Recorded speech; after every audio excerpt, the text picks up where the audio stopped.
Audiobook title Undervalued Legend Part 06 Original title I was sold at the lowest price in my class. However, my personal parameter is the most powerful. Chapter 551 to 650. Chapter 551. The strength of the Crimson Guard. Most of the Crimson Guard had already entered the ruins, but anticipating an attack, Fistor had graciously left 5 of their knights behind to protect us. The moment the Monsieur Moroff ambush began, those 5 guards immediately sprang into action. I'm launching too. Get my knight ready now. Wait a moment, Yukiha, my father said, speaking up for once, his voice tight with concern. The Crimson Guard's knights are already moving. Shouldn't we leave this to them? No. We're the ones who imposed on them for this escort. I can't just sit back and do nothing while they fight for us. The least I can do is offer some support. It's a matter of showing good faith, but I've grown much stronger than I was before. As long as I focus on providing fire support, the risk won't be that great.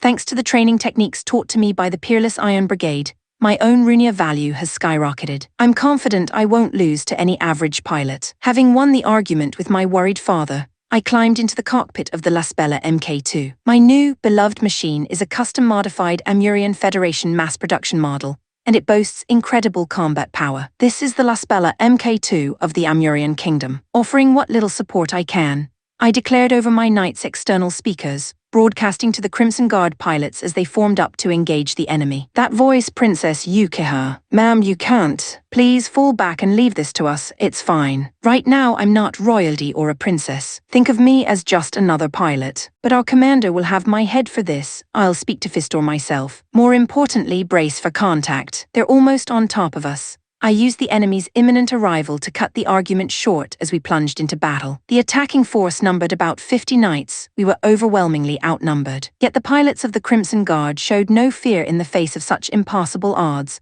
bravely charging straight toward the enemy host. All right, Princess Yukiha, please provide support from the rear. Leave the front line to us, the lead pilot instructed, apparently giving up on trying to make me retreat. I acknowledged his command and brought the long-range weapon I'd equipped for this purpose to bear. The Crimson Guard's knights slammed into the enemy wave like a bulwark against a tide. It was incredible. They didn't just halt an enemy force 10 times their size, they started pushing them back. And as they pressed their advantage, they cut down the enemy one by one, methodically thinning their numbers. Stunned to be overpowered by such a small force, the enemy's formation broke. I took aim at the scattered knights as they panicked and tried to flee, and then I fired the Arcanite rifle, a state-of-the-art weapon developed using technology from the Peerless Iron Brigade. A crackling bolt of lightning shot from the rifle's muzzle at high speed and struck its target. Arcs of raw energy danced across the enemy knight's frame, scorching its armor black in a brilliant flash. It went rigid, like a puppet with its strings cut, before twitching violently and collapsing. The weapon's power was immense, but it had one major weakness.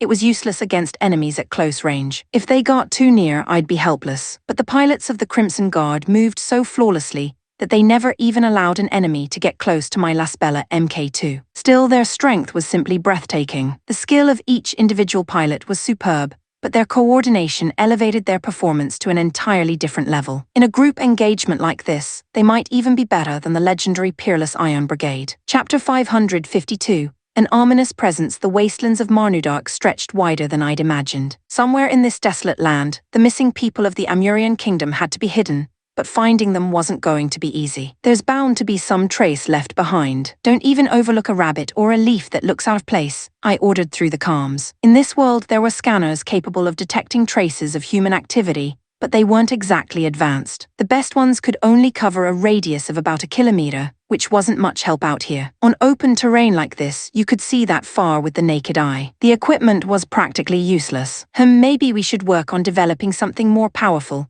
Rafshel murmured, tapping a finger against his console as if talking to himself. Oh, sounds good. Think you could build it soon? I asked. That depends on what you mean by soon. But if you're hoping it'll help with this search, then forget it. No chance, damn. Shame, I'm bored of staring outside, Nanami groaned, slouching in her seat. Yes, added Farmer, flipping a page in the holobook she'd brought along. Reading sounds way better than watching dust and rocks all day. They'd been staring at the same grey horizon for hours, so I couldn't blame them for zoning out. Everything out there looked exactly the same. Wait, look over there, Nagisa suddenly called out, leaning forward toward the viewport. By that big rock, something's lying in the sand. We moved in for a closer look. Sure enough, there was a metallic fragment half buried among the stones. After retrieving and scanning it, the readings confirmed our hopes. It was of Amurian manufacture. Finally found something, I said with a grin. If we follow their trail, we should be able to reach them.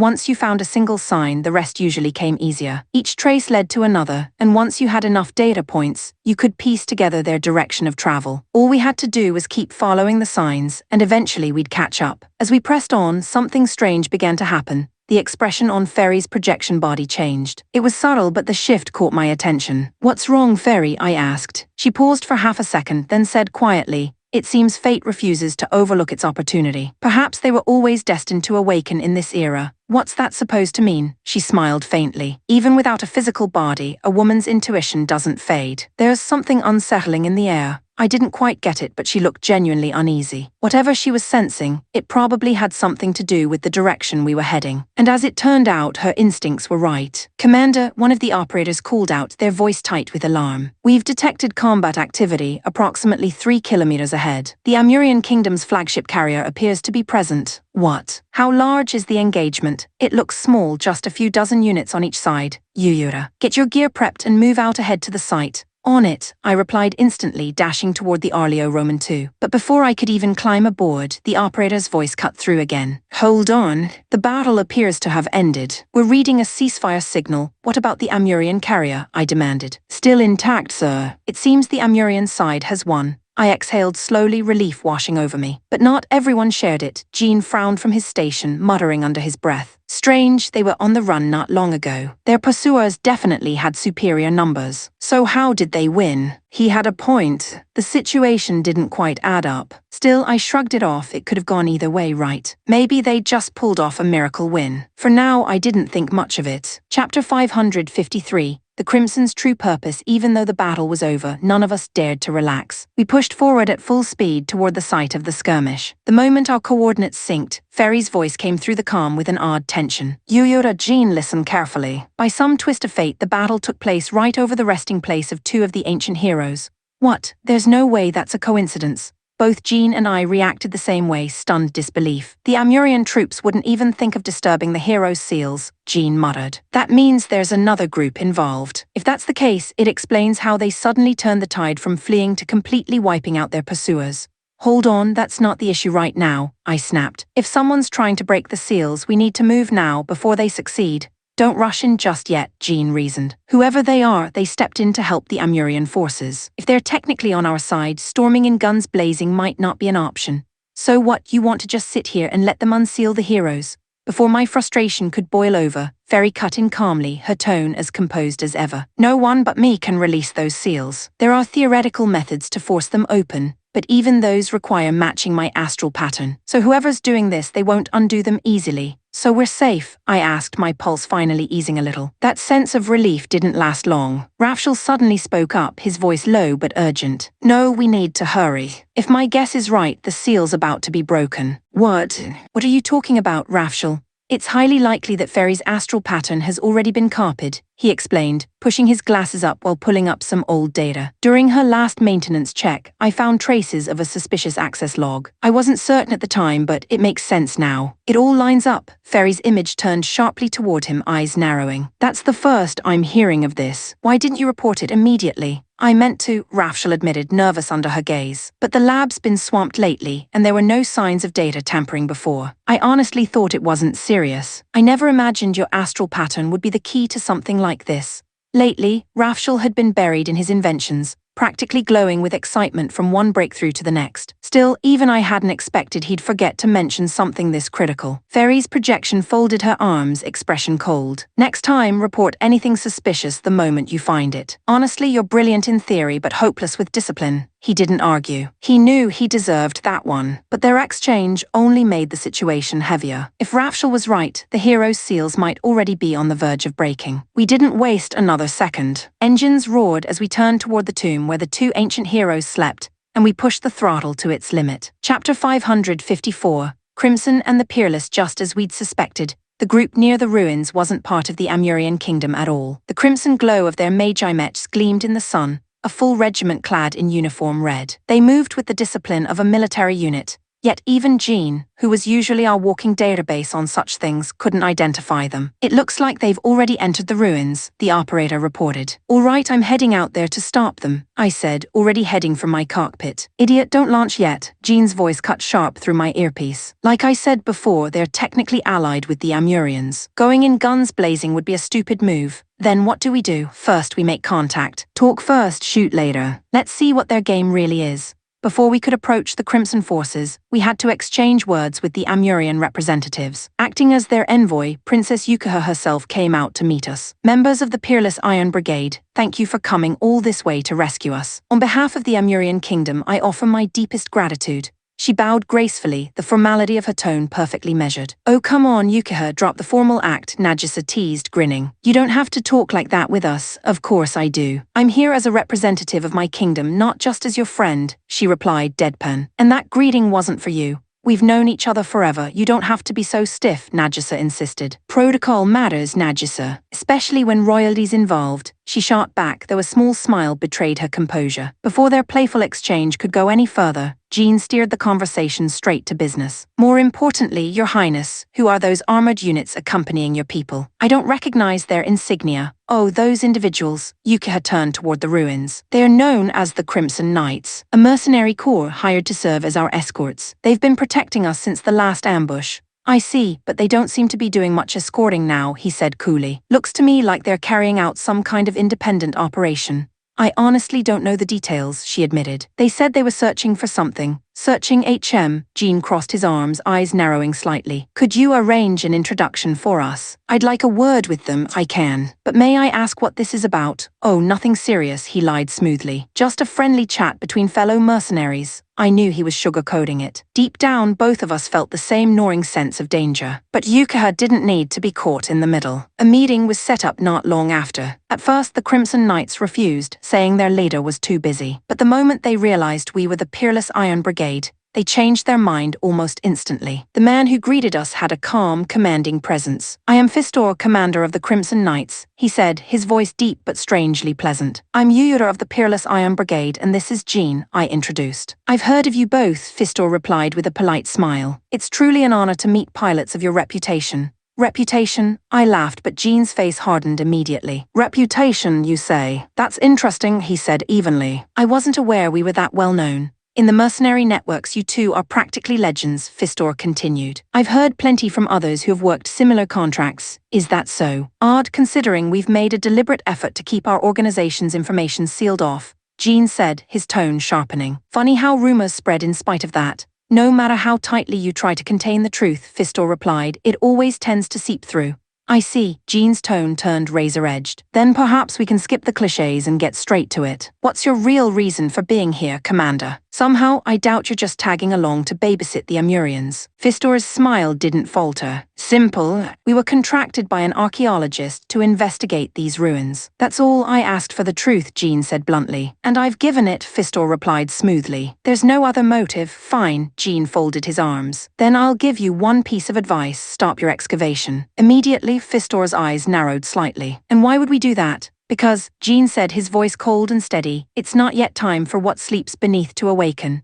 At that, Fistor's expression shifted, his polite smile twisting into something darker, almost amused. Chapter 555. Terms of the duel. Fistor's courteous, gentlemanly facade vanished the moment he spoke again, his lips curling into a faint, confident smirk. Well, since you've decided to speak so plainly, there's no point pretending anymore. You're right, our true purpose here is to awaken the heroes. So what of it? Do you have any right to stop us? The heroes themselves and the one who sealed them believed the time wasn't right, Jean shot back sharply. Bringing them back now for your own convenience isn't just reckless, it's selfish. There's no righteousness in that. Selfish, Fistor mused, tilting his head slightly. You speak as if our cause isn't a noble one. We act with conviction, not greed. I don't care how you justify it, Jean said. You're walking away from those ruins. Now, and if we refuse, Fistor's eyes glinted faintly. What then? Will you try to stop us by force, if that's what it takes? The air went tight, heavy with the weight of imminent violence. For a long moment, no one moved, the stillness before the draw. Then Fistor laughed quietly, the tension in his voice turning cold. I understand. Fighting the Peerless Iron Brigade outright would be unwise. So how about we make this interesting? A duel?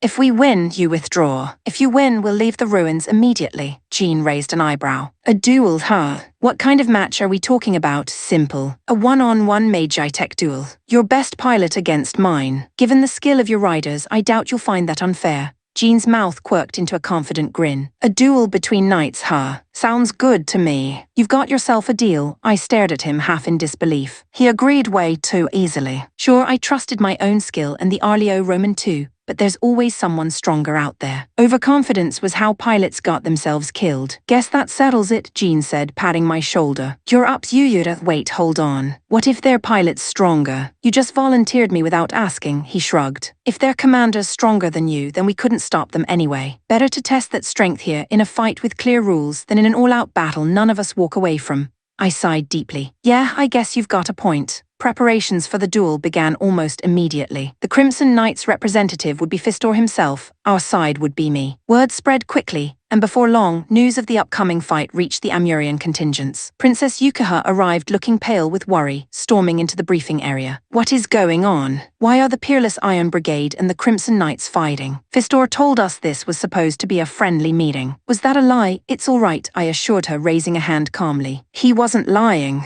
It is a friendly match, just a mock duel between pilots. No one's dying today, I promise. Are you sure, Nagisa? She asked, turning to my teammate, clearly looking for reassurance from someone she trusted. It's true, Nagisa said gently. They're not fighting for real. Just a test of skill, nothing more. Since Nagisa knew the entire story, she could soften the truth without actually lying. Telling Yukaha everything would only cause panic, and we didn't want that. Her shoulders eased at last. I see, thank goodness. I was worried. Watching the tension fade from her face, I couldn't help but notice how deeply she trusted the Crimson Knights. Maybe too deeply. The way she looked at Fistor's people, you'd think they'd saved her entire kingdom single-handedly. It made me wonder just how far that gratitude would go once blades were drawn. Chapter 556. Power Have the duel was set on a rocky plateau deep within the valley, surrounded by canyon walls that echoed every sound. The audience had gathered in full force, soldiers of the Amurian kingdom, the crimson-clad knights of the Crimson Guard, and our own members of the Peerless Iron Brigade. The atmosphere crackled with tension, excitement, and a touch of unease. Both Fistor and I were already in our Magi-Tech units, waiting for the signal to start. My palms rested on the control grips of the Arleo-Roman 2,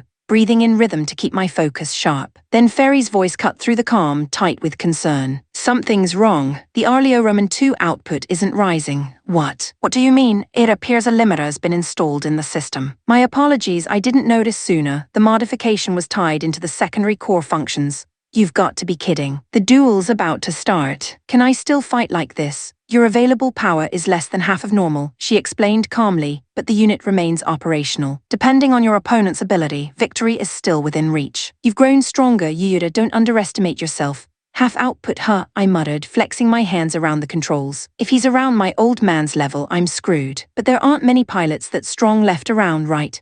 My private exchange must have caught Jean's attention, because his voice came over the calm next. What is it, Yuyura? Something's off, yeah. Arleo-Roman 2 power output won't rise. What? You're telling me that's a malfunction? Not exactly. Looks like someone slapped on a limiter without us realizing it. What the? I could practically hear him grind his teeth. No one would dare tinker with our machines unless, damn it. A spy maybe. Relax, I said quickly. We can deal with that later. For now, I'll make it work. Truth was, I had a pretty good idea who had placed that limiter, and it wasn't out of malice. She wasn't the kind of person who'd sabotage me. Whatever her reason was, I trusted it completely. Both pilots stepped forward, came the announcement. To guarantee fairness, an Amurian representative had been chosen to officiate the match, and fittingly, Princess Yukaha had volunteered. As both a noble and a skilled pilot, no one could question her neutrality. This duel is not to the death, she declared firmly, her voice ringing across the plateau. If I determine the battle has reached a dangerous point, I will call for an immediate halt. Understood, both Fistor and I acknowledged her terms with a nod. Then begin, her raised arm sliced the air as she shouted the signal. Instantly, Fistor's Magi-Tech unit surged forward with unbelievable power. The ground shook beneath his launch, and a crushing wave of aura slammed against me like a physical blow. My first instinct was to rush in, but the sheer pressure made me freeze. I took a cautious step back instead. Wait, this This guy's strong, really strong. He wasn't quite on my old man's level, but close enough to make my pulse spike. The sheer presence radiating from his machine made even the reinforced frame of the Arleo Roman II creak under the pressure. And with my power cut in half, this was going to be one hell of a fight. Chapter 557, Duel to the Edge. Fistor's Magitech unit,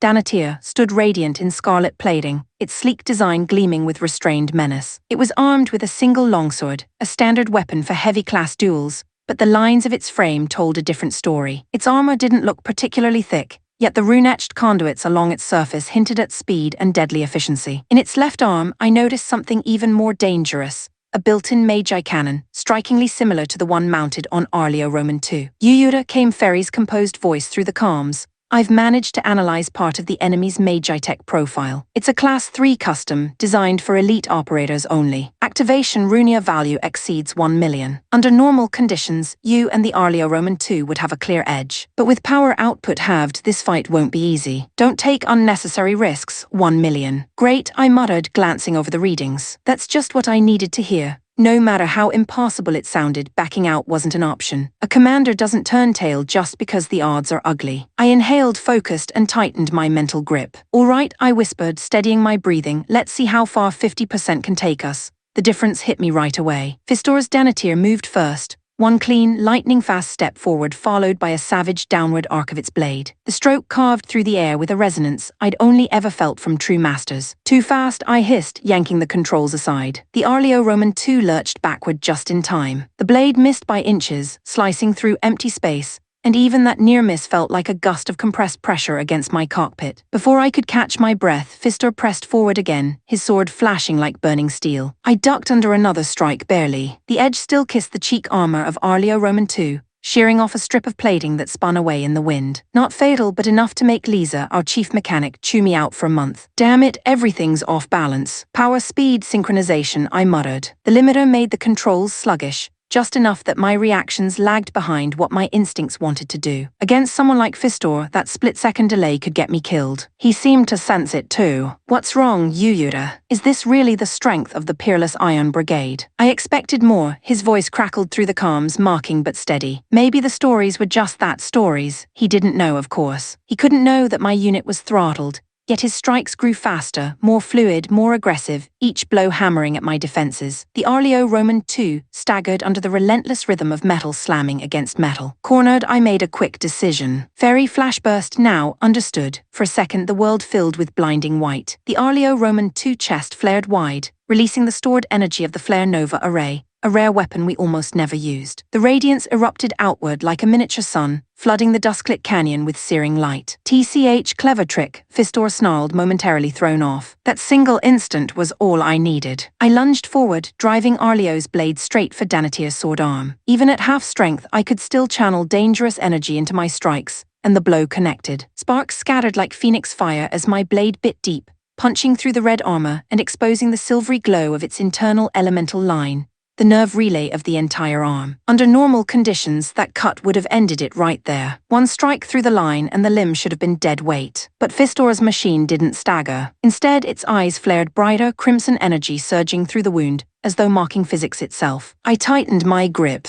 So you're tougher than you look, I muttered. He chuckled over comms, voice sharp as steel. You didn't think I'd go down that easily, did you? The red glow from Danatir's damaged arm pulsed, shifting color from scarlet to a deep toxic violet. Whatever that was, I had the feeling this duel was only just beginning. Chapter 558. The outcome of the duel, the flashburst's effect faded, and Fistor immediately launched a counterattack. His Danatir moved with impossible speed, darting in, retreating, and sidestepping in a rhythm I couldn't read. Every motion flowed into the next, feints within feints, until a final crushing strike came down fast enough to blur. Too fast, instinct kicked in. I threw the controls back, barely dodging the arcing strike, but that too had been a feint. Something ejected from Danatir's back, streaking upward. A second later, it detonated directly above me. Heat signature overhead. Evade now, Ferry's voice rang sharp in my ears. I dove the Arleo Roman II aside, but not fast enough. Blazing fragments rained down like molten shrapnel. Each one shattered on my armor in bursts of white-hot explosions. Ugh.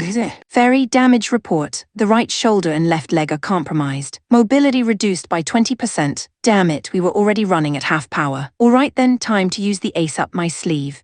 I rolled away from another assault, firing bursts from the Magi cannon to hold Fistor back just long enough. Then I flipped open a guarded switch on the console. Engaging heroic boost. Energy surged through the Arleo's frame, flooding the cockpit with golden light. I could feel it, a pulse like a second heartbeat, as the limiter's resistance buckled under the forced override. For a precious few minutes, the Arleo Roman 2 would fight beyond its normal limits. Power and speed roared back into my grip. I pushed forward, cutting the distance between us in an instant, sword flashing. Caught off guard by the drastic change in pace, Fistor moved a split second too late. My blade connected cleanly, finishing what my earlier strike had started. With a sharp metallic snap, Denethier's damaged arm tore free completely, spiraling through the air before crashing to the ground. I didn't hesitate. Using that momentum, I angled the next strike straight for the machine's head, but Fistor recovered quicker than expected. Sparks exploded as our blades locked again, steel grinding against steel. "Persistent, aren't you?" he said, exerting against my press. We struggled in a deadlock, the resonance of our swords echoing through the canyon. But the Arleo Roman 2, empowered by the boost, started pushing him back inch by inch. If I didn't finish this before the boost expired, I'd lose my advantage completely. I poured everything into the next shove.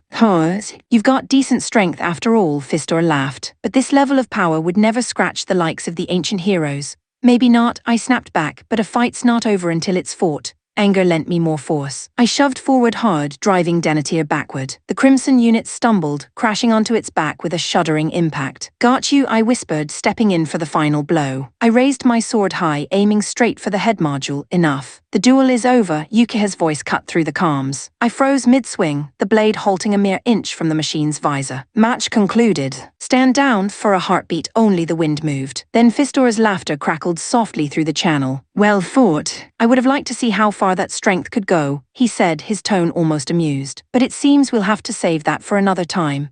There was confidence in his voice that didn't match the situation, almost as if this outcome had never really mattered. "What's that supposed to mean?" I asked, lowering my weapon. He chuckled. "Simple. The duel may be lost, but the true victory is ours. Our goal has already been achieved." "What?" His words made no sense until Ferry's voice suddenly spiked with alarm. Yuyura reading 2 immense energy signatures inside the ruins. "The seals have been broken. They used this entire duel as a diversion to buy time." My stomach dropped. We'd been tricked. While I fought Fistor, the others had been working to undo the ancient locks beneath the surface. And now the 2 heroes once sealed by the ancient ones, the ones we were meant to keep sleeping, had awakened. Facing them would mean confronting forces beyond anything alive today. Between the Crimson Guard, the Amurian Kingdom, and us, the peerless Iron Brigade, no one could possibly predict what came next. Chapter 559, Weakness and Strength. Fistor. "You bastard, using tricks like that." He smiled faintly, that calm, composed expression somehow making it worse. "Tricks? No, Yuyura, I simply did what was necessary to achieve my objective. If you wish to call that dishonorable, I'll gladly bear your accusation.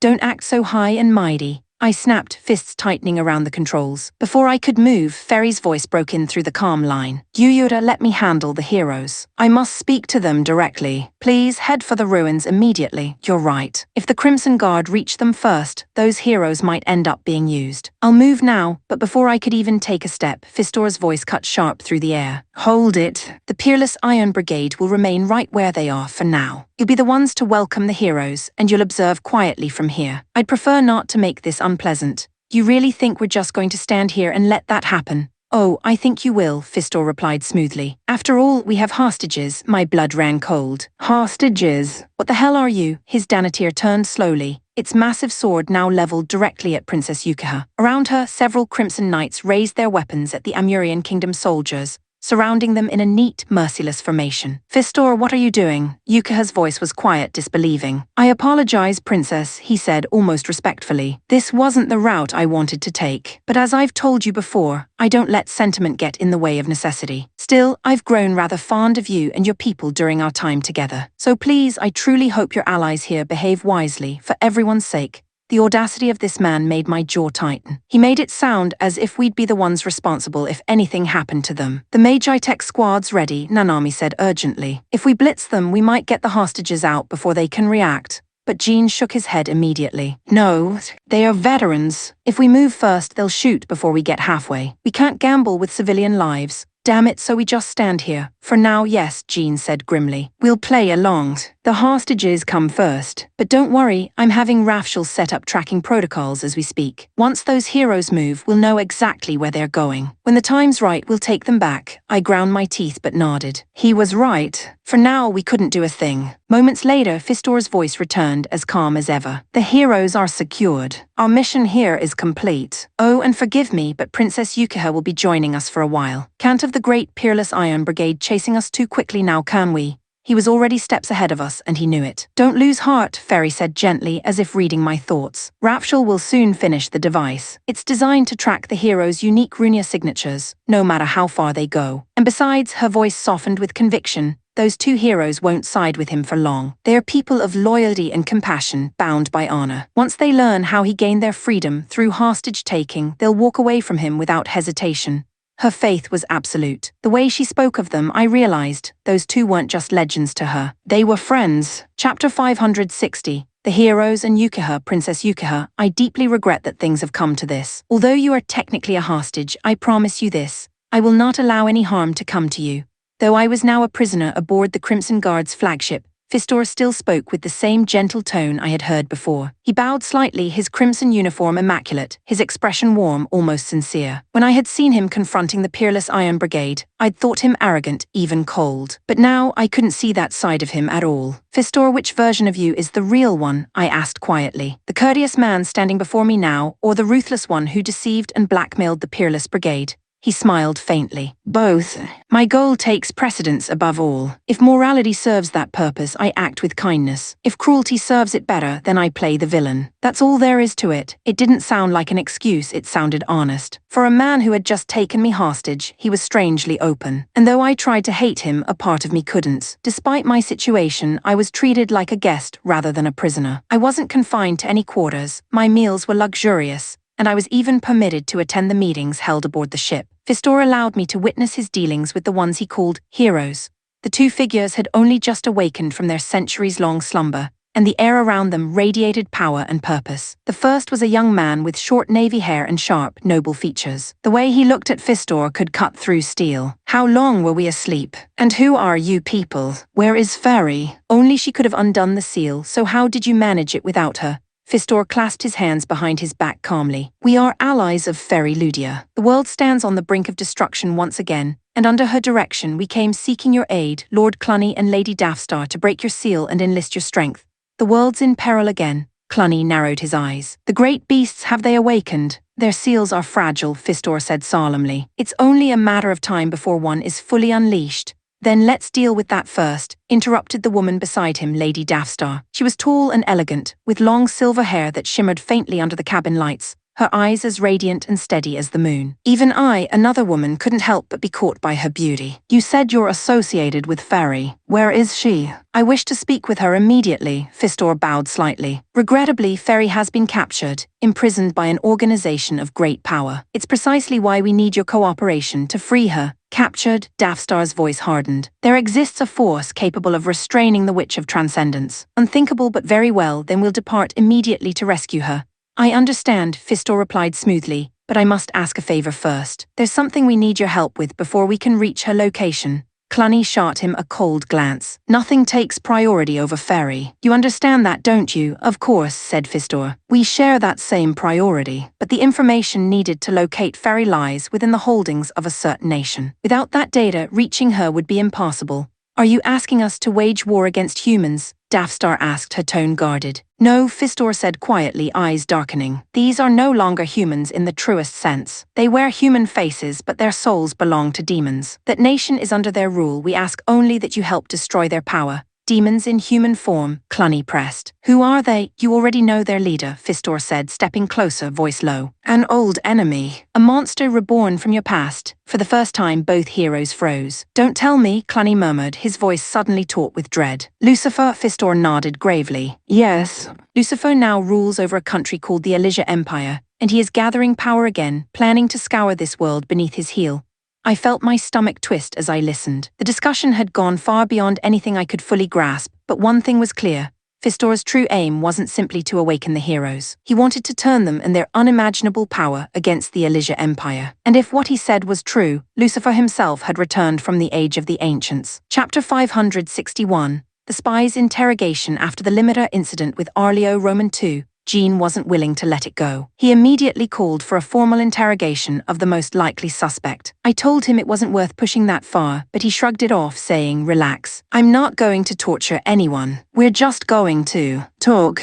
I have a feeling this conversation will be worth hearing. And somehow I believed him. The person summoned entered without resistance. She already seemed to know what this was about. With quiet composure, Festina sat down in the chair provided, hands folded neatly on her lap, her expression calm but unreadable. "All right then, Festina," Jean began, his tone neutral. "You installed a limiter on Arleo Roman II, didn't you? And you're also the one who duplicated Ferry's biological signature data. If you have an explanation, now's the time to give it." He wasn't shouting, accusing, or threatening, just asking. Straightforward, steady. "Yes," she said simply. "Both the limiter installation and the data copy were my doing." "Then why?" Jean asked. "What was your motive?" "Because I'm a spy," she answered matter-of-factly. "An agent sent by the Rafshal Order." I'd expected at least some resistance. Maybe denial, excuses, or evasion. But she admitted it without hesitation. "Well, that's convenient," Jean said dryly, leaning back. "In that case, we've got a lot to ask about the Rafshal Order." She tilted her head slightly, a faint smile forming. "And you think I'm just going to tell you everything? I'm a spy, remember?" "Oh, I think you'll talk," he said calmly. "Because you're not acting like a spy at all. Every move you've made contradicts your supposed mission. My guess is you've got motives of your own, ones that don't align with your superiors."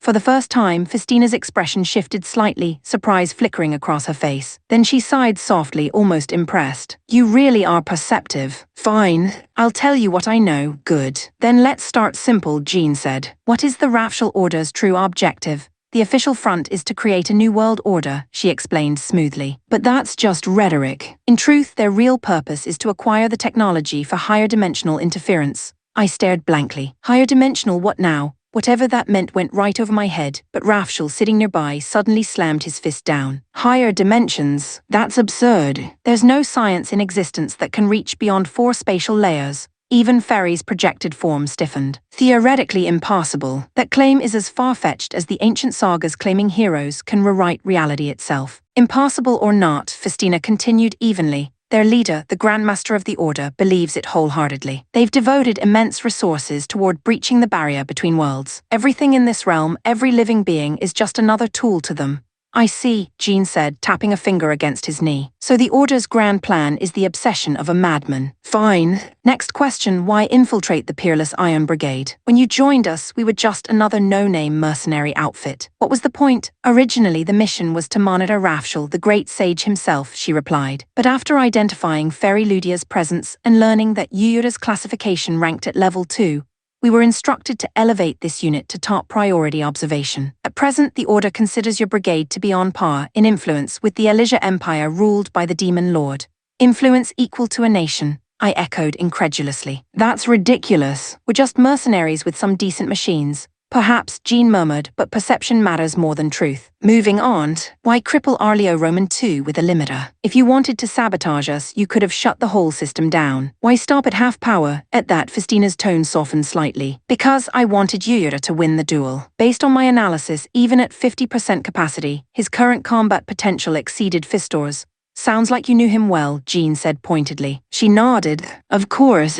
Fistor is my older brother." I blinked hard. "Why, what? He's your brother?" The words slipped out before I could stop them. For once, Jean even looked surprised. "Yes," Festina said quietly. "We share the same blood." And just like that, everything about her actions, the limiter, the contradictions, the quiet restraint, started to make disturbing sense. Chapter 562, True Intent. "Yes," Festina said quietly. "Fistor is my older brother." Now that she mentioned it, I could actually see the resemblance. The same sharp eyes, the same steady voice, though hers carried a softer edge. Jean leaned back slightly, studying her. "Then tell me this. If you wanted Yura to win, why attach a limiter at all? What was your real intention?" "I didn't want the Rafshal Order to learn Yura's actual power," she replied without hesitation. "If he fought at full capacity, even my brother, a world-class pilot, would have lost easily. Once the Order realized that, they would have done anything to claim him. So I installed the limiter to let him win, without revealing his true strength."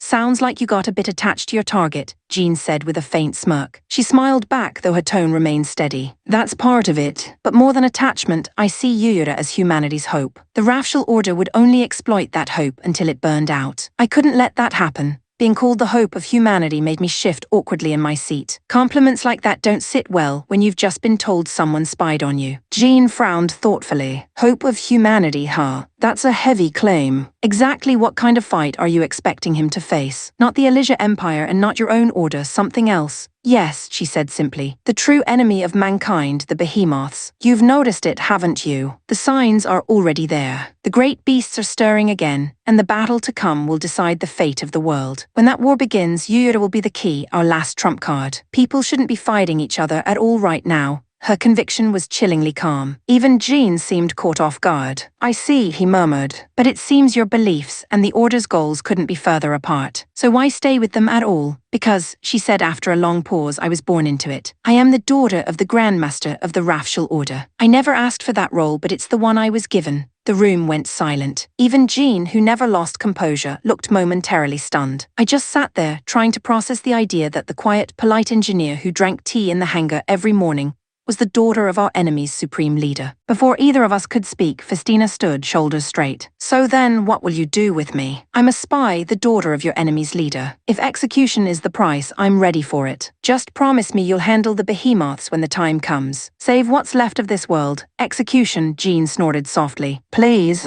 We're not a military regime or some iron-fisted state. We don't even have a manual for dealing with spies. You'll keep your position and continue working as before. Her eyes widened. That's insane. I've been leaking information to the Order. You should detain me at least. Yura, are you seriously fine with this? I rubbed the back of my neck. Honestly, yeah, I agree with Jean. You're brilliant and we'd be lost without your engineering. I've never thought you were evil and I still don't. She stared between us, speechless. You really are unusual people, she murmured, almost to herself. Then with a faint tremor in her voice she added, that's why but stopped short, swallowing the rest. Don't misunderstand, Jean interrupted. I didn't say there wouldn't be any punishment. He smirked, pointing a finger at her. From now on, you're done holding back. I want full power, full effort, no more secrets. You'll work twice as hard as anyone else, and we'll be counting on you as our inside source on the Rafshal Order. Don't think you can refuse. For a moment, Festina looked torn between laughing and crying. In the end, she just nodded repeatedly, her lips trembling with a hesitant smile. Understood, Commander. Twice as hard it is. Chapter 563. Like a living hell, Yui, ever since Rafshal's newest policy mandated nitrorunia conversion for all citizens upon reaching adulthood, the Empire had begun its descent into madness. The process was unstable. Those who failed the enhancement became something less than human, hollow-eyed husks shunned from society. Before long, the streets overflowed with them, and the structure of daily life began to crack. The economy spiraled downward. The once luminous imperial capital, a city of endless lights and music, fell eerily silent, its boulevards abandoned, its plazas echoing only with the moan of the wind. It no longer felt like a center of civilization. It felt like a graveyard. And then it happened. The riots. Those who'd lost their minds from failed enhancements and their desperate families rose up in fury. The military responded with merciless efficiency. Entire neighborhoods were reduced to rubble. Magi-Tech units marched through the streets like executioners, stamping out rebellion in bursts of blue fire. By the time the smoke finally cleared, hundreds of thousands were dead. A crimson stain etched itself into the history of the Elysia Empire. Everything's gone insane, I whispered. Rafshal the Emperor, no, this entire nation has lost its mind. Only Mary and I were in the room. My voice shook, stripped bare of any pretense. If it weren't for this damned gem, I said bitterly, touching the small crystal embedded at my throat, the token that bound my life to the Imperial core, I'd just run. Leave all of this behind. But with how things are now, maybe I'm destined to die here with the rest of this collapsing empire. Don't say that, Mary shot back immediately, her tone fierce. I can't take it anymore, Yui. I'm not dying in this cursed country. I don't care what that thing is. This gem might just be a lie, a bit of propaganda to keep us obedient. Let's get out of here. Together, I looked at her. There was no fear in her eyes, just resolve. And the truth was, she was saying what I'd been thinking for weeks. I'm with you, I said quietly. But we can't just run blindly. We need to plan. If that gem really can kill us for desertion, then we have to find a way to disable it first. Mary hesitated, then nodded grimly. All right, you'll wait for the right moment. We spent the following nights whispering plans under our breath, sketching out escape routes and potential contacts. For a short while that sliver of hope, however fragile, kept us alive. But fate has a cruel sense of humor. Before we could make our move, new orders arrived, orders that left us no freedom to act. It was as if they'd read our thoughts. The time has come to crush the Triple Alliance once and for all, the Emperor's command read. Yui shall serve as Supreme Commander. Cruz and Scarfi will act as her deputy generals. Standing before the throne, I forced myself to keep my expression composed. Your Majesty, I began carefully, the Alliance has recently strengthened ties with both the Kingdom of Jubal and the Valsha Empire. It's likely they'll intervene directly. With only 3 armies under the 10 divine generals, I fear our forces may be spread too thin. The Emperor cut me off before I could finish. His words were sharp and absolute. You will not be under strength. I am giving you 500,000 additional Magitech troops, freshly enhanced soldiers, perfected through nitrorunia augmentation. A new kind of army for a new world. The Minister of War stepped forward, bowing low with an oily smile. Magnificent foresight, Your Majesty. With such numbers, even a novice commander could seize victory. I could have laughed if it wasn't so grotesque. This wasn't confidence, it was tyranny disguised as omniscience. With 500,000 bodies in play, none of us could refuse. So, the Emperor said, eyes glinting with amusement as they met mine. Will you accept my command, Yui? There was no escape. Not yet. Yes, my Emperor, I answered softly. It was the only word I could force past my throat. Chapter 564. The Rise of the Order. Just as we began our preparations to rescue the heroes and Yukiha, the world itself shook under the weight of a new crisis. News broke that 37 nations, including superpowers like the Kingdom of Larcia, the Kingdom of Jubal, and the Valsha Empire, had formed a unified grand military alliance. The declaration sent shockwaves across every continent. With so many armies rallying under one banner, it was clear the balance of global power had shattered. A massive war with the Elysia Empire was inevitable. It seems the Shangri-La project has officially been set into motion, Festina said, her voice measured. In truth, this alliance is being orchestrated by the Rafshal Order. They're no longer working from the shadows, they're trying to take hold of the entire world. Jean's expression tightened. I see, if the Order's pulling the strings, our mission just got a lot harder. Recovering the heroes will be nearly impossible, and rescuing Yukiha even more so. Then we'll make it possible, I snapped, maybe a little too sharply. She's waiting for us, I know she is. We can't just give up because it's inconvenient. Jean glanced at me, then nodded slowly. I'm not saying we quit Yuyura. I'm saying we need allies. A military alliance of our own, perhaps. If the world's splitting down the middle, we can't face it alone. What do you mean? I asked. There are still powerful nations that didn't join this alliance, like the Amuria Federation and the Maltheria Kingdom. Both have strong military and political influence. They're probably uneasy about the Order's reach already. If we can appeal to them, we might be able to form a counter-alliance. So basically, you're saying we start our own coalition. Exactly. That way we'll have more options, and we won't have to fight the Order or the Empire entirely alone. Honestly, even if we don't push for it, I'd bet both Amuria and Maltheria are considering it right now. Farmer, who'd been quiet until then, spoke up faintly. If that happens, won't the war get bigger? More sides, more bloodshed, so many people could die. Jean looked at her, his tone firm but kind. You're right, there will be casualties, there always are. But if we dwell on that fear, we'll freeze where we stand. In war, certainty doesn't exist. The only thing we can do is move toward what we believe is right, and live with the weight of those choices. I nodded, feeling the truth of it sink in. Yeah, not acting could cost even more lives. We move forward and do everything we can. That's all there is to it. I understand, Farmer murmured. Sorry, I didn't mean to question it out of turn. Jean gave a small smile. You weren't wrong to ask. Never forget what war truly is, Farmer. If we lose sight of the cost, then fighting just becomes another kind of cruelty. Her shoulders relaxed a little, though the sadness in her eyes lingered. I broke the silence before it grew heavy. All right, let's focus. Before we talk alliances, we need to regroup. Tell the strike divisions to reconvene the Peerless Iron Brigade. We can't face this scattered the way we are, Jean nodded. Agreed. We should also consult the Swordmasters Guild and Lina Carlo's unit. Even you're making sense for once, Yuyura. For once isn't necessary, I muttered, glaring slightly. Despite the enormity of what we faced, the rise of the Rafshal Order, the Awakening War, and the long road to rescuing Yukiha, no one in the room looked defeated. Each of us shared the same conviction. Whatever came next, we'd face it together. Chapter 565. Nirvana, the Peerless Iron Brigade's rendezvous point, was set in the northern district of the Kingdom of Maltheria, in a mid-sized city called Nirvana. It wasn't a grand metropolis by any means, but it had history, an old city built atop layers of forgotten ruins, known more for its ancient landmarks and quiet beauty than anything else. A tourist town, really. We weren't going there for sightseeing. The location was chosen purely for convenience. It was the most accessible midpoint for all of our scattered detachments, allowing every division to regroup quickly. We were ready to depart when an urgent transmission arrived from the Amuria Federation itself. The Amuria Federation is currently formulating countermeasures against the formation of the Radal Axis Alliance. Preparations are underway to establish an unprecedented multinational alliance, particularly focusing on diplomatic engagement with the Western nations.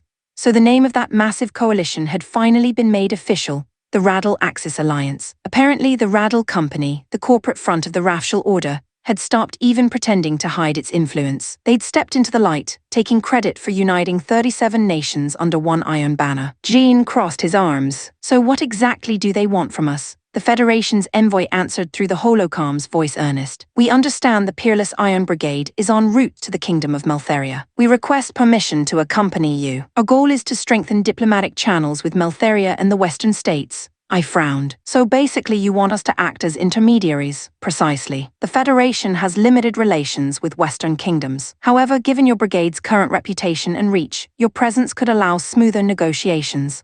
Understood, said Jean. If that's the request, we'll take it. And just like that, our mission expanded. We would be traveling alongside Amuria's diplomatic delegation. To my surprise, the delegation wasn't composed of bureaucrats or second-rate envoys. It was led by President Lainel himself. Lainel, I asked incredulously when he descended from his transport. I thought you'd still be buried rebuilding the country after the Civil War. He smiled thinly, exhaustion visible behind his determined eyes. The plans for national reconstruction have already been drafted and delegated. At this stage, formalizing a defensive alliance takes priority. If we can't deter future aggression, there won't be a nation left to rebuild. That's why I brought the key ministers with me. We intend to sign the treaty on the spot should circumstances allow it. Ah, so that's why you've asked us to help gather the Western leaders as well. He nodded. Indeed. It's a tall order, I know, but I believe that if anyone can make it happen, it's the Peerless Iron Brigade. And somehow he wasn't wrong. Through our efforts and through the growing fear of the Radal Axis, word spread quickly. Representatives from the Meltheria Kingdom and numerous Western nations agreed to send delegates to Nirvana. As Jean observed quietly, it's not just our influence that's motivating them. People are scared. They can feel which way the world's shifting, and they'd rather stand under our side's banner than face the Axis alone. Before we parted to finalize preparations, Lainel turned to me with a somber look. And about Yukiha, I'm sorry we couldn't do more, but please believe me when I say we'll do everything we can to help bring her back. I shook my head firmly. It's not your fault. Even if we'd been there, the result might have been the same. Still, I swear to you we'll get her back. Her and the heroes both. Lainel gave a faint, uncertain smile. Yukiha's strong, you know. Being taken hostage won't break her. Honestly, I wouldn't be surprised if she found a way to escape on her own. He said it like a reassurance, maybe to comfort us, but I could feel the quiet faith in his words too. Even so, I wasn't content to leave it at that. Yukiha was waiting somewhere out there, and no matter how many armies the Radal Axis raised or what schemes the Rafshal Order unleashed, we would bring her home. That I swore silently as we set our course for Nirvana, the quiet city where the next chapter of the world's war would begin. Chapter 566. The Peerless Council. The city of Nirvana was overflowing. An unprecedented surge of visitors had transformed its quiet streets into chaos. Diplomats, generals, foreign delegates, and security escorts all poured in from the corners of the world. Even the press had come in swarms, desperate for a glimpse of history being made. Amid the noise and crowding, the Peerless Iron Brigade finally stood united again. It hasn't actually been that long, Lina Carlo remarked with a soft smile as she looked over the familiar faces, and yet it feels as though ages have passed.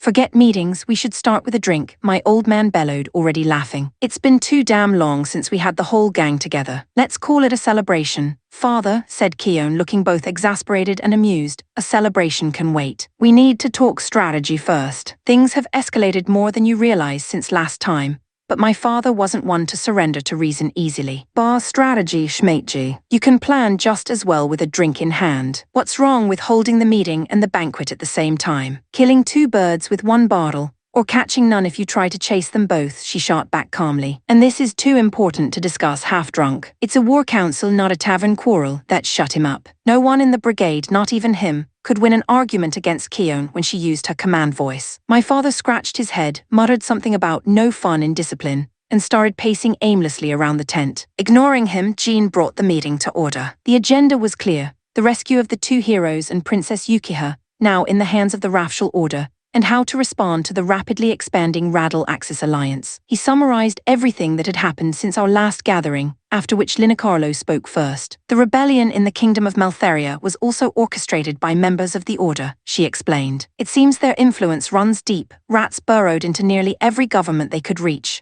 Keon nodded in agreement. The Western nations are no different. We've purged most of their spies thanks to coordinated cleanup operations, but the damage was immense. Several civil wars broke out when the truth came to light. Jean leaned forward, his voice growing hard. Which means that nearly every nation gathered here in Nirvana has a score to settle with the Order. That's good. We can use that anger, bind them together, form a unified front, and put it right to work against the Radal-Axis. He wasn't wrong, but my thoughts were elsewhere. That's all fine and good, but I want to move on Yukiha first. We know where she is, right? Jean grimaced. We do, but it's the worst possible location, smack in the middle of Axis-controlled territory. A solo operation is suicide. Until we solidify this new alliance and secure combined forces, going in with just the brigade isn't an option. Before I could argue, Aluna cut in, her voice edged with dry sarcasm. Let's be honest, none of these nations give a damn about hostages or heroes. Besides President Lainel, they're here for politics. You're thinking of cooperation, but he's talking about leverage. Jean shrugged. Call it what you want. We may be using each other, but they don't have the luxury of saying no. When weak nations find themselves facing a giant, they band together or get crushed one by one. That's just how it is, and again he was right. Almost every ruler present had already requested to negotiate through the Peerless Iron Brigade as intermediaries. We didn't need to force the talks, the demand was already there. All it would take was to give them a stage. And once the leaders of the free nations gathered under one roof, a new military alliance,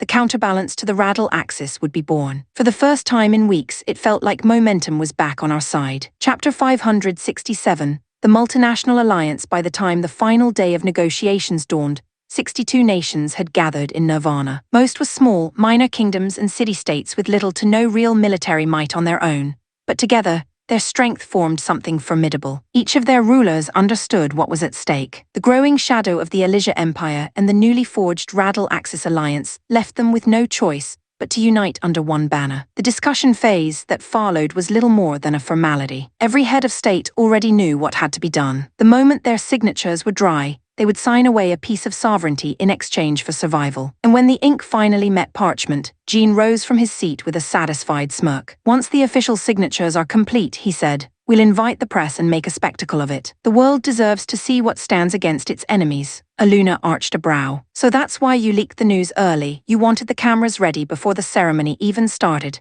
Jean's grin widened. Of course I did. An alliance means nothing if no one knows it exists. A weapon hidden in the dark doesn't scare anyone. That was Jean in a nutshell, always 2 steps ahead. Even in politics, he refused to play passively. I was starting to suspect he could turn any disaster to his advantage. The newly formed alliance was officially named the Nirvana Alliance, after the city where it was born. Its immediate projected power was staggering. Over 400,000 Magi-Tech units pledged under one banner, giving it military parity with both the Elysia Empire and the Radal-Axis. But Jean wasn't content to leave it at that. This is only the beginning, he said, scanning the gathered reports. There are still dozens of unaffiliated nations worried about the Axis. Once word spreads, more will come. The alliance will keep growing until the balance shifts again. Still, he was wary of what he called their fatal flaw. It's strong on paper, he warned, but it's still fragile, a collection of nations united by fear, not by trust. To hold it together, we need structure. A single unified command that transcends borders. Shared funding, shared resources, and a central military council giving orders that everyone obeys. It was a bold proposal, but it could work. The countries seated at the table trusted the Peerless Iron Brigade more than they trusted the Federation, or even their own neighbors. Because of that, Jean's idea was approved almost immediately. And as it turned out, he'd been planning it from the start. Within hours, he pulled out detailed documents, drafts of hierarchy charts, financial structures, command infrastructure, every element down to the smallest logistical function. He'd already thought through all of it. Using those plans as a foundation, construction of the Unified Alliance Defense Force began at unprecedented speed. Naturally, the Peerless Brigade was at the heart of it, which meant we barely had time to breathe. The only person who seemed displeased about the new workload was my old man. Damn it, enough of this paperwork nonsense, he roared for what felt like the 5th time that day. When's the banquet? We've had victory, we've had reunions, and I've still not had my party. Apparently he'd been drinking alone in protest, but it wasn't enough for him. He wanted a loud, rowdy night surrounded by laughing comrades. "Please, father," sighed Keon, giving him the kind of look that brooked no argument. "Once the agreements are finalized, we'll all celebrate together. Just be patient. I'll even join you for a drink afterwards." He grumbled something unintelligible and left it at that for the moment. As the signatures piled up and the final seals were pressed, I found myself only half listening to the applause echoing through the hall. For me and for everyone in the Peerless Brigade, the alliance was just a stepping stone. Until Yukiha was safe and the heroes reclaimed, there would be no rest. No banquets, no relief, and certainly no peace worth celebrating. Chapter 568. A Captive's Life, Yukiha even as a prisoner. Word of the Radal Axis Alliance reached me quickly. Officially, their coalition had been formed to oppose the Elysia Empire, but everyone knew that kind of balance never lasted. The question wasn't if their attention would shift toward the Amuria Federation, but when. I found myself quietly wondering what Lainel would do when that time came. "Princess Yukiha," came Fistora's calm voice cutting through my thoughts. "The great war between the Elysia Empire and the Radal Axis is about to begin in the north. Since our unit has been formally contracted under the Axis, we'll be moving out soon." I looked up, puzzled. "Why tell me that? I'm just a hostage." He gave a small, courteous smile. "Perhaps by title you are, yes, but not just one. In my view, you're an honored guest, and I hope a future ally. Maybe even a friend, if you'll allow that word." "A friend?" I asked cautiously. "And what sort of relationship do you imagine us building exactly?" He chuckled softly. "The kind only time can define. If I'm honest, I simply find you admirable." His tone was gentle, but there was something inscrutable behind his words. A quiet intensity that unsettled me more than it comforted. Still, hearing such a confession from someone normally so composed made my heart skip just a little. And that frustrated me most of all. He was, by every measure, the enemy. So why did part of me want to believe the kindness in his voice? Before I could dwell on it, Fistor abruptly shifted the topic. "By the way, I've heard that you're quite the skilled night pilot. If you're growing restless here, would you care to undergo our rider training program? It's a method we've developed specifically to enhance Runia capacity." The proposal caught me completely off guard. I had trained before under the Peerless Iron Brigade's regimen provided to the Amuria Federation, and the results had been astounding. Within a month, my Runia value had multiplied several times over. "But this sounded different. What kind of program is it?" I asked. "It's a specialized enhancement protocol," he explained. "For most trainees, their Runia values rise dramatically. Naturally, results vary, but in your case, I'd expect exceptional progress." His confidence was steady but not boastful. Part of me bristled at the manipulation I was sure lay beneath the offer. Another part couldn't help being drawn to it. If it worked, if I became stronger, I might actually have the power to protect those I care about, instead of relying on others to rescue me. "In that case," I said, forcing a calm smile, "I'd like to accept. I'm not exactly overwhelmed with options here." He nodded. "Very well. I'll have the preparations made immediately." It was strange how much freedom I was being given for someone supposedly held captive. I could go where I pleased within the compound, request books, exercise, even train. But there was one restriction that never changed. I was forbidden to meet the two heroes who had been resurrected. That restriction bothered me more than I cared to admit. The only logical explanation was that Fistor and his superiors didn't want me hearing something dangerous or true. So one evening I tried to probe the subject. "Tell me, Fistor," I began lightly, "how are the two heroes doing?" "They're being very well treated," he said, lips curling faintly. "We've offered them every comfort, but they don't indulge much. Strange, isn't it? For ones of their legend, they live quite humbly." "I suppose that fits," I murmured. "They are from the ancient era, after all. I've only read fragments about that time. I'd love to hear their perspective just once." "I'm afraid that's not possible," he said at once, his tone polite but firm. "Why not?" He hesitated only a moment before replying bluntly. "Because if they spoke to you, the lies we've told them might unravel. And you, Princess, carry far too much knowledge we'd rather they not hear." I blinked, startled by his candor. He'd said it with such frankness, so effortlessly, that for a moment I almost admired his honesty. In a strange, twisted way, I found myself trusting him more for speaking the truth so boldly, even when it confirmed just how deep the cage around me truly went. Chapter 569, A Ruthless Advance, UE 50,000. That was the size of the army I had been ordered to command, an ocean of steel marching toward the Triple Alliance. The sheer scale of it was grotesque, stretching across the horizon like a living continent. Our advance swallowed everything, smothering the borderlands beneath the black weight of our war machines. There was no strategy, no artistry. Our orders were simple: consume the enemy's territory, level every stronghold, and leave nothing living behind. I was the supreme commander by title, but my authority was a shell. Every movement of the army was dictated by the Rafshal order and the Emperor's war algorithms, formulas of death masquerading as logic. I was only there to make their atrocities look legitimate. Still, even this merciless tide met resistance. Before us stood the final stronghold of the three-nation coalition, Tarmihar, Balmihar, and Imihar, and for the first time the advance ground to a halt. "They're holding better than expected," said Scarfi, my vice commander, watching the battle unfold through the tactical display. "For a force of barely 100,000, they've done well." Cruz, the second of my lieutenants, nodded. "They are stubborn, I'll give them that. But their defenses can't last. The fortress front is cracking already. One more push and it'll crumble." The air trembled as the forward batteries unleashed their bombardment. When the fortress retaliatory fire began to falter, one of our elite divisions, composed entirely of Highlander-class Magitek knights, was ordered to charge. Even from my command tower it looked suicidal. Their line surged forward in perfect formation, 1,000 armored units rushing headlong into the fortress guns. "Reckless," I muttered. "Decisive," Scarfi corrected coldly. Then into the calm line he barked, "We have numbers to spare. Even if you fall, your comrades will avenge you. Advance for honor and for the glory of the Empire." The command was monstrous, but the soldiers obeyed without hesitation. Maybe they believed the delusion. Maybe they just didn't care anymore. Either way, the 1,000 knights became a single burning projectile, piercing through the enemy's defensive wall like a spear of light. For a moment it worked. Bodies fell by the hundreds as allied and enemy units clashed in a blur of metal and flame. The Highlander division was torn apart piece by piece, cut down in close quarters. Still, the survivors pushed forward, driving deeper into enemy lines until they reached the coalition's rear command post. When they broke through, the enemy's formation wavered in chaos. "Now's our opening," I shouted. "Divert the right wing and collapse behind their fortress, cut off the retreat.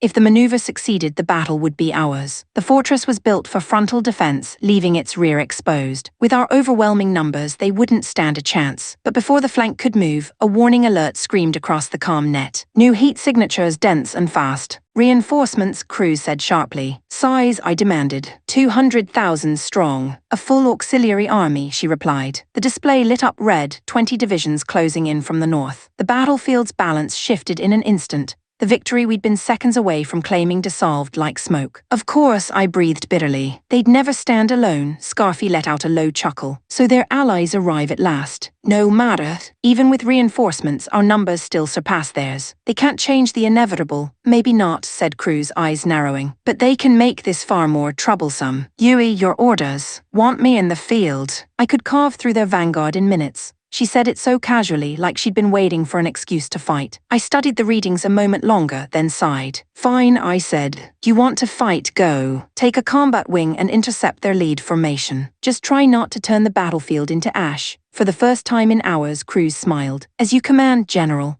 And with that she launched. Her crimson Magitek frame rose into the burning sky, a streak of light plunging straight toward the chaos below. It was said the Empire's advance was unstoppable. But standing there, watching thousands march blindly to their deaths, all I could see was a machine too large and too cruel to control. And I was trapped at its heart. Chapter 570, A Subtle Disturbance. Yui, Cruz and Scarfi wasted no time. Both climbed into their respective Magitek units and launched, each accompanied by a hand-picked squadron of elite riders. Cruz's personal unit, the Dominion, was a high-mobility model with flight capability, fast, agile, and terrifying in the hands of someone like her. She led a group of 30 subordinates, every one of them piloting a double Xlander-class suit, veterans strong enough that her detachment alone could match entire divisions. Meanwhile, Scarfi took command of the Arendite, his preferred combat unit, an imposing machine specialized for heavy assault. His personal guard numbered 50, all Xlander-class, forming another strike group powerful enough to shift the tide of a full-scale engagement. With both vice commanders deployed, all field command communications now funneled directly to me. The high command strategy protocols determined the broad strokes of movement, but localized decisions, the unpredictable human ones, still came across my desk for approval. "Message from the right flank. Our troops there are being driven back by enemy reinforcements. The field commander is requesting authorization to retreat." Negative, I replied immediately. Cruz and Scarfy are already engaging on that side. If we pull back now, it'll expose them and multiply our losses. Tell them to hold the line and synchronize with the Vice Commander's advance. Another transmission cut in. Survivors from the Annihilation Battalion are trapped on the south slope, completely surrounded. If we don't act soon, they'll be wiped out. Dispatch the 8th Division to extract them, I ordered. The 9th and 10th will provide support fire for the withdrawal. In truth, I doubted either Cruz or Scarfy would have bothered saving such a small remnant, but I couldn't stomach sacrificing them like that, not when their deaths would accomplish nothing. Then came the report I'd been waiting for. Cruz and Scarfy have commenced their assault on the enemy reinforcements. A wave of energy readings filled the tactical map. Even from here I could feel the shockwaves of their battle, blinding flashes of plasma cutting through the haze, explosions blooming like cruel flowers. Status update, I demanded. Confirmed, Cruz has destroyed 31 enemy units. Scarfy has taken down 27. Counting their squadron's kills, we've breached 150 confirmed enemy losses in just minutes. The comms officer's voice was almost disbelieving, and I didn't blame her. That pace of destruction was inhuman. Correction, another voice shouted. Kill count increasing. 172, 185, they're still climbing. The entire right flank was turning into a massacre, and I couldn't deny the sense of grim relief that washed over me. At this rate, I murmured, we'll break them completely. For once, victory actually seemed within reach, until something strange appeared on the tactical display. Yui, something's off, said Mary, my communication officer and most trusted aide, her brow furrowed as she studied the map beside me. The holographic projection painted friendly forces in blue, enemy in red. Look at the enemy on the right flank again. Doesn't that seem wrong to you? I zoomed in. At first glance, everything looked fine. The front lines were holding, the enemy's movements matched expectation. Yet there was something odd. Their rear markers were thinning. Their numbers are dropping fast, I said carefully. That's probably just Cruz and Scarfy pushing them back. Mary shook her head. No, look closer. It's not just the front line. Their rear formations are disappearing too. If this were a retreat, the units would be repositioning, not vanishing altogether. The pattern doesn't match shock collapse either. So you're saying, I murmured, tracing the faint red markers along their flank, they're pulling troops away intentionally. That's exactly what it looks like. But why abandon the flank entirely? If that side breaks, they'll be surrounded. They shouldn't risk it. Her words hung in the air, heavy with unease. She was right, none of it made tactical sense. The enemy's behavior was erratic, deliberate even. They weren't panicking under pressure. They were shifting. A slow chill crept down my spine. Fear could explain many things, but not this. Chapter 571. The Great Disturbance. Yui, it was clear now. The enemy was deliberately pulling their troops away from the right flank and relocating them to other fronts. To anyone watching, it looked like they had abandoned that side entirely. And if that were truly the case, it would mean they'd already given up the fight. Our right-wing forces, led by Cruz and Scarfy, took full advantage of the thinning resistance. Their advance was unstoppable, a merciless tide crushing what little remained of the opposing army. Victory felt inevitable. That was when Mary, standing beside me at the flagship's tactical console, leaned forward with a frown. Yui, look at that cluster of enemy markers over there. Something's off. She pointed toward a segment of the red display, an isolated enemy group near the far end of the right flank, roughly the size of a battalion. What's strange about it? I asked. Watch closely. Every time one of our units gets close, see, they disappear. My first instinct was practical. Well, that's war. Even if we're winning, losses are normal. No, she said, shaking her head sharply. Look at the rate. The speed they're vanishing, the pattern, it's not normal. Something over there is tearing through our units like they're nothing. Her tone made me uneasy. I shifted my gaze back to the display. She was right. The blue markers, our allies, were evaporating the moment they approached the enemy signature. It looked almost unnatural, as if our soldiers were being devoured by invisible fire. Can we connect to the unit engaging that position? I demanded. Yes, ma'am, replied the comms officer, hands moving across the console. After a few tense seconds, the sound of interference gave way to a frantic voice that filled the bridge. This is the 708 Battalion. We're engaged with 2 unknown enemy Magitech units near the enemy transport ship. They're monsters, 2 of them, and nothing we throw at them works. Triple Highlander-class squads can't even scratch them. We're getting slaughtered. We need reinforcements now. Even through the static, I could hear the panic. Describe those 2 enemy units, I snapped. The officer's voice came back, ragged with fear. One's silver-white with a lion's mane design on the head. Its movements are inhuman. The other's gold, thin-framed, covered in spinning blades. It cuts through anything that gets near. Wait, the silver one is charging a magi beam. What the? Fire, the line exploded with static, then silence. I turned to the display and my chest went cold. The blue markers representing his battalion had all gone dark, extinguished within seconds. Hundreds of allied units. Gone. That wasn't a battlefield skirmish. That was annihilation. Mary, I said quietly, contact Cruz and Scarfy. Tell them to intercept and neutralize those two immediately. Leaving them unchecked is too dangerous. She nodded and relayed the command. If anyone could handle such enemies, it would be those two and their personal guard. Their combined might was enough to challenge entire armies. For a moment, I even considered deploying myself alongside them, but I couldn't. With both my sub-commanders already in the field, abandoning the flagship would have left the command network blind. Within minutes, Cruz and Scarfy confirmed receipt of orders and diverted their wings toward the enemy position, taking a portion of the right flank with them. But it was already too late for the frontmost battalions. The rate of collapse was accelerating. Every minute, another wave of Allied markers vanished from the map. Hundreds became thousands. By the time Cruz's team closed half the distance, the enemy's kill count had already exceeded several thousand Manhwa units. Two silhouettes, just two, were carving a hole through an army large enough to bury nations. And even from my distant vantage point, I could feel it. The air itself trembled. Something unnatural was stirring within that red-marked void. And though the battle raged on, all I could think was one chilling thought. Who or what were those things? Chapter 572.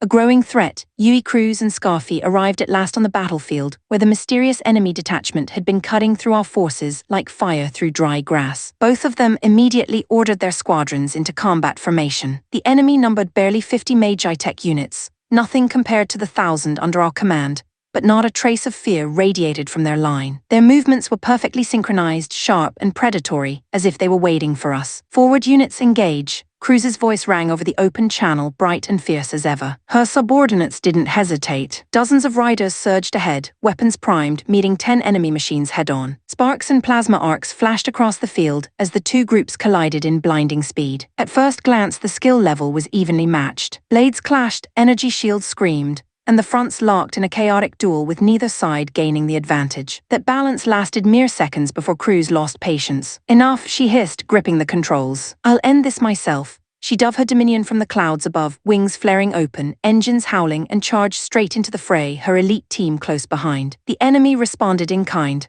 Another 10 of their golden and crimson machines detached from formation and intercepted midair. Even among killers, Cruz stood apart. Her control in flight was almost animalistic, raw instinct blended with flawless technique. Each strike of her spear shimmered with condensed arcane energy, detonating waves strong enough to shatter lesser machines. Within moments, our side began to push back. Sensing the shift, roughly 20 more enemy Manhwa entered the battle. Scarfy, unwilling to be outdone, ordered his entire forward battalion into an assault charge. Full advance. Crush them, 1,000 Titanic suits stormed forward, earth trembling beneath their synchronized march. But before they could reach their target, the sky tore open. Bright Star No, a blazing sphere, descended from above and slammed into the very center of Scarfy's formation. The explosion was deafening. Blinding plasma burst outward in a shockwave that swallowed everything: the hill, the soil, the screaming calms. For a moment, the entire horizon turned white. When the light faded, silence followed. The wreckage spoke for itself. Melted armor, shattered limbs of metallic giants, the ground bubbling where energy had liquefied the sand into glass. Out of hundreds, almost none remained whole. Even from my distant command screen, I could hear the horror in everyone's voices. What kind of power was that? Cruz breathed, eyes wide. Scarfy's reply crackled over the comms, tight with disbelief. If they can fire another one of those, even this army won't matter.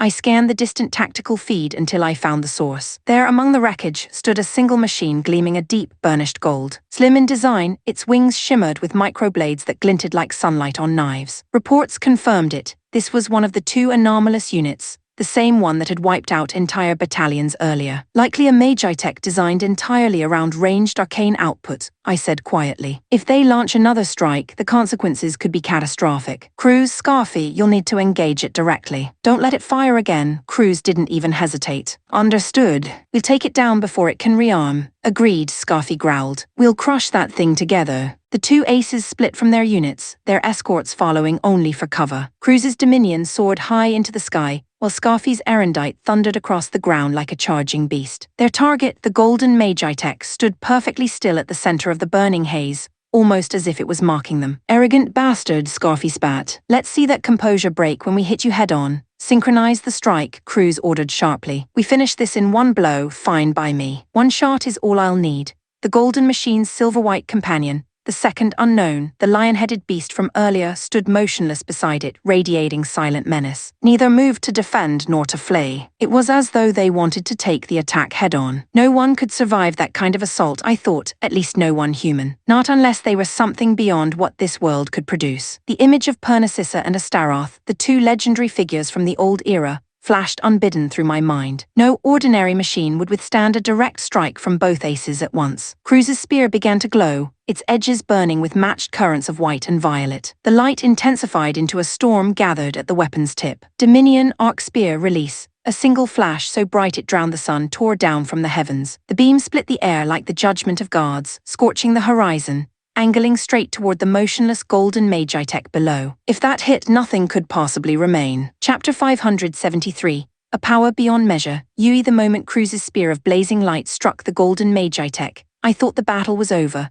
until her dominion was hurled through the sky like a rag doll. The machine twisted violently before slamming into the earth with a thunderous crash. Damn it, what was that? Scarfy froze for half a second, stunned by the sight of his comrade's fall. But instead of retreating, he redoubled his assault. His erendite surged forward, its blade wreathed in an aura of living shadow as he unleashed his strongest arcane slash, the half-moon sever. A crescent of black energy ripped across the field toward the golden machine. For any ordinary opponent, the attack would have been fatal. But the golden Manhwatycoon only moved its arm, slowly, almost lazily, raising what looked like a staff made of layered crystal. 1,000 shards of ice burst from thin air, glimmering like stars under the pale blue light. The instant the black crescent touched those crystals, it froze, solid, and shattered into nothing. What the hell? The glittering fragments didn't fade. They turned fluid, swirling into a blizzard that roared to life, whipping across the battlefield and straight towards Scarfy. He tried to evade, but even the Arendite's high-speed boosters sluggishly replied. The frost crawled across its limbs, thick and fast, until the machine's black armor turned stark white. Within moments, the mighty war unit was still as stone. Impossible to generate this much cold through pure sorcery.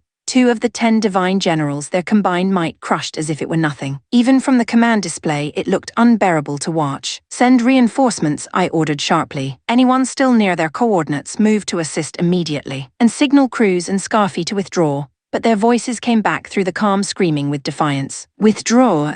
You expect me to crawl home bringing humiliation as my reward? Cruz shouted, fury mixing with pride. I won't lose to a little frost, Scarfy snarled, his breath ragged in the calm feed. The fight's just beginning. They'd lost their calm, blinded by pride, trapped by their own reputation. At this rate, they'd both die here. Ignore their objections, I told my staff. Initiate sortie preparation. I'm going out. The entire control deck froze for a heartbeat. Then the crew snapped into motion, shouting affirmatives. Prepare Elvira for launch. I turned to Mary, already waiting beside the console. She didn't need to be told twice. You're taking command while I'm out. Keep the main line stable. She stood, brushing stray hair from her shoulder before replying flatly, not a chance. I know you, Yui, you'll get yourself killed out there alone. I'm coming with 50 of the elite. Someone has to clean up the mess those 2 idiots started. I almost smiled. Understood. But remember, this operation is a rescue. Don't try to match whatever that thing is. If a retreat becomes necessary, we run. Clear? Mary's tone was dry as sandpaper. Trust me, I have no intention of dying for their ego.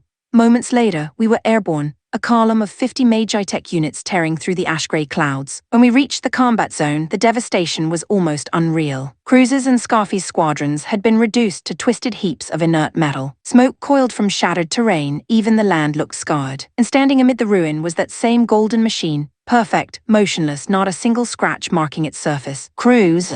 Scarfy, I shouted across the comm. Fall back now. You're both in no condition to continue. The reply came back raw with exhaustion and disbelief. Fall back. Don't joke with me, Cruz gasped. Every strike, every blast, it just absorbs them. Nothing works. This isn't a duel anymore. Scarfy's voice trembled, breaths labored. It's a massacre. Even getting out will be a miracle. I steadied my own breathing, then spoke firmly. I'll make that miracle happen. Mary, cover me. The rest screen the retreat. Keep that monster's attention off them. Got it, she said grimly. The 50 elites shifted formation instantly, deploying between the golden unit and the 2 crippled aces. Beams of suppressive fire arced across the plain, striking bright against the creature's hull, but none of them even scratched it. It didn't flinch. It didn't move. It simply watched. And even from here, I could feel it. That thing's presence wasn't just powerful, it was paralyzing. Standing this close to it felt wrong, like standing at the edge of a world that wasn't meant for humans. Whatever it wasn't an enemy soldier. It was something far beyond that. An existence that stared down at war itself as if it were an insect crawling across its palm. Chapter 574.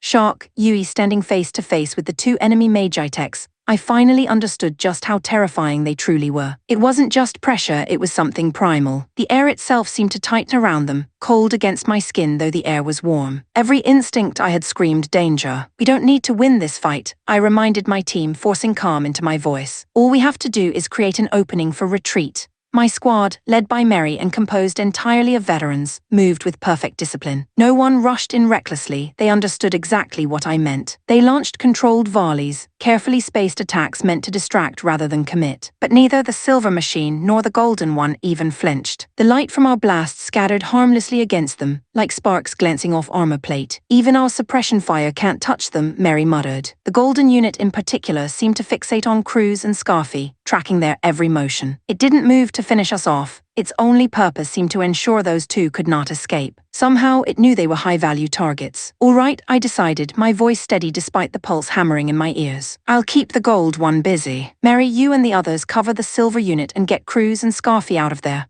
No, she snapped immediately. Yui, absolutely not. Even for you, that thing is suicidal. I'm not letting you face it alone. From the look in her eyes, I knew there was no point arguing. We didn't have the time anyway. Then we'll both take it, I said at last. The rest of you focus on extraction. Understood, said Mary. But don't you dare try to play hero, I almost smiled. You know I never do. In truth, even I wasn't sure how much use I'd be. Mary was powerful, yes, but against something like this, even her strength might not be enough. And I wasn't exactly brimming with confidence either. Still, we had to try. I leveled my rapier toward the golden magi tech and charged. The Manhwarekai's engines roared to full output as I closed the distance. There would be no probing attacks, no hesitation. One strike, everything I had behind it. The golden machine twitched, its focus narrowing on me. For the first time, it moved. The single crimson eye set within its helm locked onto me like a predator siding its prey. The force of that gaze alone made my chest tighten, but I didn't slow down. Now, I shouted, thrusting with all my strength. My blade shot toward its chest in a straight, lethal line. The enemy swayed. That was all. A light, graceful shift, barely a movement at all. My strike missed by inches. Before I could recover, its arm rose like a serpent, staff glinting in its grip. The next moment, fire bloomed. A dozen searing fireballs erupted point blank, spiraling outward like miniature suns. I twisted back, but not fast enough. Two of them slammed into my Manhwarekai, shaking the cockpit and flooding it with warning lights. Ugh, pain lanced through my body as the impact jolted through the neural link. Yui, Mary's voice cut in sharp and terrified. The golden magi tech turned toward me for the finishing blow, but Mary was already there. She came in fast from behind, her blade a horizontal blur aimed straight for its neck. The strike hit, but the golden unit didn't even shift. It raised its staff in one effortless gesture and deflected her blade as though batting aside a falling leaf. The shock sent Mary's magi tech spinning, its balance system screaming. Before she could stabilize, the golden machine pivoted, its one red eye flaring. The staff reoriented, its point glimmering with lethal light, and aimed directly at her chest. Mary, I screamed. But even as I called out, part of me understood the truth. This thing wasn't a warrior. It wasn't even a rival. It was something else entirely. An existence so far beyond us that calling it alive barely made sense. And now it was about to strike. Chapter 575. The End, Yui Mary. I moved without thinking, throwing the Manhwarekai between her and the golden machine's incoming strike. The enemy's staff flared with a blinding light, releasing a wave of energy that slammed into Mary's Jerhallen. The impact ripped one of its arms clean off, molten metal scattering into the air. The Jerhallen was one of the newest officer-class models, fast, armed with specialized arcana shielding. But the way that arm was torn away made it look as fragile as paper. A direct hit would have obliterated her outright. Mary, pull back, one arm's nothing, I can still fight, she snapped, her voice fierce and unyielding. Something about her tone made me falter. There was a fire there I hadn't heard in her voice for a long time, almost reckless in its defiance. Before I could protest again, the golden magi tech moved, smooth, cold, inevitable. In one perfect motion, it raised its staff toward me. Yui, her warning came a heartbeat too late. I threw the Manhwarekai to the side, boosters screaming, just barely slipping past the vertical sweep of that strike. The ground exploded behind me. Using the momentum of the sidestep, I switched to offense, thrusting forward with a single decisive strike. Dark Masha, the black beam erupted from my blade, tearing across the field straight toward its chest. For an instant I thought it hit, then the golden silhouette blurred like a reflection rippling across water. And then pains. A crushing jolt slammed through my cockpit. What just happened? The alarm screamed. The telemetry made no sense. The system couldn't even register where the attack had come from. The enemy had vanished from my sensors, yet I could feel it, a dense presence pressing close somewhere just beyond sight. Where is it? Yui, behind you. I spun just as Mary's voice cut in, swinging instinctively. My strike sliced through empty air, and there it was. The golden machine moved like liquid light, dodging with almost contemptuous grace. I saw its staff rise, slowly, deliberately, the tip aligning toward me. That sharp, gleaming point locked onto my cockpit. I knew what was coming. If that blast landed, it would end here. But for some reason, I didn't feel afraid. Maybe because I was too tired to be. Or maybe because deep down I'd already accepted it. So this is how it ends, that fleeting moment of resignation, of stillness, was shattered by her voice. Yui, the word tore through the calms as something massive collided with me. The Jerhallen, slamming into the Alvara and shoving it out of the staff's line of fire. Then came the light. The golden Magitex blast flared so brilliantly it swallowed everything. The shockwave hit like a meteor strike, and through the glare, I saw Mary's unit take the full force of it. Mary, for a breathless moment, the world stopped. When the light faded, her machine stood shattered, the entire chest cavity gone, smoking and hollow. My hands shook on the controls as I tried to process the sight. No. I rushed forward, reaching out as her crippled Magitex sank to its knees. Mary, answer me. Please. No response. The Jerhallen, my oldest comrade's machine, toppled backward, its ruined frame collapsing in slow motion. The sound of tearing metal echoed like a final, distant heartbeat. For a moment, I wasn't on a battlefield anymore. I was somewhere else, back when Emina had fallen, the first time I'd felt that same helpless loss, that same soundless scream. Then something inside me broke. My pulse pounded so violently I thought my chest would burst. Everything blurred. Rage, grief, guilt, all of it bled together in a flood I couldn't contain. She'd known. Somehow she'd known. That's why she refused to leave my side. Why she'd been so insistent. Because she understood this was meant for me. And as the golden Magitech turned its gaze toward me once more, I realized the truth in that thought. Because the moment it did, something deep within me snapped wide open. Chapter 576. Awakening, Yui, grief and fury surged through me, twisting together until I could no longer tell where one ended and the other began. I could feel it, my power evolving, swelling, devouring reason. Every heartbeat crackled with energy. Rage wasn't numbing me, it was feeding me, sharpening me. It felt like the moment I'd first undergone the Nitrorunia procedure, but multiplied tenfold. My body trembled, my thoughts blurred, and then something within me burst. A violent red aura erupted from the Alvara, flooding the field in a crimson haze. This was war. I knew that. The golden machine had simply performed its duty as a soldier, killing my friend as part of the natural cruelty of battle. I understood that logically, but right now I didn't care. Logic was irrelevant. The fury in my chest demanded blood. How dare you? Before I even realized it, I was moving. My rapier shot forward at a speed that tore through the air like hurricane winds, the sheer pressure distorting everything around me. For the first time, the golden Magitech, the calm, untouchable titan, flinched. It twisted sharply, abandoning its measured stance to evade. My first thrust missed, but I didn't stop. You're not getting away. I pressed the attack again and again, each strike faster and more devastating than the last. Sparks exploded across the machine's gleaming armor as my blade carved gashes through its plating. The once flawless gold was now scored with blackened scars. Just when I thought I'd drive it into the earth, the golden Magitech leapt backward and raised its staff toward the sky. A luminous blue circle bloomed above it, an arcane array humming with power. I didn't hesitate. I lunged forward, every ounce of focus pouring into the next strike. Metal screamed as my rapier met an unseen force. A deafening clang echoed as the blade bounced off, the recoil jolting my arms. I steadied my breath, eyes narrowing. Not yet. Again and again I struck. Each impact rippled through my bones, each rejection fueling me further. With every blow, my emotions surged, and my power climbed higher. Cracks began to crawl across the shimmering barrier. The blue light flickered, then fractured completely. The golden unit staggered slightly, as if shocked that something had finally reached it. I seized that opening, drawing all the shadow-threaded runia I could muster into my core. A pulse of raw power coiled around my blade, black, volatile, hungry. Be erased. The destruction arc burst forth, a wave of darkness that shrieked with the echo of death itself. The golden machine barely had time to react. It lifted its left arm to shield itself just as the blast hit. The explosion lit the world white, then red. When the glare faded, the enemy's arm was gone, obliterated, scattering like molten leaves in the wind. Still, it didn't fall. Instead, it used the recoil to propel itself backward,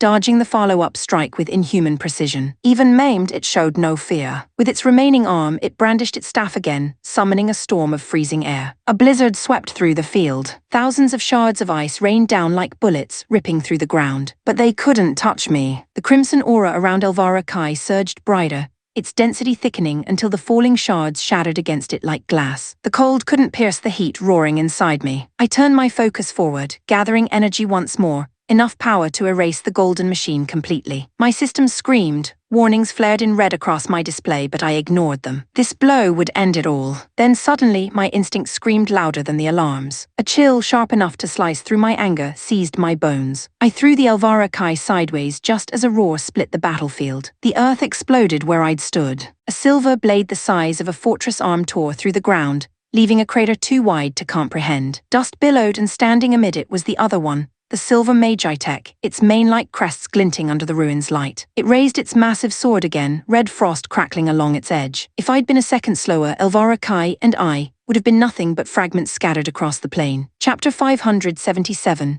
Into the fray. Ukiha. The great battle between the Elysia Empire and the Radal Axis Alliance had finally reached the northern territories, lands under the dominion of the old Triple Alliance. Following Fistor's command, I rode north with the army. He seemed intent on using this war to gauge the full strength of the two so-called heroes who had been resurrected. "Princess Ukiha, you have permission to sortie," he said, his tone measured yet threaded with a faint warmth. "But you are not to stray from my side. Whatever happens, stay close. You are far too valuable a guest for me to lose." Guest, perhaps, but it was clear he meant hostage. And yet, when he said valuable, something about the way his voice softened made my heartbeat hitch. I hid it behind a practiced smile. "Understood," I replied evenly. "I don't expect to change the tide between giants, but I wish to witness this clash for myself, to learn what true warfare looks like."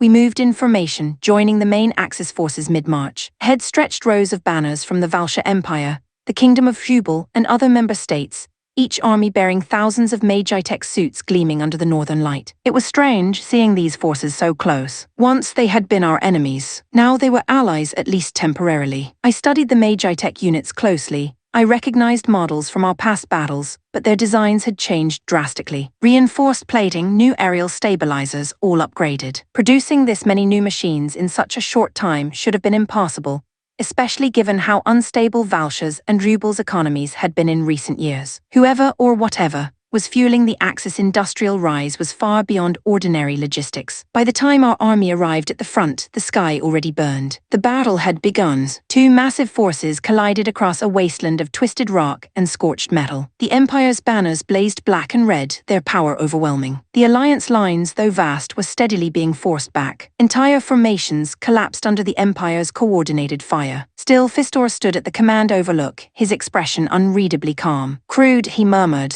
"This isn't strategy, it's brutish showmanship." His second-in-command, Rujan, nodded, arms folded behind his back. "A contest of raw strength. A waste of lives, if you ask me." I couldn't see what they saw. To me, it looked like chaos and terror, the kind of chaos no plan could truly tame. Yet as they traced sweeping lines across their battlefield screens, pointing out movements, counterplays, and timing I hadn't even noticed, I began to realize this was more than experience. They understood war the way scholars understood numbers. Then Fistor's tone sharpened. "Relay new orders to the Axis command. We strike now. It's time the Empire learns fear." What startled me wasn't his command, it was the response. Within seconds, entire battalions moved in unison, their formations pivoting in perfect precision. Only then did I grasp what had gone unsaid until now. The Radal Axis Alliance wasn't being led by its political council. It was being commanded directly by the Crimson Guard. By him, who in the heavens was Fistor, really. Every layer I peeled away only deepened the mystery. The idea of him being just a mercenary was laughable now. The new strategy was simple in design yet chilling in implication.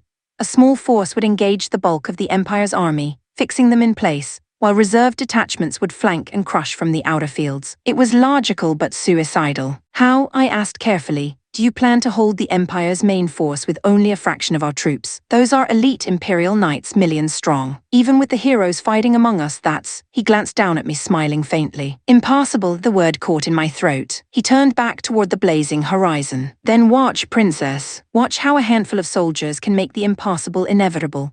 And though I didn't understand what gave him such certainty, when I saw the quiet fire in his eyes, I found myself believing, if only for a moment, that perhaps he truly could. Chapter 578, The Princess's Growth. Yukiha, Princess Yukiha, you may enter the battlefield, Fistor warned as the sortie alarm blared across the command deck. But you are not to leave my side under any circumstance.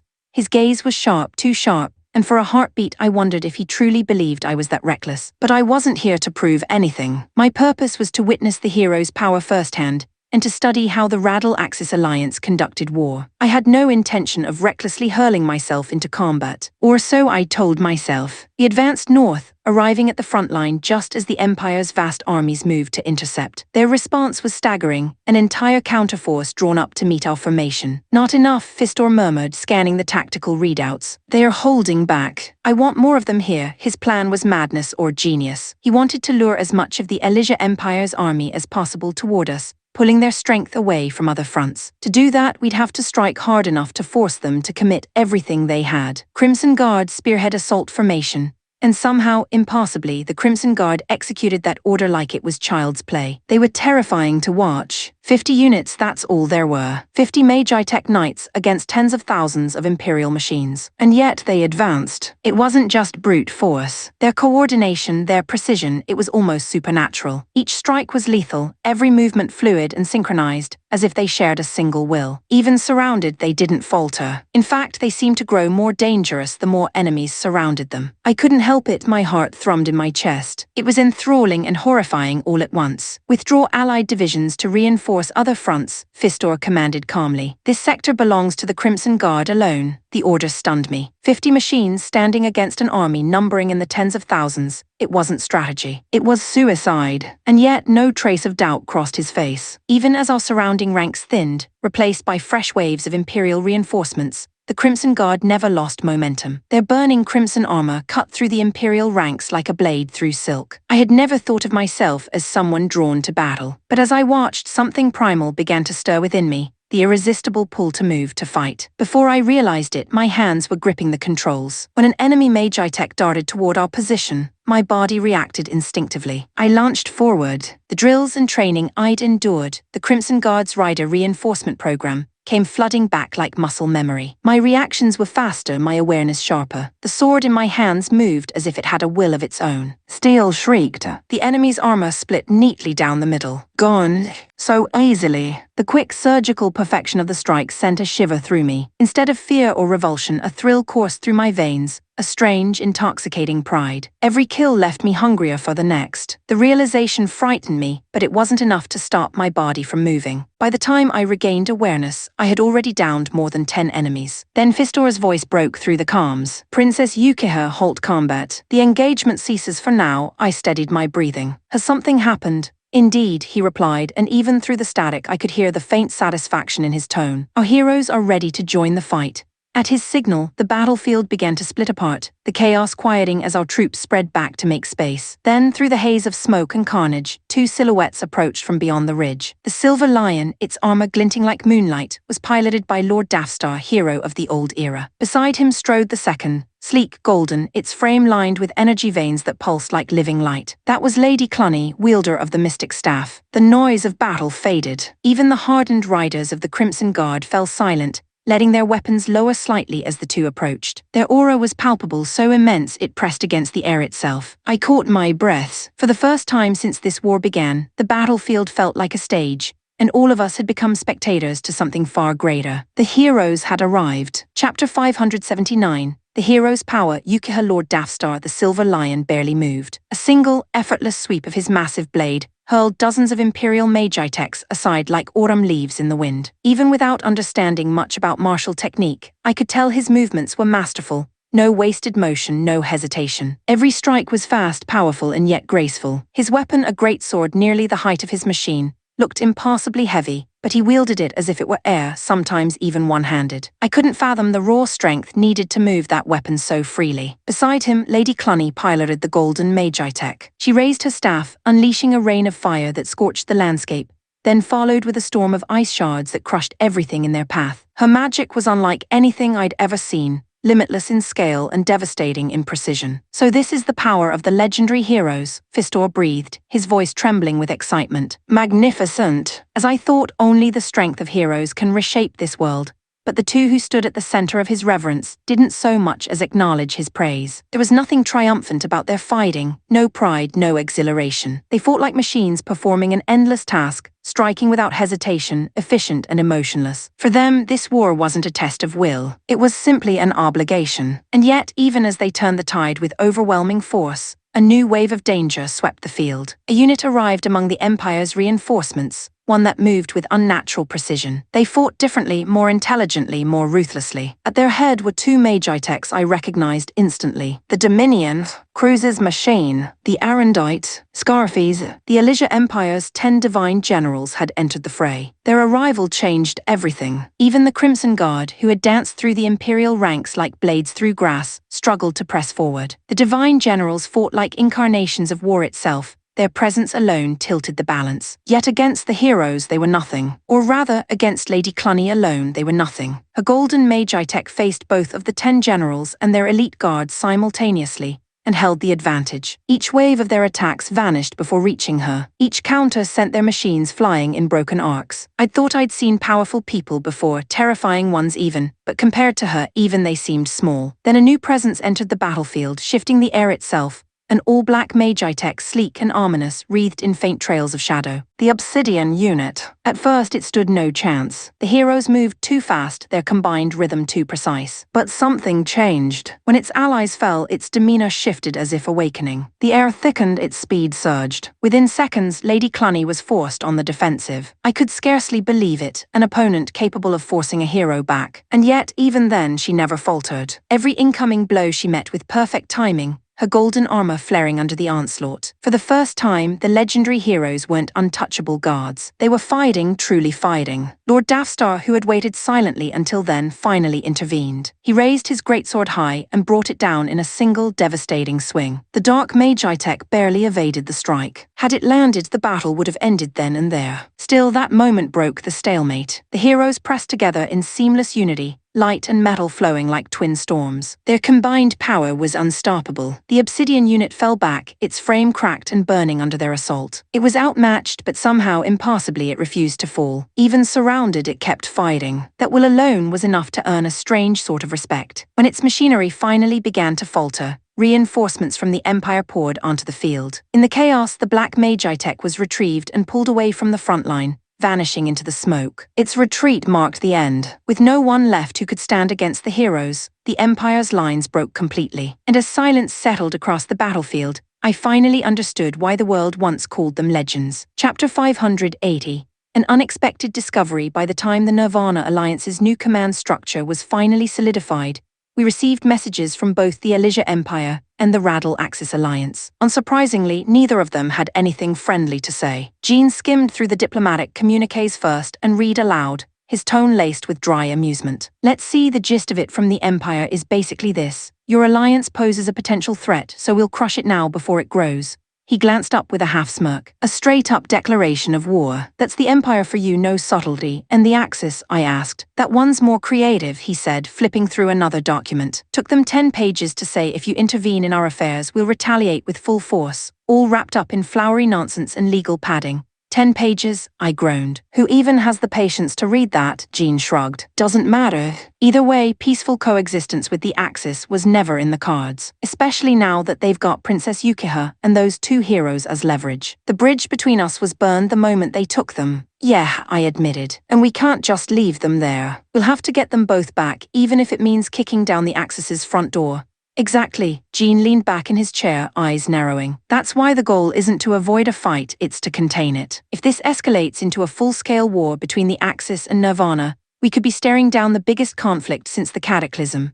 Despite his calm demeanor, I could tell he'd already begun working on a rescue plan. Every intelligence branch was moving under his direction. Out of all of them, the most crucial was the Information Division, where Sister Muse and the Grand Abbey of Aris were operating non-stop to tap into the enemy's data network. Finally, a breakthrough came. They intercepted field reports from a massive battle that had recently erupted between the Elysia Empire and the Radal Axis Alliance, a report that immediately drew Jean's full attention. It seems, he said quietly, scanning the pages, that the heroes fought there. I frowned. You're sure? There's no official statement saying it outright, he replied, eyes still on the documents. But 2 riders appeared on the field, both achieving impossible kill counts, the kind only a handful of people in the world could manage. I blinked. You say that like you know one of them. He glanced up, a faint grin tugging at his lips. I do, seriously. Who's? He pointed at me. You've what, me? The room erupted with laughter. I didn't know that, said Aluna, brushing her hair back with a smirk. But if we're talking about someone with power on par with a hero, I'd believe it's you, Yuyura. Yeah, Nanami chimed in brightly. If I had to choose between some ancient legend and the guy who's saved our lives more times than I can count, I know who I'm betting on.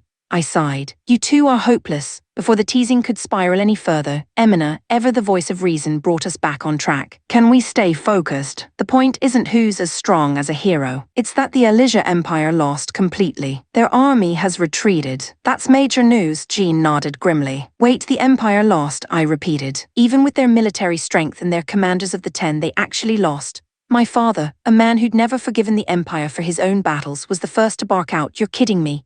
But Keon, standing near him, leaned forward, eyes narrowing. No, it fits. If the Axis truly deployed both heroes, the Empire bleeding out makes perfect sense. Jean, give us the details. Jean sighed, flipping the report's last page, the flicker of a grin returning to his face. I told you it was interesting, he said. And trust me, you're not going to believe who tipped the scales of that battle.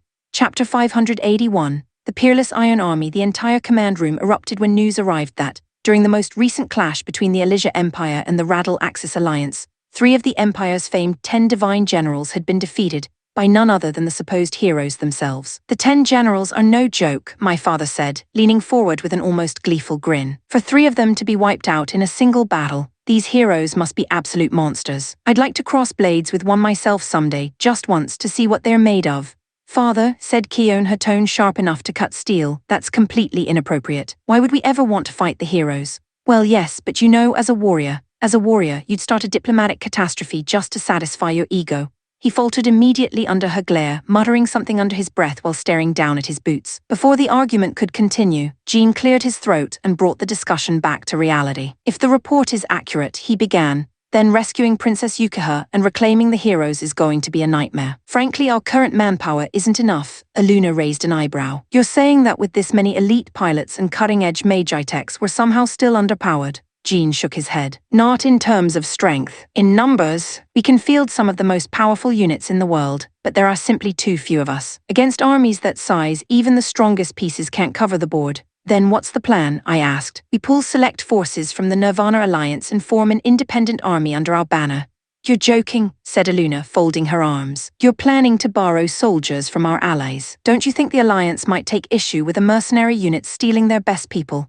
Borrow, not steal, Jean replied dryly. And the Alliance Council's already approved it. Truth is, most of their leadership would rather let us handle military operations directly. They trust the Peerless Iron Brigade more than they trust each other. I exhaled, half amused, half exasperated. They're way too easy to manipulate. But maybe it wasn't really manipulation. The truth was that 2 of the Alliance's most influential figures, President Laenal of the Amuria Federation and King Yudin of the Kingdom of Maltheria, were both staunch allies of ours. If they vouched for Jean, the council would move mountains without asking why. Jean tapped the table and continued. Once the new deployment's finalized, our forces will gain a temporary boost in strength. Each of you here will be assigned as commanders. You'll each lead your own squadron and report directly to me. Anyone without command experience gets some from your peers. You've got a week to prepare. Wait, a commander. As in me, I pointed at myself. Jean grinned, that maddening smirk stretching wider. You heard me. It's about time you stop charging ahead like some reckless hero and start using your brain for once. You learn faster when people's lives depend on your orders. I opened my mouth, but nothing came out. I couldn't argue with him. He wasn't wrong. Hey, came Nanami's excited voice from across the room. Does that mean I'm getting a squad too? That's right, Jean said. You're in the same category as Yuyura, so it's time you leveled up as well. Nanami pouted. The same category? That's rude, but her mock complaint didn't last long. A second later she was all smiles, laughing with Pharma about what her squad's insignia should look like. Watching them, I couldn't help but feel a muted warmth stirring somewhere inside me. For the first time since this war began, we weren't just a band of mercenaries anymore. We were becoming something larger, something capable of standing against the greatest powers in the world. The Peerless Iron Brigade was about to become an army. Chapter 582. The fallen commander, Yui. The latter half of the battle was little more than a blur in my memory. All I remember clearly is the order for a full retreat. The Elysia Empire's army had been defeated, utterly and beyond dispute. But victory and defeat meant nothing to me anymore. The only thing that mattered was the crushing weight of Mary's death pressing down on my heart. Neither the Emperor nor Rafshel blamed me for the loss. Somehow that made it worse. Their ever-present smiles, their calm, approving nods as I stood there reporting the details of our failure, felt profoundly wrong. I almost wished they'd screamed, punished me, anything. Instead, they spoke gently, as though all of this had gone exactly the way they had planned. We hadn't even finished repairs when talk of a second invasion began circulating through headquarters. More troops, more resources, an even grander war machine being assembled. 5 of the 10 divine generals had already been selected to lead this new offensive. Gyuro was appointed the campaign's commander, with Rosetta, Eugene, Emesis, and Rihanna serving as his 4 lieutenants. I wasn't among them. Officially, I had been sidelined from the second invasion. Unofficially, it was punishment, though not in any way I could truly resent. Remaining in the imperial capital was its own kind of torment. Every quiet hallway, every reflective surface reminded me of Mary. Her voice, her quick wit, her final act. The guilt ate at me alive. So I made my choice. I request permission to join the second invasion, I said when my audience with the Emperor came. My rank does not matter. I'll serve as a common soldier if I have to. He regarded me calmly from the gilded dais. You wish to redeem yourself then? Yes. Please. After a considered pause, he nodded slightly. Very well. On one condition, you will pilot the new prototype we have been developing. You will gather combat data from the field. In exchange, I will authorize your deployment. My Alvarakai is that no longer acceptable. The new design surpasses it in every measurable way, he replied smoothly. If you refuse, I will take it as a sign you no longer wish to fight. I swallowed hard. Understood.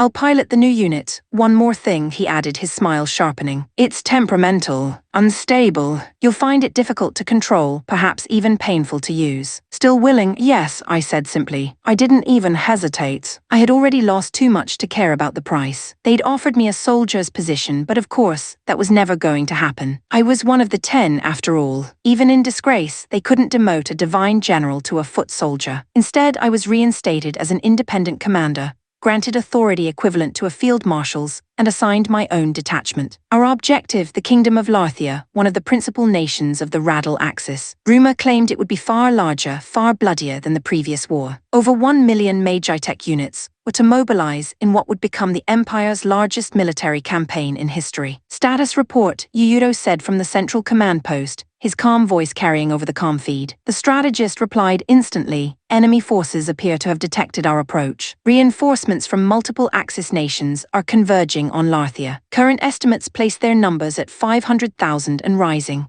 Yuyuro's eyes dimmed with sorrow. This will be a slaughter whichever side wins. That was the kind of man he was, too kind for the world he served. Moments later, our scouts reported again. Enemy Magitechs now within visual range. They're constructing defensive fortifications across their borders, stronghold placements every few miles. Yuyuro stood from his command chair. Transmit to all units, advance slowly and do not initiate combat. We'll observe their deployment first. He knew what none of us wanted to admit. Another frontal clash would devastate both sides. So we watched and they watched us in return. Thousands of engines hummed in uneasy unison as 2 nations' armies stared each other down across the frozen plain. And so began the long, tense standoff, a silence heavy enough to crush the heart. Chapter 583. The reason to join the war. The Elysia Empire moves faster than I expected, Jean muttered, flipping through the intelligence report. Despite their last devastating loss, it looks like they're already preparing for the next campaign. Where are they striking this time? I asked. Larthia, one of the Axis core states. It's going to be massive. Practically every major power tied to the Radal Axis alliance will rally there.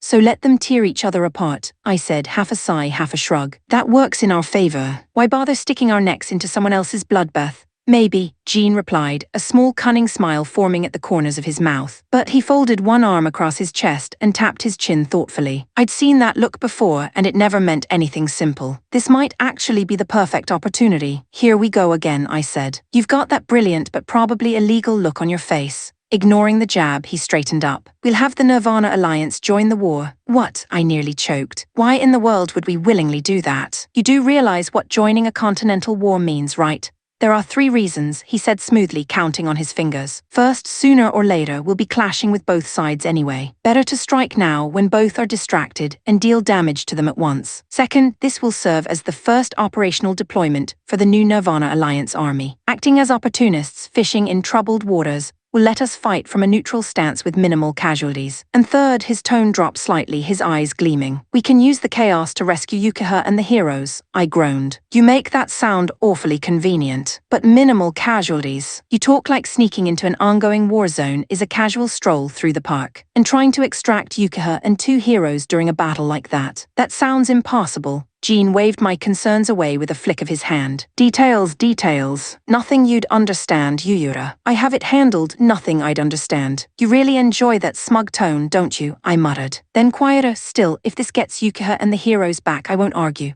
When the Nirvana Council convened, Jean presented his proposal. The Alliance would intervene in the war between the Elysia Empire and the Radal Axis Alliance, officially to preserve peace near the Lothian border. With his eloquence and the way he could frame even the most reckless plans as strategic necessities, he won unanimous approval. Not one delegate objected. Only Aluna, ever the realist, raised a brow afterward. You do realize how this looks, don't you? Marching into a foreign war we weren't invited to. This'll make us look like opportunistic scavengers. Jean didn't miss a beat. Our official purpose, he said, with that infuriatingly confident smile, is to protect and assist the Aris Grand Monastery, which lies near the Lothian border under Amuria Federation jurisdiction. We'll deploy under the guise of a defense and humanitarian mission. And if battle breaks out around us, we'll claim self-defense. Simple, utterly shameless, Aluna said flatly. Princess Linicarlo, however, seemed impressed. Shameless, yes, but politically sound. A plausible pretext is worth more than 100 swords after all. And that was that. The Nirvana Alliance would officially enter the war between the Empire and the Axis, cloaked behind the shield of diplomacy and protection.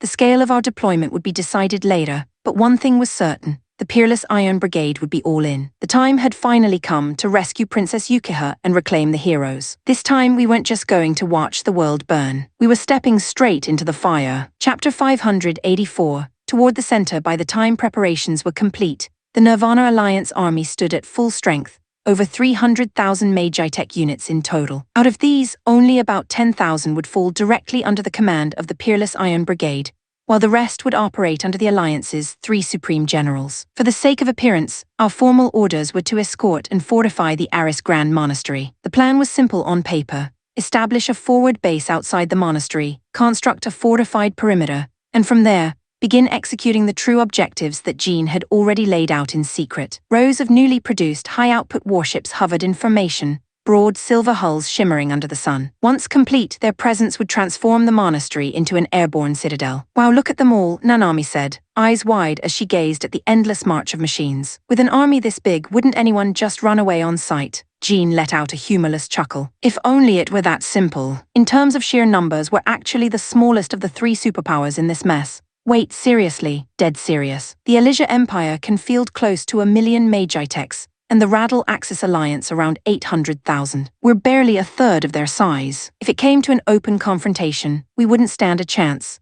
It wasn't that the Alliance nations lacked resources, they simply didn't yet have the unified command or infrastructure to match the older empires. Even so, this army was the largest the continent had seen since the Age of Cataclysm, a fragile miracle held together by shared necessity. So my father interrupted, his arms crossed. What's the situation out there now? They've been staring each other down for days, haven't they? Jean nodded, calling up a holographic map onto the command table. Lines of light traced the shape of Larthia, each color-coded to the occupying forces. The Empire split its army into 7 legions, concentrating most of its strength in northern Larthia. The Axis has built 5 major defense outposts in response, forming a wide encirclement. Both sides are holding position for now, testing one another, waiting for an opening. My father gave an approving grunt. Makes sense. With forces that big, even a small mistake would cost tens of thousands of lives. Neither side wants to move first, but Aluna frowned, her brow creased with concern. The entire region of Larthia and everything around it will turn into a battlefield. The scale alone is terrifying. We're talking millions of soldiers. Civilians are still living in the border towns. This war could annihilate them.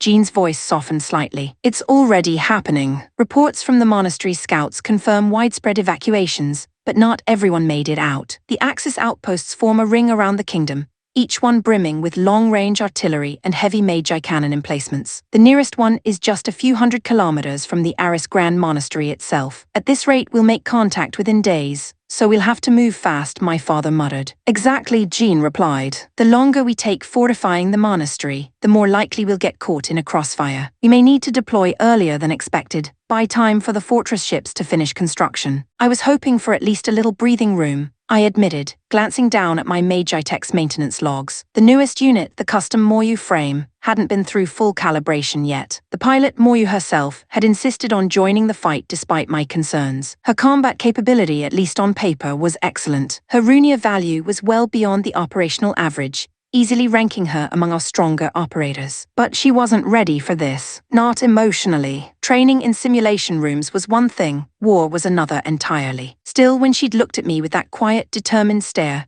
the same one Mary had worn before her final battle, I hadn't been able to say no. Soon we'd reach the monastery, and with it, the very heart of the coming war. The three great powers of the age were converging on one point, and whether we liked it or not, that point was about to become the center of the world. Chapter 585, The Colossal Magitech. How's it feel? If it starts getting rough, you can stop anytime. I'm fine, big brother. Totally fine, I wasn't so sure. Real combat was a whole different beast, so I had decided to set aside some time for Moyu's live training. She still looked fragile, at least mentally, but to my relief, she was holding up well so far. Maybe, just maybe, she'd manage when the real fighting started. The Magitech unit that Rafshel had designed specifically for her was something else entirely, bigger than anything I'd seen. He claimed the enormous size was necessary to stabilize and harness the volatility of Moyu's Runia energy. Even so, seeing it in person made Jean pale. The thing was so massive it couldn't even fit inside the carrier Yamato. Couldn't they have made it smaller? Jean grumbled, glaring up at the towering machine. We have to tow it across the battlefield like some oversized parade float. It's a logistical nightmare. You knew about the scale before it was built, I reminded him. Knowing and seeing are two very different things, he shot back. The machine, christened Alvian,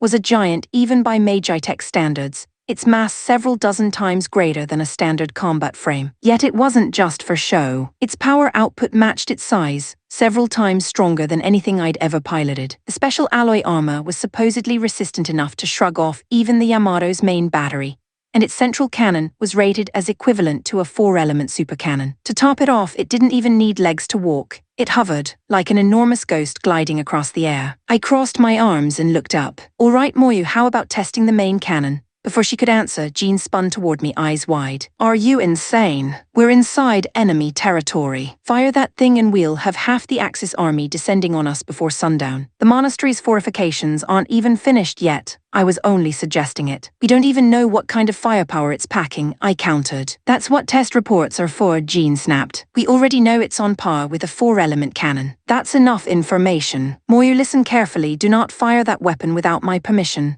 Okay, she said sweetly. Then after a brief pause, she added with innocent cheer, but if my brother tells me to, I might. Jean's sigh echoed through the hangar. She's your problem, Yuyura. Make sure she doesn't do anything stupid. Yeah. Don't worry, I won't let her fire unless there's no other choice. He gave me a look that said he clearly didn't believe me. Fine, he said at last, rubbing his temples. Then at least give me a performance report. I want to see how this monstrosity actually flies. Gladly. Moyu, lift off and take it easy at first. Got it. The words had barely left her lips when the entire hangar shuddered. Alvian rose straight into the sky in a blur of motion, clearing several hundred meters in a single burst. The speed was unreal. Even I had to blink to believe what I was seeing. Jean stared upward, speechless. That thing shouldn't be able to move like that. Yeah, I said slowly, watching the sky shimmer around its wake. Even for Rafshel, this is insane. Speak of the devil. Rafshel arrived just then, grinning ear to ear like a proud parent. Impressive, isn't it? High power output, high mobility, absurd firepower, and perfect stability. Once we realized how much capacity we had to work with, I spared no effort in pushing the limits. I'd say this is my greatest masterpiece since Arleo Roman II.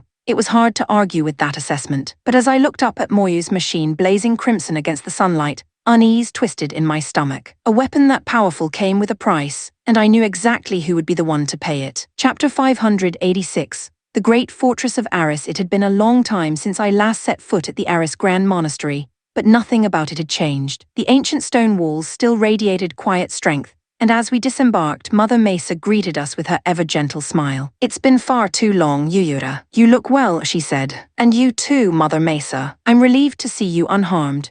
We'd already sent Sister Muse ahead to explain the outline of our plan, but this was the first time I'd had to give the full details in person. The operation would transform the monastery grounds into a military fortress, and though that meant it might once again become a battlefield, Mother Mesa showed no trace of hesitation when I asked for her approval. Given how chaotic the world has become, she said softly, nowhere is safe for long. If we must face danger regardless, then I would prefer it to be for a purpose. To serve in something greater, that to me would be a worthy risk. Her words, the conviction behind them, were humbling. She wasn't just a leader of faith, she was something rarer. A saint of courage. I promise, I told her firmly, we'll protect this place. No matter what happens, I won't let the monastery come to harm. Her eyes shone with quiet warmth. Once again, it seems we'll be relying on your protection. Later, as we prepared to leave the monastery grounds, another familiar voice called out from across the courtyard. Sir Yuyura, it's good to see you again. It was Count Dylam, the regional lord who had long protected the monastery. He looked largely the same as before, broad, boisterous, with a laugh that rattled your ribs. I'd half expected him to be upset about putting his territory at risk again, but instead, he was all enthusiasm. If there's anything at all I can do to assist, name it. I'd be honored to put my newly tempered strength to use. I appreciated the offer, but I needed him focused on defending the monastery, not dying on the front line. I deflected with polite small talk until he got the hint. Despite its growing strategic importance, the fortress project proceeded without interference from either the Radal-Axis Alliance or the Elysia Empire. Perhaps both sides were too busy with one another, or too wary of provoking us prematurely. The construction took advantage of the monastery's elevated position. Dozens of heavy ride carrier ships were docked around its high cliffs, their decks bristling with newly installed artillery. The defense systems formed a perfect blend of faith and firepower, an iron sanctuary standing above the clouds. By the time the modifications were complete, the mountain itself looked like a warship crowned by a cathedral, a shining iron citadel rising into the sky. Hard to believe this is still the same monastery, my father muttered, half in admiration, half in disbelief. You've basically turned the place into a mountain of guns. No way the Axis ignores something like this for long. Jean nodded. They'll come. It's only a matter of time. When they do, we avoid total confrontation unless they force our hand. The Alliance can't afford a drawn-out war, not yet. So we stick to defense until the moment's right, I finished for him. Exactly. The defense forces here will hold the front. Meanwhile, the Peerless Iron Brigade will move independently to rescue Princess Yukiha and recover the heroes. You've locked down their location, right? Confirmed. Jean's tone was absolute. Once this place is fully fortified, we'll depart. The moment the Axis makes its move, we move faster. I looked out toward the valley below where our new fortress gleamed beneath the sun. The sheer weight of steel and faith assembled here was enough to fend off any army, even without us. Soon, the Aris Grand Monastery would stand ready to protect the world once again. And when the time came, when battle spread beyond its walls, we would be ready to march. Chapter 587, The Mind of Radal. A lavish room spread open in silence, its marble floors gleaming beneath the soft glow of chandeliers. Within stood two people, a man seated comfortably in an ornate chair, and a woman standing before him, poised and disciplined like the perfect subordinate. From the way the air bent around them, their roles were unmistakable. So the man began, his voice smooth and calculated. The Nirvana Alliance moves at last, under the pretense of protecting the Aris Grand Monastery. Yes, the woman replied, bowing her head slightly. But that is almost certainly a front. Their true objective remains unknown, though it's clear they have a deeper motive. As I expected, he said, tone lazy but sharp beneath the surface. They have no interest in protecting holy relics or sanctuaries. Those days are long behind them. Then, she asked, her lips forming a faint, polite smile, shall we destroy them? A rural coalition like that, wiping it out along with the monastery it hides behind would be simple enough. The man chuckled softly. No, leave them be. We'll not hand the Nirvana Alliance a convenient excuse to escalate. If we don't strike first, they have no grounds to act against us. Understood. I'll instruct the Axis field forces to avoid any direct engagement. She bowed again and turned toward the door, but his voice stopped her. Wait, her hand froze on the handle. The man tilted his head, eyes narrowing with amusement. Then again, perhaps it would be amusing to prod the waters a bit. If we play this carefully, we could turn the Alliance against the Elysia Empire. Dangerous, yes, but sometimes a little chaos makes the game worthwhile. Very well. Change of plan. Have the 7th Raider Squadron disguise themselves as Imperial units and strike the Nirvana lines. You know what I expect? A faint glint appeared in the woman's eyes. Of course. It will require a degree of finesse. Might I request command of the operation personally? he smiled. Granted, with you in charge it won't fail. She bowed more deeply this time and left. The door closed behind her, but the man remained seated, a grin spreading across his face, cat-like and cruel. Whatever image played in his mind made his laughter slip free, low and satisfied. Then a knock. Supreme Commander Triua, sir. Fistor has arrived. The grin vanished instantly, replaced by a calculating stillness. Show him in. The door opened, and the man known as Fistor stepped inside without waiting for ceremony. Brother, Triua greeted, his tone deceptively light. What brings you here? In need of something? Fistor didn't return the smile. Not quite. I had business nearby and thought I'd pay my elder brother a visit. Triua leaned back, smirking. You've always been a terrible liar. What do you want? A new ride carrier? Or perhaps one of the magi techs armed with 4-element cannons? Neither, Fistor replied simply. I need a Class 3 exclusive magi tech prepared. Ah, Triua's smirk deepened. So you've found another Class 3, have you? That's rare. Congratulations, can you have it ready? Of course. Father recently commissioned a new unit for Festina, remember? It's still unused. I'll see that it's reassigned to you. Much appreciated, Fistor said, expression unreadable. My sister won't be needing it anymore. It's better suited for someone loyal, Triua chuckled. Don't say that where father can hear you. His temper's bad enough without you insulting his favorite child. He wouldn't care, Fistor said quietly. You know how he is. To him, Festina will always be his daughter, even if she betrays him. If she asked for anything at all, he'd still give it without hesitation. For a brief moment, the two brothers regarded each other in silence. Then Triua laughed, softly, elegantly, yet with the same cruel undertone as before. Fistor joined in, their laughter echoing through the marble hall, refined and poisonous. Two sons of the Raddle Order, bound by blood, ambition, and a rivalry sharp enough to fracture worlds. Chapter 588. The decoy from the command tower, the battlefield of the Nirvana Alliance stretched too vast to see in its entirety. The army's formation spanned beyond the horizon, and only the constant hourly reports could keep anyone updated on its movements. Jean was scanning the latest readouts when his eyes caught movement on one of the projected displays. The western flank's taking bites, he murmured. The enemy's testing the line. That much was expected, it fit the timeline perfectly. Want me to send a support unit? I asked. Jean shook his head. No need. The attack's too minor to warrant mobilizing the main force, or the Peerless Iron Brigade. What concerns me is the raiding team closing in under their cover. They're moving too deliberately. It smells like a setup. Aluna tapped her finger against the tactical table. We're already under light fire, right? That's excuse enough for engagement. If it's a trick, we might as well spring it before it turns ugly. Jean gave a silent nod. You're right. We strike first before they can make their move. Aluna, you'll lead the response team. Take 500 units and intercept that strike group. Got it. Leave it to me. Aluna's squadron launched within minutes, a swift spearhead-style detachment specialized in close combat and high mobility. No one was better suited for fast response scenarios. Just in case, I ordered my own unit to stand by. If anything went wrong, we'd be ready to deploy at a moment's notice. Not long after, Aluna's voice came through the comms, sharp and clear. Found them. Looks like an Imperial raiding party. Can you believe it? The Elysia Empire sneaking this far in, Jean stiffened. Wait, did you just say Elysia Empire? Are you sure? The Magi techs are definitely Imperial models. Their crest matches too. That makes no sense, Jean muttered under his breath, pacing beside the display. The Empire gains nothing by striking us now. Unless, he frowned. A trap.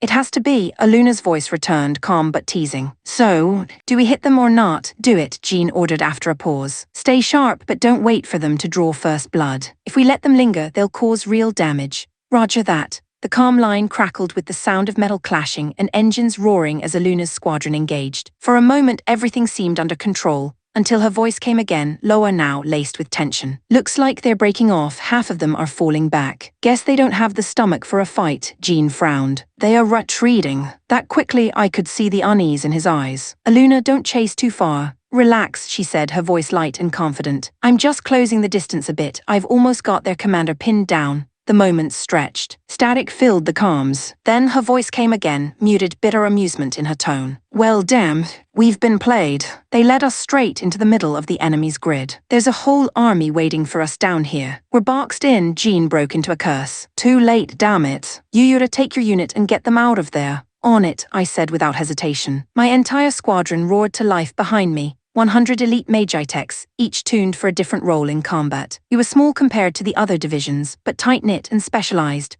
The sharpest edge of the Peerless Iron Brigade, second only to my father's own legendary assault corps. More you stay close to me, I said over our private channel. We'll break through together, right beside you, big brother. The sound of her determined voice steadied my nerves. We launched from the fortress, engines screaming into the wind. Somewhere far to the west, Aluna's squadron was already fighting for survival. And this time, we weren't going to be too late. Chapter 589, The Rampaging Giant. Moyu, don't push so far ahead. You already stand out enough as it is. They'll focus all their fire on you if you're in front. I know, big brother. Did she really, though? Her Alvian didn't slow down for a second, thundering forward at the very head of our formation. I tried to keep an eye on her movements while directing the rest of the unit, but it was like juggling fire. Commanding a squad, it still didn't feel like something I was made for. On the front lines, Aluna's team was already deep in combat. The enemy turned out to be a detached division from the Elysia Empire, numbering around 5,000 Magitecs. Small fry compared to their reported million-strong war machine, but still 10 times the size of Aluna's force. The fact that she was holding them evenly was classic Aluna. Time to level the field. Fire a full salvo. Hit the enemy's right flank. My unit's Magitech rifles, blasters, enhanced magic beam weapons flared in unison, unleashing a storm of luminous rounds. Hundreds of glowing spheres streaked forward and rained down like meteor fire. Wherever they struck, the Imperial Magitech's armor caved and shattered, fire blossoming across their lines. Yuyura, you're a lifesaver. Aluna's voice came through the comms amid the chaos, her blade cutting down an enemy that strayed too close. No time for thanks. Once we push them back, we're pulling out. Don't overstay your welcome. Roger that. I flipped to another channel. More you unleash everything on their center. Keep the pressure up. Got it, big brother. Alvian's shoulder section split open with a hiss of compressed steam. From the gaps, thousands of threads of energy lanced outward. Thin, radiant beams that curved gracefully before cascading downward. They hit like celestial rain, piercing straight through even the thickest armor plating. No explosions, just instant disintegration. Now, first and second squads attack from the right, third and fourth from the left. Fifth squad hold formation and cover Aluna's flank. What about me? Moyu asked. Keep firing, I replied. And whatever you do, don't use the main cannon. Jean will have my head if you do, or fine. I'll behave, she said, voice full of marked disappointment. Orders given, I engaged my own controls and launched Arleo Roman 2 skyward. The Mech's thrusters roared beneath me as I cut through the smoke, circled around, and dove straight into the heart of the Imperial formation. The shock of the sudden incursion split their ranks. My blade carved through everything it touched, steel, circuits, armor, and bone beneath. Their pilots were skilled, but they were unprepared for this. The coordinated formations that had always been the Empire's strength crumbled into pure chaos. Glancing across the battlefield, I caught sight of Moyu again. Her movements were monstrous, almost graceful in their brutality. Alvian looked less like a machine and more like a living titan. Beams of light streamed from its arms, tearing through anything that tried to flank her, while each strike of its massive limbs scattered enemy units like toys. Even its slow forward crawl felt unnervingly powerful, an avalanche given form. At first, the Imperial troops had tried to stand against her, rallying with artillery and suppressive fire. But with every passing minute, morale collapsed. Formation after formation broke apart under Alvian's advance. Within moments, the proud ranks of the Elysia Empire were no longer fighting. They were running, and the giant's shadow stretched long across the field, unrelenting. Chapter 590. Toward the stronghold. Once the Elysia Empire's strike force had been pushed back and the field was secure, we withdrew without hesitation. There was no point in forcing a battle we didn't need. Fighting the Empire wasn't part of the mission, and every unnecessary loss only slowed us down. Jean studied the tactical display, rubbing the bridge of his nose. Things are about to get complicated. If this trend continues, we may end up facing both the Radal Axis Alliance and the Elysia Empire at the same time. I frowned. Fighting two sides at once sounds like a nightmare. Aren't we supposed to be the ones profiting off their fight, not joining in? If we go head-to-head with both, we lose the whole point of being opportunists. Jean gave a short laugh. That's half right and half wrong. I shot him a look. Care to elaborate? Battling both sides isn't necessarily a disadvantage, he said. The key is how we fight. As long as we deal heavy damage to them without taking much ourselves, we win either way. Sure, in theory, I said, crossing my arms. But pulling that off sounds easier said than done. Jean pointed at the live map. That's what the Aris Fortress is for. If we fight defensively and let them exhaust themselves against us, our risk is minimal. Fair, but we've still got our real job to think about. You haven't forgotten that, right? Not for a moment, Jean said. We'll leave the fortress defense to the Nirvana troops. The Peerless Iron Brigade will move on to the next phase. That was the confirmation I'd been waiting for. It was finally time to go after Princess Yukiha and the heroes in earnest. Or so I thought. Then came the reports, the kind that made Jean's expression tighten slightly. It seems our skirmish with the Empire acted as a catalyst. Large-scale battles have broken out all across the front lines. I swore under my breath. So much for keeping things contained. Exactly, he said, voice low. They've escalated faster than I anticipated. The enemy factions are mobilizing in full strength. But he paused, thinking, this might work in our favor. I raised an eyebrow. In our favor? You're talking about moving during the chaos, aren't you? If we do that, we could get caught in the crossfire of a dozen armies. He shrugged slightly. No, avoiding that risk. But while everyone else is fighting, they're easier to track, easier to predict. A divided army is a readable one. We can use that. I had to admit he had a point. When the world was on fire, slipping through the smoke was sometimes the safest route. Despite some resistance, mostly from Emina and Keon, who argued caution, the decision was made. We would move under the cover of the ongoing war. The peerless Iron Brigade prepared swiftly, setting its course southeast toward Crinabale, a contested region in the Kingdom of Larthia, the central hub of the conflict. Crinabale was the heart of the storm. Whoever controlled it controlled the central front. Both the Empire and the Axis had sent their best there, a collision of elites locked in an unending stalemate. Under normal circumstances, venturing into such a battlefield would have been suicide, but that was where Yukiha and the heroes were being held. There was no other choice. If I flew alone in Arleo Roman II, I could have reached Crinabale in under 10 hours. But with the brigade's full force, a mobile army of 10,000 Magitechs now attached to our command, that timetable was impassable. We moved in slow, silent waves, concealing every engine signature, masking every trail of light. Stealth was more vital than speed now. Yet even with every precaution, avoiding conflict entirely proved impossible. Several skirmishes with enemy scouts broke out along the march, nothing too serious until the last one. A scouting party ran into a force nearly identical in size to ours. A full army, the same scale. And before we could change course, both sides had already sided each other. The confrontation we'd hoped to avoid was about to begin. Chapter 591, Swift and Decisive. Which faction is it?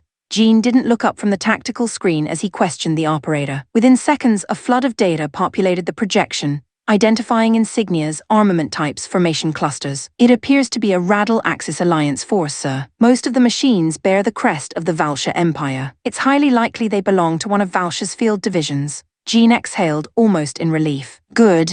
If they are Axis, that's one less complication. We crush them before their reinforcements can crawl over. I wanted to ask why that was considered good, but every time I questioned his logic mid-battle, I got an earful later, so I kept quiet. Jean raised his voice to the whole command channel. All units mobilize. Speed is everything here. Strike hard, strike fast. Eradicate them before they understand what hit them.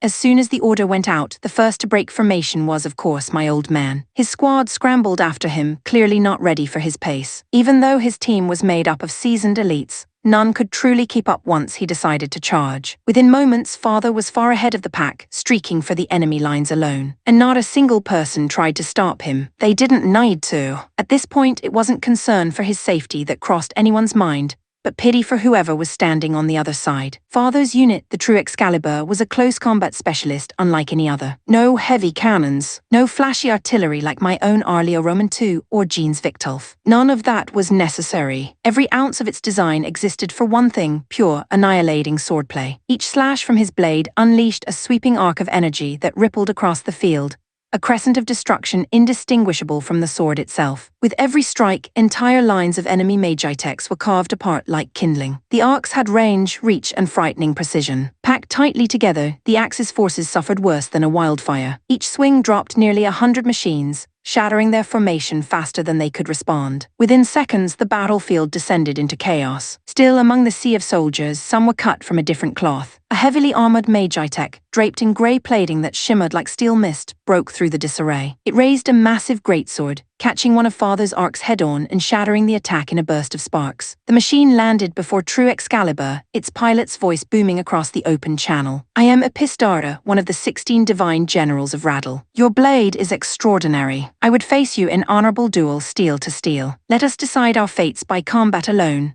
Father paused, as if indulging the request amused him. Very well, I'll grant you that. I would know the name of my opponent before we begin, Epistarta demanded. A small, knowing smile curved Father's lips. You might know me as the Sword Saint, for a heartbeat silence. Then the Sword Saint Vecht. The Sword Saint Vecht, that would be me, Father said pleasantly. Is that a problem? Hardly. To duel the Sword Saint himself, what greater honor could I ask for? Father chuckled. Then I'll give you the first move. Come at me whenever you're ready. If it were anyone else, the offer might have been arrogance. From him, it was almost generosity. Epistarta steadied his stance, massive blade raised high, armor plates shifting with a metallic hum. Then he lunged. The movement was fast, far faster than the bulk of his magi tech suggested, but still too slow. Far too slow for Vecht. Father sidestepped effortlessly. The blur of his return strike was barely visible, a single flash, so swift it might have been afterimage. The Grey Knight's head flew free of its shoulders, the body collapsing forward in lifeless silence. And just like that, the so-called 16th Divine General met his end face first in the dirt. To his credit, Epistarta had been strong, any other opponent might have struggled. But against my father, he'd simply drawn the short straw. A moment later, True Excalibur was already moving again,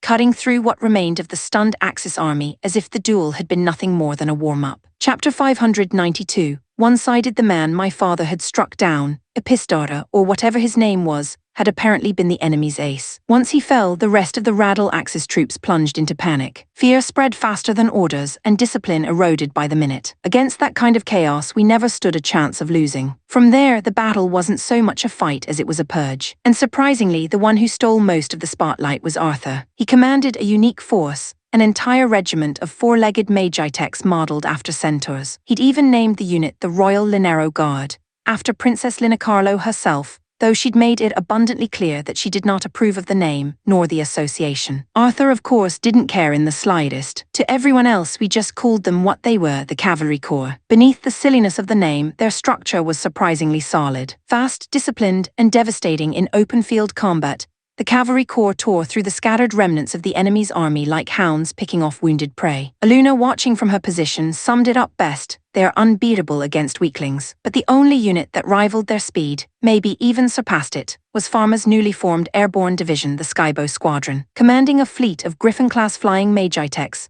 mass-produced creations designed by Ferry, the unit specialized in long-range precision attacks from above. With their extended reach and superior mobility, they could rain down destruction anywhere on the battlefield with uncanny accuracy. Just like their commander, the Skybow Squadron was calm, focused, and brutally efficient. Every arrow of mana they loosed found its mark, striking with surgical precision from impassable distances. By contrast, Nanami's division had little to do. Her unit was built for heavy, balanced warfare, strong in both offense and defense, but against a routing enemy that power became meaningless. Their formation stood ready, but there was no one left strong enough to test them. Ralgo's squad faced the same issue. His team specialized in defense-oriented magi-techs, massive, ironclad units made for holding ground and protecting others. In an all-out offensive like this, there simply wasn't anything left for them to defend. The more adaptive formations carried the day as expected. Aluna's Gladiator Corps, drawn from professional duelist pilots, fought wherever resistance flared. Junej's team, once a mercenary unit composed of elite sword fighters, coordinated seamlessly with Kion's division, the reformed band of former swordmasters. Both flooded the field like flowing water, cutting through what little resistance remained. Even the allied Milty division, composed of the Nirvana Alliance's best soldiers, held their own without issue. Reliable and composed, they did exactly what was required and nothing more. Then, of course, there were the two untouchables. The Sword Saint division, led by my father himself, and Princess Linacarlo's elite riders from Meltharia's veterans. Calling their performance incredible wouldn't do it justice. They weren't participating in the battle, they were the battle. Watching them work was less like witnessing soldiers fight, and more like watching natural disasters consume everything in their path. Within the hour, the entire enemy force was gone. Not defeated, not routed, erased. The few survivors, the smart ones, threw down their weapons, scattering into the wind or surrendering outright. And just like that, the sounds of battle faded, replaced by the uneasy silence of a battlefield where only one side had ever truly stood a chance. Chapter 593. Separate paths as planned, the peerless Iron Brigade was marching toward Crinabale, But midway through the journey, Jean suddenly called me and Festina aside for a private discussion. His tone made it clear this wasn't about tactics we could share with the rest of the team. The brigade will enter Crinabale openly, he said, folding his arms behind his back. But the real operation needs to be conducted quietly. I want a small team to infiltrate near the Radal Axis Alliance's front lines before the main offensive begins.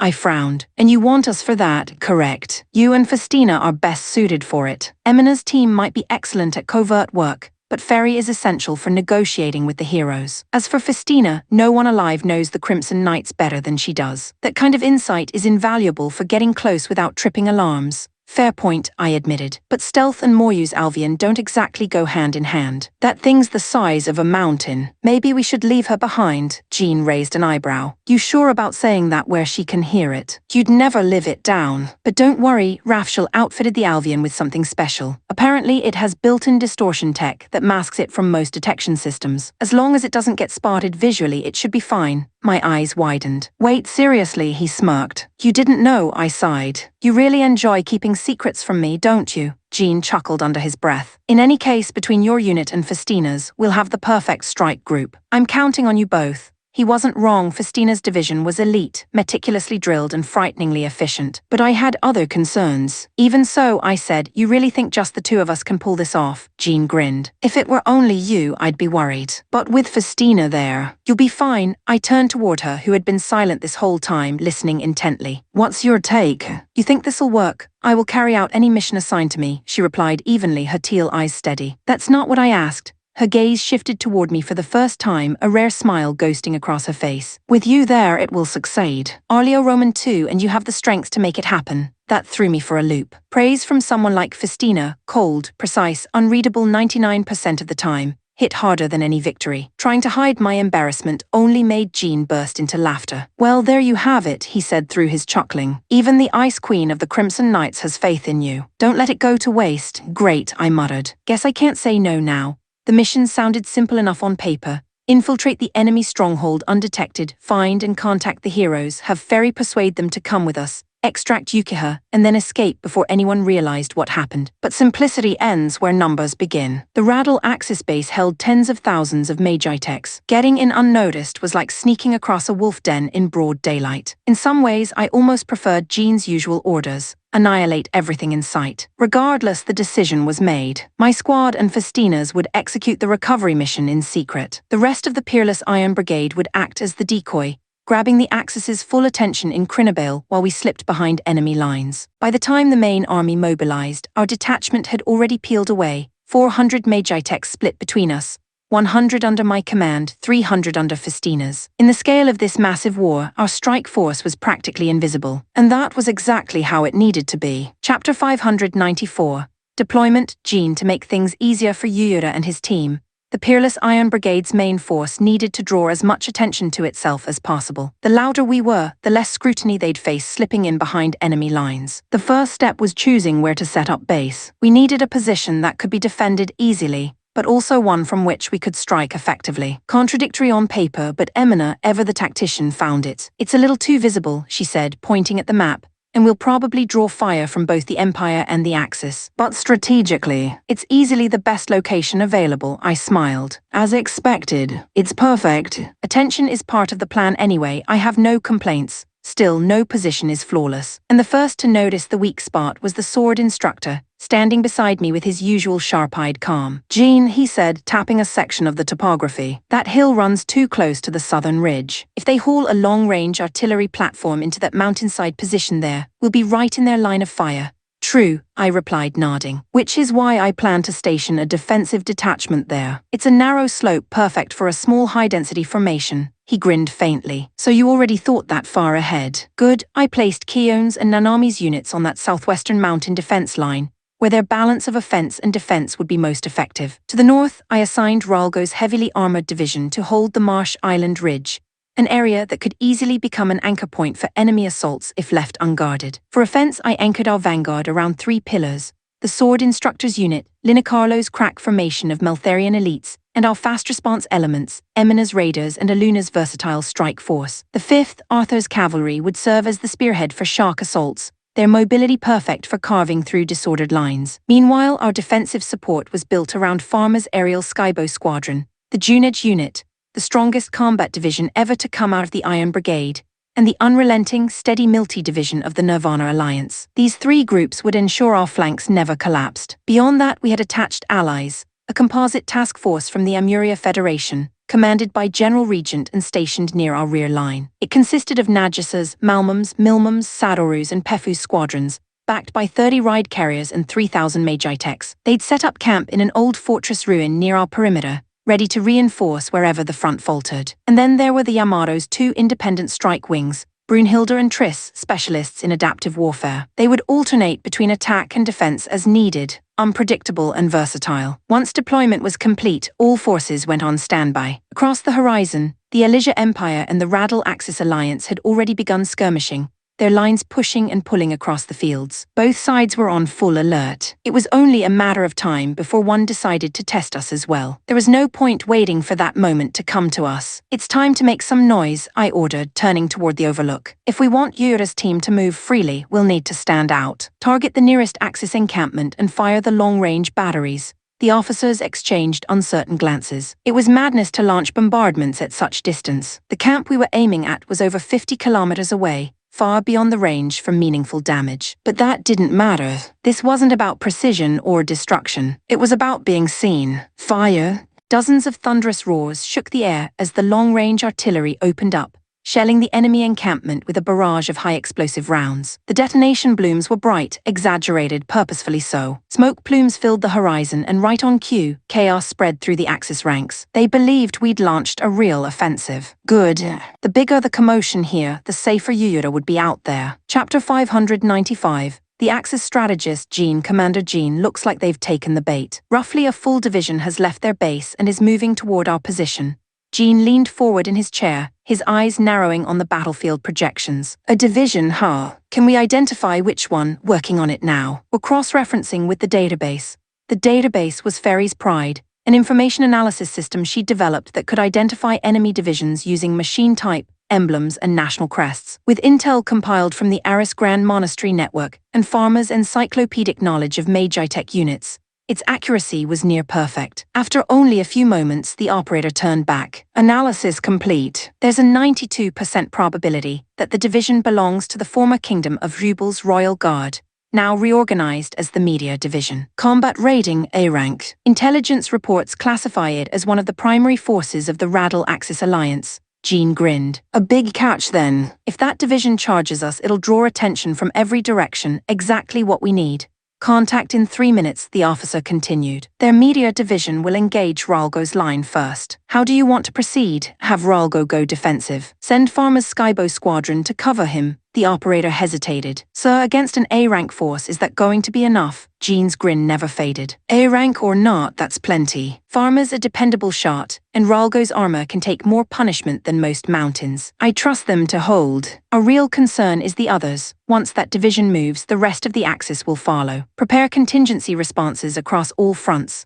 Privately, though, Jean had already decided that if things turned ugly, he'd personally deploy the Sword Instructors unit to stabilize the line. A new report came through. "The battle has begun," bringing up real-time visuals from the spy drones. Moments later, the main tactical display lit up with live footage, Ralgo's colossal Magi-Tech Alpha Gaintia standing at the center of the chaos. The machine spun its triple-pronged spear in a blistering arc, skewering 2 enemy units in one sweep. Another enemy rushed from the flank. Alpha Gaintia lowered its shoulder and crashed forward like a bull, sending the smaller Magi-Tech hurtling backward in a shower of debris. Inside the cockpit, Ralgo raised his left arm, signaling his subordinates to advance and tighten the formation. His company, made up entirely of heavy defense-type Magi-Techs, moved like a wall of steel, layered shields interlinking with unbelievable precision. Arrows and long-range mana fire clanged against armor, filling the field with the metallic chime of deflection. Even at close range, swords and lances couldn't breach their formation. What made it more impressive wasn't just the machines, but the men inside them. Under Ralgo's leadership, firm, patient, quietly charismatic, they fought like a single entity. I'd heard the man described as dependable, but watching this I could see it. The trust, the rhythm, they'd become more than a unit. They were a living fortress. It was beautiful in its own brutal way. The Axis must have realized the same thing because their tactics suddenly shifted. Random attacks ceased. Orders tightened. The Meteor Division pulled back its standard units and sent in their heavy-class Magi-techs,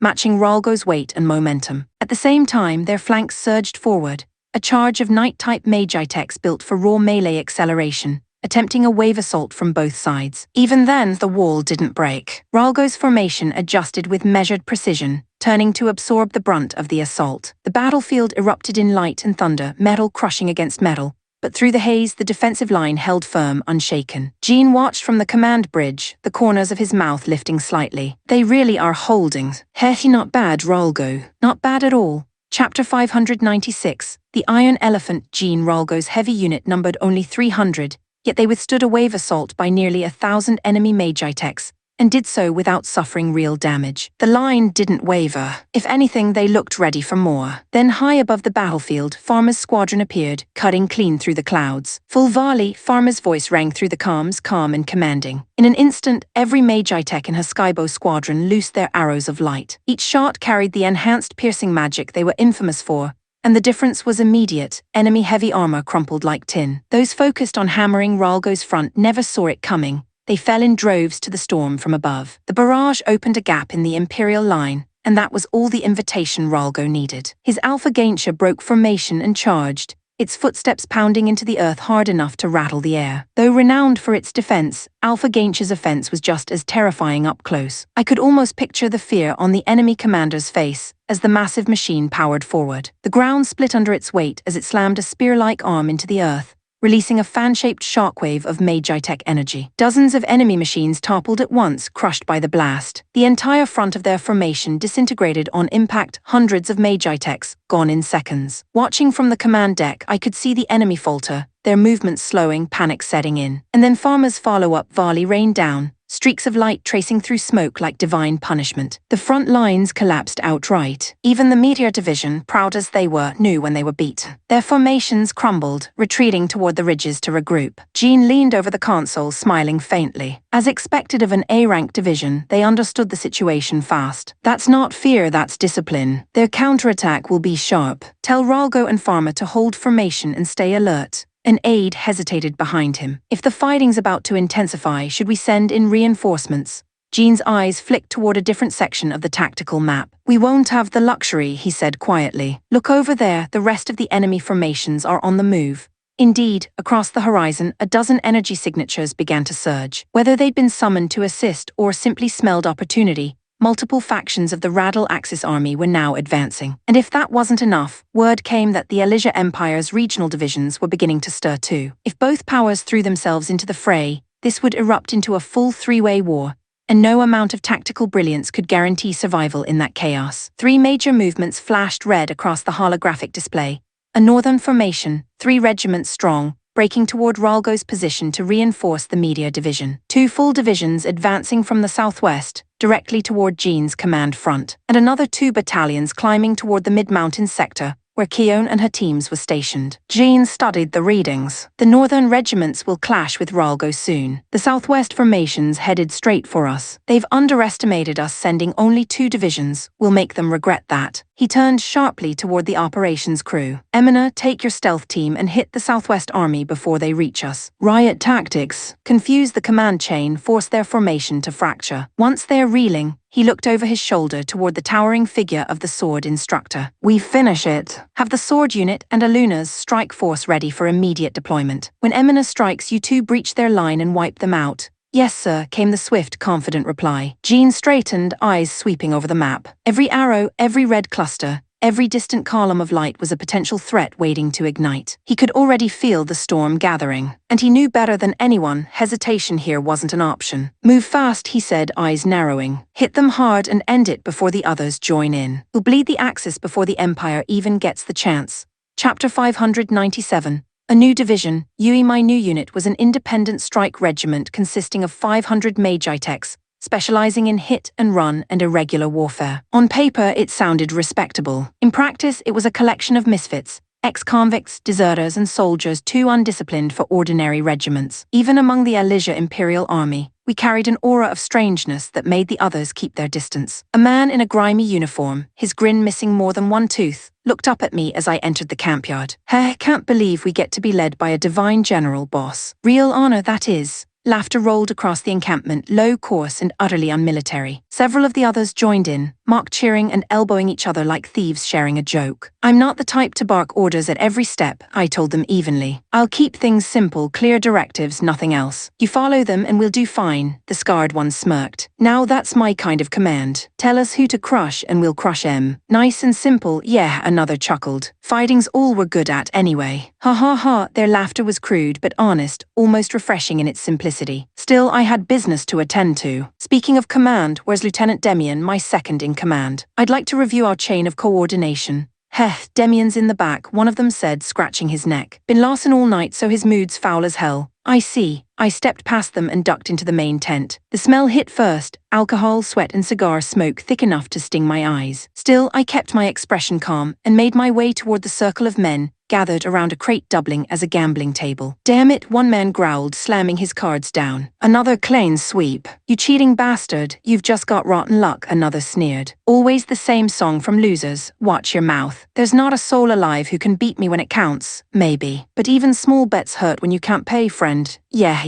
I'll cough it up on payday. You'll get your cut. The room fell quiet when they noticed me standing at the edge of the circle. Then just as quickly the noise returned, this time full of half-nervous snickers and poor attempts at charm. Well, one of them said, looking me up and down. What's a classy lady doing in a dump like this? If you're selling, I might be buying. I ignored him entirely and spoke loud enough for the whole tent to hear. Which of you is Lieutenant Demian? A man rose from his seat, a stocky figure with short, disheveled black hair, a cocky grin carved deep into his scarred face. That'd be me, he said, lifting a cigarette from his mouth. Don't think I've had the pleasure of meeting someone like you before. Pretty sure I'd remember if I had. I'm Yui, newly assigned to command this division. I came to introduce myself and discuss operational coordination. Well, the divine General Yui, his grin deepened. Heard rumors but didn't think the high and mighty would end up stuck with us gutter rats. Would you screw up to earn that? I am told this unit is among the most capable at its specialty, I replied, unflinching. And yes, I've made mistakes, but my reassignment has nothing to do with politics or punishment.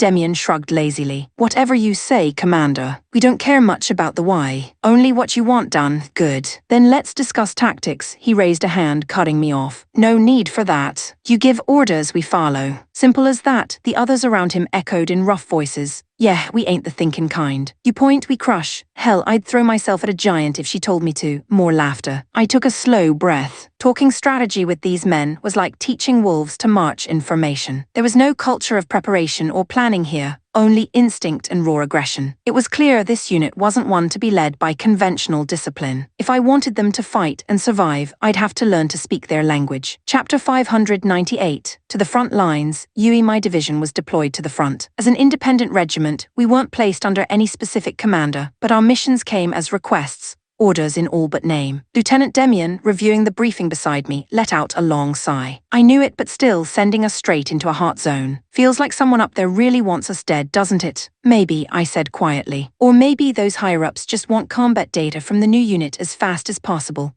I didn't bother elaborating that higher-ups meant Rafshel. There was no need to explain. Demian grunted. Of all places, they picked Crinibale, the worst battlefield on the continent. Rumor has it even the Nirvana Alliance is set to intervene. If that's true, we'll be fighting the Radal Axis Alliance and the Alliance forces at once. He wasn't exaggerating. Crinibale was the beating heart of the Central Front, a bastion where every major power had drawn their lines. It was so critical that 3 of the 10 divine generals were already stationed there. Whoever the enemy is, it doesn't matter, I said. We fight, that's all we do. Demian exhaled through his nose, grinning faintly. We do, sure. But you, Captain, you're the Empire's treasure. If the worst happens, we'll handle the dying part while you make it out alive. Treasure, I scoffed. I'm just a failed commander wearing a divine title I don't deserve. The image came unbidden, Mary's last moments, her machine erupting in light. The thought sank heavy in my chest. Demian's tone softened. There's no such thing as a worthless person, Yui. Everyone alive's got some kind of gift. They just spend half their life trying to figure out what it is. The difference between geniuses and the rest. The geniuses realize it sooner.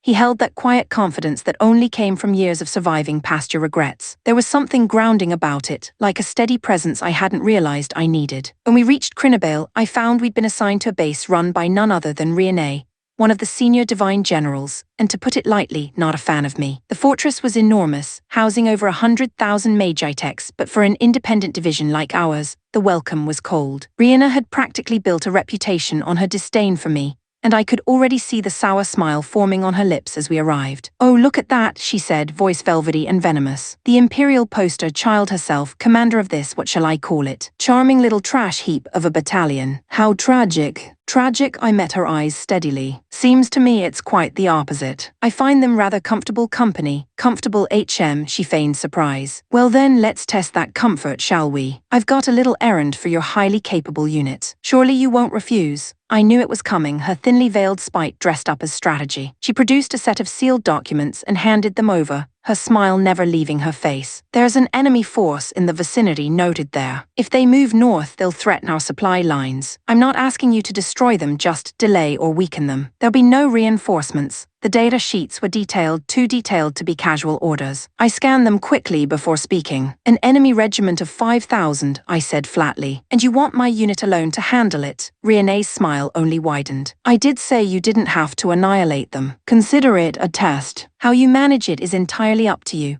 Understood. On paper, it was phrased as a strategic harassment operation. In truth, it was a death order wrapped in polite wording, 10 times our number, no support in hostile territory. Rihanna turned gracefully as if the matter were trivial. "Come now, Yui," she said over her shoulder with faux sweetness. "You did say you enjoyed a challenge, didn't you?" I didn't answer. Because if I opened my mouth then, I might have said something that could start a second war right inside this base. Chapter 599. Shadows in motion. Even though our infiltration force was considered small, combining my squad with Festina's brought us to several hundred units, a far cry from what most would call stealthy. Flying was out of the question, the energy trails would give us away. So we trudged across the wasteland in low gear, crawling forward at a pace that had Moyu grumbling over comms nearly every minute. "Big brother, this is so slow. Why don't we just fly straight there? If the enemy finds us, I'll blast them all before they can blink." "Moyu," I said, trying to keep my patience. "We're not hiding because we're afraid of them. If we get spotted now, they'll raise their alert levels and ruin every plan that comes after. Our job is to slip in quiet, not pick fights." She made a long, exaggerated hum. Hum, so it's just a pain in the neck then. I couldn't tell if she actually understood or if she'd simply tuned me out. Probably the latter. Ahead of me, Festina's calm, level voice came over the channel. "Yuyura, we're bordering the enemy's reconnaissance perimeter. They haven't detected us yet, but from this point on, we should stay battle-ready. Expect contact at any moment." "Understood," I said. I relayed her warning to the others, ordering positions tightened and weapons primed. The closer we moved to the Axis lines, the thicker their patrols became. If we were discovered, I needed everyone ready to counterattack before the signal flare went up. In these kinds of missions, staying unseen mattered, but what mattered more was spotting the enemy first. Thanks to Rafshal's new long-range radar suite, that part was covered. The scanner's precision was absurd. We could detect small formations long before they knew we were within range. By rerouting through clear gaps, we'd cut our potential encounters by almost 90%. Almost. There was no way to avoid every patrol this deep inside enemy territory. When that happened, we relied on my advanced stealth squad to handle cleanup without alerting anyone else. The team was led by Zajuna, one of the remaining veterans from the old Swordmasters Guild, and as fate would have it, a former pupil of Scarfi, the infamous traitor. He joined the guild years ago out of admiration for my father, and when Scarfi betrayed us, Zajuna severed all ties with his former master and came to us. Given that shared history, I'd always thought he'd prefer to serve under father's command. But when the choice came, he asked for my division instead. He'd never told me the reason. Maybe guilt still kept him from facing the Sword Saint and Keon directly. Enemy recon spotted bearing northeast 4-2. 3 units. "Evasion not possible," reported one of the scouts, requesting immediate silent elimination by Zajuna squad. A brief pause, then a single clipped response. Understood. Zajuna was not a man of many words, but every order I'd ever given him had been carried out with cold precision. His machine, the Kazkij, was a masterpiece of stealth engineering, a compact Magitech built for infiltration and silent kills. The hull absorbed light itself, while its weapon systems relied on a pair of high-frequency energy knives that could sever armor without a sound. Moments later, the air shimmered faintly on our radar, 3 faint bursts of energy, gone as quickly as they had appeared. No explosions, no alerts, just a silence. Target neutralized, came Zajina's voice, calm and even. Watching his squad work was almost eerie. They moved like phantoms, approaching unseen, striking with surgical precision,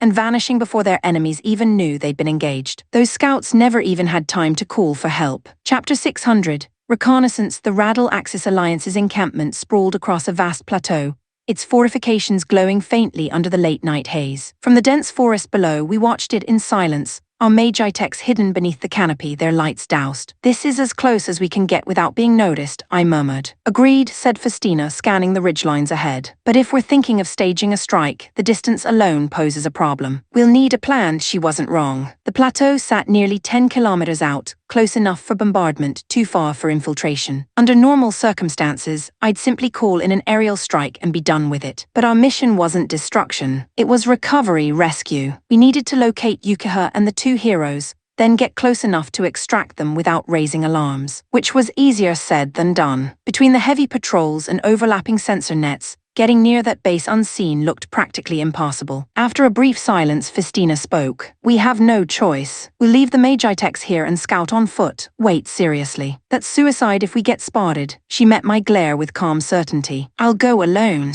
You and the others stay hidden and await my return." "Not happening. We need visual confirmation for Ferry's negotiation with the heroes. And if things go south, Arleo Roman 2 pilot, you know me, should already understand the terrain firsthand. Seeing it myself beats a second-hand briefing any day." Festina frowned slightly, clearly unconvinced. "We'll be going on foot, you realize." "It's dangerous," I shrugged. "I'll manage. If something happens, I'll just run like hell." For the first time that night, she smiled, a small, rare thing. "Don't worry. I'll protect you." Her tone made it sound like a promise, not an offer. A recon team ended up comprised of 5 people. Festina and me, plus 3 former members of the Swordmaster Corps, all experts in close-quarters combat. Any more would have increased the odds of being spotted. 5 was the sweet spot between stealth and security. Despite going on foot, we weren't actually walking. We rode compact vehicles called mobiles, small enough to fit a single rider, silent as ghosts and barely larger than a bicycle. Their engines used condensed mana currents, producing almost no noise. Thanks to their low profiles, they could weave cleanly through the underbrush without drawing eyes. We couldn't risk going all the way up the plateau,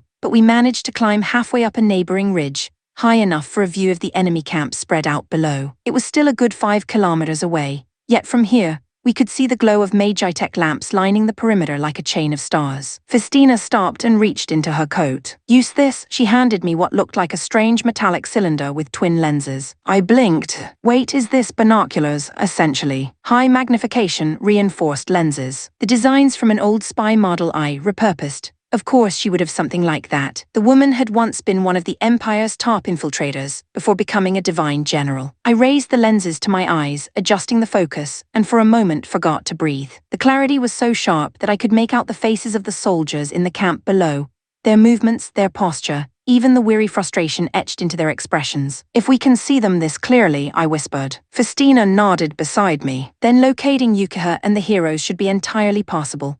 Through the glass, the camp seemed calm, too calm, almost smug in its security. Thousands of machines, hundreds of tents, and in the center, the largest structure of all glowed a deep red under the moonlight. Whatever we were looking for, it was there. And despite the silence of the forest around me, I could already feel the pressure of the storm waiting to break. Chapter 601. The discovery. The enemy's base sprawled out like a massive, tangled web, making the search for Yukiha and Hero feel like an endless grind right from the start. It screamed long haul, the kind that drained you just thinking about it, the distant hum of machinery mixing with the sharp tang of scorched earth in the air, every shadow hiding potential threats that set your nerves on edge. "What are you up to?" I asked, glancing over. "Oh, just figuring it's a waste to only scout around. So I'm jotting down notes on their forces, their setups, that sort of thing." Festina replied, her voice steady as she scribbled away. No surprise there, she used to be a spy after all. Methodical to a fault, always one step ahead. And just like that, she pulled out these packed lunches she'd somehow prepped, handing them over to me and the guards. The warmth from the containers seeped through my gloves, carrying the rich, savory aroma of home-cooked goodness that hit like a wave of comfort amid the tension. I figured this might drag on, so I went ahead and made these. "Hope it's not too pushy," she said with a small shrug. "No, I was starving half to death out here. This is a lifesaver. And damn, it looks incredible," I shot back, eyeing the feast. These weren't your average packed meals. They came in hefty rectangular boxes, crammed full of a wild variety of sides, grilled meats glistening with spice, fresh veggies bursting with color, rice molded into perfect bites, all jammed in tight but somehow not spilling over. The sheer volume promised to fill you up, and the steam rising off it all stirred up a hunger that gnawed deep in my gut, sharpening my focus for whatever came next. "This looks amazing. You're always so on top of things, Festina," I said, grinning as I dug in. "It's not that special. Anyone paying attention to the situation would realize we'd need fuel to keep going on a mission like this," she replied matter-of-factly, no hint of bragging, just that quiet confidence that made her words land even harder. Hearing it put so plainly, yeah, it stung a bit, reminding me how I'd totally overlooked the basics. The embarrassment burned low, like a spark I couldn't quite stamp out. But man, the food didn't just look good, it tasted like heaven. Every bite exploded with flavor, tender proteins seasoned just right, crisp edges giving way to juicy centers, all balanced with herbs that lingered on the tongue. The guards wolfed theirs down too, faces lighting up with rare smiles, the group's low chatter turning satisfied as empty boxes piled up. "Found it the Festoria ride carrier," Festina announced during our post-meal break, sipping tea that steamed gently in the cool air. She'd kept scouting the whole time, eyes sharp as ever. I fumbled for my binoculars, heart picking up pace as I peered through. "No kidding, that's the one." I recognized that ride carrier, I confirmed, the familiar hulking shape sending a jolt through me, the sleek lines scarred from battles past, now looming under the hazy sky. "No sign of Hero's Magitech unit yet, but it's probably stashed inside," she added. "All right, let's head back and gear up for the snatch and grab," I said, already itching to move. "Hold on. It's still just a hunch that Hero and Princess Yukiha are there. We need visual confirmation before committing," Festina cautioned, her tone firm but not pushy, like she was mapping out the risks in her head. She had a point, charging in blind only to find an empty shell. That'd be a disaster, wasted time, exposed flanks, the bitter taste of failure souring the air. Better to play it safe and spot them for sure. Still, from this far out, picking out faces in the crowd felt like chasing ghosts through the dust-choked wind. "Try tweaking that dial there, it'll boost the magnification," she suggested. "This one," I adjusted it as she said, and whoa, the view through the lenses zoomed in sharp and clear, the world snapping into hyperfocus like pulling back a curtain. Cranked to max, I could make out individual expressions on the carrier deck, the fine details of uniforms fluttering in the breeze cutting through the distance. "Nice, this should do it," I muttered, excitement bubbling up. "Start around that central crimson mech soldier ride carrier. If we spot either Princess Yukiha or Hero, that'll confirm it," Festina directed, her voice a steady anchor. Could Yukiha and Hero be split up somewhere? I wondered aloud. Knowing Festoria's style, they'd hoard valuables in one spot for tight control. "Splitting them? Low odds," she reasoned. "Makes sense if one was there, the others gotta be close. Sweeping them up in one go. Perfect for us," the tactical edge sharpening like a blade in my mind, the stakes feeling heavier with every passing second. Chapter 602. An unforeseen shift. Jean the squad under the Swordmaster instructor's command tore through what we believed to be the enemy's main force like it was nothing. Swift, precise, merciless. Even watching from a distance, their raw power was terrifying. It made your stomach tighten even though they were on our side. "If we're talking pure combat strength," I murmured, eyes still on the battlefield, "the Swordmaster's unit is easily a cut above the Iron Cavalry Corps. During the ancient civilization era, there weren't even warriors that strong," said Lafshul, who'd been observing the battle with that usual detached curiosity of his. "Honestly, the Swordmaster might have reached a level close to the heroes themselves."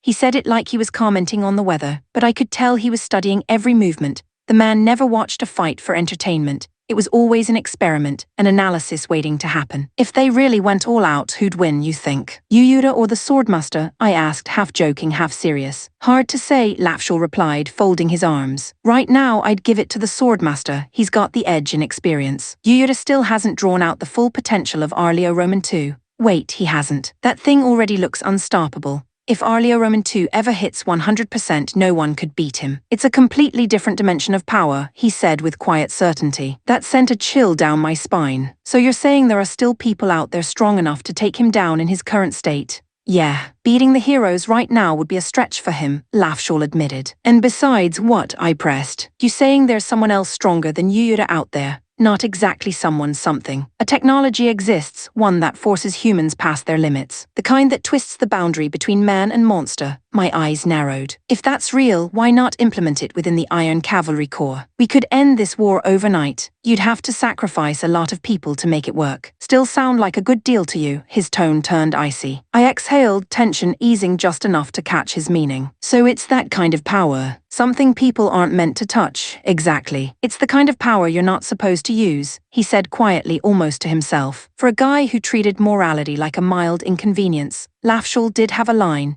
He'd never take innocent lives just to gain strength. But the thought of what would happen if someone without restraint got their hands on that tech, that was the stuff of nightmares. It made the air feel colder. Before I could dwell on it, the operator's tense voice cut through the channel. Commander Jean, we've got enemy movement, multiple formations approaching from the west. We believe it's reinforcements from the Radial Axis Alliance, roughly division scale. Another call burst through before I could respond. More enemy signatures. Several divisions advancing from the southwest. They're already forming combat lines. And then, enemy numbers escalating again. There's no end to them. Current count suggests multiple army-scale formations, that many troops couldn't just show up unannounced. There's no way that was a coincidence. My gut clenched. Information lake. It had to be. Commander, the operator continued, voice cracking. Northwest sector reports heavy mobilization from the Orisha Empire. Their main force might be advancing toward our line. Damn it, we're not just being targeted. We've walked straight into some kind of trap. I muttered under my breath. The timing was too precise. Way too precise. There was no way Orisha and the Radial Axis Alliance just happened to move in sync like this. Then came the nail in the coffin. Sir,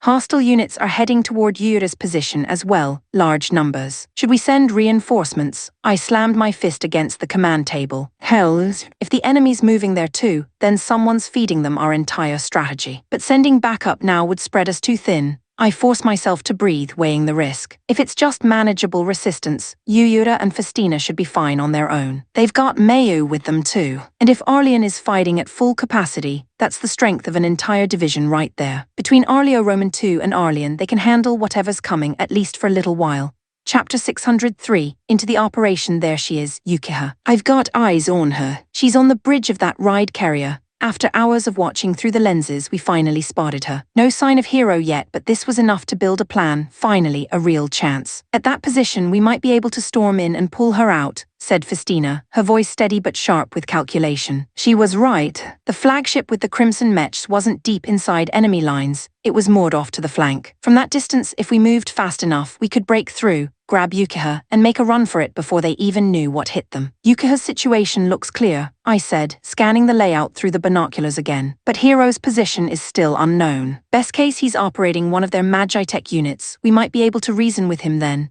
Or, Festina said, pausing for a moment, we could take the entire ride carrier intact. I turned toward her. You're serious? How? Get in fast. Disable the Crimson Mech flagship before they can react. Surround it. Then extract Princess Yukiha and Hero both, before the enemy has time to regroup. It's a bold move and we'll be swarmed once we make contact, but it's the only way to secure both at once.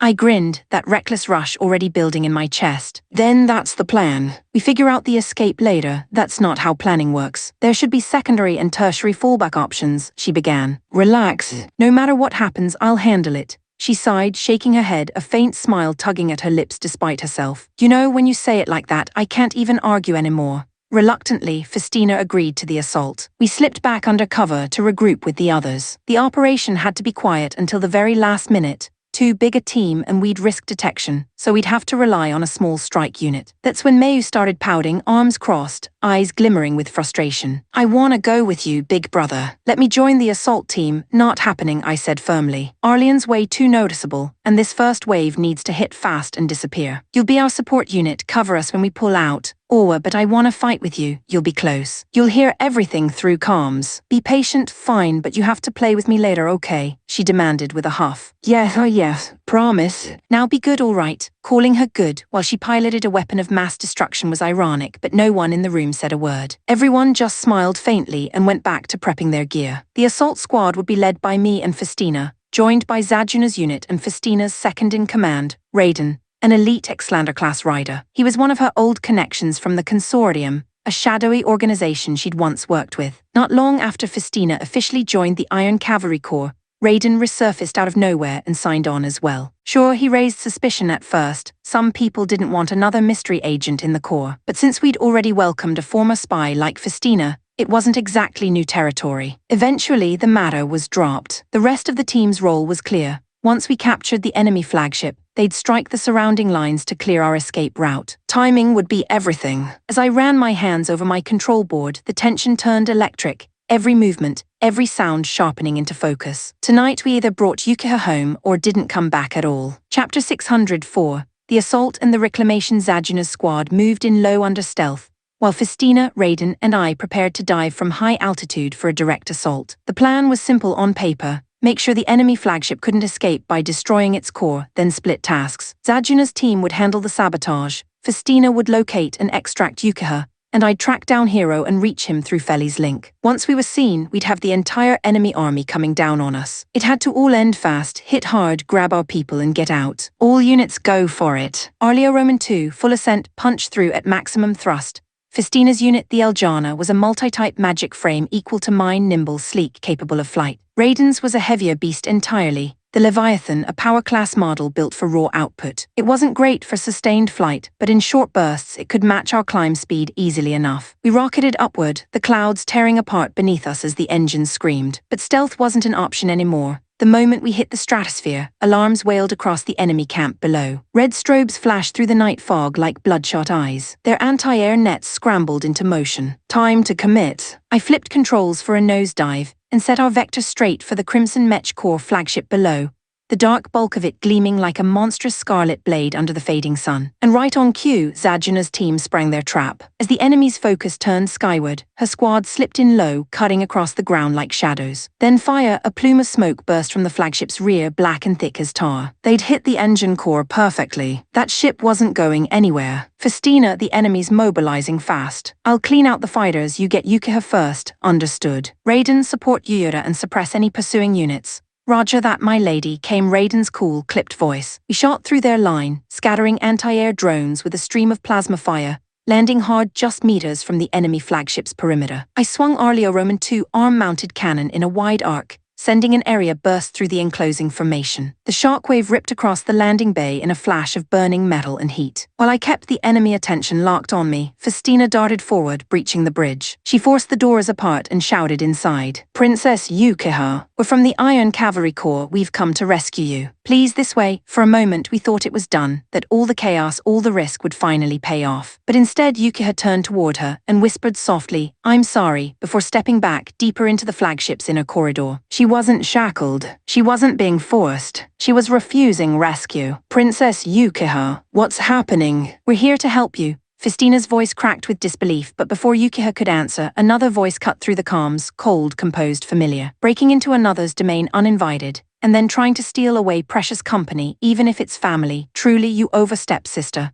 Festina's expression froze as the air in the bridge grew colder. "Fistoa, what have you done to her?" Her brother, Fistoa, commander of the Crimson Mech Corps, stepped into view, his crimson armor gleaming under artificial light. His tone was calm, as if explaining the obvious. "I haven't done a thing. I simply earned her trust. Friendship even, don't lie to me. You're using mind control, mind lock, aren't you?" He chuckled quietly, the sound low and sharp like splintering glass. "Oh, sister, not this time. I didn't sully her mind. Someone else did." Her breath hitched. Someone else. At that cue, the deck trembled as the flagship's forward hatch split open. Two silhouettes emerged through a storm of light and smoke, each towering, each terrifying. One glimmered in shining silver, its helm shaped like the roaring head of a lion, eyes burning gold. The other gleamed in pure gold itself, its frame slender and elegant but radiating power that made the air hum. The sheer pressure rolling off them pressed down like gravity itself. In that instant I knew without a single doubt what we were facing. These weren't just enemy pilots. These were the ones whispered about across every front, the legends that reshaped battlefields. These were the heroes themselves. Chapter 605. Hero vs the Unrivaled. You put mind locks on the two heroes. Fistoa, that's beyond despicable. Festina's voice rang with fury, disbelief cutting through her tone. Her brother only smirked. "Come now, little sister. You should worry less about moral outrage and more about your stance. A hero fighting at full power isn't someone you can handle in your current state."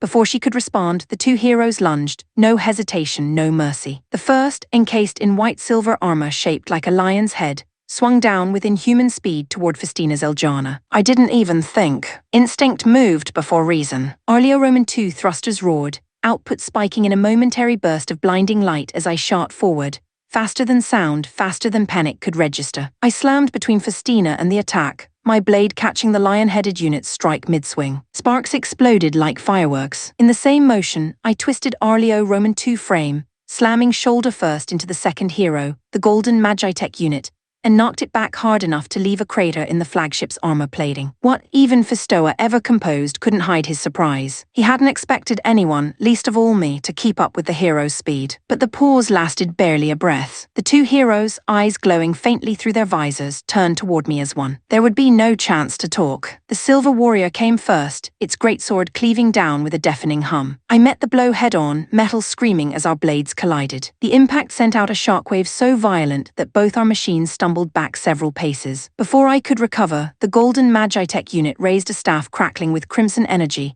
and unleashed it. A burning orb swirling like a miniature sun hurtled straight toward me. My footing was unsteady, balance shredded from the last impact. Dodging wasn't an option. Fine, I muttered, bringing Arleo Roman 2 arm cannon up. The twin barrels flared blue, spitting out a pulse of condensed mana. The two blasts collided midair, detonating into a wave of superheated wind. Flames scattered, but the attack didn't stop. One fireball became two, then three, rolling toward me like hellish meteors. I fired back, detonating each in a chain of blinding flashes that lit the entire battlefield. But the silver unit wasn't idle. It darted in through the smoke, sword flashing in a blur too fast for the eye to follow. Fire and steel pressed in from every direction, and my focus locked to pure survival. Dodging, intercepting, countering, the cockpit filled with the thunder of impact and the scream of strain. Feli, I shouted over the noise. We can't keep this up. Try to reach them, talk to them something. Feli's calm voice chimed through the calm channel, steady despite the chaos. Festina's suspicions were correct. Both heroes appear to be under mind-lock influence. In this state, no logic or emotion will reach them. What? Then what the hell do we do? Give me a moment, she replied. I might be able to bypass it from here, a moment. That's all she said. But against two heroes, a moment might as well be eternity. Outside, Raiden and Zajuna's teams struggled to hold off waves of enemy reinforcements,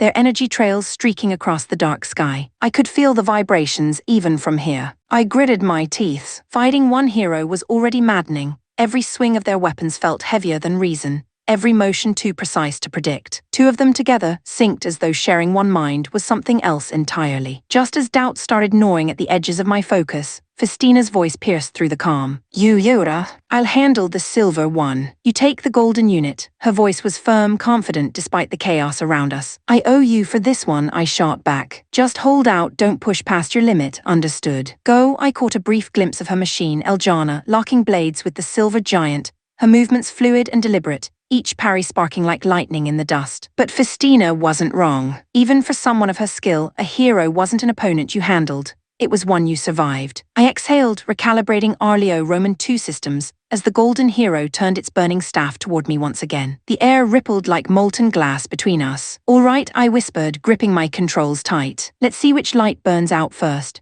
Chapter 606. The tide turns for the worse. Even as I fought the two heroes, the surrounding battlefield was collapsing fast. Zajuna's squad and Raiden were holding the line as best they could, but we were still deep inside enemy territory, and more soldiers just kept pouring in like an endless tide. Feli, how much longer? I barked, throwing Arleo Roman 2 into another evasive role as the golden hero's barrage scorched past. 3 more minutes, came her calm but urgent reply through the calm. 3 minutes. I could handle it. But could Festina, Zajuna's team, and Raiden? One mistake from any of us, one slip in focus, and this entire formation would collapse. And once that happened, the enemy wouldn't just crush us, they'd erase us. So that's how it is, huh? No more holding back. If we're going down, I'm taking everything I can with me. Just as I shifted my systems to emergency overdrive, the comms cracked with a voice I didn't expect. Big brother, we're here to help, that voice Mayu. I snapped my gaze toward the horizon, and there she was.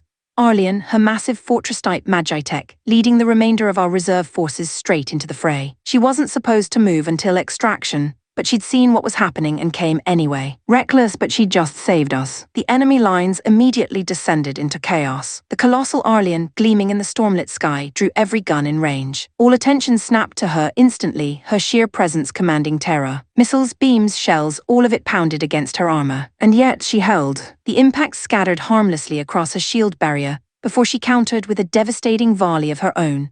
A blinding surge of mana flares that tore through enemy units like paper. Perfect. While the enemy scrambled to respond, pressure on the flagship perimeter finally loosened. It almost looked manageable again. Almost, before the flagship's underbelly split open to unveil two new Magitech units launching into the air. And one of them I knew instantly. Fistoa's Danatir. Damn it, this just got worse. I'd fought Fistoa before. I knew what he could do, and there was no one on this battlefield more dangerous for us right now. But the second machine, that unfamiliar silhouette with its sharp, predatory wings, set off a different kind of chill. That one, Festina murmured over comms, her voice tight. That's Falchion. You know it? I asked, swinging Arleo Roman II around to cover her flank. She hesitated for a heartbeat. It was originally designed by our father, built for me. Be careful, Yuyura. It's a Class 3 exclusive model. Its performance surpasses even my brother's Danatir. You've got to be kidding me. Fighting Fistoa was bad enough, but something even stronger. Against heroes, no less. And then it all fell apart. Fistoa's Danatir rushed at me with a blinding red trail of energy,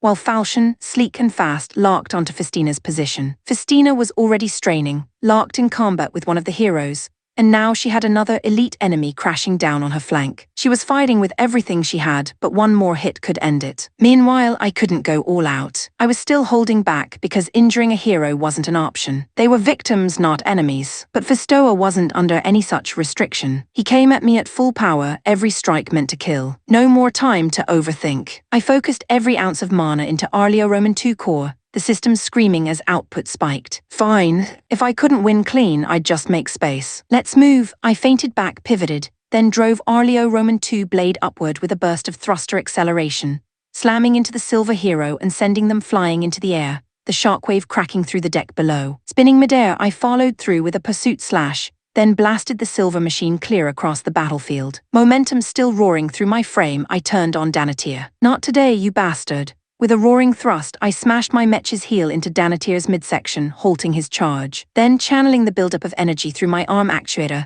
I brought Arleo Roman II sword down in a single focused arc, cleaving through his right arm, the one holding his blade. Danatir spun backward, reeling from the strike, the limbs severed and sparking. It wasn't enough to end him, but it bought us precious seconds. I wrenched Arleo Roman II around and threw all remaining speed toward Festina's position. Through the haze and fire, I caught sight of her, Eljana staggering, locked in a desperate dance with Falchion. Hang on, Festina, I growled through clenched teeth, pushing the throttle to redline. You're not going down alone. Chapter 607, the completion. Festina was on the brink. Her Eljana staggered beneath a relentless assault from the golden Magitech unit. Every strike flashed like lightning, the force behind them shaking the air itself. I didn't think, just aimed and fired. Arleo Roman II arm cannons flared, launching a rapid volley of energy blasts that tore across the battlefield. The golden machine sensed the attack and twisted away at the last instant, the shots searing past in molten streaks. It worked, I drew it off her. But the distraction didn't last. Falchion, swift and precise, surged forward again, its blade a gleam of golden light as it slashed toward me. The blows were powerful, sharp enough to rattle Arleo Roman II frame, but still, not on the same incomparable level as the heroes. I met the incoming strike, pushed energy through my blade and parried hard. The counterforce sent Falchion reeling. Good. It stumbled, momentary opening. I shifted my stance, thrusters flaring, and raised my sword for the finishing blow. Then Feli's voice sliced through the line. Wait, Yuyura. I'm detecting a biological signature inside Falchion. It matches Princess Yukiha's almost exactly. What? I froze mid-swing. She must have cross-referenced Yukiha's biometric data, the same one we'd used earlier when searching for her, and now it matched. But that didn't make sense. That couldn't make sense. You're telling me Yukiha is inside that thing? I demanded. For a heartbeat, the comms fell silent. Then a voice answered from Falchion itself, soft but unmistakably hers. Why did you come here? I wanted you to leave me alone. Yukiha, my breath caught. What the hell are you saying? You've been mind-locked, haven't you? She paused long enough that I almost believed she'd lost connection. Then her reply came, quiet but filled with painful conviction. No, this is my choice. Princess Yukiha of the Kingdom of Amria is already dead. Treat her as such. Bullshit, I shouted, the fury spilling over before I could stop it. Do you think Raynal or your family could ever accept that? You think I could? I said, leave me alone. Her cry tore through the link and then she lunged. The Falchion came down on me in a blur of light and steel, a strike full of killing intent. And for all the confusion swirling in my head, I couldn't deny it. That was a warrior's will in her movements, absolute and unbroken. Yuyura, Festina's voice cut through again, calm despite the chaos. Whatever's happened, Princess Yukiha has been completely swayed. We can't reason with her now. Focus on reclaiming the heroes first. She was right. I couldn't get through to Yukiha right now, not like this. And all the while, the controlled heroes pressed their advantage. Attacks crashing in from every direction like an unending storm. Damn it, fine. We're changing the plan, I growled, biting back another parry. Once we secure the heroes, we fall back immediately. I relayed the command across the channel, but even that objective wasn't going smoothly. The heroes, still under mind lock, refused to acknowledge us, fighting like perfect machines, emotionless, unrelenting. Over the chaos, Fistoa's voice boomed through the comms, dripping with mockery. So how does it feel, Iron Cavalry Corps? To be attacked by the very ones you came to save? What's it like carrying that shame? He was enjoying this, gloating to cover his earlier humiliation after I'd taken his arm. I could hear it in his tone, the warped satisfaction. Felly, how's that program coming? I shouted, dodging another blade swing so close the metal howl scratched my nerves raw. If it's not ready soon, we're going to start losing people. Her response came firm and measured. It's finished. Uploading now, deploying the antibody program through the external broadcast system. A second later, Arleo Roman 2 framework began to vibrate. An odd, subtle shiver that grew stronger and stronger until the entire cockpit thrummed like it might split apart. Then came the sound. A piercing, ear-splitting resonance erupted from the unit's speakers. A shriek of frequencies climbing higher and higher until it cut through the air like a blade made of light. It was so sharp it rattled every bolt and bone, a sound you didn't just hear. You felt it in your skull, pure agony in a single note. The antibody program had gone live. Chapter 608, The Heroes Return Some Kind of Sonic Weapon. Fistoa's voice cracked through the chaos, half fury, half panic as the air itself trembled with noise. But his alarm wasn't what caught my attention. The real reaction came from the two heroes. Their Magitech units convulsed, joints seizing as the shrill resonance tore through them. Through the haze of battle, I could see their movements turn ragged, almost pained, the sound cutting straight through their control systems. Felly, are they gonna be all right? I shouted, wincing as the frequency hummed even inside my cockpit. She answered steadily, unshaken. It's working. That reaction confirms it. The antibody program is taking effect. For several long seconds, the heroes writhed like their minds were caught between worlds. Then silence. Their machines froze mid-motion, heads hanging low like puppets with cut strings. A moment passed before one of them, the silver unit, slowly raised its head. Where are we? What's going on? The other in gold added grimly, judging by the battlefield we're in combat. And if my memory's blank, then someone's been pulling our strings. Then, as realization settled in, the silver one let out a soft, knowing laugh. If the haze has lifted, then it must mean Felly is nearby. The name sent a thrill of relief through me, and right on cue, her voice responded through their open calm lines. It's been a long time, Cluny Dafstel. Not since the Great Beast War, I believe. By the light, it really is you, Felly. Cluny's tone came alive with warmth. We'll celebrate later. What the hell's the situation here? No time to explain. The enemy who mind-locked you is still active. That white Magitech next to me is an ally. Follow its lead and fight with us. A low chuckle came through the line. Then we owe someone payback. And repayment, said Dafstel, his golden mech turning sharply toward the enemy. We'll make it tenfold. A sharp intake of breath followed, Fistoa's voice, incredulous and shaking with rage. You freed them. Impossible. No one can undo a mind lock. No one, but the proof was right there before him. The heroes had broken free, and now they were ours. In an instant, the tide turned. Dafstel's golden Magitech leaned back, charging a sphere of molten energy before unleashing a storm of blazing fireballs. Each orb trailed comet light through the air, detonating across the battlefield in rolling explosions that wiped out enemy after enemy. At the same time, Cluny's silver lion-marked warframe became a flash of lightning incarnate. He darted between targets faster than any eye could follow, one sweeping strike after another ripping through lines of enemy mechs, the shockwaves alone blowing wreckage into the sky. Within moments, the field around the flagship belonged to us again. Seeing the shift, I decided to end this. This is it, cut the head off and the rest crumbles. I launched forward, sword raised to slice through Danatir, Fistoa's crimson unit. But before I could strike, stop. I won't let you harm him. Falchion, Yukiha's golden Magitech appeared from above, intercepting my path. Sparks of energy screeched where our blades met. Damn it, Yukiha, I muttered, locking weapons with her. I couldn't strike her down, not Raynal's sister, not like this. Not when I still didn't understand what she meant by the Princess of Amria is already dead.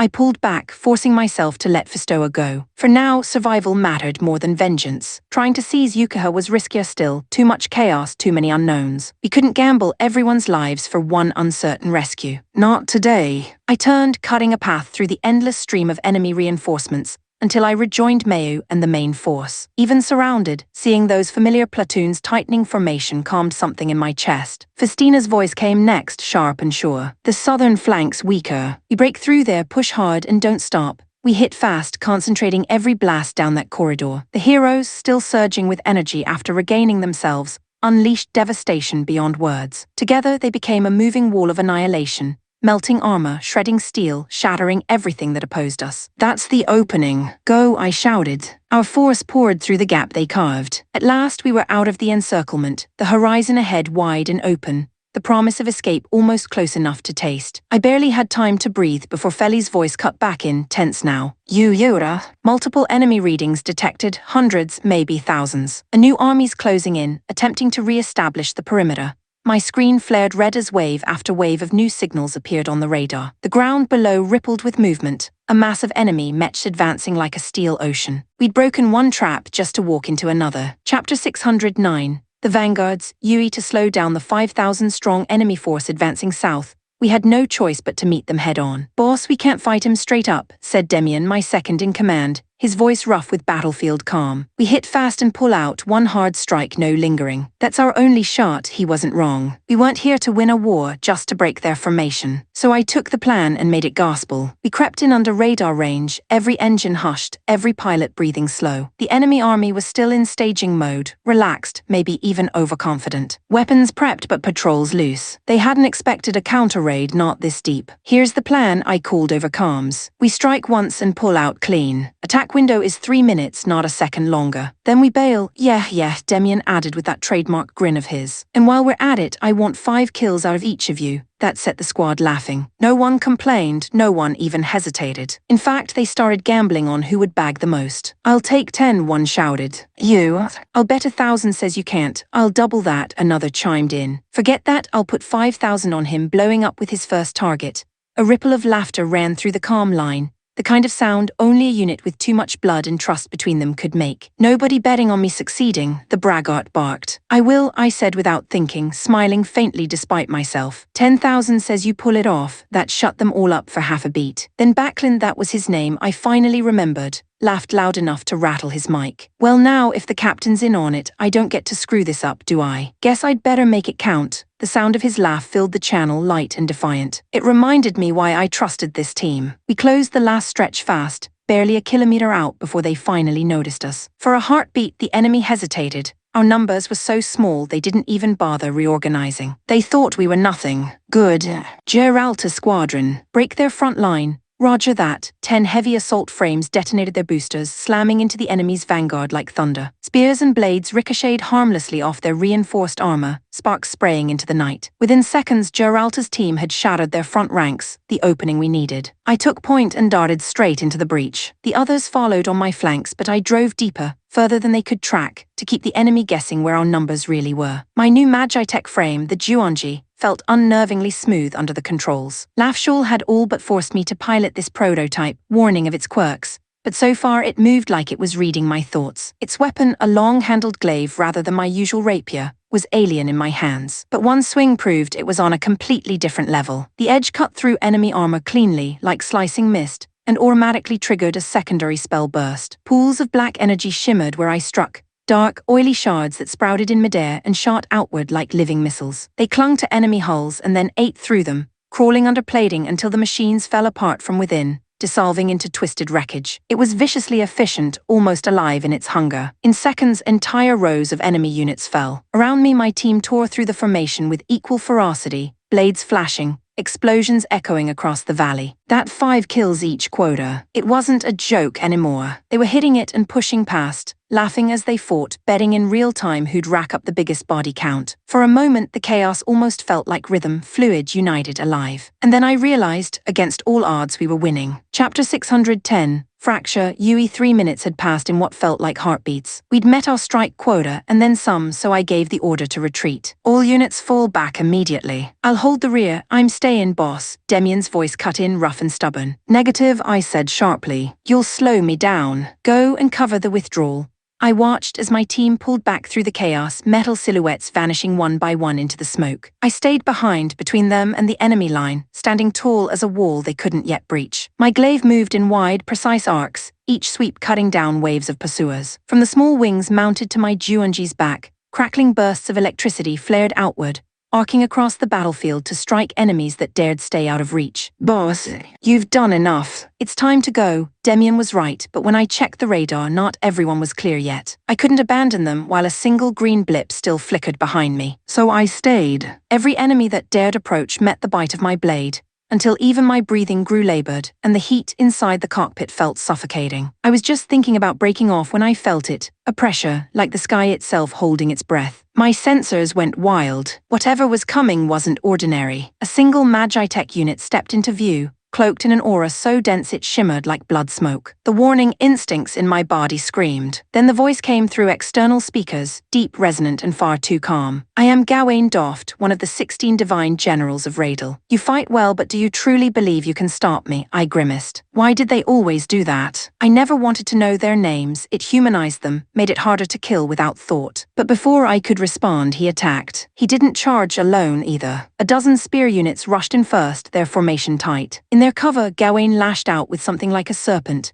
an enormous steel whip that cracked through the air, striking from a distance I hadn't expected. I tried to dodge, too slow. The strike slammed against Juonji's shoulder, the impact sharp enough to jolt through the frame. The armor held, but suddenly a deep ache flared through my own body, sharp and invasive, like a needle driven straight into the muscle beneath my collarbone. The sound slipped before I could stop it. At first I thought it was tension or fatigue, but the sensation spread. Hot pain bit into my back next, just as the proximity alert blared. I twisted the monitors around. Another spear had connected from behind. No way. Am I feeling that? Every fresh impact brought another stab of pain. Real pain, not phantom feedback. So that's what Lafshul meant when he said this frame had side effects. He'd forced me to pilot it despite my doubts. Figures there'd be a catch. Still, I could endure it. Compared to dying, a bit of agony was nothing. And then an unsettling thing happened. With each attack I suffered, the Juonji's tempo changed. The output climbed. The frame moved sharper, faster, like the pain itself was fueling it. My senses sharpened, my thoughts narrowed to a hunter's focus. The discomfort turned to heat, and the heat to exhilaration. Was it possible the link system was syncing pain to performance? Whatever it was, the edges of my awareness started to blur. The ache didn't matter anymore. If anything, it felt good. You want to fight? I heard myself shout, voice wild and bright. Then come at me. I'll take you all down. I lunged into the press of enemies, glaive flashing. The blade carved arcs of red light through steel and flame, cutting through one unit after another. Sparks and smoke erupted around me, static clinging to my skin even through the cockpit. Then in a burst of instinct, I kicked out, pinning Gawain's steel whip under Juonji's foot to hold him in place. Before he could retract it, I surged forward, crossing the distance in a blur, and drove my glaive through his neck joint. The sensation of separation, a clean, perfect break, shivered up my arms. Adrenaline surged. The battlefield blurred into color and rhythm, and all I could think was how much more I wanted. More enemies to cut down, more resistance, more of that searing pain that set every nerve alive. Then, boss, what the hell are you doing? Fall back now, Demian's voice tore through the haze like a slap. I blinked, seeing the carnage strewn around me, the smoke, the fallen wrecks. For a beat, I couldn't even recognize my own breathing. Then slowly, gradually, the killing fever receded and clarity crept back in. Right. I was supposed to be keeping my people alive, not losing myself. Exhaling a ragged breath, I pulled Juonji's glaive back and turned to follow. But even as I retreated, a single, uneasy thought lingered in my chest. That exhilaration, the thrill that pain had brought, had felt too real. And a small, terrifying part of me had liked it. Chapter 611. The Magi Beasts. It was obvious now. Our plan to rescue Yukiha had leaked. There was no other way the enemy could have mustered such a massive ambush. We were surrounded on every side, the entire army pressing in to crush us. But their perfect trap had one flaw. They hadn't expected us to succeed at reclaiming the heroes. Even if our attempt to retrieve Yukiha had failed, the return of Cluny and Dafstal tipped the odds. Alone, our unit wouldn't have lasted long. With the two legendary knights back on our side, survival was within reach. I'll take point with Cluny and Dafstal, I called out, locking thrusters into combat mode. We'll carve a hole straight through their lines. Everyone else, prep for an immediate breakout. I'm coming too, shouted Festina, cutting across the link. Then cover the rear with Mayu, I ordered quickly. Watch for pursuit and keep the escape path clear. Everyone else focus on getting out alive. There was no time to debate it. Even without detailed instruction, the heroes seemed to sense what needed doing. Their machines pivoted in perfect sync,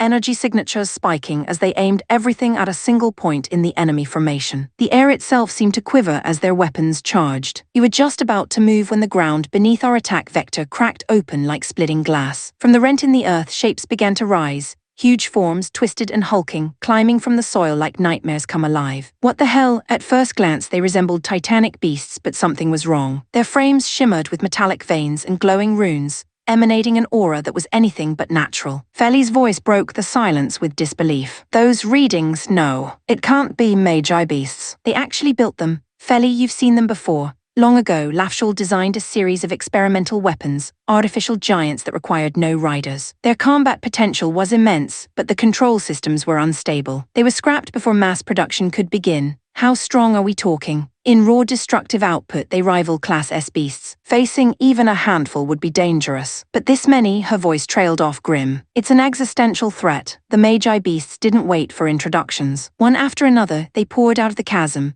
blotting out the retreat corridor while regular enemy forces surged from behind to close the pincer. The heroes, still shaken after their recent mental suppression, weren't quite at full strength. Though they fought fiercely, the strain was visible in their movements. The longer we took, the narrower our window for escape became. No point holding back anymore. I'd have to end this in one shot. Feli, we're using it, you can't be serious. The ultimate elemental nova. At your current energy capacity, you'll lose consciousness for sure. Nothing else will cut it. We're out of range for standard elemental cannons, and those monsters will rip us apart if we wait. We have allies here, we'll manage. A long pause. Then finally her resigned reply, understood. Initiating energy alignment now. As Feli recalibrated systems, I opened a squad channel. The others deserved to know what was coming. Mayu, listen, if I go under, get me out. You and Arleon can carry Arleo Roman 2 even in powered down mode, right? Her gasp came through sharp. You're gonna faint, maybe. But it'll be fine, that's not fine, trust me this once, okay? Just be ready when I drop. Festina, you take over command once the blast hits.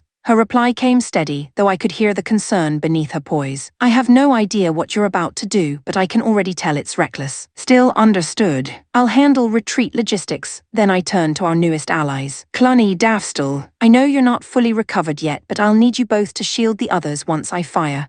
Cluny's voice resonated like thunder. We'll answer with all we have, brother. And we shall fight until life itself leaves our chests, said Dafstel, his tone solemn, unyielding. Their resolve steadied me. With comrades like these, hesitation had no place. I took a deep breath, drawing all focus inward. The cockpit dimmed as system warnings flashed, and Feli's voice lowered to a whisper inside my mind. Power convergence at 70%, 80-90. Elemental balance stable. You may initiate when ready. I closed my eyes. All right then. Time to blow the sky open. The world fell silent for a heartbeat, and then blinding light erupted as Arleo Roman 2 began channeling the ultimate elemental nova. The cockpit shook like the atmosphere itself might shatter. Energy screamed through the frame, arcs of raw elemental force whipping around the mech as the earth cracked beneath its feet. One shot, that's all it would take. And after that, nothing but darkness. Still, as the surge reached its peak, I couldn't help but smile. For once, everything felt simple. Just one goal, one strike, one burning instant to protect everyone who still believed in me. And with that thought, I released it. Chapter 612. Maximum output Yuyura preparation complete, Feli announced, her voice steady in my ear. But even as she spoke, the battlefield was collapsing around us. The Magi beasts swarmed like living storms, forcing my team into desperate defense. I couldn't afford to unleash the Nova just yet, not while my people were seconds from being overrun. If I waited until one of them went down, it'd already be too late. Punching the throttle, I launched into a high-speed dive. Arleo Roman 2 tore through the air like a falling comet, tracing a jagged blue trail across the black sky. I blasted the nearest cluster of beasts with pulse shots, the Magi Technic bolts flaring against their armored hides like bursts of white flame. Then I swung in close, slicing through the rest with my blade in a single sweeping arc. The clash of steel and burning ether filled the air. Roaring engines, cries over comms, sparks streaking like meteors. Looping upward, I fired again, bombarding the enemy lines below in a wide, searing spread until my squad had breathing room. Only then, hovering high above the chaos, did I stop. My heart hammered against my ribs, my muscles trembling as I whispered into the mic. "Feli, it's time. Fire sequence now acknowledged. Initiating the ultimate elemental nova protocol." At her words, Arleo Roman 2 began to glow. Blues and silvers coursed across the frame like rivers of light, the entire mech pulsing as systems overloaded one by one. Feli's voice took on a ritual cadence, half technician, half invocation. Spirit engine activated. Ethereal tank neutralizer injecting. Main valve sequence opening. Throttle limiter disengaged. Ifrit core igniting. Ludia core synchronizing. Then her tone deepened, rhythmic now, like a spell unfolding between machine and soul. Commencing multi-chant sequence. Spell Agni Blast linked. Spell Letitia Gaia linked. Spell Mald Poseidon linked. Spell Indra Force linked. Spell Zeus Makiro linked. Spell Hades Makiro linked. Spell God Boost simultaneous cast initiated. Target range confirmed. Positional correction complete. All firing coordinates locked. Ultimate elemental nova ready to launch. Every word vibrated through my bones. I gritted my teeth, gripping the control levers. Output to maximum. UN fire, the world went white. A deafening roar cracked the air as a vortex of compressed energy ripped free from Arleo Roman 2 core. The recoil hit me like a tidal wave. For an instant, it felt as though gravity itself multiplied 100-fold, crushing me down into the seat. Oxygen fled the cockpit, the air so thin it burned to breathe. And then pure destruction. The beam, a swirling storm of light and flame, lanced across the battlefield in a straight, merciless line. Everything it touched ceased to exist. The Magi beasts, those towering S-class monstrosities, melted away in seconds, their reinforced orichalcum hides dissolving like wax in a furnace. The very ground split open beneath the blast. Even the storm clouds overhead parted into a gaping wound across the sky. 10,000 enemies, gone in one instant. The silence that followed was unreal. Every motion on both sides halted, friend and foe alike frozen in shock. Through the static I heard Festoa's voice, ragged, disbelieving. "What manner of weapon is that? Nothing in existence should melt orichalcum armor like candle wax."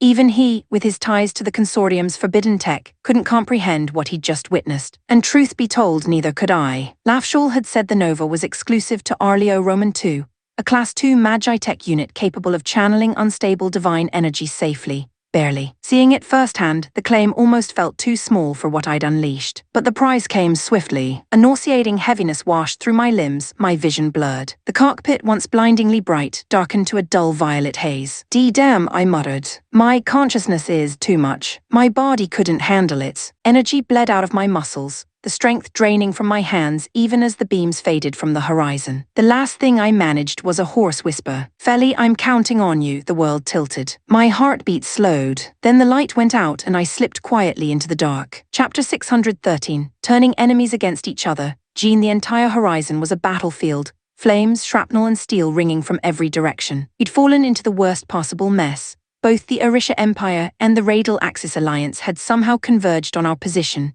and now we were fighting two armies at once. Whether by coincidence or sabotage, the result was the same, and survival was slipping fast. Our calm lines were a tangle of frantic calls. Southern flank reporting heavy reinforcements from the enemy. "Jean, can you spare any support at all?" That was Milty's voice, tight with strain. "I hear you. Hold for just a bit longer, I'll try to open a gap," I replied. "Just don't take too long or we'll be gone," she shot back before cutting the line. Problem was, there wasn't a single unit in this army that wasn't already neck-deep in combat. Every division on the board was stretched thin and nobody could give an inch. The only backup we had left were the ones crazy or skilled enough to take double duty. I switched to another line. "Swordmaster, can your unit split? I need half of your men bolstering the south." His calm reply carried no hesitation. "Half it. Make it thirds. I can send 3 detachments." "3, I blinked. "You'd be running this entire sector solo," he chuckled softly. "Then it will be good training for me." "Worry not, Commander, I'll keep things tidy."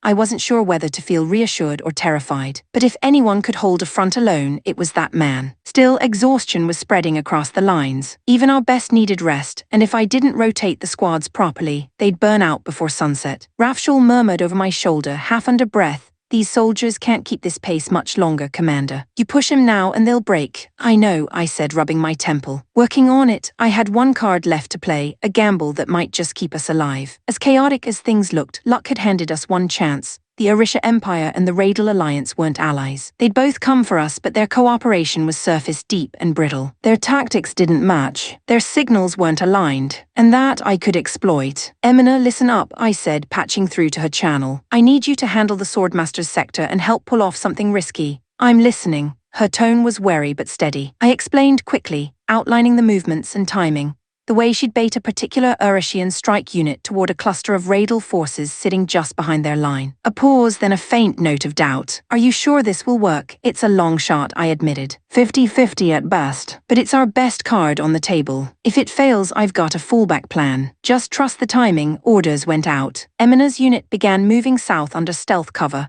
ghosting through debris-filled canyons to position themselves behind the Orishian raiding force. Watching from the command feed, I could already see the enemy pattern. Undisciplined, aggressive, no coordination. Their movements were erratic, determined more by emotion than tactics. A perfect match for the type of commander who preferred shouting to thinking. Right on cue, Emina fired a few volleys from long range and bolted. The Orishian captain took the bait instantly, barking orders and charging full force. Moments later, Emina's squad activated their stealth field and vanished. The Orisha Empire's advance didn't stop. They plowed straight ahead, their momentum carrying them right into the forward position of the Radal Alliance's core formation. Seconds after the first shout of confusion, the battlefield erupted into chaos. To anyone watching, it must have seemed like betrayal. The Radal troops responded immediately, unleashing suppressive fire. The Orishians, caught in their own fury and pride, retaliated before thinking twice. And just like that, my 50-50 chance paid off. The brawl between them spiraled almost instantly, their tempers igniting old grudges. Both sides began calling in reinforcements without coordination,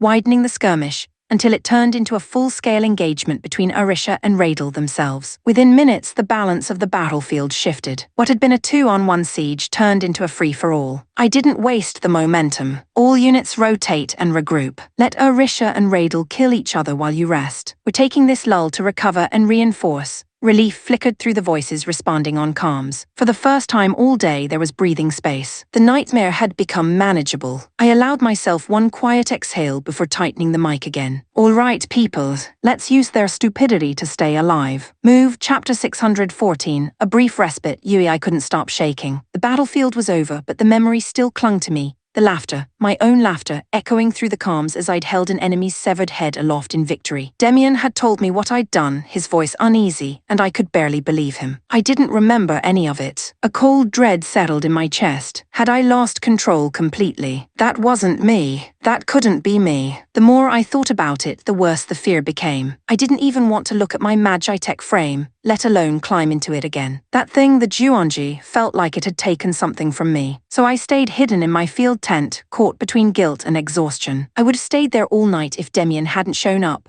pounding on the flap with the kind of determination that never took no for an answer. Boss, we're having a victory toast. Come on, you've got to be there. I'm not really in the mood, I murmured. Just celebrate without me. He pushed the flap open, grinning as if that alone would drag me out. What are you talking about? You're the commander doesn't start till you show up. Come on, call it part of your job. He had me there. Calling it work made it harder to refuse. Reluctantly, I got to my feet and followed him out into the noise and light. The campfire was roaring, shadows dancing against rows of grinning faces and half-toppled supply crates turned into rough tables. When I stepped in, everyone started cheering like I'd just walked off the battlefield again. What's with the long face, boss? One of the grunts called, waving a mug. We won. We're alive. That's all that matters, ain't it? Yeah, another chimed in. Don't overthink stuff. You drink, you gamble, you laugh, it's enough. You keep expecting more from life, you'll just end up disappointed. Someone snorted at that. Bottom of the barrel, huh? Don't kid yourself. There are plenty back home who can't even eat once a day. You get food, drink, and a purpose. That ain't bottom, that's lucky.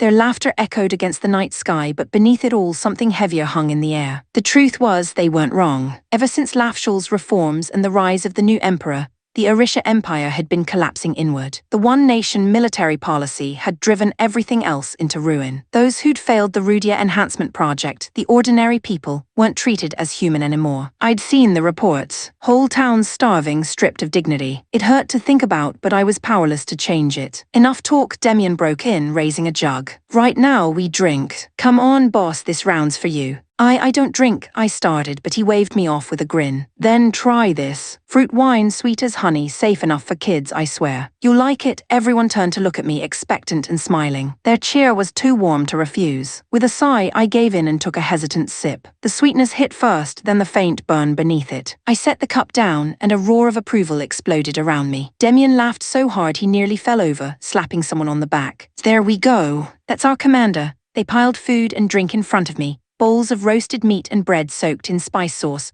talking over one another with stories, jokes, mock arguments over dice and wagers. It wasn't graceful or thoughtful, their way of caring, but it was real. They'd seen me shutting down, sinking into that cold space, and this was how they reached out. Loudly, clumsily, but with hearts bigger than the sky above us. No, the ache inside me didn't go away. My mind still whispered what I'd done, what I'd become on that field. Yet for a few precious moments, surrounded by their laughter and their reckless warmth, I managed to forget it. These soldiers weren't polished or noble. They were rough, reckless, scarred, but they understood pain in a way only survivors could. And somehow in their noise and mess and jokes, they reminded me that I was still human. For that, I was quietly, deeply grateful. Chapter 615. Rest and Resistance. Jean with the Orisha Empire and the Radial Axis Alliance locked in all-out combat against each other. Our situation had finally eased. Taking advantage of the lull, I relocated our line to the mid-slope that Sayan's team had fortified earlier. The terrain gave us natural cover, perfect for establishing a defensive perimeter while rotating rest periods for the troops. Lysa prioritized repairs based on speed. The easier ones first. Leave the heavy damage cases till after, I said, scanning the growing list of crippled units across my display. She shot back instantly, voice sharp with the fatigue only engineers knew. Easy for you to say. I've got my own workflow here, you know. Sometimes it's faster to group repairs by part type instead of difficulty. Efficiency matters, sure, but we can't afford to assume we'll have the luxury of time. When things flare up again, I need as many ready-to-move mechs as possible.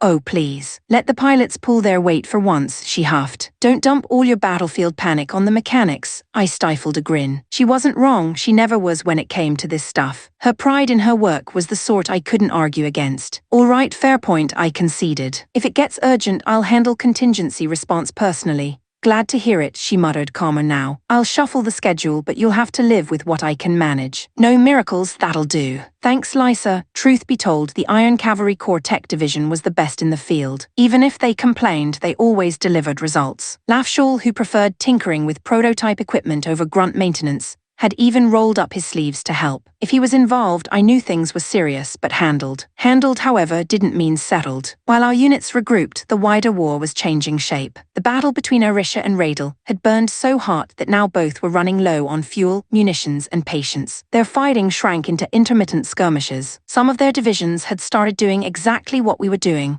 pulling back to lick their wounds. But peace? No, that would be too easy. They were both still entrenching, throwing up fortified zones and stockpiling supplies like starving wolves guarding carcasses. The war wasn't ending, it was hibernating. Fortify while we can, I ordered over calms. This calm won't last. Get the heavy turrets in place. We've got half a day at most before things move again. We'd brought 30 Volcano-class cannons for this campaign, monstrous siege-grade batteries, capable of punching through energy shields from miles away. Setting them up took forever, so until now we hadn't dared risk it. But if there was ever a window for deployment, it was now. As the turrets were hauled into position, I climbed up to a higher ridge and scanned the field. Teams bustled below, the metallic grind of hydraulics mixing with the wind. It almost felt peaceful. Almost. Because peace never came without a price. As our soldiers repaired and refueled, fresh enemy signals began appearing on our long-range scopes, reinforcements for both the Orisha Empire and the Radial Alliance, converging right towards us. Apparently, fate didn't like letting anyone rest for long. I opened a channel to one person I could count on to keep morale steady. Swordmaster, take a breather. You've been fighting non-stop. We can hold the line with the garrison for a while. His reply came back with that effortless confidence of his. Rest.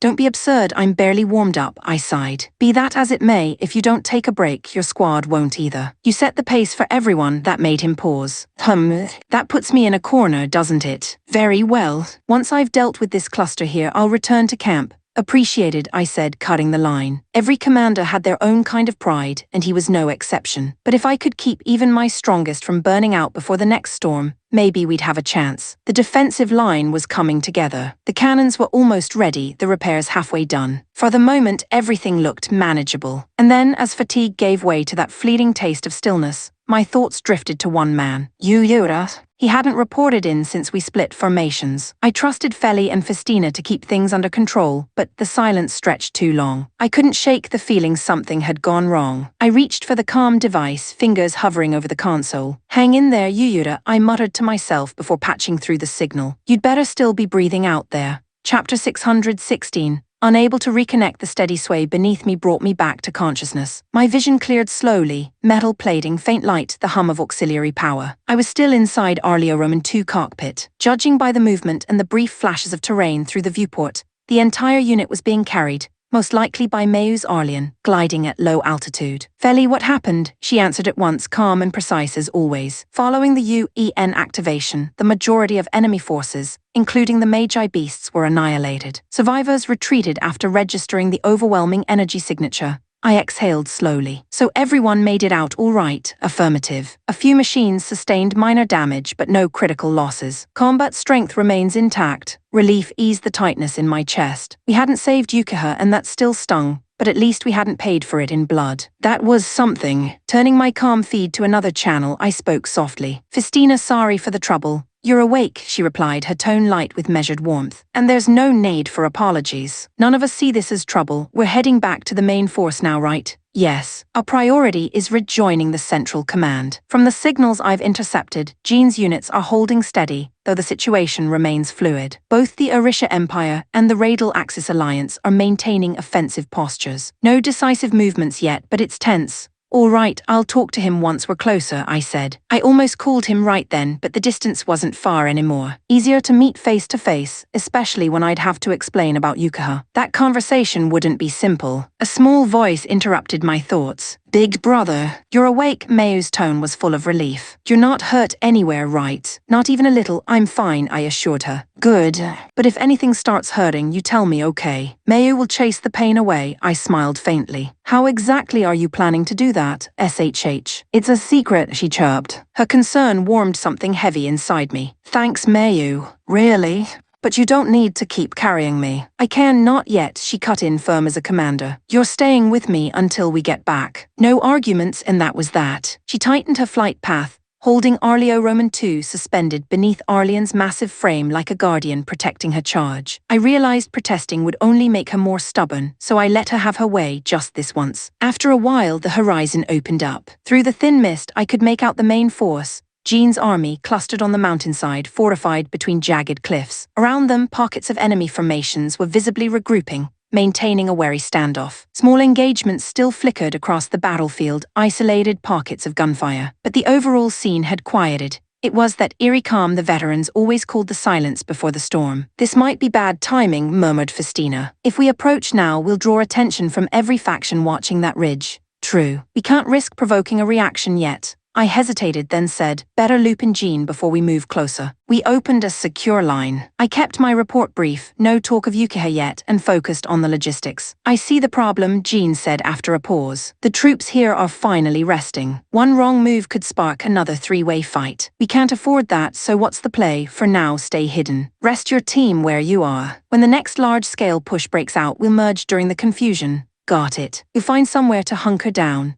Easier said than done, with a giant fortress-class Magitech like Arleon sticking out like a beacon. I rubbed my temple trying to think before Feli's voice cut in. I've found something. A cave complex roughly 2 kilometers east, large enough to conceal Arleon and provide natural shielding against scanners. The entrance is broad, perfect for a temporary hideout, I smiled. Nice work, Feli. Lead the way. The engines of Arleon dipped lower as Mayu guided us toward the dark curve of the mountainside ahead. A towering cavern mouth yawning open beneath the shadows. It wasn't much, but for now it was safety. We'd failed to reunite, but at least we'd bought enough time to catch our breath before the next storm arrived. Chapter 617. Feli and the heroes. The cavern stretched wide and deep, though even a space this large looked cramped once the great frame of Arleon settled inside. The entrance yawned vast enough to swallow a fortress, yet hidden far beneath the canyon floor, it remained all but invisible from above. From a tactical standpoint, the location was worthless. No resources, no field advantage, so it was unlikely either the Orisha Empire or the Radial Axis Alliance would bother looking here. We'll hold here until the next major movement, I said after a quick scan of the area. Eat what you can, get some proper rest. 12 hours if we're lucky. We couldn't risk dropping our guard entirely, so we established a rotating watch. The rations weren't much, just nutrient packs and filtered water, but after the chaos we'd been through, even that was enough. As Mayu and Festina arranged the sentry shifts, a voice cut through the low hum of the equipment. "Pardon me, but might I speak with Feli?" It was one of the heroes, the younger one, tall and poised, eyes like tempered steel beneath his deep navy hair. Even standing still, his presence filled the space. His companion, the other hero, a silver-haired woman of striking calm, didn't say a word. She stood nearby, staring distantly into the dim cavern light, her expression unreadable. "I'll ask her," I replied, doing my best to sound casual, though standing before them felt a bit like speaking to legends. When I relayed the request, Feli instructed me to bring them into the cockpit instead of opening an external channel. If she wanted privacy, it might mean the conversation was going to tread on old secrets I wasn't meant to hear. Once they entered, her voice came from the calm arrays, clear and soothing yet underlined with unmistakable warmth. "Dafstal, Cluny, it's been too long, for you perhaps," said Cluny, his tone deep and composed. "We were sleeping after all. Time means little to the dormant, though hearing your voice it's strange. Feels almost like coming home." "I'd know that voice anywhere," Dafstal added, her cool poise melting into an almost wistful smile. "I'm glad to hear you again, Feli. It's been ages." The air shifted. Even through machines, the bond between the three of them was tangible. Old comrades reunited across centuries of dust. Feli's tone softened further. "I owe you both an apology. I would have let you rest longer if the world had allowed it." "So," Cluny said slowly, his eyes narrowing, "that means the great beasts haven't awakened yet. Their seals are decaying, but the containment still holds. Under normal conditions, it would have lasted another 10 years. In other words," Dafstal murmured, "something abnormal has happened." "Yes, Lucifer has returned." The name alone froze the air. "It's true then," Cluny said darkly. "He leads the Orisha Empire now and spreads chaos across the world." "Precisely. Lafshal's reports confirm it. He intends to reignite the War of the Ancients," Feli said. "His rise has already stirred dormant energies around the globe. Even Astaroth has reawakened." "Then our revival isn't premature," said Dafstal, her voice regaining its steel. "Leaving Lucifer unchecked is every bit as dangerous as unleashing the great beasts themselves." "Agreed," Cluny nodded. "If he has truly returned to the world of men, then our duty begins again." Their conviction was humbling to witness, two heroes born of eras so old they'd become mythology, their faces calm yet brimming with purpose. They turned their attention back to Feli, and Cluny spoke. "You have our blades. Whatever this battle demands, we'll stand with you again." "Thank you," Feli paused, and then her tone shifted slightly hesitant, almost thoughtful. "But I have another favor to ask before the fighting resumes." "Ask whatever you will," said Dafstal. "If it's within our reach, it's yours." "Train Yuyura," she said simply. "He's a Class 2 pilot, but he hasn't yet reached his true potential." The two exchanged startled looks. "A Class 2, Cluny echoed, surprise flashing across his face. "You're serious?" Dafstal stepped forward, studying me closely. Her silver eyes shimmered faintly in the light. "He doesn't look it, but that spark, I see it. The machine responds to him." Then Cluny grinned, a fierce, eager grin that sent a chill down my spine. "Then it's settled. Leave him to us. We'll hammer him into shape until not even the beasts of legend could stand against him." I'm right here, you know," I muttered. He clapped a hand on my shoulder with the weight of a mountain. "Good. You'll need that spirit, boy. From this moment on, your training begins." Their laughter, light, confident, almost joyful, echoed through the cockpit, and all I could do was swallow hard as the realization hit me. I wasn't sure whether to feel honored or terrified, because if the glint in their eyes meant what I thought it did, I was about to regret ever waking up. Chapter 618. Tales of the Heroes. The rations tasted like dry bricks masquerading as cookies. High in nutrients maybe, but utterly devoid of joy. Mayu, sitting cross-legged beside me, chewed one with an exaggerated frown. She made a face that said she'd rather be out fighting magi beasts than eating another bite. "Big brother," she said after a long sigh, "once we're done eating, let's sleep together, okay?" I nearly choked on my drink. Now, under normal circumstances that might have sounded innocent, but Mayu, despite her bright, childish heart, looked every bit an adult woman. The mental image alone was enough to set off every alarm in my head. Trying to find a polite escape route, I was saved by the most unexpected of interruptions. "Yuyura, may we have a word?" It was one of the heroes, his deep, even voice reverberating gently through the cavern. Perfect timing. I turned toward him immediately, maybe a little too eagerly. "Of course," I said, standing. "I wanted to talk with you both as well." The two of them, Cluny, the tall man with dark blue hair, and Dafstal, the silver-haired woman whose presence felt both calm and razor-sharp, sat on a nearby stone, their postures regal even in simplicity. For a moment no one spoke. Then Cluny broke the silence. "Yuyura, I've heard you are not of this world. May we ask about the one you came from?" That caught me off guard, though it made sense. To anyone else in this world, off-worlders were nothing strange anymore. The descendants of Earth had long mingled into history. But to these two, newly awakened from the long sleep of legend, someone like me was an anomaly. So I told them. I talked about Earth, about sports, cities, and ordinary lives untouched by magic or war. As the story rolled on, I noticed not just the heroes, but also Mayu and Festina edging closer, listening with wide eyes like curious students. Wait, Mayu cut in, blinking. You mean there are people who make a living just playing? And these sports involve physical competition but not battle? Festina leaned closer, intrigued. So valor is measured without blood or danger, and they're still admired. Fascinating, the heroes didn't react right away. They just looked at me quietly, as though processing something too vast to fit into words. Was that boring? I asked, awkwardly unsure from their stillness. After a long pause, Cluny shook his head, his expression unreadable but eyes warm. No, we were simply stunned. To think such a world exists. A world where strength is measured by skill, not survival. Daffstil nodded, a faint smile ghosting across her lips. In our era, everything we knew was war. The idea of a culture thriving outside of conflict, it's beyond imagining.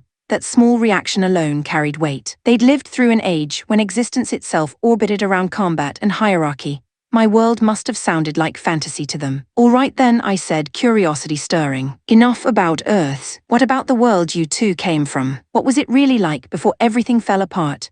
Their expressions turned solemn, the glow from the fire reflecting in their eyes as their voices took on a distant, measured cadence. In our time, Cluny began, everything, every decision, every belief was tied to battle. Humanity itself was classified by latent combat potential. Your worth, your right to live freely, all depended on the class you were born into. Those of lower rank existed only to serve those above them. Freedom wasn't even a concept, Daffstil added quietly. It simply didn't occur to us. The weak accepted their role and the strong believed it was destiny. I grimaced. That sounds awful. Didn't anyone ever rebel? Not the weak, said Cluny, shaking his head. It was the strong, the ones who still carried compassion, who rose against the system. But the resistance split the world in two. The war that followed, it consumed everything. Kingdoms, skies, oceans. In the end, it devoured the civilization itself. The cavern fell silent except for the low hum of the machines around us. Listening to their story felt heavy, too big, too tragic. The images it conjured were almost unbearable. Cities burning, friends turning their swords on one another. A world dying in pursuit of strength and pride. Daffstil closed her eyes. In the end, power without purpose leads only to ruin. Humanity's history is a cycle of lessons unlearned.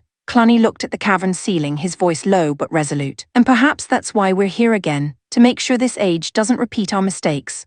Their words lingered long after the conversation ended, echoing faintly through the cold stone chamber. For the first time since meeting them, I realized that being called a hero wasn't a title of glory. It was a burden, one forged in regret, carried across centuries by those who'd seen the world destroy itself once already. Chapter 619. The next battlefield, Yui, a new major offensive had been ordered. A large-scale operation that would decide the balance of this war. Nearly half the Orisha Empire's regional forces were being committed, and the summons had reached even my own mobile strike team. So the target is the Nirvana Alliance, I said quietly, reading the dispatch. I'd heard of them, an alliance as vast and well-armed as the Empire itself, rivaled only by the radial axis. Another would be hegemon fighting to claim the world's ashes. But when Commander Yuyuro explained the full plan, my stomach sank. It's not just the Nirvana Alliance. Several radial axis divisions are deployed in the same sector. The goal is complete annihilation of both. Annihilation, I said in disbelief. You mean to take on two enemy powers and call it simple? He gave a humorless smile. I know it sounds insane, but the order comes straight from the homeland. We don't debate orders. We carry them out the homeland. We both knew what that meant, Lafshaw's twisted ambitions. I clenched my jaw. Just how far would he go before dragging the Empire into ruin? And then Yuyuro added the killing blow. One of the factions to be destroyed includes the Iron Cavalry Corps. My breath froze. The Iron Cavalry Corps, Emina's group. Her battalions. No,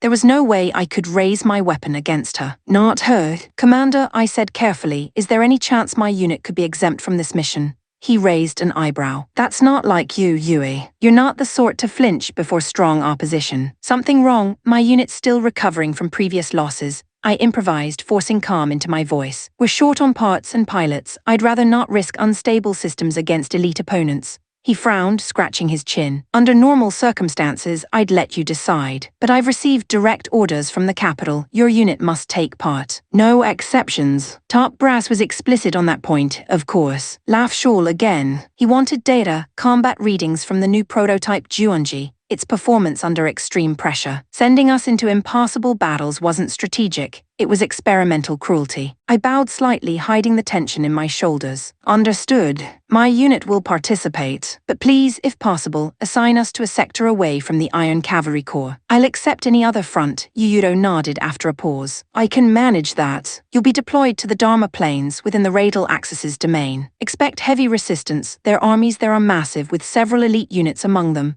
That's fine, I said quickly. Better that than the alternative, he chuckled softly. Fair enough. You're right about one thing. Facing the Iron Cavalry Corps right now would be madness. Rumor has it even the Sword Saint and the Thunder Emperor Linicarlo are among their ranks. He leaned closer, lowering his tone. And there's talk of someone even greater, a so-called White Rider. A ghost pilot in a snow-white Magitech, said to fight like a god of war. Apparently the pilot's a human from Earth with a rudier affinity far beyond recorded limits. A human from Earth. The words hit harder than they should have. Immediately, one face came to mind, Yuyura. No, that didn't make sense. His Rudia index wasn't high enough to match that kind of legend. Rationally, I knew it couldn't be him, but reason wasn't controlling my heart right now. As Yuyuro continued outlining deployment timetables, my thoughts drifted. My pulse wouldn't slow, and the rhythm of my heartbeat echoed too strongly in my chest. Why every time I heard stories like that, tales of impassable power, of human will breaking divine limits, did I always think of him? Chapter 620.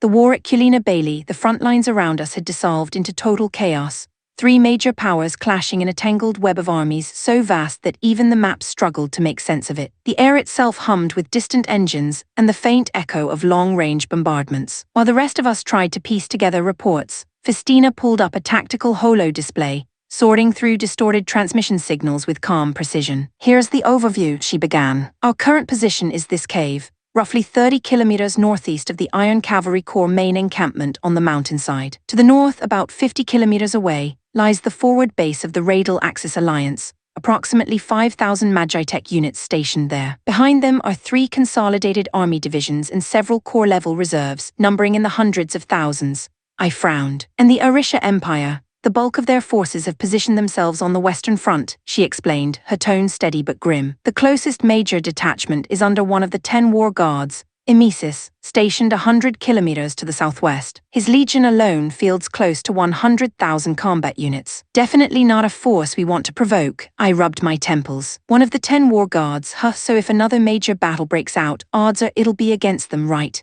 Not necessarily, Festina replied. One of the Radial Axis armies appears to be making a large-scale southward movement. If their current heading continues, there's a serious chance they'll collide with the Urishians, and if we're unlucky, we could get caught in between both. Which basically meant we could end up in a three-way slugfest against hundreds of thousands of enemies. Great.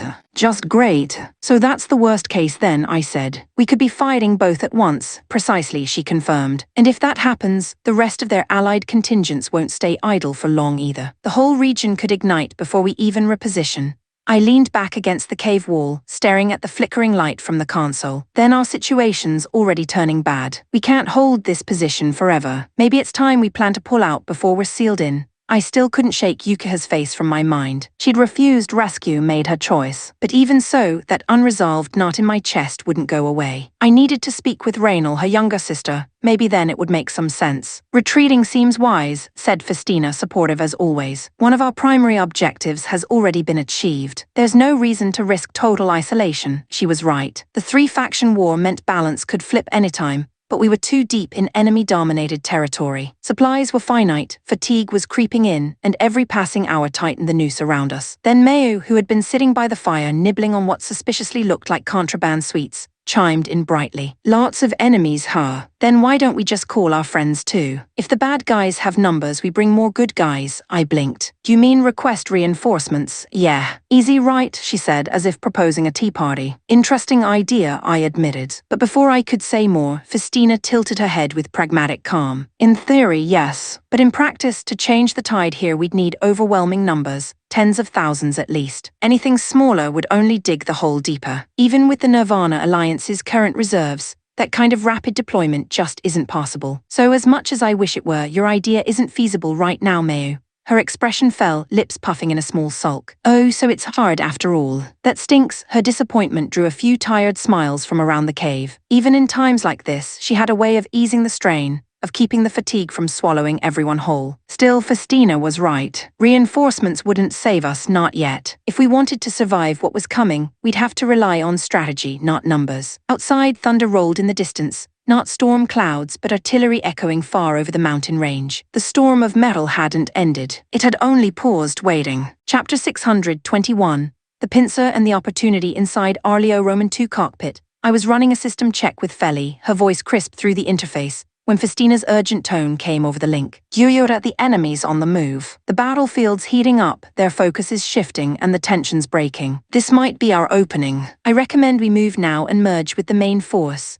She'd been watching the front with hawk-like precision for hours, so if she said now, I wasn't about to argue. I climbed out of the cockpit and stepped outside to check the horizon myself. Sure enough, the Radial Axis Alliance's southern army was advancing rapidly, right toward the Iron Cavalry Corps main battalion entrenched on the mountain slope. The air was alive with the distant crackle of mana fire, flashes of light flickering against the gloom. Perfect, I said. If we move along this ridge, we can hit them from behind. If we time it right, we'll route them between us and the main corps. Exactly. That would let us minimize our casualties as well, Festina replied, already adjusting her targeting interface. Before long, a call came from Jean himself, his voice steady but charged with energy. You're clear to move, Yuyura. From your position, hit their rear while we press from the front. Nicely thought out, you're finally starting to sound like a strategist. I couldn't help but grin. Coming from Jean, that was as close to praise as I'd get. We mobilized immediately, emerging from the shadows of the cave just as the enemy vanguard clashed with Largo's forward defense lines. The timing was perfect. While their focus was locked on the Iron Cavalry Corps,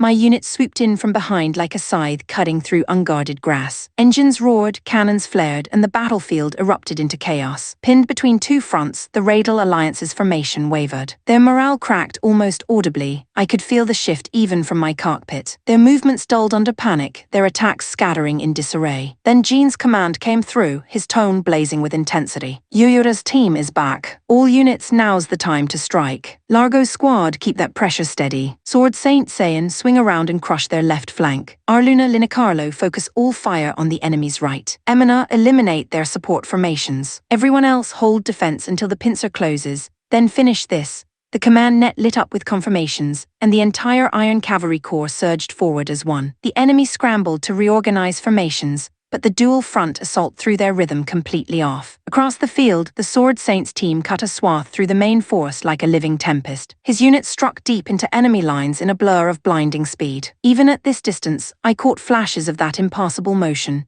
his blade arcs slicing cleanly through the heavy-plated Magitech units as if their armor were paper. Beside him, Saiyan matched his pace, her mobility unit flickering like lightning itself. It became something almost beautiful to watch, fragments of light dancing across the chaos, as the two of them raced each other into the heart of battle. Her squad followed desperately, trying to keep up. Even those elite pilots struggled to match the sheer speed of the two commanders. Around them, unit by unit, the enemy started to break. The pincer worked. The Iron Cavalry Corps coordination was flawless, their combat rhythm unmistakably sharper than before. For a while, I believed this fight could actually end cleanly. Victory felt close enough to touch, until the comms officer's terrified voice shattered it. Incoming alert. Massive enemy readings, southern approach. It's the Orisha Empire's army. They're advancing in full battle formation. I froze. Of course they would. They'd been waiting for this exact moment, watching from a distance, letting Radial and us bleed each other before swooping in to claim the spoils. We'd predicted the chance of interference, but the timing couldn't have been worse. The entire sky to the south began to shimmer with crimson light, as a new wall of Magitech units marched over the ridge,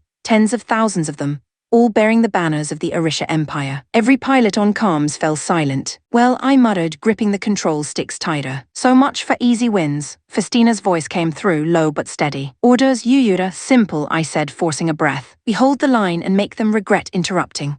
And beneath my hands, Arleo Roman 2 came alive again, glowing faintly as the storm to end all storms began to unfold. Chapter 622. The great battle. The Iron Cavalry Corps found itself forced to divert attention. The full weight of the Orisha Empire was now bearing down on us. That split focus gave the Radial Axis Alliance the opening they needed to regroup and recover formation. Damn it, grumbled Jean over calms. They're not giving us a moment's peace. If we stay out here much longer, we'll be caught between Radel and Arisha both. All units fall back to the central base on the mountainside. We'll fortify and hold. It was a cautious call, but the right one. None of us objected. I immediately signaled my team to cover the withdrawal while maintaining suppressive fire. Even as we retreated, skirmishes sparked along the valleys and ridges, a constant reminder that no part of this front was safe. That's when the old man, the sword saint my father in all but name, opened his channel. You Yoda, I heard you managed to reclaim those heroes. Think you could talk one of them into sparring with me? I almost dropped my controls. Are you serious right now? We're in a war, it'd be only a light match, he pressed. I groaned. No, save your duels for after the battle. You've got enough enemies out there with sharp steel and bad tempers already. HMPH, he muttered. One of the so-called 16 divine generals showed up earlier. Not half as impressive as advertised. I was hoping the heroes would make a better challenge. Typical. The man had already fought a top-tier enemy commander and still wasn't satisfied. His strength had grown again recently. There weren't many fighters left in the world who could give him what he called a decent match. Tell you what, I said with a resigned grin. Once this mess is over, they're supposed to start training me. I'll see if I can arrange for you to join in. Think you can wait that long? His mood flipped instantly.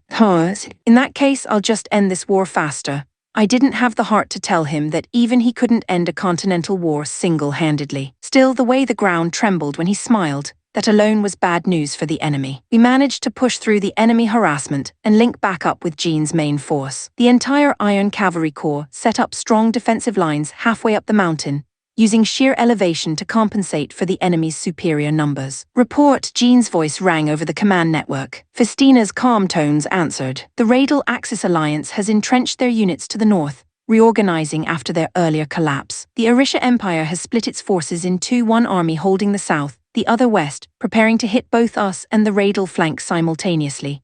Two enemy powers perfectly balanced in strength, but both still outnumbered us. By head count, we barely reached half their combined total. Yet position was on our side. The mountain worked as a natural fortress. Morale was holding steady. We weren't broken, far from it. But the lull didn't last. Within minutes, movement flared across the sensors again. The Arisha Empire began its advance, both of its armies moving in unison like the grinding jaws of a giant beast. One division came straight for us, while the other veered to strike the Radel line. Contact confirmed, shouted the calm operator. Mass deployment detected, Magitech units closing fast. Enemy warships entering firing range. The sky erupted in white fire as barrages from the Arishian ships painted the valley walls. Blazing streaks rained down, carving molten trenches across the ground. Their Magitech legions surged forward behind the bombardment in perfect synchronization, mechanical wings flashing under the pale light. The battlefield came alive again instantly, orders flying through every calm, mana engines roaring, the air thick with heat and static. All units, Jean's voice thundered across the channel. The mountain holds or we die here. Shield formations forward. Counter battery, return fire.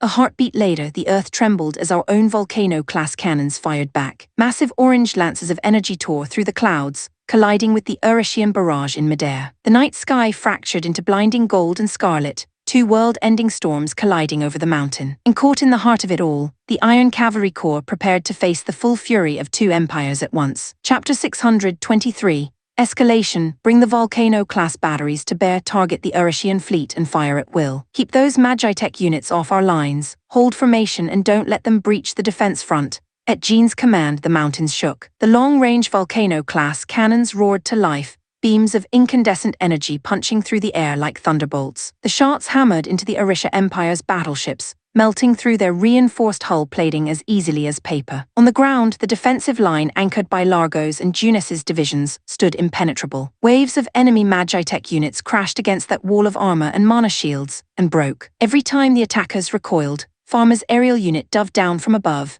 raining volleys of plasma arrows on the retreating ranks. But the Arishians adapted fast. Realizing the menace posed by Farmer's flyers, they sent their own aerial squadrons to hunt her down. Their maneuvers were sharp, aggressive. Close-quarters combat in the sky wasn't where our own aerial corps excelled. Jean, watching the tactical field unfold, reacted in an instant. Anti-air positions, lock on to incoming hostiles. Fire batteries on my mark. Within seconds, 20 ride carriers raised their turrets, 120 barrels shifting upward. The mountain range erupted in sound as a storm of high-velocity energy shells screamed skyward, stitching glowing lines through the clouds. It was devastating. The enemy flyers, nimble but barely armored, shattered under the barrage. Those that weren't torn apart outright fell from the sky, trailing smoke and fire. The Urushian fleet retaliated, unleashing counterfire, but their technology couldn't match ours. Most of their salvos were shredded midair by our interceptors, or splintered harmlessly against the Iron Cavalry's barrier field. The gap in performance was leaving them desperate. So they gambled, sending entire squadrons of Magitech units barreling up the slope in a blind rush. But they might as well have charged into stone. Our fortress line held firm,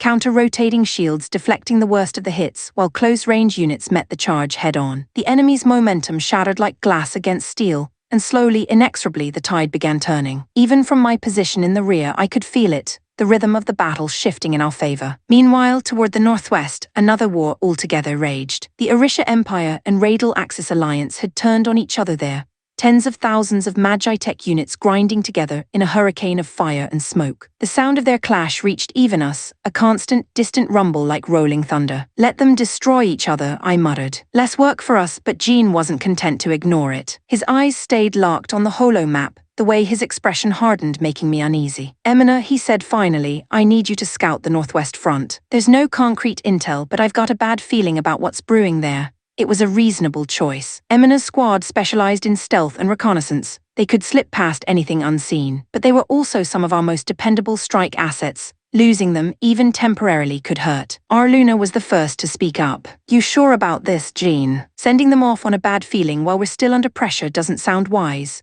Sayan nodded. Exactly. It's not like we've got forces to spare. You're asking us to weaken our line for a guess. I could understand the hesitation. We were holding our own, but numbers weren't on our side. Yet, I'd fought alongside Jean long enough to know his instincts bordered on prophetic. His bad feelings had saved us more than once. He'd once told me something I never forgot. Intuition is just experience condensed into feeling. The body remembers patterns even when the mind can't explain them. If that instinct was stirring now, it wasn't without reason. I think he's right, I said at last. We've still got the two heroes with us, and plenty of fight left in reserve. If something's coming, I'd rather we know before it hits. That seemed to settle it. The room fell silent for a beat. Then both Arluna and Sayan inclined their heads in reluctant agreement. Fair point, said Jean, giving a short nod. All right, Emina, go. Monitor both Orisha's and Radial's movements. I want the full picture, down to unit types and formation shifts. Bring back everything you see. Emina gave a confident grin. Got it. So you want detailed visuals, trajectories, the works? Exactly. The more data, the better. Of course, scouting missions rarely went as planned. Unknowns were the rule, not the exception. To counter that, I was assigned as support. I'd move as a detached subunit under her squad, acting independently if things went south. Before departure, I handed over my main unit command to Festina, placing her in charge of the defensive front while we were gone. Her calm assurance through the calm line as I left did more to steady me than I'd ever admit. As Emina's silhouette vanished into the shimmer of her stealth field,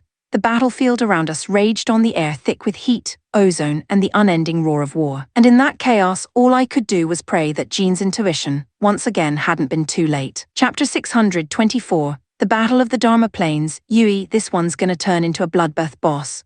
Demian's voice was flat, neither fear nor excitement in it, just that quiet resignation that always came before a fight too big to win. Across the sprawling Dharma Plains, the Radial Axis Alliance had deployed in staggering force. Thousands of Magitech units glittered beneath the pale sun, row after row in perfect formation, their metallic armor gleaming like a sea of mirrors. I already got clearance from Yuyuro to move freely on this front, I told my squad, scanning the horizon through the optics. So we'll play this smart. No heroics, no wasted lives. We hold where we can and live to fight tomorrow, all right. Truthfully, I didn't care anymore about Orisha's so-called victory. That was Lafshul's obsession, not mine. I just wanted my people, the soldiers who followed me, to come out of this alive. The commander overseeing the Orisha Empire's forces here was Rosetta, one of the 10 war guards. I didn't dislike her. In fact, she treated me decently ever since I'd first joined this world. But if she expected triumph and glory out of this campaign, against these odds, she was deluding herself. When she gave the signal to advance, her army surged forward in textbook formation,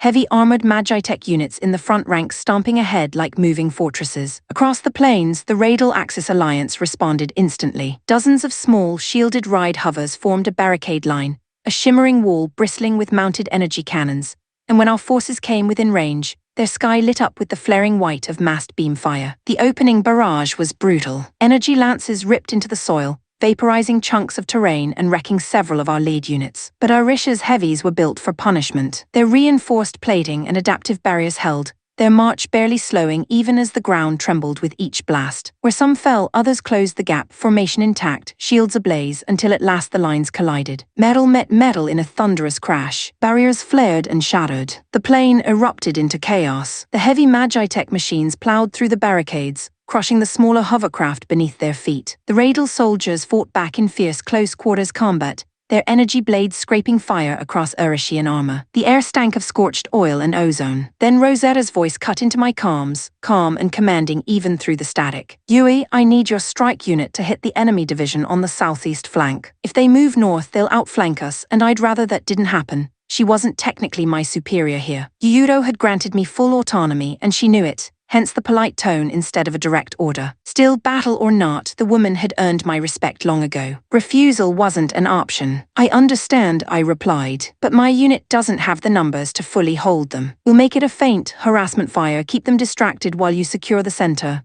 That's fine, she said. Even a delay will help.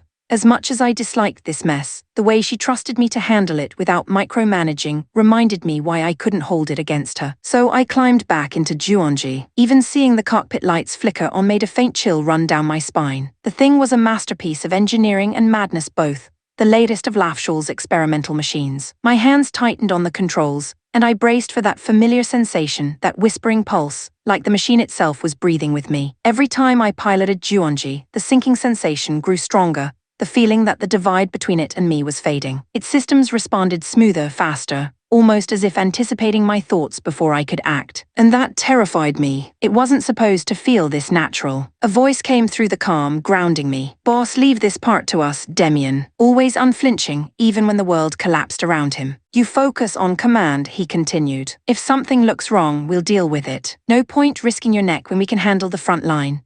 His words caught me off guard for a moment, equal parts loyalty and quiet rebuke. I hated the feeling of being the one others had to protect, but he wasn't wrong. Juonji was as dangerous to me as any enemy machine out there. All right, I said finally, forcing myself to pull back. You take point, Demian. I'll coordinate from behind. Ahead, the battlefield roared again. The plains burned with the glow of engines and weapon fire, the sound rippling like thunder across the horizon. My unit accelerated into formation, Juonji following several paces behind, its systems humming softly, almost impatiently as if mocking my restraint. I could only exhale, muttering under my breath. Let's just get this over with. And then, the guns began to sing once more. Chapter 625. The Northern Front Emina and I set out toward the Northern War Zone, where the Arisha Empire and the Radal Axis Alliance were already clashing. The plan was simple: gather intel, assess the scale, and report back before the situation spiraled. Before long, Jean's voice crackled through the comms. Emina, Yuyura, new intel just came in. Farther north, about 300 kilometers past your zone,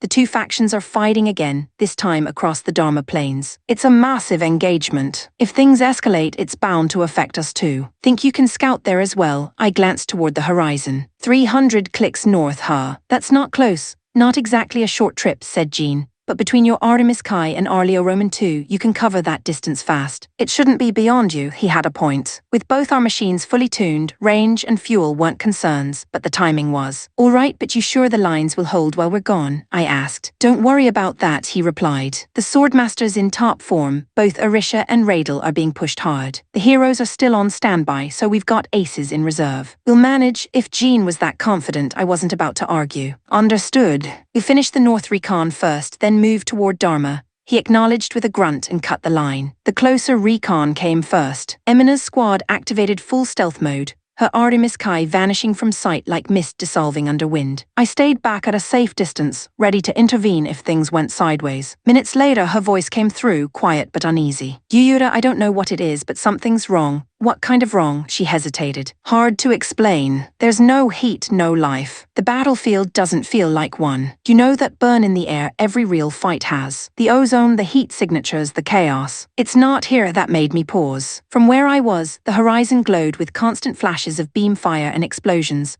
But if what she was saying was true, it wasn't the genuine chaos of battle, it was staged. Emina kept feeding me sensor data, narrowing in on the command ships and key Magitech units of both forces. Then her tone flattened. This can't be right. None of these readings match known units. What do you mean? I'm running the ID through Feli's master database, but there's nothing. Every single machine is showing as new development. Not one matches any registered frame on record. That didn't make sense. Her Artemis Kai's scanner, designed by Feli herself, cross-referenced observed data with every known design across all militaries. Even accounting for upgrades, seeing a few unknown frames was normal. But an entire battlefield's worth. Across both sides. Impossible. For a moment we stared silently at our monitors, each trying to find logic in the absurd. Two opposing powers fielding completely unidentifiable tech, and fighting without heat, emotion, or visible purpose. Something about this war was incredibly, fundamentally wrong. This isn't a normal battle, Emina muttered. It feels off, like both sides are playing from the same script. Yeah, I agreed. But until we can prove it, let's just record everything and let Jean pull it apart. He's better at seeing the bigger picture. She gave a small hum of agreement. Copy that. I've seen enough here. Shall we move north? Yeah, I said. You go ahead straight through. I'll take a detour route. Arleo Roman 2 doesn't have stealth. It'll stick out too much if I pass near their radar nets.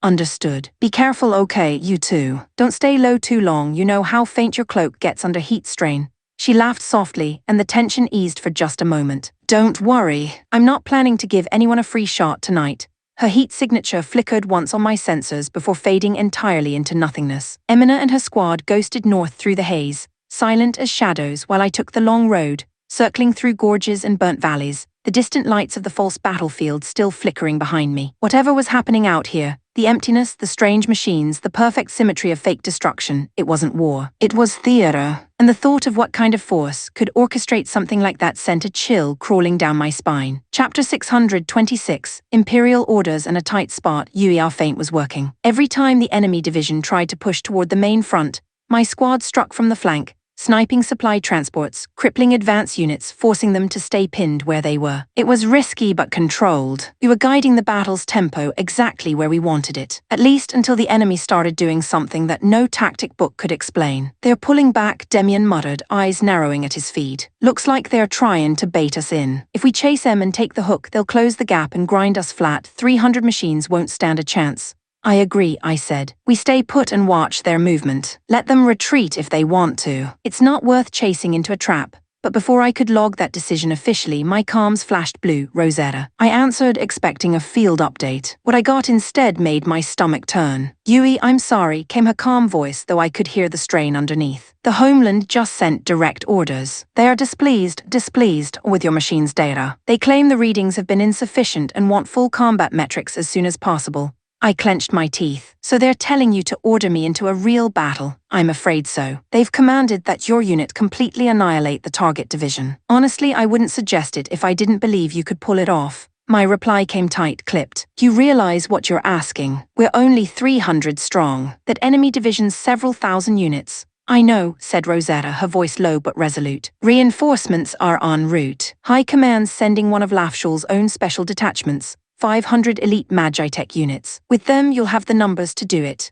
The moment that name left her mouth, a chill ran down my spine. Lafshaw's special units weren't reinforcements, they were experiments. Test subjects in armor, machines designed for data, not survival. But what choice did I have? Refusal meant disobedience, and disobedience to the Homeland was treason. Understood, I said finally, keeping my voice steady. We'll coordinate as soon as they arrive. The so-called elites reached us with eerie precision, like their timing had been pre-programmed. They integrated into the formation without issue, too smoothly, even, as if the whole thing had been planned long before the order reached Rosetta. Their commander wasted no time. A tall, sharp-faced man in dark metallic armor marched straight to my position, saluted only in name, and spoke with a tone that reeked of superiority. Lady Yui, by the will of Lafshall, we are here to serve under your command, he said formally. That said, I recommend immediate pursuit. The rebels' retreat is a perfect chance to deliver the Almighty's hammer. The sooner we crush them, the sooner this ends. I met his eyes, refusing to step back. Moving right now is reckless. Their withdrawal pattern's too clean to be panic, it's deliberate. We should observe longer to confirm whether it's a trap.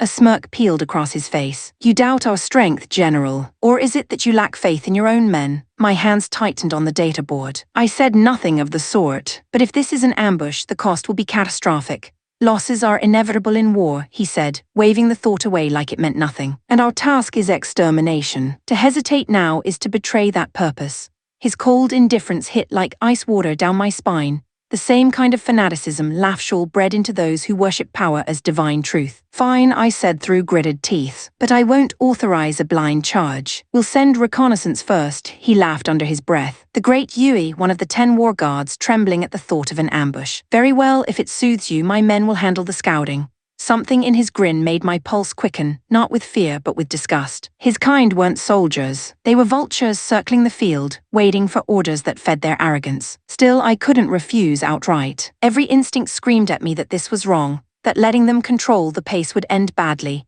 but the chain of command left no room for emotion. Understood, I said at last. Send your scouts. I'll adjust formation on their data once it's confirmed.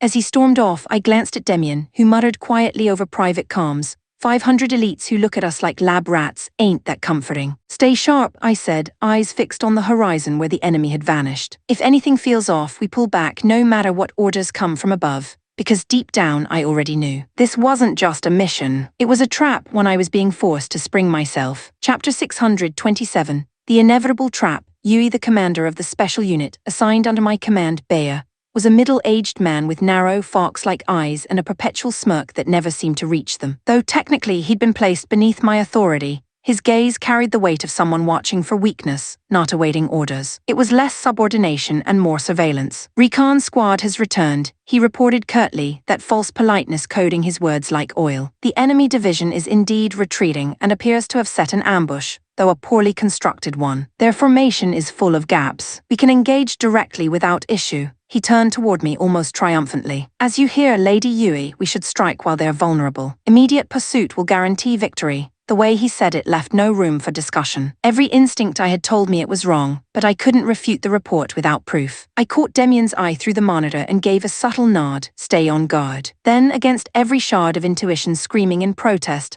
I ordered the formation to advance with caution. According to the scouts, the enemy had taken position beyond a depression in the terrain, a sunken valley of sorts. Demian, watching the map, frowned. If we rush straight through that pit, we're walking into crossfire. Let's circle around and flank from the ridge instead. It'll take longer, but we'll live longer too. I instantly agreed, but Bea cut in before I could even open my mouth. Unnecessary, he said with that mocking calm. While the depression may appear dangerous, it grants us a clear view of the enemy's advance. We'll be able to anticipate their strike and respond accordingly. Once they attack, they'll be exposed. There's no better ground to receive them. It was such thinly veiled arrogance I almost laughed. But when I pushed for compromise, he countered without pause. My unit will take point, he declared. We'll lead the descent and engage first. You need only follow and seal their fate. He left no space to argue. So I swallowed my frustration and followed his lead, at least outwardly. Bea's detachment charged first, engines roaring as they dropped into the basin. My heart pounded in rhythm with the tremors their machines left behind. We followed, cautiously positioning ourselves behind the first line and awaiting visual confirmation of enemy contact. Nothing. Minutes ticked by in an unnatural quiet broken only by wind. The grass swayed undisturbed. Too quiet, Demian muttered over comms. Where the hell are they? Probably holding fire to make us nervous, I said. They'll strike once we're in deep enough not to retreat. This is the perfect setup for an ambush. No sooner had the words left my mouth than the ground began to shake. Not from our own steps this time, but from something massive moving all around us. One signal, then dozens, then hundreds. The scanners erupted with red, enemy contacts spawning in every direction. Ambush, Demian barked. We're surrounded. They must have deployed a secondary detachment to encircle us, I said sharply. All units engage defensive mode. Concentrate fire southward. Break the encirclement before they close in. I might as well have been talking to the wind. Bea's troops ignored every word, charging headlong into the thickest fighting with wild abandon. Their machines cut and burned and exploded in equal measure, heedless of friendly fire, heedless of formation. They were strong, unnervingly so, but surrounded by superior numbers. Even their fanaticism wouldn't hold forever. Bea, roared Demian. What the hell are you doing? You heard the order, focus fire south and punch through. The fox-eyed man's voice came back smooth, unhurried, fringed with contempt. Our mission is annihilation, not retreat. When the enemy stands before us, we crush them. To hesitate is to betray the Almighty's will. You idiotic zealot, this isn't about divine will. It's about survival. I listened to their exchange with dread curling through my gut. Our line was fragmenting, not because of the enemy, but because of him. His lust for destruction had turned a tactical strike into suicide. Fine. If command wouldn't listen, I'd make them follow through example. I diverted full reactor output to Juonji's combat core, the air around the cockpit vibrating from the surge of energy. Cool blue light rippled through the armor as I pressed my hands to the controls. My system monitors blared warnings, but I ignored them. There was no choice now. I would have to be the one to break this death trap myself. All units, I said, my voice steady despite the roar building in my ears. Form up on Juonji. We're carving our way out now. As I pushed the throttle forward and the machine screamed to life, a single thought pulsed through my skull. This wasn't recklessness or rage. This was survival, and I'd make the bastards who set this trap remember that. Chapter 628. Consciousness. Yui Bear's forces fought like demons. Even surrounded, even outnumbered, they refused to break. For a while, their sheer ferocity made it hard to tell who had the upper hand. But then reality began to catch up. One unit fell, then another. Every machine loss sent ripples through the formation, unraveling the rhythm of our assault. What began as a stubborn stalemate gradually twisted into collapse. Frustration burned down my spine. Fear sharpened into panic. And beneath it all, something darker stirred. A suffocating anger at my own helplessness. That heat became a spark. I'd sworn to avoid fighting myself, afraid of what might happen if I gave Juonji free rein again. But I could no longer stand by and watch my squad be slaughtered. Fine. If no one else was going to end this, then I would. I focused my Rudia, every fragment of energy and emotion funneling into Juonji's core. The world around me tightened, colors sharpening as my vision blurred. Command override, combat alignment complete. The voice inside my cockpit said coldly. Juonji leapt skyward. Its sheer momentum shattered the air, the armor panels catching the sunlight as it soared free of the basin. Dust and smoke flared in its wake. Boss. No, Demian's voice cracked through the calms. Get back. It's too dangerous. I'm fine, I said, though even to my own ears the words sounded hollow. I'll open the paths. Use it to escape the encirclement. The enemy reacted instantly, hundreds of units turning their weapons toward me like a swarm of insects drawn to fire. Perfect. I broke through them like wind through sand. Blades cut arcs of light across the field, every swing cleaving multiple enemy frames in half. Juonji's power exceeded anything I'd ever felt. Every strike left craters in the ground and shockwaves in the air. But each movement, each devastating blow brought a strange pressure not on the machine, but inside me. It started as a tightness in my chest, then spread, a suffocating pulse pressing at my skull. Something inside Juonji was feeding off me, and something inside me was responding. The machine roared, its aura flaring crimson as my breath quickened. The world narrowed to a blur of target icons and red heat. My limbs moved before thought. The more I fought, the less human the rhythm became. Rage surged up, drowning reason in its wake. The enemies stopped being soldiers. They were obstacles, noise, things that needed to be erased. Break, I screamed. Break. Burn. All of you just disappear. I didn't recognize my own voice. Demian's call pierced through the chaos like lightning. Yui. Stop. Get back, damn it. Let us handle it, but the switch had already flipped. The more my rage grew, the faster Juonji's systems pushed past their limits. My strikes turned monstrous, each one detonating with grotesque force. Enemy units shattered like ceramics, fragments glinting against the golden light. Soon fear spread through their ranks. Entire squads fled at the sight of me, and instead of relief, I felt hunger. I chased them one by one until there was nothing left to chase. For a moment there was silence, only the whirring of my own machine and the faint crackle of burning wreckage. But beneath the surface, the pain in my skull worsened, waves of dull pressure turning to static. My consciousness began to slip, my thoughts scattering like fog in wind. Then, just before everything went dark, I sensed it, a presence close by, familiar human. Boss, the voice was desperate. Demian. My body didn't listen. Reflex overrode all reason. I turned toward the sound, the blade already moving before the thought formed. A metallic impact, a scream, then nothing. Darkness rose like water, swallowing every last flicker of light until there was only silence. Chapter 629. A trace of my friend Emina before Yura arrives. Let's finish a preliminary analysis. You'll map out all enemy forces across the Dharma plains while keeping our detection signature to a minimum.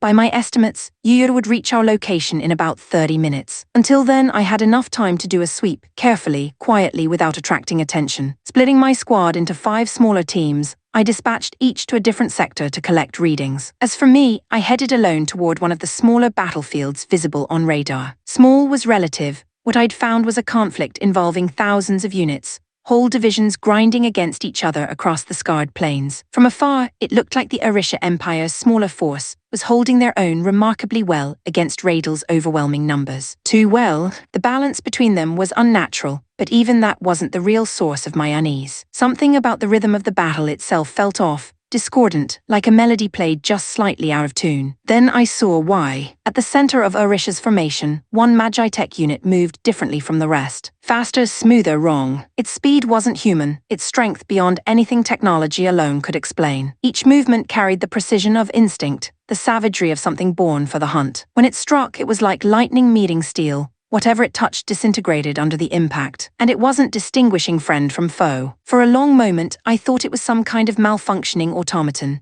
But no, the other Urishian units were desperately trying to bring it down. It wasn't a weapon, it was a disaster loosed in the middle of their own army. The scene drew me closer despite myself. Curiosity, yes, but also a strange magnetism that I couldn't name. Something about that machine's wild, merciless motion stirred an old ache deep within me. I edged closer through the haze, scanning between bursts of fire. Up close, the machine's brutality was staggering. It lunged and screamed like a beast, tearing through opponents with its bare mechanical hands, ripping armor apart as if peeling bark from wood. A single roar from its amplifiers sent half a dozen nearby machines collapsing, their systems fried from the raw resonance. But then, between those monstrous movements, I saw something that froze my breath. A small tell, a tiny familiar motion. Whenever that pilot launched forward, the unit's right shoulder drew up slightly first, a subtle shift in weight I'd seen countless times before. A habit like that should have been ironed out long ago. It made you predictable in a fight. I'd told her as much once, more times than I could count, but she had never managed to fix it. My mind flashed back to those old training days, to a girl who smiled too easily during duels,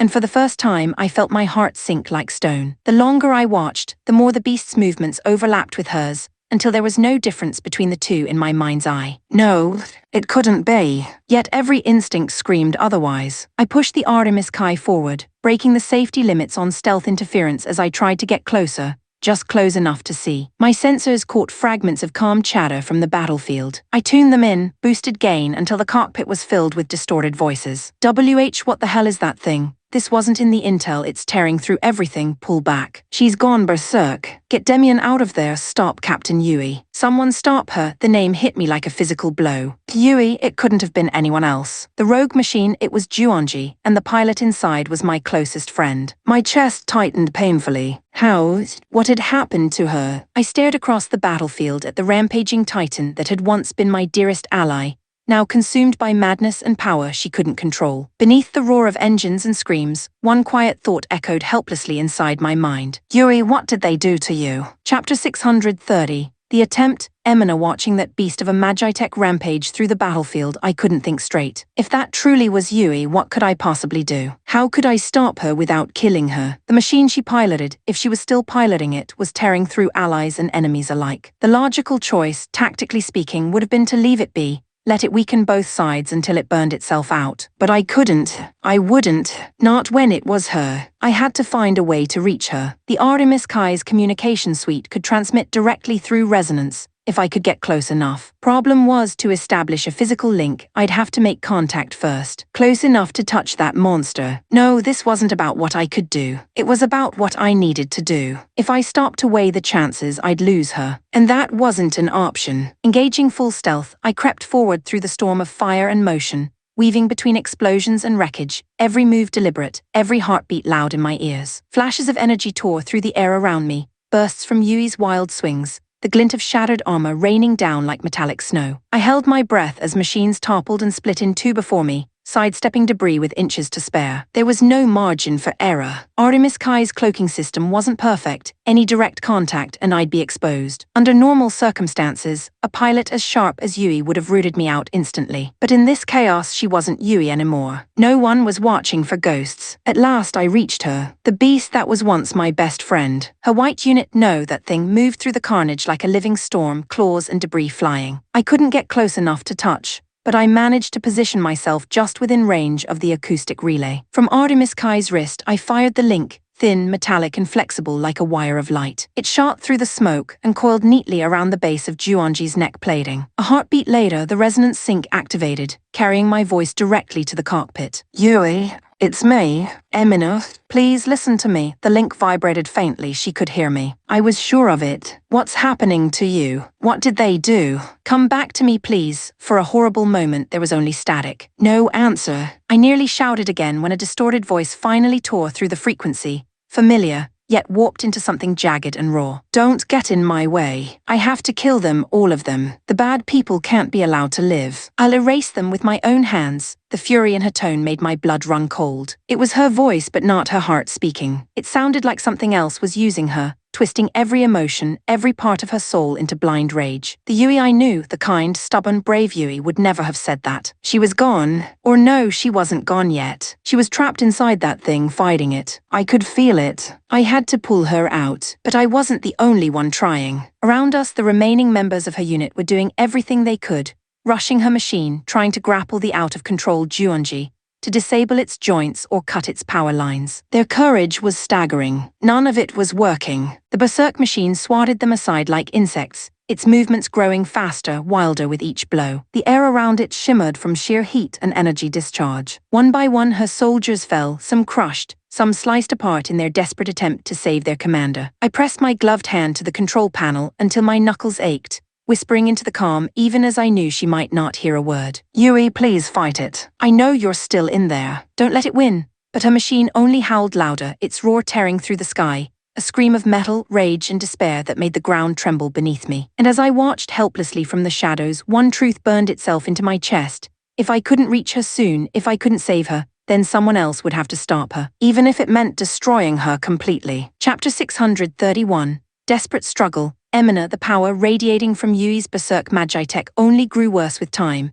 its momentum feeding on itself like a wildfire devouring everything in reach. Even here on a battlefield where death was commonplace, her rampage felt fundamentally different, steeped in something malicious, something cruel. It wasn't mere chaos. It was wrong, and knowing that my closest friend was trapped at the center of that madness made it unbearable. I had to stop her, somehow, but reason screamed that it was impossible. That machine, Juonji, had become a creature beyond tactical logic. Every second I watched it move, I understood it less. I ran through scenarios, strategies, power readings, but nothing reasonable could stop her without killing her outright. Then a single conclusion rose above the noise. Overwhelming power could only be subdued by overwhelming power. And that meant only one person could help her. Yuyura, I shouted through the calms, my voice shaking with urgency. You have to get to me now. My friend, my best friend, is out of control. I need you to save her. For a moment only static. Then his startled voice came through loud and clear. Emina, what's going on? Talk to me. No time to explain. Just come here now. Please. A pause. Then a deep inhale. All right, I'm on my way. No argument, no hesitation. He'd heard the desperation I couldn't hide and understood enough. With my location marked by the friendly fire beacon, he wouldn't need directions. All I had to do was stay alive until he arrived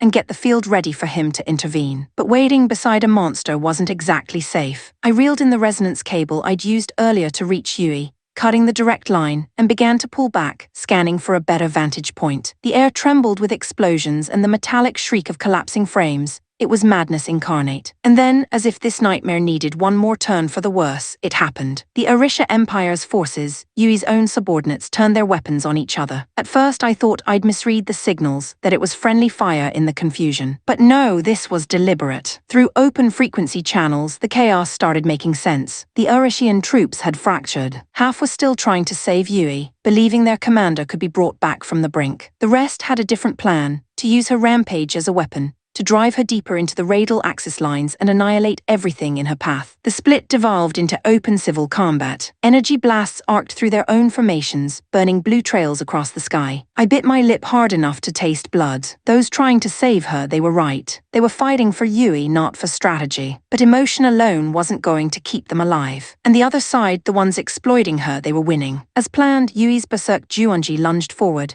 tearing into the radial axis army like a storm made flesh. Entire squadrons vanished beneath her blows. The carnage was impossible to stop from this distance. If something wasn't done soon, if she pushed any deeper, even Yuyura wouldn't be able to reach her in time. No options left. No more waiting. I steadied my breath and spurred Artemis Kai forward, straight back into the maelstrom. Then fate kicked me in the guts. A radial assault frame, launched high by one of Yui's wild strikes, spun through the air like debris and slammed right into my flank. I pulled the throttle back, trying to dodge, but the battlefield had no open paths left. The impact rattled my cockpit system, screaming. Red indicators flooded the screen. Stealth system error, function halted. For a split second, everything froze, Every soldier, every cannon, every sensor caught off guard as Artemis Kai flickered into visibility in the middle of the chaos. Then recognition hit the nearby forces. I hadn't been catalogued in their friend or foe registry. Their scanning systems pinged me as unknown. A heartbeat later, it didn't matter which side I was closer to. The Erishians and the Radial Axis Alliance both opened fire. Bolts of light crossed from every direction, searing the air in a net of deadly energy. The explosions slammed around me in a wave. So much for stealth. So much for planning. Clenching the controls, I threw Artemis Kai into evasive maneuvers, cutting and weaving through the rain of fire, heart pounding like thunder. Out there, Yui still rampaged, unstoppable. And somewhere in the distance, Yuyura was racing toward us. I just had to hold on long enough for him, for her, for the smallest chance that we could still bring Yui back from the edge. Chapter 632. Urgent Measures. The emergency transmission from Emina told me everything I needed to know. This wasn't a minor problem. Whatever was happening out there, it was bad enough to tear through her usual composure. I'd been taking a long, quiet route around the staging zones to avoid drawing attention, but that plan was already dead. Feli, do we have the exact coordinates for Emina's Artemis Kai? Her voice came through instantly, calm and sharp as always. Affirmative. Beacon signature located at coordinates 120210184549. Distance, at our current speed, maintaining stealth and evasion protocols, around 20 minutes. 20's too long, I muttered. We'll never make it in time. Fine, we push it. High-speed flight, no stealth. We burn for her position. There was a pause, just long enough for me to hear the disapproval in Feli's silence before she relented. Understood. Switching to rapid flight mode. Expect to be detected immediately upon acceleration. I'll take that risk. The moment the boosters ignited, Arleo Roman 2 shot into the sky, its engines screaming as the world blurred into streaks of color around me. The cloak dropped instantly. There was no hiding that kind of flare. Within seconds, enemy scans were lighting up across my radar. Predictable. A squadron broke formation to intercept. 4 Erishian reconnaissance units, sleek and fast, closing in like hawks. Energy fire blazed across the sky, tracing lines of light as they tried to hem me in. Persistent bastards, I muttered, twisting the controls. I pulled back into an irregular flight path, throwing their targeting algorithms off, snapping left, rolling under a pair of lasers, then cutting upward in an inverted climb. Their beams missed wide, searing through open air. One of them tried to close distance, drawing a blade for a slashing charge. Bad idea, I said quietly. I met him head-on. Our swords collided once, and mine cleaved straight through his frame. The machine split clean in two, fragments scattering in the turbulence. A quick burst from my shoulder cannon tore the leader apart mid-turn, and a volley of Magi-Technic light rounds erased the third as he tried to flank me. I looped behind the last one and crushed him with a midair kick that sent his chassis spinning into the dirt below. But they'd done their job. I could see new blips streaming from the north, larger formations of flight units swarming toward me. Reinforcements. Not staying for that, I said through my teeth. I angled downward, skimming the clouds as I poured power into the engines. Speed took over, the altitude tremors rattling my seat. The enemy tried to give chase, but Arleo Roman 2 was faster by leagues. They began to fall behind, their propulsion units struggling to keep up. Still, this region was a nightmare, 2 separate armies sprawling across the same grid, their patrol rings overlapping. Even if I evaded one force, I immediately ran into another. Every few minutes, someone new would spot me. Every few minutes, I had to choose between dodging and cutting a path through. One squad scattered under suppressive fire. Another foolishly tried to box me in and wound up vaporized. The rest, too slow to even react, fell behind or burned out under pursuit. But just when I thought I'd slipped free, the worst possible sight filled my radar. Ahead lay a wall of targets. Not a squadron, an entire aerial division, hundreds of contacts arrayed like a storm front. Damn it, I muttered, feeling my pulse quicken. From their formation pattern, it was clear there'd be no sneaking past. Fighting through was the only option. Feli, yes, lower the limiters. I'm firing the 4 elemental cannon. Powered just enough to wipe that formation, but no higher. That will draw the attention of every army in the sector, she warned. I know, but Emina needs me more than I need subtlety right now. There was a half-second pause, then her clipped reply, understood. Calibrating to reduced output, firing solution ready.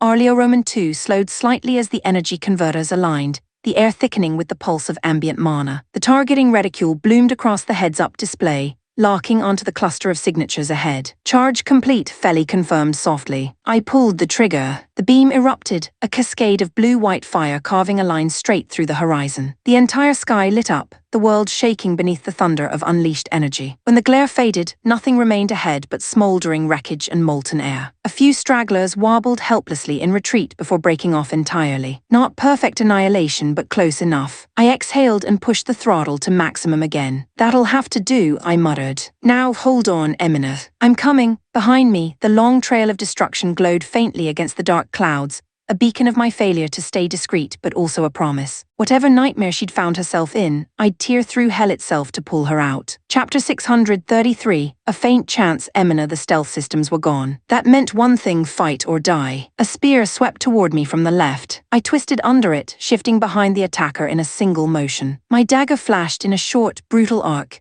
cutting clean through the primary elemental conduit along the back of its neck. The Manhwatech unit froze mid-movement before collapsing, sparks sputtering out from its ruptured lines. Two more enemies surged at me from ahead. I raised Artemiskai's left arm and unleashed a rapid burst from the mounted crossbow. The crystal bolts pierced clean through their chest cores, stopping them dead before they hit the ground. 3 additional targets appeared on sensors, already mid-attack. I rolled forward through debris to close the gap, slashing fast. 3 flickers of motion, and all 3 machines fell silent, systems burning out one by one. But there were always more. For every one I downed, 2 more moved into place. At this rate, I'd be overwhelmed long before Yura arrived. My eyes flicked to the raging figure at the heart of the battlefield, Yui's berserk Manhwatech still thrashing wildly, eviscerating anything within reach, friend or foe. I had to think. There had to be a way to get her out of that cockpit before she destroyed herself and everything else. Among Arisha's ranks, some pilots were still fighting to subdue her rather than kill her. Maybe they could help.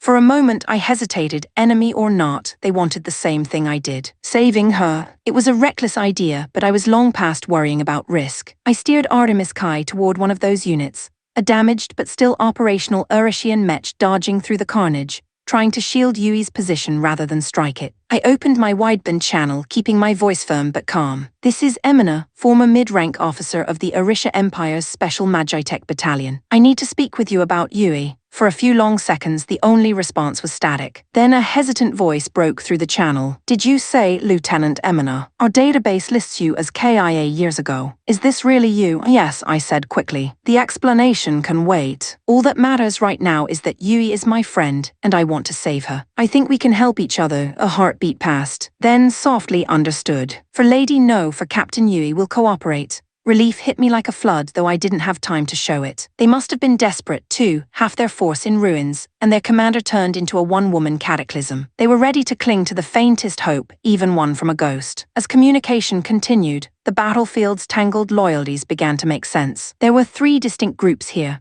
the main Radal Axis force, Yui's true subordinates desperate to save her, and a faction of imposters within the Arishian army, agents of whatever conspiracy had forced her into that cursed machine. Each fought for their own reasons, all hell-bent on control of the same disaster. The ones who agreed to work with me were Yui's real team, the ones who still believed in her. "Lieutenant Emina," my new ally said, "will send 5 of our strongest pilots to pin down Captain Yui's machine. When you see an opening, disable the hatch and pull her out manually. None of our units can manage fine operations like that. You'll have to be the one to do it." I tightened my grip on the flight controls. "Understood. I'll make it work." They moved immediately. Through drifting clouds of smoke, those 5 battered Manhwatech units hurled themselves into position around Juonji, forming a living blockade. It was suicide, and they knew it. They intercepted every blow, their armor torn apart by the raw energy surging from Yui's machine. Yet they didn't stop. Even as their frames shattered, they stood their ground, holding the monster in place for just one chance, just a few precious seconds. The air trembled with their screams, the calm lines filled with overlapping shouts and system warnings. And I knew, watching through the haze, that the window they were giving me would never open again. If I failed now, their sacrifice and Yui's life would be lost. I drew a deep breath and pushed Artemiskai forward, every sensor locked on that blazing white figure. "Hold on, Yui," I whispered. "I'm coming for you." There was no room for fear anymore, only resolve, and the faintest glimmer of hope that when I reached her, the friend I knew would still be there to hear my voice. Chapter 634, Beyond Expectation. Emina, the heavy-armored units under Yui's command, were doing everything they could to restrain her berserk machine. One by one they were being torn apart for the effort, missing limbs, cracked armor, shattered frames, yet still they held on. There was no strategy left, no formation, only willpower and faith that their commander could yet be saved. I brought Artemis Kai in close, weaving through wreckage until I could nearly reach the cockpit hatch of Juonji, the maddened machine that had once housed my best friend. That was when the real enemy moved. From the edges of the field, the factions seeking to exploit Yui's rampage unleashed a concentrated barrage. They weren't aiming to stop her, they wanted chaos. A rain of glowing energy fire raked across the plain, striking indiscriminately at Yui's machine, her loyal troops even at me. Artemis Kai's shields flared under the onslaught. But I couldn't stop now. Those soldiers had thrown themselves between me and death to give me this one chance, and I owed them everything. So I pushed through the storm of light, sparks flying across the glass as I locked Artemis Kai's manipulators onto Juonji's hull. "Come on, open," I muttered, gripping the hatch seal. The blasts shook us again and again, making the delicate operation nearly impossible. The hatch latch was jammed, the metal warped from the stress. I couldn't force it, not without risking collapse or hurting Yui herself. "Damn it," I hissed, teeth grinding. "I can't get a grip through the sharks. If I force it, she could." Before I could finish, the impact stopped. I blinked up through the haze. One of Yui's men, his machine half destroyed, had thrown its ruined chassis between me and the incoming fire, shielding me with what little remained of itself. The energy blast splashed harmlessly across his frame. For an instant, the battlefield's roar felt distant. I whispered thank you, he'd bought me a heartbeat. I refocused, scanning for the hatch's weak point, but even then I felt how impossible the task really was. Trying to pry open a berserk frame's cockpit mid-battle was lunacy. One wrong movement and her own system defenses would liquefy me. And sure enough, the soldiers restraining her couldn't hold much longer. One of the larger frames shuddered violently, its power cores flickering. Then it simply came apart, both arms ripped away, its head sheared clean off. That one's collapse broke the line. The remaining machines staggered under the strain, their containment field flaring and then failing entirely. Juonji was free again. A cold certainty sank in. I couldn't save her, not yet. If I tried now, I'd just die beside her. The best I could do was stall until Yura arrived. I pulled back, shouting over comms to the loyal troops. "Get clear of Yui. My ally's nearly here. When he arrives, focus on staying alive." It was a strange thing to say to the enemy in the middle of a battlefield, but these men had risked their lives for her, and I couldn't watch them die for nothing. Yet none of them moved. Even with their odds collapsing, they refused to abandon her. Their frames battered and smoking, they charged again, throwing themselves between her and the opportunists still firing from afar. Every time one fell, my chest tightened. The weight of it clawed at me, pressing harder with each scream of metal and tearing hull. Then Yui's berserk aura flared again. The field around Juonji rippled. Her movements, no, its movements, were growing faster, heavier, the power readings spiking so high they distorted my sensors. It wasn't a warrior anymore. It wasn't even human. It was a monster born of fury and grief. And through the smoke and chaos, she finally saw me. Those glowing eyes fixed on me, and every other motion on the field vanished. She paused, just a heartbeat, and then she screamed. The sound was raw, animal, the kind that vibrated through your bones. She launched forward, rolling through anything that stood in her way. Soldiers, enemies, allies, it didn't matter. They scattered like debris in a storm, crushed beneath her advance. The blood drained from my face. Fear and sorrow crashed together in my chest until I couldn't tell them apart. I barely felt the words slip past my lips. Yura, help me. Please, she's going to break. For a moment there was only silence, then a voice through my calm, firm and close. "I've got you." The next instant, a silver shadow cut between us. Arleo Roman 2 dropped from the sky like a thunderbolt, thrusters blazing, planting itself between Juonji and me. The shockwave rippled outward, scattering smoke and debris. Yura's voice came clearer this time, steady as steel. "Step back, Emina. I'll handle this." And standing there, the white monster and the silver knight facing each other beneath a burning sky, I could only whisper, trembling, "Please save her." Chapter 635. Reverence. I spotted Emina's Artemis Kai through the haze of smoke and fire just as her panicked voice cut through the calm line, raw and desperate. Yura, help me. My best friend, she's losing herself. She's breaking." There was no time to think, only to move. I forced the thrusters to full output, diving toward her position. The moment I broke through the smoke, I saw what had her screaming. A massive black Magitech unit wreaking havoc, closing in on Artemis Kai like a predator scenting blood. I slammed Arleo Roman 2 between them, landing hard enough to crack the scorched ground beneath us. "Emina, are you all right?" Her relief came out in a shaken breath. "Yura, thank the light. Please, that black unit, it's my friend. It's Yui. You have to save her, your friend." "How the hell am I supposed to?" "You have to get her out of that machine. The thing she's piloting isn't normal, she's losing her mind." Yui, the name hit me like a jolt. For a heartbeat I saw another face, Shirayuki Yui, the calm, fiercely brilliant woman I'd once fought beside. But before I could ask, the black machine lunged, blade flashing straight for my head. I barely dodged, thrusters roaring as I pulled Roman 2 back. "It can't be," I muttered, eyes narrowing. There wasn't time to ask questions. The black unit pressed forward again, moving with terrifying strength and unnatural speed. Around us, the air filled with more enemies. Erishian betrayals, raidal forces, opportunists drawn by the chaos. My sensors flared red with 100 lock-ons. No choice. I shifted into motion, instinct taking over. 2 Magitech units came at me from either side, one with a sword, one with a lance. I caught the blade strike head-on, the shockwave rattling my cockpit, then forced the attacker back with a spinning kick. The spearman followed, but I slipped beneath the thrust, cleaving through its neck joint in a single stroke. The next 3 tried to flank. I fired twin bursts of Magitech light, vaporizing one midair, then crashed into the second, shoulder checking it so hard it split in half. The third died from an upward slash that scattered glowing debris through the smoky air. Even fighting at peak reflex, my focus was elsewhere, on the black Magitech, on the faint hope that Emina's friend might still be inside that thing. It wasn't just strong, it was wrong, its movements more instinctive than mechanical. That frenzy wasn't strategy, it was pain made physical. "Think Yuyura," I told myself, parrying another sword stroke. "If she's still conscious in there, she's trapped. You need to reach her, don't destroy her."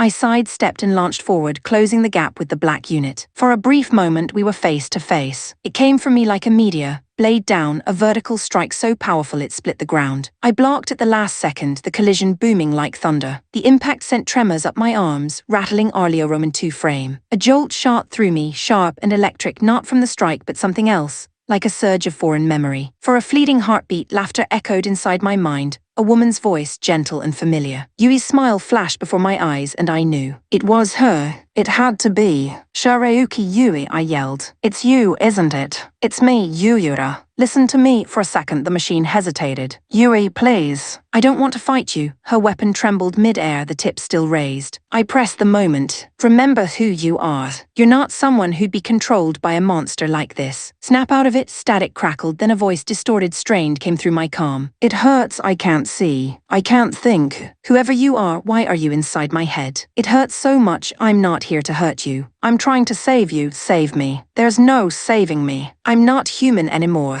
A scream came with another swing, faster this time, heavy with agony. The blow rattled my hull and nearly toppled my balance. Not giving up that easily, I hissed, straining against her blade. "Felly, calculate a blast or a strike that can breach her cockpit without hurting the pilot." "Working on it," came the quick reply. "Recalibrating energy dispersion. Targeting weak points in armor seams. Stand by." More enemy signatures flickered on my radar, closing fast. I couldn't back down. I deflected another swing from Yui's machine and turned in the same breath, blasting the 2 closest attackers with short-range light rounds. Their frames detonated mid-air, scattering molten shards. From the left, another unit lunged. With a flick of Roman 2 elbow, I shattered its head like glass. Even surrounded, even exhausted, I wasn't stopping until she was safe. Across the battlefield, Emina's voice broke through the noise again, trembling, desperate. "Yuyura, please save her." I tightened my grip on the controls, eyes locked on the black silhouette in front of me. "I will," I whispered, "no matter what it took." Chapter 636. High difficulty. The moment I pulled back from Yui, a dozen enemy units lunged in to fill the gap,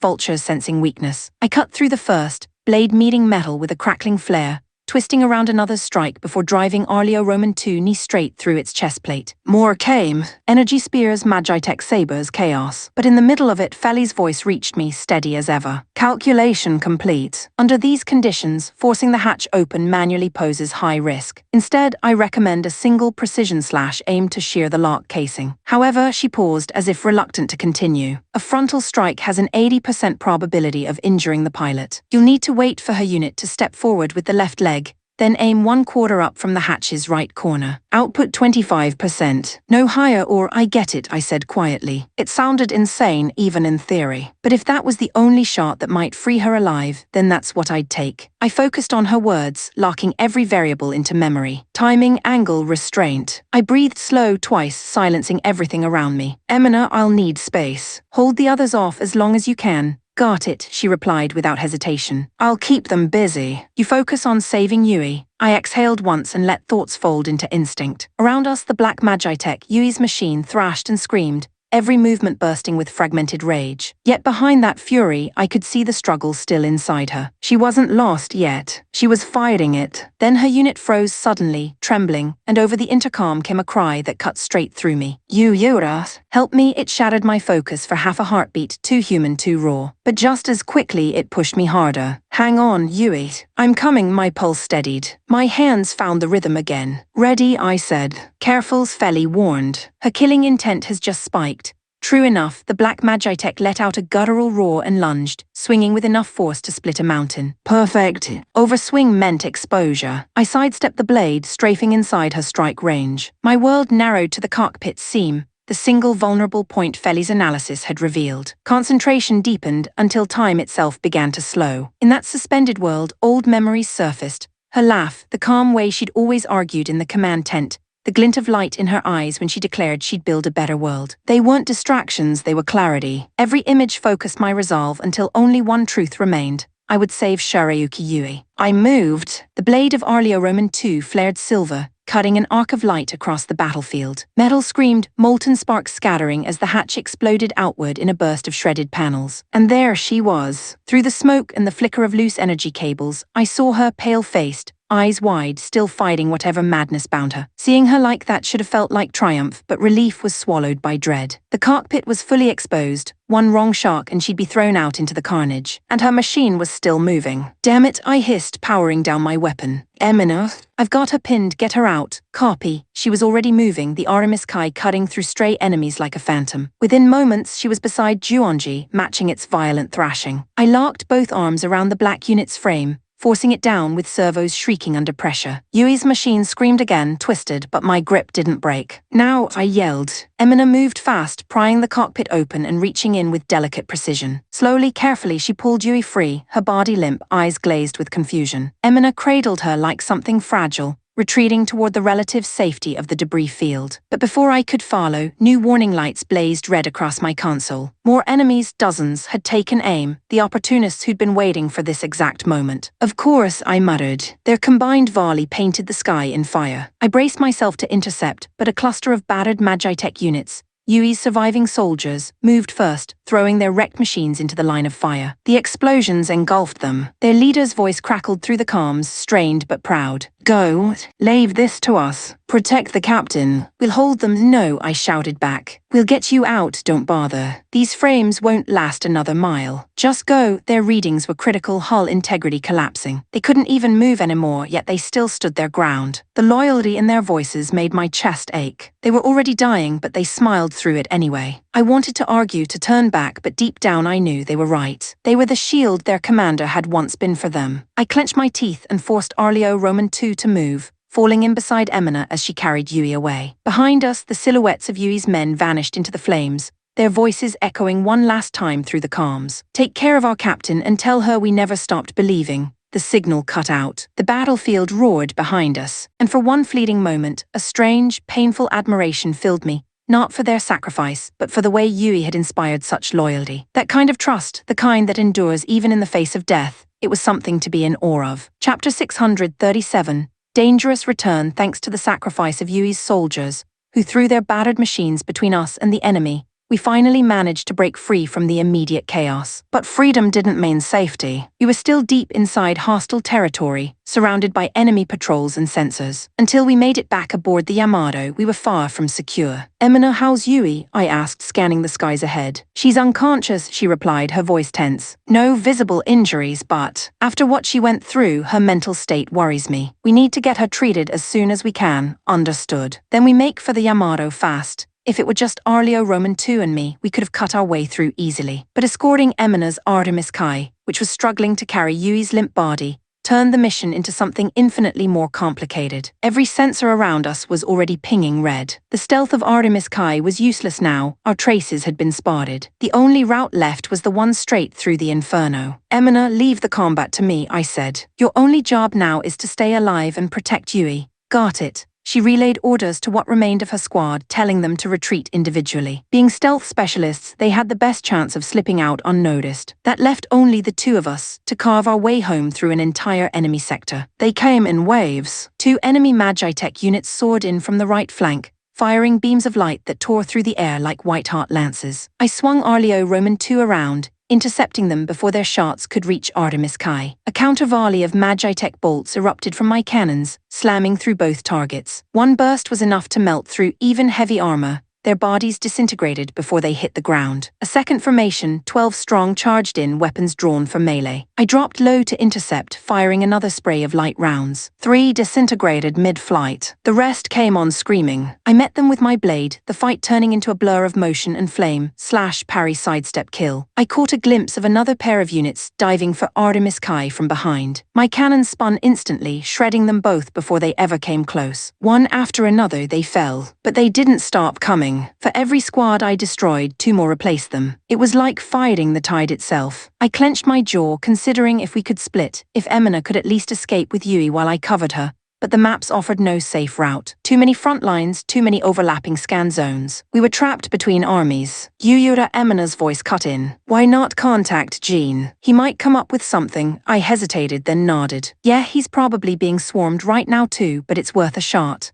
I opened a line and gave him the situation as fast as I could. Halfway through my report, he exploded. You idiots! If it was that bad, you should have called sooner. Whether we're busy or not doesn't matter when one of you's dragging half the enemy front on your tail. Just hold out, I'm sending you backup right now. He didn't even let me argue before cutting the transmission. I exhaled slowly inside the cockpit. Typical Jean, all fury, all heart. Even when he was up to his neck in battles of his own, he never abandoned anyone. Still, I couldn't help wondering who he'd send. The Iron Cavalry Corps was in the middle of their own war, every fighter already stretched thin. A half-strength reinforcement could end up costing more lives instead of saving them. But even with doubt coiled in the back of my mind, I felt something shift inside me. A little more breathing room, a tiny flicker of hope. Help was coming. All I had to do was hold the line. I looked up ahead, the sky flashing with streaks of purple fire. Enemy fighters diving in another attack run. My grip tightened on the controls. Sorry, Yui, I murmured, watching over the Artemis Kai flying just ahead of me. Your body can rest, but the rest of us can't yet. The enemy's formation split apart in my sensors. Time to push back. If Luck and Jean's reinforcements held, maybe, just maybe, we'd make it home alive. Chapter 638. Powerful reinforcements. I'd already fought off close to 100 enemy units, and the strain was setting in hard. Every movement felt heavier, every counter a fraction slower. Warning tones screamed in my ears, flashing across the display like the heartbeat of impending failure. But I kept pushing forward. I had to. Yui and Emina were behind me, and that alone kept me standing. The fatigue, though, was catching up fast. My hands trembled between attacks, and once or twice, enemy stragglers made it dangerously close to Artemis Kai. I was reaching the breaking point, just waiting, hoping for the reinforcements Jean had promised. And then light tore through the clouds. 2 Magitech units streaked toward us at impassable speed, one blazing gold, the other gleaming silver, trailing comet-like contrails as they broke formation. My breath caught. I knew those silhouettes. Everyone in our ranks did. When their comms opened, their confident voices filled the channel like balm over chaos. Feli Yura, sorry for the delay, came Dafstel's calm, grounded voice. Emergency launch took longer than expected, added Cluny, his tone warm but clipped, already scanning the field. Dafstel, Cluny, you two came yourselves. Technically, we were the only ones free at the main camp, Cluny said dryly. Consider this our exercise break. Even as they spoke, they were already moving. Cluny's golden Magitech climbed higher, streaming arcs of burning light from its staff that morphed midair into swarms of splitting fireballs. They fell like meteors across the enemy line,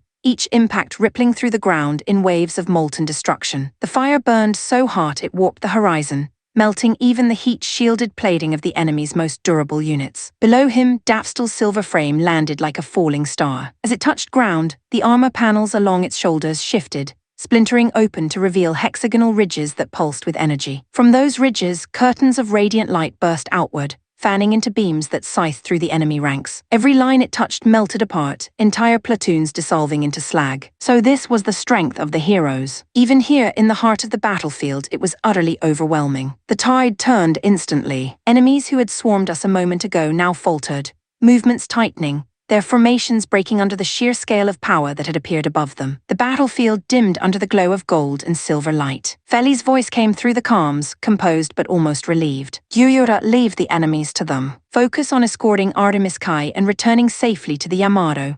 The trust in her voice gave me pause. That alone said everything about how formidable those two really were. Understood, I said, shifting formation to cover Emina's flank. What followed almost felt unfair. With Dafstal and Cluny cutting a path through the storm, even I barely needed to fight. The enemies that had been endless moments ago were now nothing more than fragments falling behind us. Only the smallest handful managed to break through the curtain of fire and light, and dealing with them was easy. For the first time in what felt like hours, the immediate pressure eased. And with the tension waning, another feeling crept back, the weight of Yui's condition. Feli, about Yui, I started quietly. The girl inside that Magitech, will she be all right? I already knew the answer, but I needed to hear anything. A brief pause. Then, I can't say without a detailed scan, but it's apparent she's suffered severe psychic trauma. Whatever forced her into that condition left deep scarring, both mental and spiritual.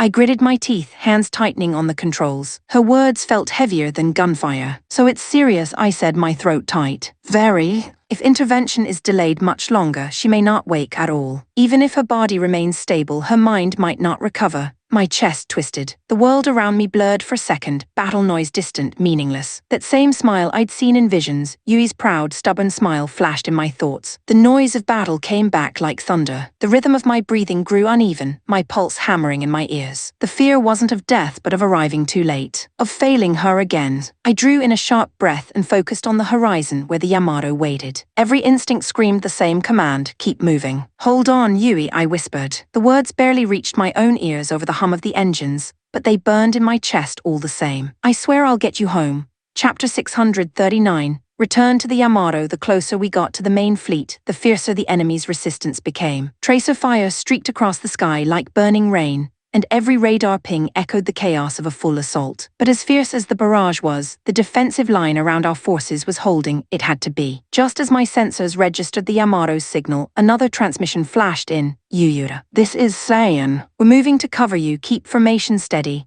She and her strike squad descended from above like a silver storm, intercepting enemies that threatened our flank. With her units securing the perimeter, Emina's Artemis Kai, carrying Yui, was finally able to make it through the front line unscathed. As we neared the docking perimeter, the Yamato's defense batteries pivoted in our direction, not at us but around us, forming a living wall of light. The sheer volume of cannon fire shredded the remaining hostiles in our path. The instant the skies cleared, automated hangar doors opened wide to welcome us in. We had made it back. Once inside the hangar, I barely remembered hitting the ground. Our Leo Roman 2 cockpit opened, and I was already running, past engineers, medics, and startled officers, straight to Yui. She was being carried on a stretcher by the med team, pale and motionless. Yui? It's me, Yuyura. Can you hear me? No answer. Not even a twitch. They loaded her onto a gurney and began rushing toward the medical wing. I stayed beside them step for step. When we entered the infirmary, I froze. Waiting there was Feli's projection, already active and flickering faintly in the sterile light. Her voice was composed, but her expression told a different story. That woman's condition won't respond to a standard pod. I've prepared an upgraded unit equipped with enhanced astral field stabilization. Place her inside now. Her efficiency caught me off guard. You already had this ready. The projection looked at me with something like pride. I developed it from Mayo's previous treatment. It can suppress and repair moderate levels of psychic contamination. If her mind hasn't fractured beyond recovery, this will help.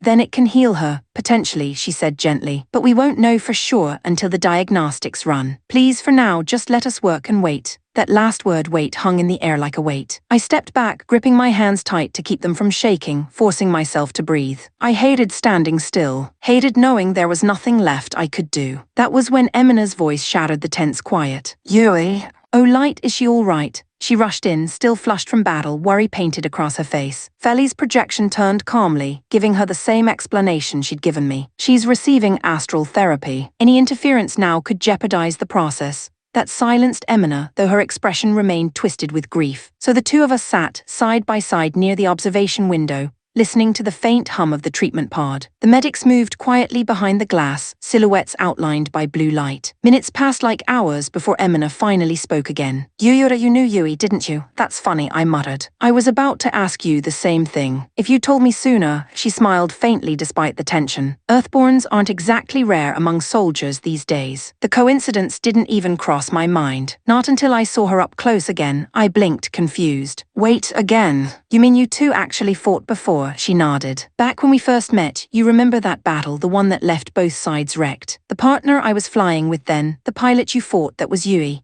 The realization hit me hard, memories snapping into place like sparks. You're kidding, I felt something off about that day. That strange connection, that was her. Emina folded her arms, her tone softening. Don't blame yourself. Feeling something and realizing it's her are two different things. The mind doesn't always translate instinct into thought. She was right. Back then I'd sensed something familiar, an echo I couldn't name, but it had slipped away beneath the noise of battle. Now I knew why. Watching Yui lying lifeless within that pod, it was impossible not to feel the clash of regret and relief tearing through me. Relief that she was finally safe, regret that I hadn't recognized her sooner. Through the glass, Feli's hologram flickered again, overlaying new data across the display. The soft blue light from the pod pulsed steadily, washing over Yui's still form. And for the first time since we'd pulled her from that nightmare, I allowed myself to breathe. Chapter 640. The results. It couldn't have been long, though it felt like an eternity. At last, Feli's projection appeared at the doorway again, her calm face illuminated by the gentle glow of the medical ward's monitors. Feli,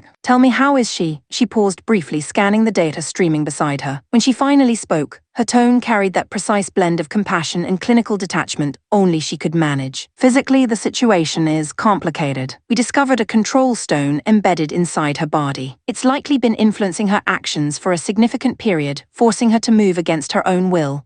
I froze. A control stone.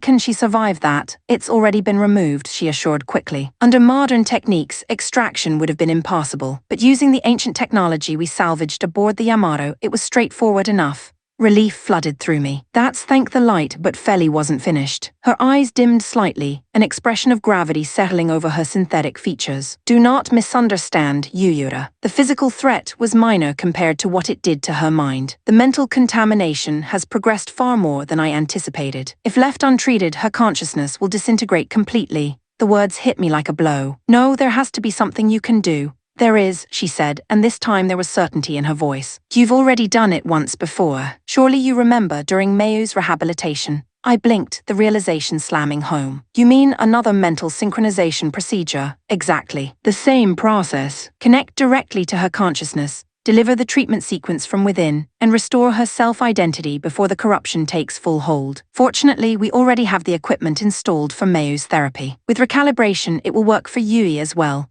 For the first time since bringing her aboard, my chest loosened. It wasn't a simple situation, but it wasn't hopeless either. All right, I said. Then I'll do it. I'll link with her myself. How soon can we start? We need time to reconfigure the system for her neural pattern, she explained. A few hours at least. You should use that time to report to Jean and discuss the next move. Yeah, you're right. I glanced back toward the treatment chamber where Yui lay suspended in soft light. Okay, I'll take care of things on our end. Emina, will you stay with her? She nodded firmly. Of course.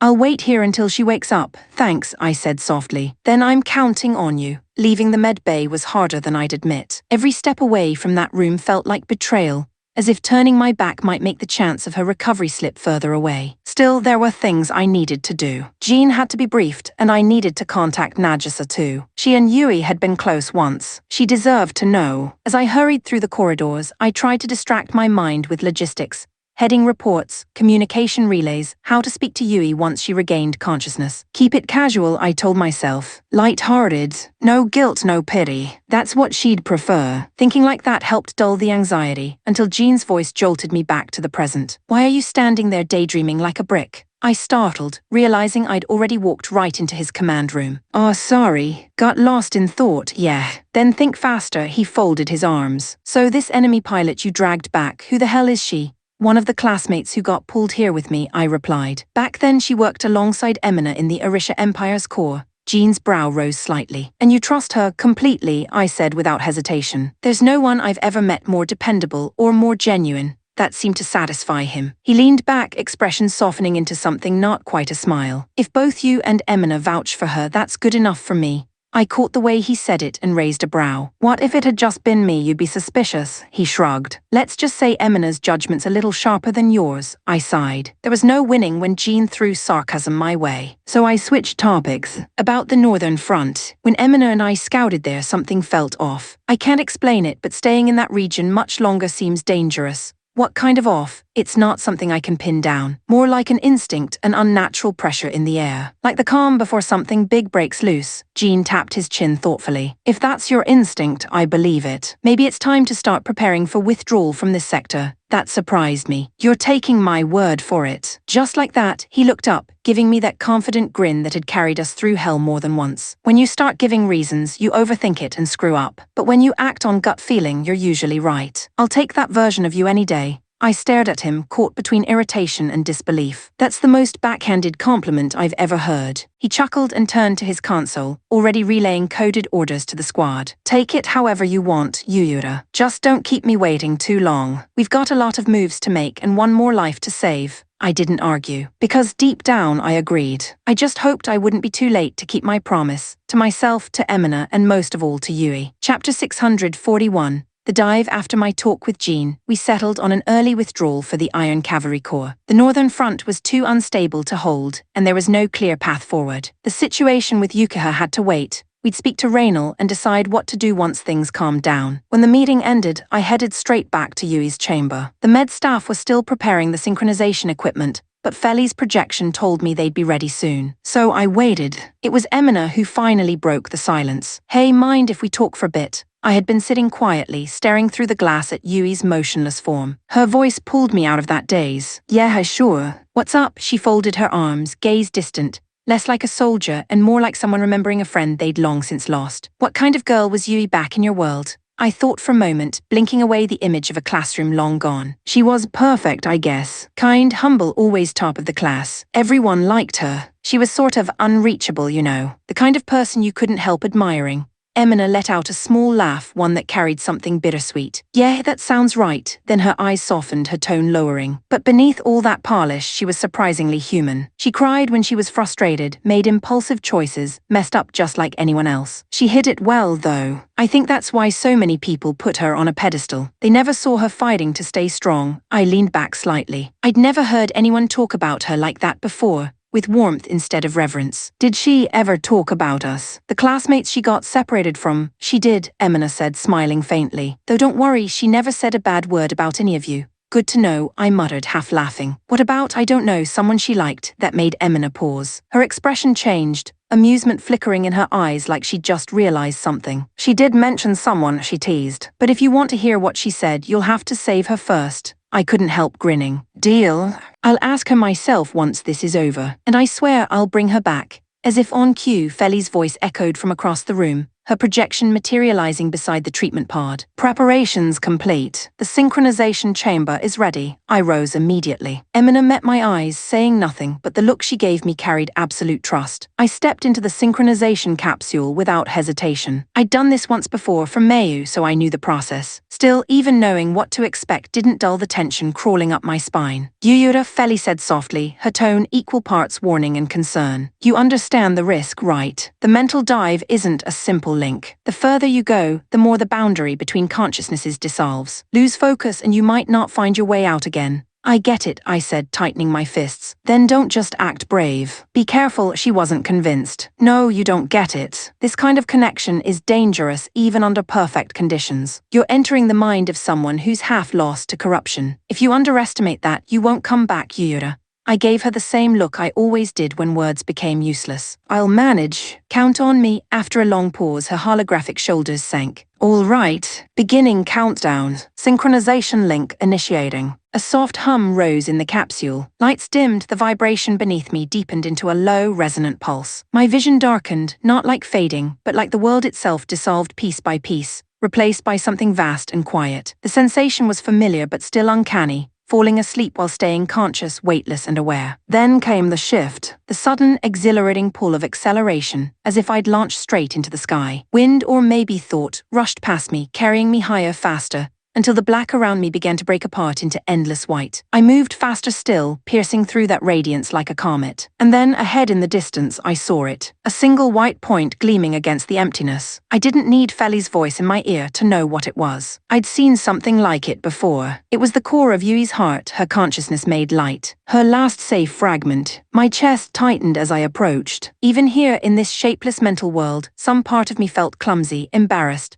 like intruding on something intimate I wasn't meant to touch. Still, I couldn't stop. I angled toward that glowing point and flew straight for it, whispering into the nothingness as I went. "Hold on, Yui. I'm coming." Chapter 642. Within her heart, as soon as I stepped into the white light, the world around me began to tilt. Colors blurred, sounds stretched thin, like the ground had vanished beneath my feet. Then all at once, everything snapped into focus. I was standing in front of our old high school. It was familiar and yet wrong. Too quiet. The courtyard, once filled with laughter and footsteps, lay in total stillness. The building stood exactly as I remembered, but there was something hollow about it, like all the life had been drained away. Even so, I couldn't shake the nostalgia. For a long moment, I just stood there, letting the memories creep back. The years we'd spent worrying about exams, sneaking food into class, arguing about nothing. It had been a simple world, a peaceful one, a world without battlefields or machines or blood. But this wasn't a time for memories. I was inside Yui's mind. Every second counted. "All right," I muttered to myself. Now to find her. I headed straight into the school building and turned down the hall toward our old classroom. If she had any awareness left, that was where she'd go. It had always been her space. But the room was empty. Desks perfectly aligned, the chalkboard clean. No Yui. So I moved on. I checked the nurse's office. She used to take sick friends there, even when she wasn't feeling well herself. I went up to the roof, where she'd often talk people through their troubles when the rest of the world felt too heavy. I even circled to the back courtyard, the one she'd tended like a small personal garden. Every place echoed with silence. No matter where I searched, there wasn't even a trace of her. So I widened the perimeter, checking everywhere she shouldn't have been. The boxing club's room, the judo hall, hell, even the boys' locker room. Nothing. Which led me to a single possibility. Maybe the place that mattered to her most wasn't on the school grounds at all. I turned toward the horizon and stopped. Everything beyond the campus was pitch black, swallowed by void, except for one narrow stretch of road extending outward like a faint thread of light. Her route home.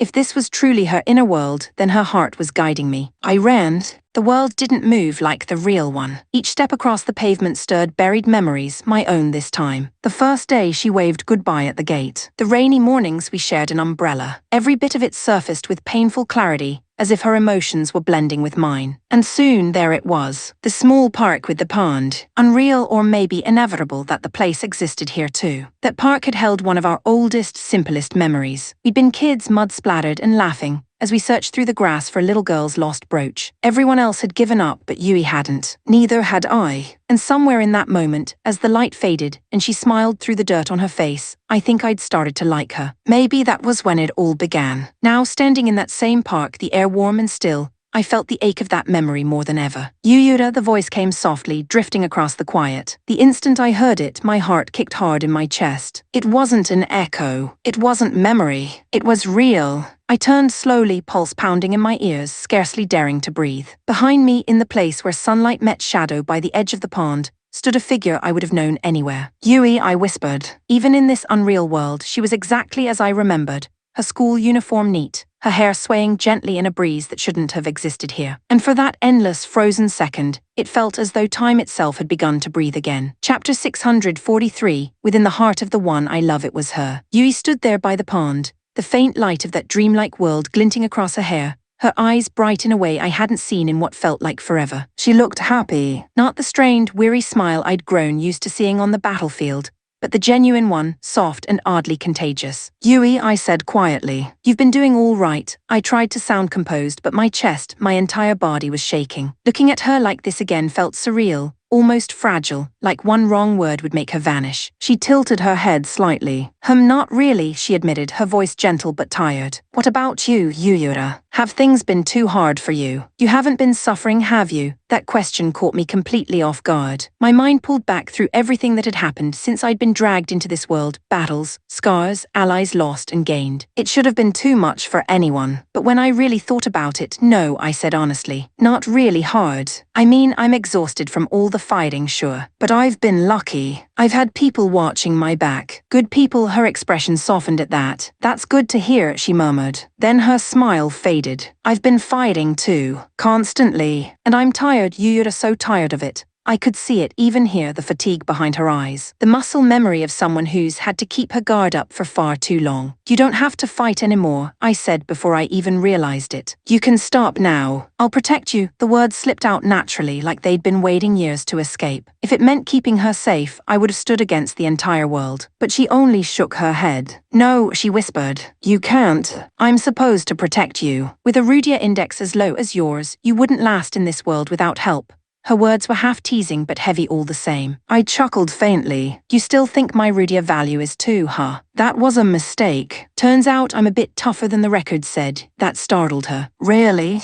Then you've been hiding that from me all this time. Guess so, I said, smiling a little. So don't worry. I can fight. I can carry my weight. She smiled back, a shy, almost nostalgic curve to her lips. Then let's protect each other, okay? I don't want it to be one-sided, I nodded. Yeah, deal. It was so simple, so painfully honest that it left me breathless. My gaze drifted away, embarrassed by how earnest it all sounded. She looked away too, cheeks faintly red. The same little tick she used to have in class whenever she got flustered. It made me laugh quietly and helplessly. From there, the two of us talked, really talked, for what felt like hours. We dredged up every old memory we could, from the dumb scandal where Minami's underwear somehow vanished during a field trip, to the tiny, insignificant moments, like the time she dropped her eraser on the floor and it rolled to my desk. We laughed, filled in the empty years between us, bridging the gap that time and war had carved. Eventually, the conversation shifted. So I said, smiling, Emina's your friend now, right? She nodded immediately. Yeah. She was actually the first real friend I made after ending up here. Why? Because she's with us now, I explained. She's part of the Iron Cavalry Corps. Her eyes lit up in surprise. You're with them too, aren't you? Yuyura, we were so close to each other and didn't even know it. Yeah, I said with a laugh. Neither of us noticed. And to think I actually fought you once without realizing.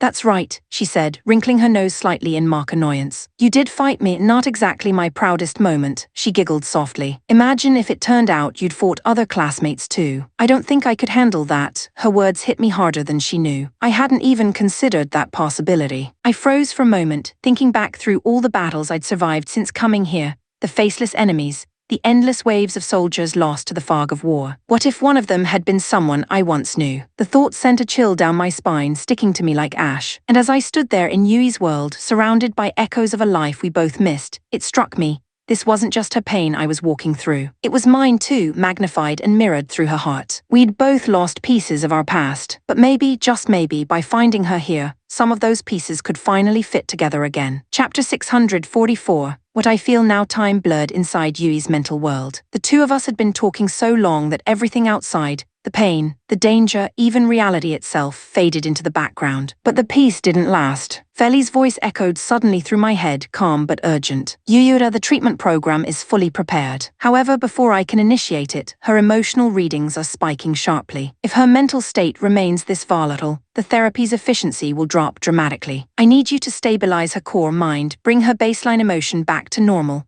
Stabilize her core. And how exactly am I supposed to do that? I thought back, keeping my voice silent but firm. From wherever she was monitoring, Feli responded immediately. Inducing sleep is the most direct approach. Can you get her to rest naturally? I looked around. The world she had built, the quiet park, the warm breeze, the pond shimmering silver under twilight, was peaceful already, but tranquility didn't mean ease. Yeah, no, I muttered. Not happening. You want me to make her fall asleep here in the middle of park? Then keep her as calm as you can. Avoid strong emotions. No excitement, no agitation. Talk about things that bring peace of mind.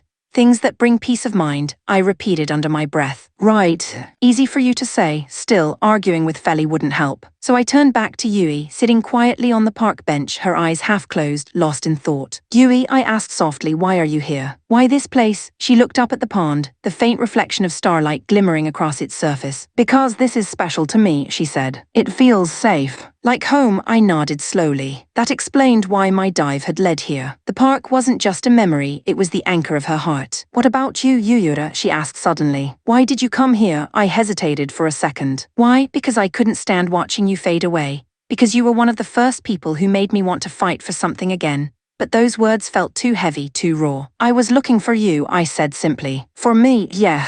You seemed like you were in trouble, her voice softened. I was. It felt like something huge was pressing down on me, like I was being squeezed into someone else's shape, forced to move when I didn't want to. I fought it at first, but after a while I just got tired. I almost let myself disappear, hearing that sent a chill through me. Still, I forced a smile. Well, you don't have to fight it anymore. That pressure you're feeling, it won't last. It's already fading. She blinked, the faintest relief flickering in her eyes. Really, promise, I said. Her lips curved faintly. Then you really did come to help me, didn't you? I rubbed at the back of my neck, trying to play it off. I guess you could say that. It wasn't just me, though. Emina and the others, everyone cared about you. That's what brought me here. And you, she said softly. What about you, Yuyura? How do you feel about me? Her question froze me. I opened my mouth, but the words wouldn't come. I mean, she continued gently, I'm grateful you want to save me, really, but that's not what I meant. Her voice trembled slightly as she looked up, her eyes searching mine. What I want to know is, and then mid-sentence her expression slackened. Yui, her head tilted forward gently, her breathing slowing. Within seconds she was asleep, resting peacefully on the bench as the world around us shimmered faintly. Oh, what? I muttered, blinking in confusion. Feli's voice returned, calm but apologetic. I'm sorry, Yuyura. Her emotional level kept climbing. I had no choice but to administer a sedative through the mental interface. Once her vitals stabilize, I'll begin the treatment sequence.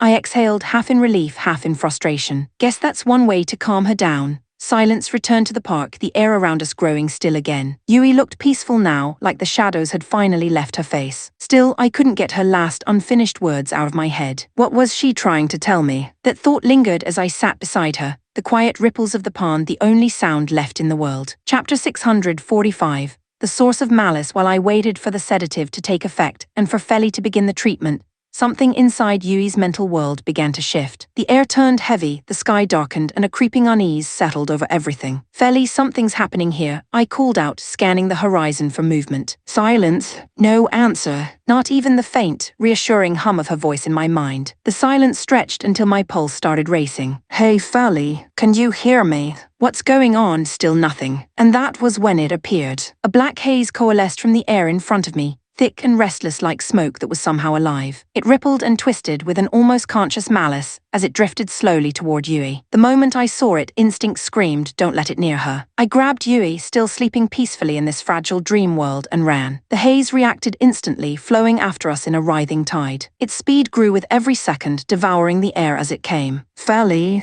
what the hell is this thing? Tell me what to do. No response. Not even static. She couldn't hear me. Or maybe I couldn't reach her. Either way, the link between us was dead. My lungs burned, my legs ached, but it made no sense. This was supposed to be a mental projection, yet my body was reacting as though it were flesh and blood. My breath came ragged, my muscles waited, panic clawing with a frighteningly real edge. Before I realized it, I had burst through the doors of the school building. The shadow followed, relentless, swelling larger as it poured through every opening. It rolled through the halls like a physical storm, sucking the light from the walls until everything behind us was swallowed. Feli, I shouted again, but there was still no reply. Only the low rumble of that black storm closing in from all sides. The only option left was up. I took the stairs 2 at a time, first to the second floor, then the third, each level smaller, darker, the air pressing down harder. The shadow climbed after us, spilling through windows, seeping under doors, an ocean of darkness flooding closer. By the time I reached the rooftop door, there was nowhere else to run. I slammed through it onto the open roof and scanned desperately for any kind of escape.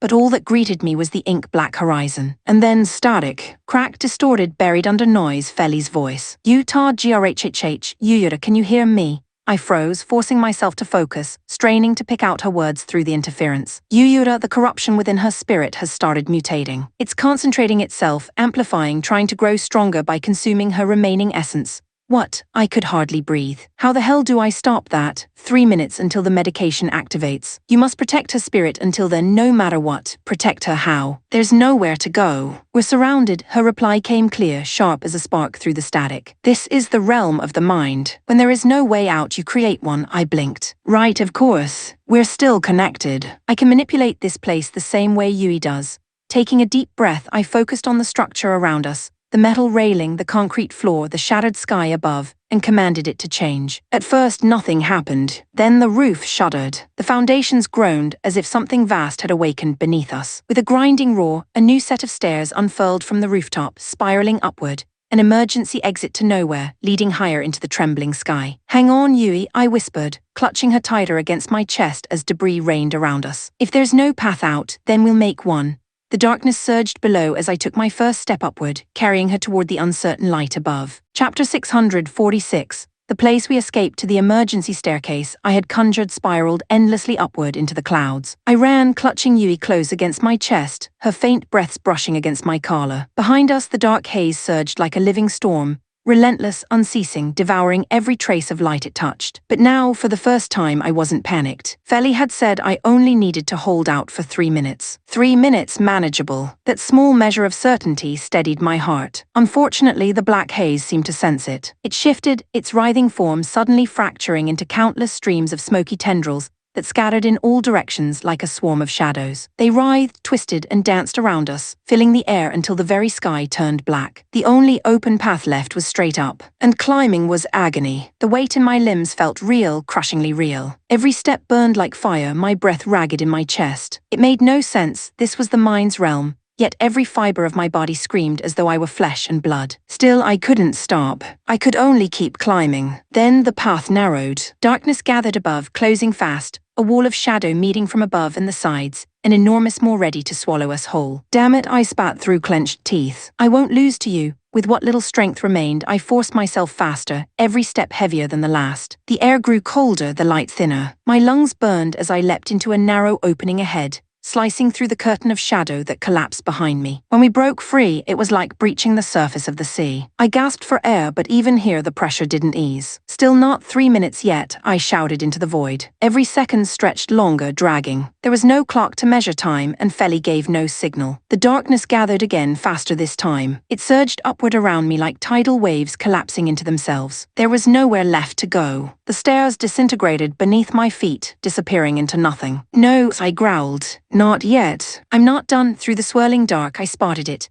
a faint glimmer no bigger than a manhole's edge, a single hole of pure white light cutting through the black. Without thinking, I jumped. The pressure crashed behind me like a closing gate, but somehow barely I made it through. For half a heartbeat we were free, and then we were falling. The world inverted, sky above, nothing below, and gravity caught hold. The wind tore at us, a roar that swallowed thought and breath alike. The light vanished above, replaced by the swirling black that poured after us like a storm of ash and pain. I tightened my grip on Yui, shielding her body with mine as we plummeted. The haze followed, descending faster than we were falling. It stretched and reached, claws of vapor snapping at my heels. There was nothing I could do, no footing, no idea where down even ended. For the first time, I felt the flicker of helplessness. And then I heard her voice. Yuyura commencing treatment injection now. There may be side effects, you'll have to endure them. The words were sharp, cutting through the roar around me like lightning. Before I could respond, the world convulsed. A violent surge, pure searing energy, rushed through every nerve in my body. Pain hit so fiercely it stole my breath, snapping through me in blinding waves. "Ah, damn it, Feli. You call this a little stimulation?"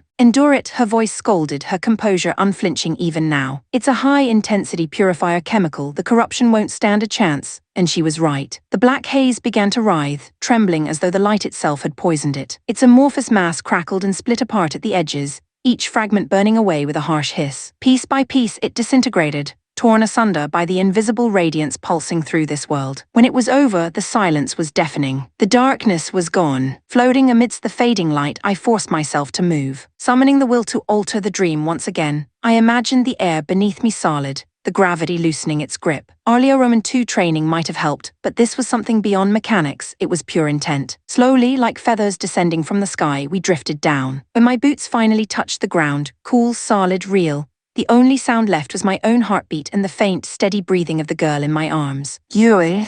She looked peaceful again, untouched by the nightmare that had nearly consumed her. I exhaled a deep, trembling breath I hadn't realized I was holding. "See," I murmured, brushing a strand of her hair away from her face as the world around us began to glow softly with returning light. "Told you I'd protect you." And for the first time since stepping into that endless nightmare, I actually believed it. Chapter 647. After the treatment, when I finally opened my eyes, the first thing I saw was Emina, her hands clenched, her eyes shining with tears that hadn't quite fallen yet. "She's okay," she said quickly, her voice trembling but relieved. "Really, Yuyura?" Yui's mind has stabilized. "She's recovering now." The weight that had been pressing on my chest for hours finally lifted. I sank back against the bed, letting out a breath I didn't even realize I'd been holding. "Thank the light," I murmured. Then something sharp cut through the wave of relief. "Wait, what about the battle? The others, are they still holding out?" The guilt hit me just as fast as the memory returned.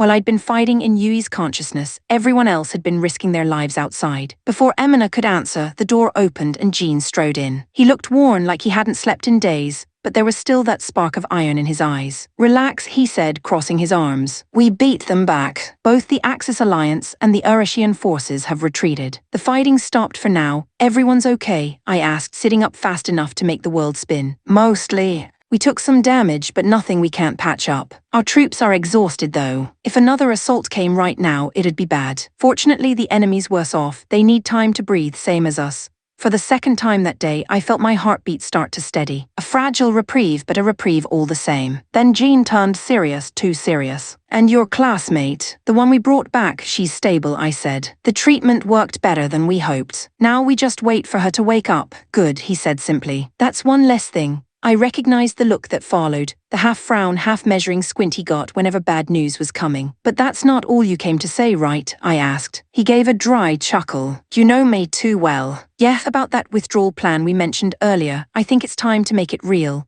The way he said it told me everything. Something wasn't lining up. "Complicated, try impossible," he said bluntly. "We're boxed in on all sides. Multiple divisions, heavy artillery, and long-range fire nets tightening every hour." I shrugged. "That's not exactly new for us. Between the Iron Cavalry Corps, the Swordmaster, and the Heroes, we've handled worse." Jean nodded, pacing slowly. "True. In terms of raw power, we can punch a hole through the line. But the problem isn't if we can, it's what happens after. We're too big now, too many to move at once. If we force our way out, the cost in lives will be ugly. I want everyone out, not just most." He wasn't wrong. Breaking a siege with a small force was simple math. Doing it with an entire army was another story. "So what do you need from me?" I asked. "Say the word, whatever you need done, I'll do it." "I owe everybody that much," Jean snorted. "You already know what I'm going to say, so don't act surprised when I do. Hit me anyway." He leaned on the foot of the bed, arms crossed. "We split. To get the rest out clean, we'll have to draw their eyes away. Fast movement and heavy diversionary tactics, that's the plan. Those diversions need to look like the real escape attempt, not a sideshow."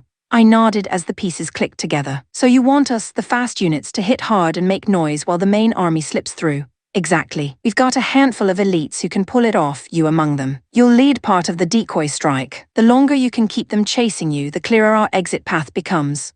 A grin tugged at my mouth before I could stop it. "So basically you want me to raise hell?" Jean's smirk was sharp. "That's one way to put it. Just don't raise too much and get yourself killed in the process." He left the rest unsaid, but I caught it anyway. The kind of quiet gratitude that never needed words. "Understood," I said, standing fully now, the ache of exhaustion drowned beneath a rush of new resolve. "I'll do whatever it takes to get everyone clear." "Count on it." Jean's grin widened a fraction. "Would have done that even if you hadn't said it." As he left to brief the officers, I sat in silence for a moment, glancing toward the medical room across the hall. Through the glass, I could still see Yui inside the healing pod. Peaceful, breathing steadily, oblivious to the world she'd nearly lost. Relief lingered like warmth in my chest, but so did something else. A pulse of stubborn energy that made my hands clench with purpose. For the first time in a long while, the path ahead felt clear. Whatever waited beyond that battlefield, I'd face it head-on. This time not just for survival, but for her. Chapter 648, The Strategy. The room was dimly lit, the violet glow of holographic displays barely cutting through the swirling haze of smoke. At the head of the table sat an older man, grey hair slicked back, sharp eyes gleaming with a cold intelligence. Across from him stood a younger officer, posture straight as a blade, awaiting instruction. So, the elder's voice was smooth but heavy, resonant with quiet command. "It seems Grunny and Dafstal have gone to assist the Iron Cavalry Corps."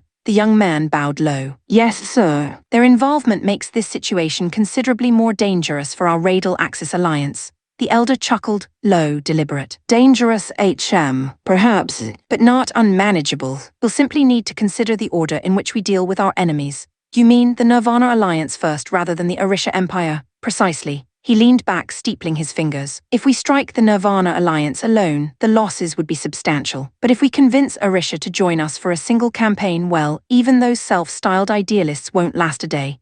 The officer blinked. "You intend to ally with the Empire?" His voice faltered at the sheer audacity. "Even if we propose such a thing, what makes you think they'll agree?" "A temporary alliance is all we need," the older man replied. "The Nirvana Alliance is just a collection of minor states, fragile and splintered. One crushing defeat will shatter them from within. Of course," he added, a small knowing smile tugging at his lips, "we'll have to offer the Empire a fitting gift to ensure their cooperation. Fortunately for us, I already possess something Lucifer desires." The younger man frowned. Something he wants. What could possibly? You don't need to know, the elder interrupted smoothly, his tone cutting like glass. I'll handle those negotiations myself. The younger officer lowered his gaze, jaw tightening. He wanted to press the issue but knew better. Power in this room was not his to challenge. Instead, he simply saluted, voice steady. Understood, my lord. Good. The elder's expression shifted. Now the other matter, our new system's progress. Ah yes, the officer said quickly. Production of the new Magitech models based on the revised core systems is complete. 7 prototypes have passed testing. Excellent, the older man nodded, pleased. Deploy them under Ruriko Minami's command. Her division will need the reinforcement, and she'll have a proper battlefield to prove their worth. As you command, the officer answered. And the old man's smile returned, this time thin and predatory. To match the enemy's heroes, it's time we put that project into practice. The officer froze, eyes widening. You can't mean you're activating the guard for Jaborn. I am, sir, they're unstable. If they demonstrate polar overdrive, they'll annihilate everything in range, enemy and ally alike.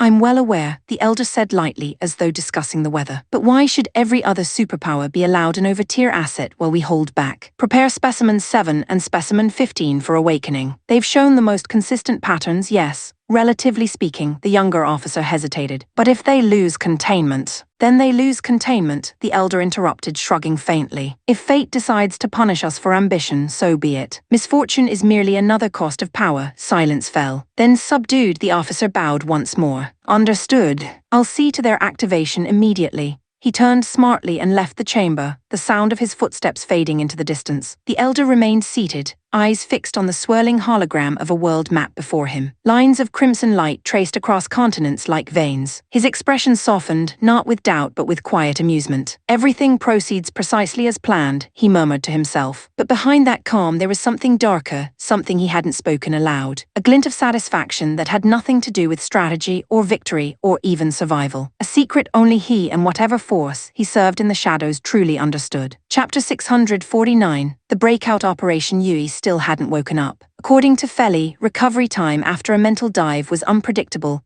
Each mind responded differently to restoration. All we could do was wait. The door burst open as a familiar voice called out, breathless with worry. Yura, is Yui okay? It was Nagisa, her face pale, her eyes wide with fear. She's stable, I said, trying to calm her. But she hasn't fully recovered yet. She's still asleep. At that, Nagisa let out a loud sigh and nearly collapsed into the nearest chair. Relief and exhaustion washed over her at once. Good, thank the light. I thought, she stopped, rubbing at her face. Then her tone sharpened. All right, spill it. How did it come to this? What exactly happened to her? I rubbed the back of my neck awkwardly. Honestly, I don't know the full story. When I found her, she was already like this, completely controlled. Her eyes flashed. Whoever did this to her, I swear I won't forgive them. Even in a place like this, her fury was raw pure. That was just who Nagisa was. Fierce, loyal, burning bright whenever her friends were hurt. For a while, the three of us, her Emina and I, stood quietly by Yui's capsule, watching the slow rhythm of her breathing as the soft light of the medical pod pulsed around her. It was a strange scene. Would she wake up the same person when she opened her eyes? I didn't know,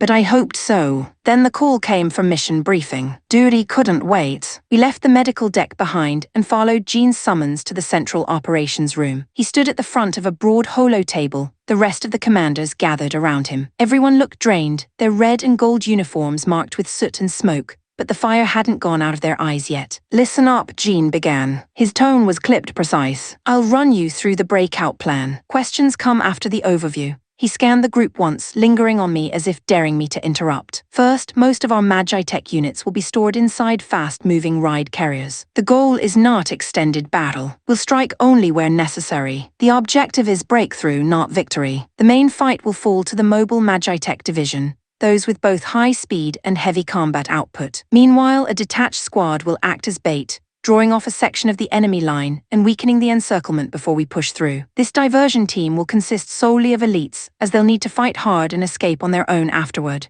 He paused to let that sink in. I raised my hand anyway. Yeah, about that, what happens to the slower carriers? Guys like Hagu and Malku can barely keep pace in open flight. They'll never make it in time. Jean sighed but looked almost amused. Good question for once. Those units will have their crews transferred to faster ships. The carriers themselves will stay behind and serve as decoys. We'll set their auto-fire systems to continuous engagement. They'll keep firing until they're destroyed and in the process tie up a good part of the enemy's attention. I grimaced. That's brutal efficient, he corrected. Across the table, Arluna crossed her arms, her voice sharp with disapproval. You plan to sacrifice them, leave them behind to burn just to make noise. Regrettable, yes, Jean replied evenly. But better to lose machines than pilots. A few derelict hulls for dozens of saved lives, those are the odds I'll take any day. Even Linicarlo, ever calm and analytical, nodded slightly. It may sound cold, but he's right. With the speed we'll need, even the smallest delay is a death sentence. If the carriers can buy us that time, then so be it. Jean gave a curt nod of approval. Exactly, he turned back to the display, expanding a red-lined map of their encirclement. Any further questions? Festina raised a hand. Her voice was composed as always. The detached squad will bear the heaviest burden. Have you already selected the members? In my head, yes, Jean said, folding his arms. But I'll confirm their consent before we launch. Mind sharing the list? I asked, though I already guessed most of it. He smirked slightly. Yuyura and Nagisa, alongside Grunny, Dafstel and the Swordmaster himself. Add Linicarlo, Saiyan and Festina to complete the strike team. The rest of the command staff stay with the main fleet to protect the non-combatants. Around the table, a low murmur spread, equal parts surprise and acceptance. The pattern made sense. That was every powerhouse we had. Still, I couldn't help whistling under my breath. You're really sending the best we've got to play bait. That's exactly why they'll live, Jean shot back. You've got speed, firepower, and enough recklessness to keep the enemy guessing. The more chaos you cause, the cleaner our escape route gets. I grinned despite myself. The energy in his voice was contagious. Then we'll go loud. Leave the mess to us. Jean's expression eased a fraction, though his tone stayed steel cold. Good. Keep that attitude. The main army will start mobilizing in 6 hours. You and your squad prep immediately. As the others dispersed to make preparations, I lingered just a moment longer by the tactical map, watching the lines of red and blue hover in shifting patterns across the screen. This operation was going to be chaos. It always was when Jean called it simple. But for the first time in what felt like forever, something in me thrummed with raw, reckless confidence. Yuri was safe. Emina was with me. Nagisa was ready to fight again. And me, I was done running from fate. When the time came, we'd break that siege wide open and carve our own way through the dark. Chapter 650, the decoy squadron, our strike team, the so-called decoy unit, launched ahead of the main force. Our task was simple and suicidal in equal measure. Tear through the enemy's northeastern flank, hit their command line hard, and scatter their forces long enough for the main corps to breach the encirclement and escape. Each of you can fight however you want, Jean said over comms as we assembled. But we attack and retreat as one. Have your systems primed to move the moment the signal comes. No one argued. With this group, there was no need for long speeches. Jean asked Saiyan, calm as ever, what's our time window? Knowing that helps with pacing and coordination, he didn't hesitate. Roughly 30 minutes. That's how long it'll take the main army to punch through the blockade. 30's plenty, the Swordmaster, everyone just called him Oyaji, replied with a laugh. I can raise hell for 30 minutes easy. It did sound easy when he said it, but only for someone like him. Most pilots burn through their energy reserves in 10 minutes of full combat, 15 at best. 30 would break even the toughest. 30 minutes, Linicarlo said, her voice almost amused. How generous. 10 will be more than enough. I'll have the enemy half destroyed by then.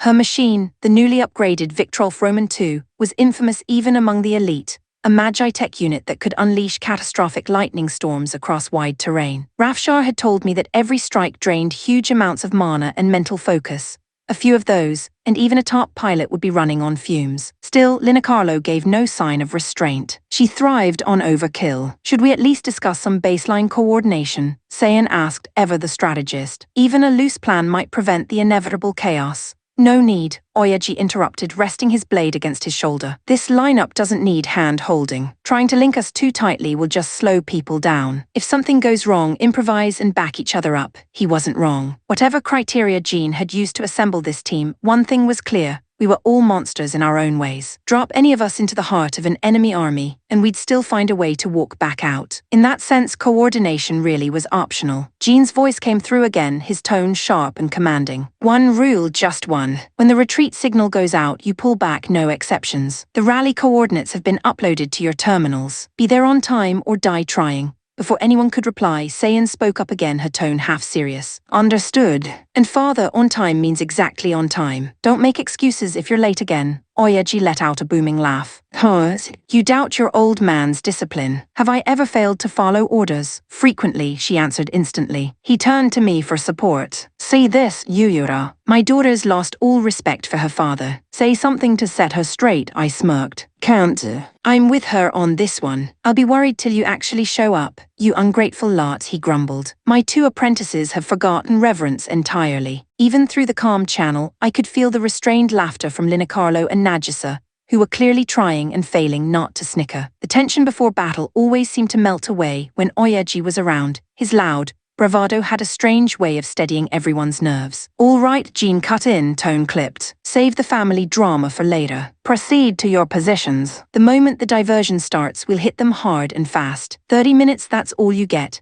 Our respective Magitech units split off, streaking across the pale morning sky like falling stars. Beneath the humor, the teasing, and that deceptive lightness, everyone understood the truth. This wasn't just a distraction mission. It was a fight where survival wasn't guaranteed. But if this team couldn't pull off a miracle, no one could. And as the countdown began, all I could think was that, for the first time in a long time, I didn't feel afraid. Just ready. Chapter 651. The Gods of Battle. The battle began at Jean's command, kicking off the mission for our diversionary unit. First to act was Linacarlo, whose Victwolf Roman II signaled the start of our assault by unleashing a potent area of effect lightning barrage from the sky. Taste heaven's fury. In an instant, the battlefield was consumed by a storm of crimson lightning. Countless searing bolts danced a path of pure destruction across the enemy ranks, their energy so intense that they vaporized enemy Magitech mechs before even making contact. The raging tempest lasted for a full 20 seconds, slaughtering a considerable number of foes. It was a Magitech attack with a level of power and destructive capability I had never witnessed before, but such strength clearly came at a price. Huff huff phew, okay, that takes way too much out of you.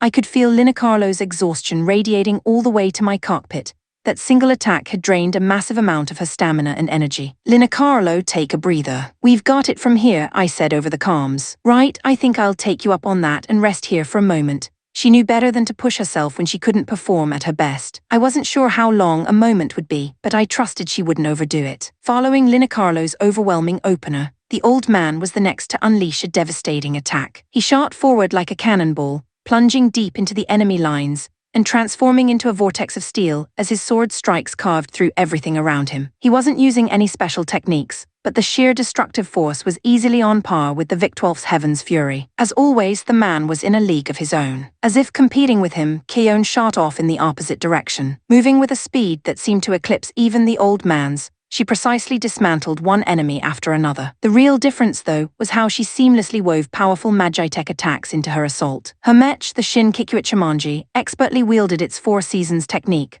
a versatile attack with 4 distinct modes. She switched between them effortlessly, using close range, mid-range, long range, and area of effect blasts to efficiently annihilate the enemy. Nagisa's Diatina was, as usual, all about close-quarters combat. It might have been a bit one-dimensional, but you couldn't argue with the results. Her combat power was terrifying. Any enemy mech that got too close was instantly caught in a whirlwind of destruction and torn to pieces. Acting as the literal eye of a hurricane, the Diatina tore across the battlefield, leaving a trail of chaos in its wake. And then there were the two heroes, Grunny and Darstar, who were fighting on a completely different plane of existence. Grunny positioned himself majestically in the sky, and with a wave of his staff, began conjuring massive fireballs, launching them one after another into the enemy formation. Each one packed the punch of a super bomb. The enemy forces being hammered by that barrage didn't stand a chance. Meanwhile, Darstar was unleashing a seemingly infinite storm of wave motion attacks. Each blast expanded in a wide semicircle, effortlessly disintegrating any mech caught in its path. He was firing them off like Magitech bullets, wiping out enemies by the dozen with every volley. Finally, Festina and her Eljana were busy letting loose devastating ice-based Magitech attacks. She's usually so gentle, but in a battle like this where we needed to be flashy and cause a scene,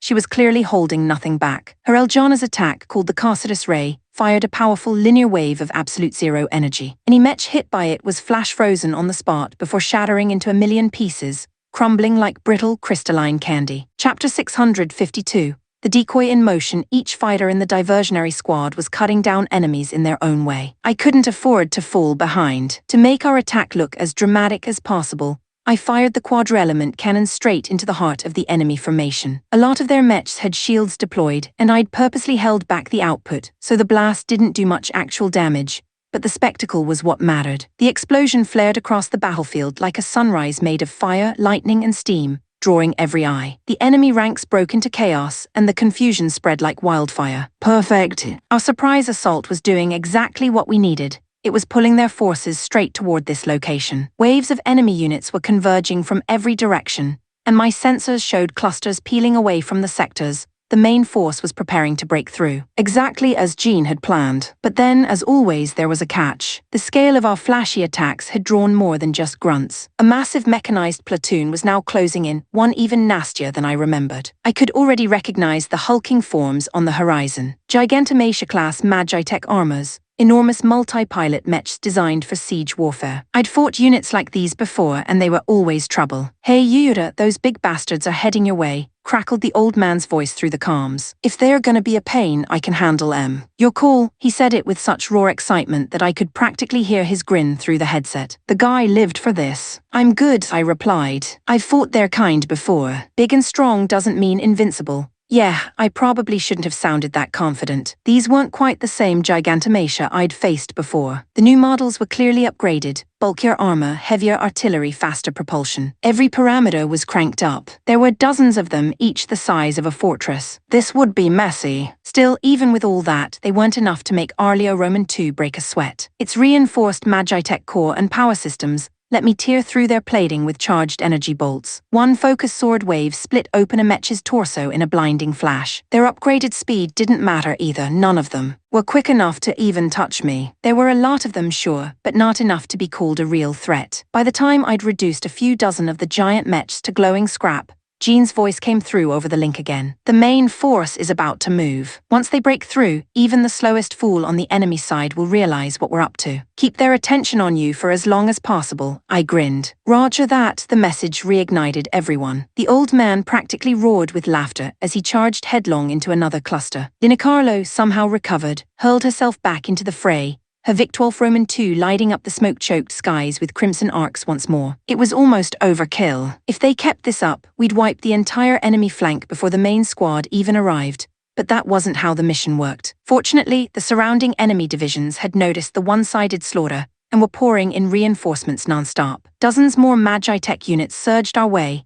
answering distress calls from those we'd already decimated. That was fine by me. After all, this was the plan: to keep them chasing ghosts while our real strike force tore through where it mattered most. Still seeing just how well it was working. Yeah, it was starting to feel a little too effective for comfort. Chapter 653. Breakthrough. Jean. Thanks to Yura and his team, the enemy's encirclement had loosened far more than I'd dared hope. With the perimeter as thin as it was now, breaking through was finally possible. The diversion worked. The enemy's formation is weakening. "It's time we begin the breakout," I barked over the comms. "Aluna, Nanami, Emina, Arthur, clear the remaining hostiles along our advance path and secure a route for the main force. Pharma, your unit will provide support. Junej, Milty, and Rolgo, you're on main force escort. Move." The first to react was Aluna's squad. Her Belcher Alpha shot forward like a streak of scarlet lightning, slicing through enemy Magitech mechs left and right as she raced ahead. Her subordinates pushed to keep pace, but her speed left them trailing just slightly behind, their formation stretching thinner with every strike. Nanami, on the other hand, held her ground,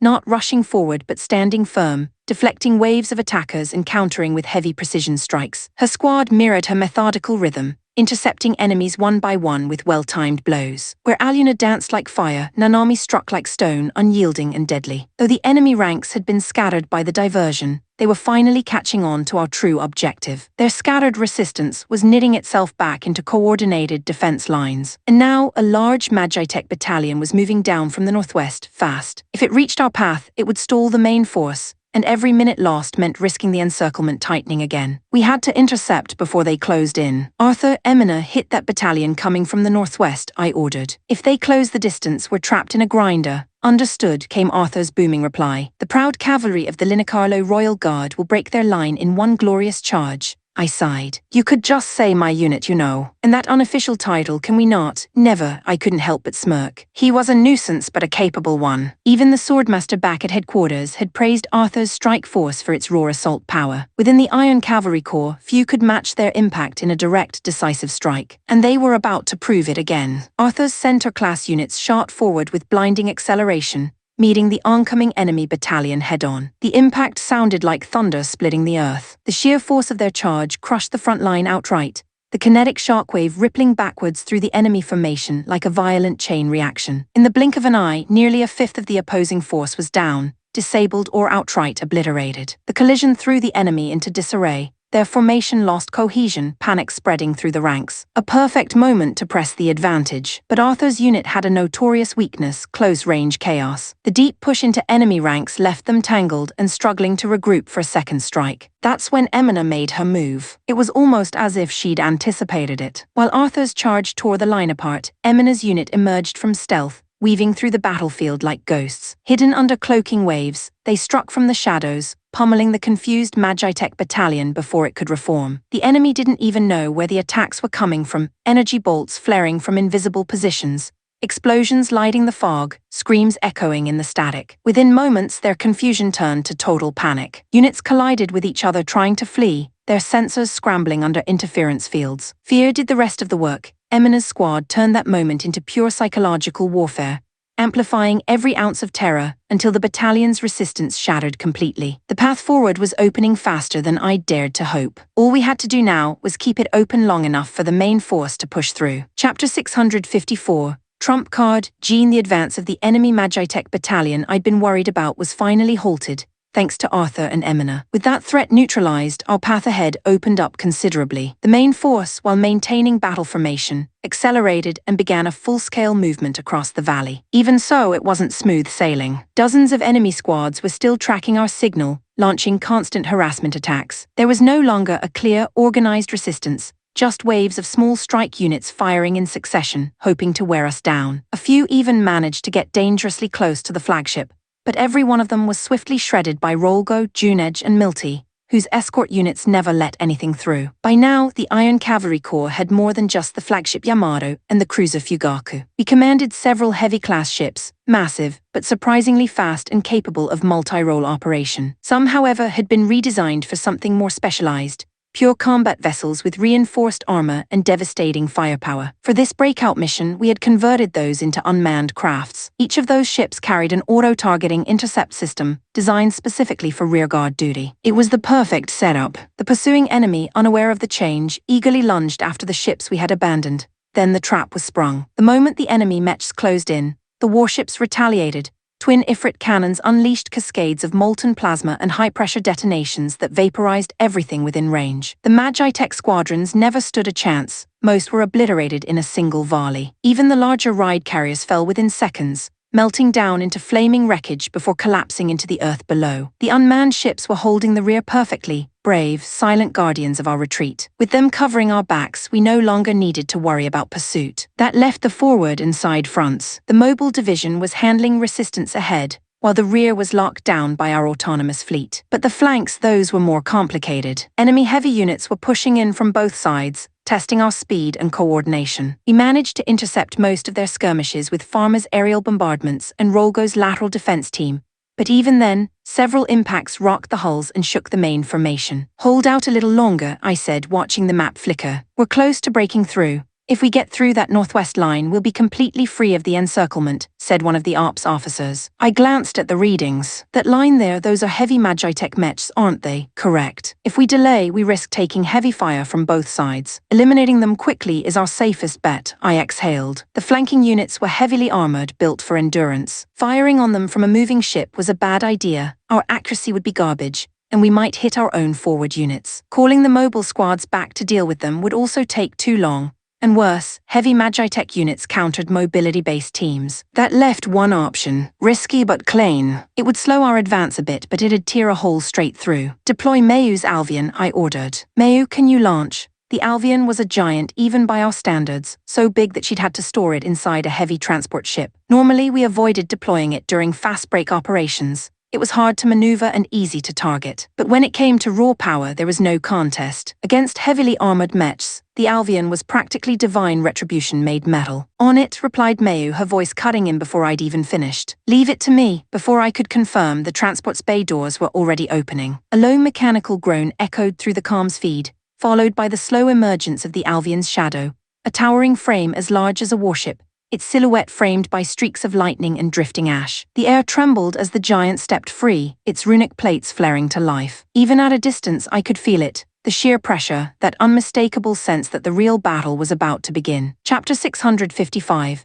Breakthrough complete. Jean Mayu's Alvian soared ahead of the main fleet, slipping past their formation with that slow, deliberate grace only something that massive could manage. Its enormous wings emitted a low, resonant hum as it descended toward the front line, straight into the path of the enemy's heavy Magitech battalion. The moment the giant appeared overhead, the enemy's entire formation faltered. Panic rippled through them as they lumbered to reposition their colossal machines, raising shields and readying cannons in desperate anticipation of the strike they knew was coming. "Just disappear already," Mayu shouted. Her voice rang through the calms at the same instant that the Alvian unleashed its fury. From the mech's outstretched arms, a blinding rain of energy poured down, a storm of burning light that scattered through the sky like 1,000 luminous fountains. The heavy enemy mechs didn't run. Confident in their thick plating, they dug in, their shields gleaming as they braced for the attack. It was their final mistake. The Alvians' diffused laser barrage burned through armor that should have been impregnable, piercing straight through the cores that powered the beasts. In an instant, the line of enemy heavies erupted in a chain of brilliant explosions. The battlefield trembled. Light flared, smoke billowed, and waves of shock rattled the mountainside. Then silence, quickly replaced by chaos as the remaining enemies broke formation. Shouts of panic scattered through their ranks while our calm channels filled with cheers. The morale on both sides had flipped. Darkness had turned to glory in one shining burst. "Good work," I barked. "All units full speed ahead. Fugaku, pick up Rolgo's team on your way through."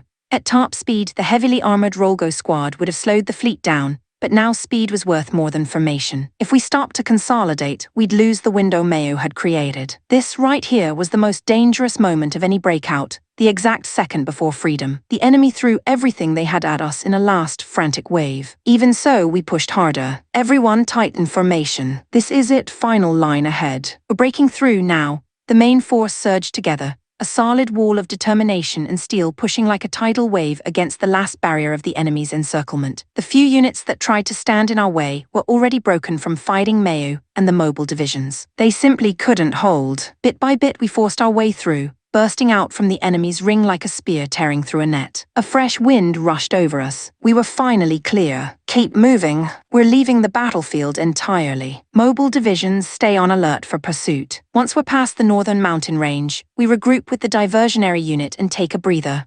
We'd done it, broken through the great encirclement. Still, we were deep in hostile territory. The threat wasn't gone, just pushed back, and we could still expect a pursuit wing to form behind us once the enemy collected themselves. I sent the coded message to the diversionary squad, informing them the operation was complete. At this point, they were still within enemy lines, but honestly, I wasn't worried. Knowing that crew, they'd stroll right out of the battlefield like it was nothing, and probably beat up half of whatever chased them along the way. With that settled, all that remained was plotting the fleet's next move. The direct northern pass across the mountains was steep and treacherous, too dangerous for most of our ships. We could circle around, but that would make us slower and might invite pursuit. On the other hand, cutting through the rough terrain would be harsh, but it could hide our retreat. "Do we have visual on any pursuit?" I asked. "Several small enemy signatures, but no major units on intercept. They might be regrouping." "Good. In that case, we'll take the detour route through the northern peaks. Scan for a safe passage and send it to navigation." Moments later, the data came through. A route with mild elevation changes and minimal risk of obstruction. No strong enemy signals detected nearby. A faint smile tugged at my lips as I watched the path unfold on the display. "Perfect. Let's move." You'd be clear of this war zone before they even realize what hit them. And so, with the mountains ahead and the smoke of battle fading behind us, the fleet slipped away into the cold northern horizon, battered but victorious. Chapter 656. The lottery. Ruriko 7 brand new units had just arrived from headquarters, each one said to far surpass the performance of anything we'd piloted before. That alone was both thrilling and terrifying. Machines that powerful always came with a cost. The mental strain of controlling them could easily eat away at a pilot's mind, and I had to decide carefully who would take the risk. If I went strictly by ability, Haruma Sakaki and Ren Iwanami were obvious choices. That left 5 slots open, and the next most capable would be Teppei Kiyama, Mamoru Mikage, Naoshi Horib, and Akane Mimura. That still made 6, including myself, but who would take the final machine? Perhaps a lottery. Giving everyone at least a small chance seemed only fair. Just as I was finishing my list, one of the comm officers rushed over. "Professor Minami, we just received a request from the Radial Axis Coalition base southeast of here. They are under attack from the Elysia Empire's army and are asking for reinforcements.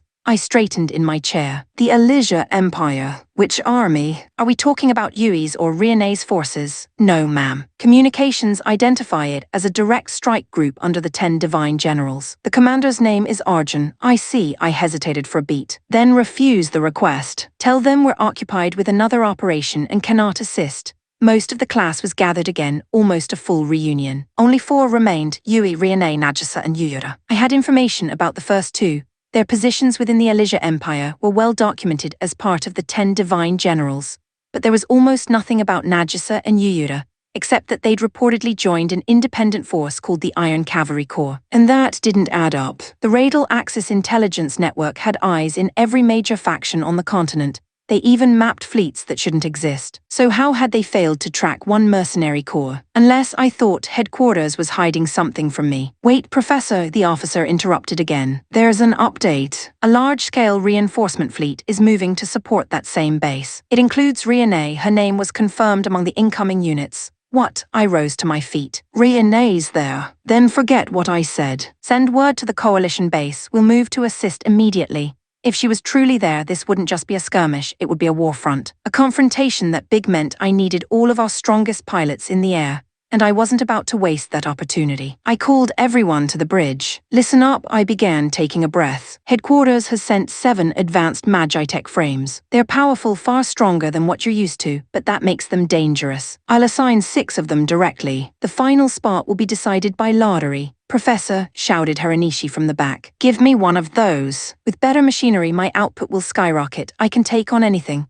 He had passion, sure, but his Ludia index readings were poor, even on enhanced models. His control ratios flatlined halfway through simulated runs. I'd already decided he'd get a fair chance in the draw, but I wouldn't handpick him. I've already selected 6 pilots, I said. The last will be left to chance. No objections. He didn't object, clearly confident he'd be chosen anyway. But when I read out the list of assigned names, his shoulders dropped almost immediately. His earlier fire snuffed out in silence. Then came the draw. I let the others watch as I held up the final slip of paper. The 7th slot goes to Sakura Oba. A murmur swept through the hangar. Her skills were roughly equal to Haranishi's, maybe a little less on paper, but she had something he didn't. A steadiness, a latent potential that didn't appear in performance data, but showed in how she handled chaos. As far as lotteries went, I thought we'd just drawn one of the lucky ones. Chapter 657. Encirclement. Ruriko. The closer we drew to the battlefield, the worse the pain became, stabbing deep in the very center of my skull. I'd always been prone to migraines, but this was something else entirely. It felt as if a blade were carving through the core of my soul, stripping away slivers of myself with every heartbeat. Still, I couldn't stop. Not until I'd brought every one of my classmates safely back to our original world. That vow, that mission was the sole thread keeping Ruriko Minami intact. Professor, incoming transmission from the Allied base under siege. What should we do? Patch them through. The image of a middle-aged man filled the screen, stern-faced, authoritative, the kind of commander who'd seen too many wars. It's an honor, Professor Minami, he said, bowing slightly. I never expected the Supreme Commander's Special Division to answer a distress call for a base like ours. Consider yourself fortunate, I replied, keeping my tone even. I'd intended to ignore it. He gave a short, humorless laugh. Then I'll count my luck today. What's the enemy situation? I asked. The first defensive line has already been breached. They've received reinforcements as well. Their momentum hasn't slowed at all. I see. Estimate their numbers. By our count, over 2,000 Magitech units. We have roughly 800, including fixed artillery support. Realistically, we won't last long. 2,000 is it? Then we'll handle this from here. The commander blinked at me, visibly taken aback. I could tell he was trying to reconcile my calm certainty with the small number of units he saw on our manifests. To him, victory required arithmetic balance, and the math didn't favor us. When our fleet reached the southern perimeter of the base, I ordered every class member pilot to sortie, including myself. Then I added one more instruction over comms. Listen carefully. Rihanna is confirmed to be among the enemy. Our primary objective isn't victory, it's her rescue. Intelligence reports her Magitech frame carries a pair of butterfly emblems on the shoulders. If you spot it, report directly to me. The bridge filled with murmurs at the mention of her name. What if we have to fight Rihanna? One of the younger pilots asked nervously. Another snorted. Fight. I might actually see her again. Can you imagine? A dramatic reunion on the battlefield, it could happen, his friend groaned. You, don't kid yourself. Still, someone else said quietly, if we can bring everyone together again, we can go home back to Japan. Yeah, another whispered almost to himself. Just a little longer. We're almost there. That was the promise I'd given them, that once the class was reunited we could return home. The truth was more complicated. The Radial Axis leadership had agreed only on the condition that I fulfilled their grander purpose. The will of Radial, as they called it. But that burden was mine alone to carry. They didn't need to know. Whatever happens, I said firmly, we all go home together. No one dies, understood. Every voice in the comms affirmed the order. One by one, their Magitech units launched into the sky, bright engines flaring like falling stars. I joined them moments later. Though several non-class personnel were attached to the division, I'd made this sortie a class-only deployment, partly to strengthen morale, and partly to ensure that any encounter with Rihanna remained contained. As I gripped the control levers, the pain behind my eyes flared again, sharp and merciless. But I pushed through it, focusing on the steady rhythm of my machine's core thrumming beneath me. Somewhere beyond the smoke and lightning of the approaching horizon, Rihanna was out there, fighting, surviving, unreachable. But not for long. This time I swore we would bring her back. Chapter 658. The elites, Ruriko the Elysia Empire's assault force was formidable, well-disciplined and equipped with high-grade Magitech units, but still not true threats. My class had grown stronger, drastically so, thanks to the technological enhancements granted by Radial's new systems. That, combined with the superior performance of our machines, tilted the entire battle in our favor. Even Miyuki Yamashiro, the least combat-capable in the class, dominated the field. Her unit, part of the Divine Soldier series, boasted dense, rune-forged armor and a devastating firearm known as the Inferno Cannon, powered by volatile blazestone cores. Every shot tore through enemy lines like an explosion of molten fire. Miyuki's control aptitude and Ludia index remained low, yet with that machine she was untouchable. For once, even she fought as if made of legend. And then there were the 7 new prototypes, the real trump cards. At first I'd assumed they were simply upgraded Divine Soldiers, but their combat performance was uncanny. They weren't just superior, they were transcendent. These machines had been codenamed Divine Knights, the pinnacle of Radial engineering. Their armor was thicker, their reaction output nearly doubled, and their mobility was enhanced beyond standard human reflexes. Each of them bore a signature weapon, a long spear known as the Rune, capable of both close-quarters combat and long-range energy discharge. It wasn't just a weapon, it was a symbol of supremacy, an extension of will made manifest through light. Among the Divine Knight pilots, Ren Iwanami stood out immediately. His synchronization rate with the machine was unmatched. Each movement flowed with instinctive precision. The fluidity of his strikes, the clean balance between melee and ranged combat, it almost resembled choreography. He didn't charge blindly but calculated every move, reading the battlefield several steps ahead. Perhaps that awareness was something he'd refined on the soccer field, learning rhythm, timing, and the trust to act under chaos. Then there was Teppei Kiyama, another Divine Knight rider, and a fascinating one. Somewhere during our time in this world, he had apparently received formal swordsmanship training. His fighting style diverged completely from the others. Measured, disciplined, grounded in ancient technique. The problem, however, was resonance. He and Rune, his spear, didn't seem to harmonize completely. The machine responded, but not freely. Still, I could tell, once he mastered that connection, his strength would ascend to terrifying levels. The other students fought in fluid pairs or small strike teams, slipping through formations with ease. The power of our machines was so overwhelming that even disorganized combat looked like perfect military coordination. The battlefield itself seemed to tilt under our presence. And then, like a shadow slicing through sunlight, a new force entered the field. The air changed before they even arrived, the pressure shifted, the pulse of mana turbulence growing heavier. Elite units. Their aura alone was enough to set experienced fighters on edge. Our sensors flared warning red as reports came in. The ones who moved to intercept were Naoshi Horaibe and Akane Mamura, 2 of my Divine Knight pilots. Moments later, their voices cracked through the comms, tense. Professor, these enemy readings, they are a direct unit under the 10 Divine Generals. It could be Riane's formation. I see, I replied quietly. Then leave that squad to me. Wait, you're going to take them alone? Akane's voice carried both awe and concern. It's fine, I said, glancing toward the glimmering shape of my machine waiting behind the line. After all, I have this. Saturn will handle them just fine.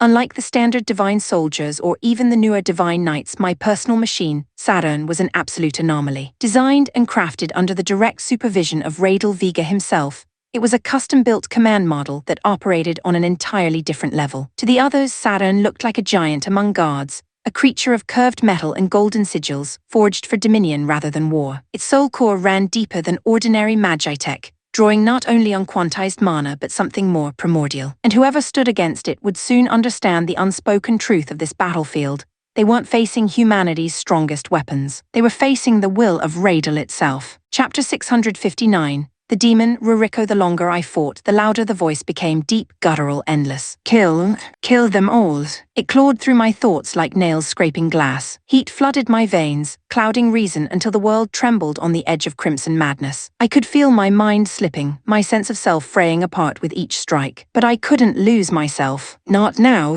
Not when Rihanna might still be out there. I forced the haze back through sheer will, gripping the controls so tightly my hands ached. I had to hold on to who I was, to Ruriko Minami, for just a little longer. Then I saw it. A red Magitech frame cutting through the smoke ahead, sleek, vivid, unmistakable. The twin butterfly crests on its chest confirmed what my heart already knew. That was Rihanna's unit. I pushed Saturn into full thrust, my engines screaming as I closed the distance. But her machine wasn't alone. Layers of heavily armored Knight-type units shifted to block my path, forming a living wall around her. Out of my way. Don't you dare stand between me and my student. The first enemy came in fast from the right. My blade was faster. One clean swing, and his Magitech's head spiraled into the air. A pivot, a step forward, and I ripped the next one apart, metal shrieking as its core imploded. Two more lunged in unison. I cleaved through both, scattering molten debris before me as I pressed forward, desperate to reach her. But no matter how many I felled, new units swarmed in, refusing to give way. Annoyance cracked through restraint. I felt the pulse of the dark circuits within Saturn hum close to instinct,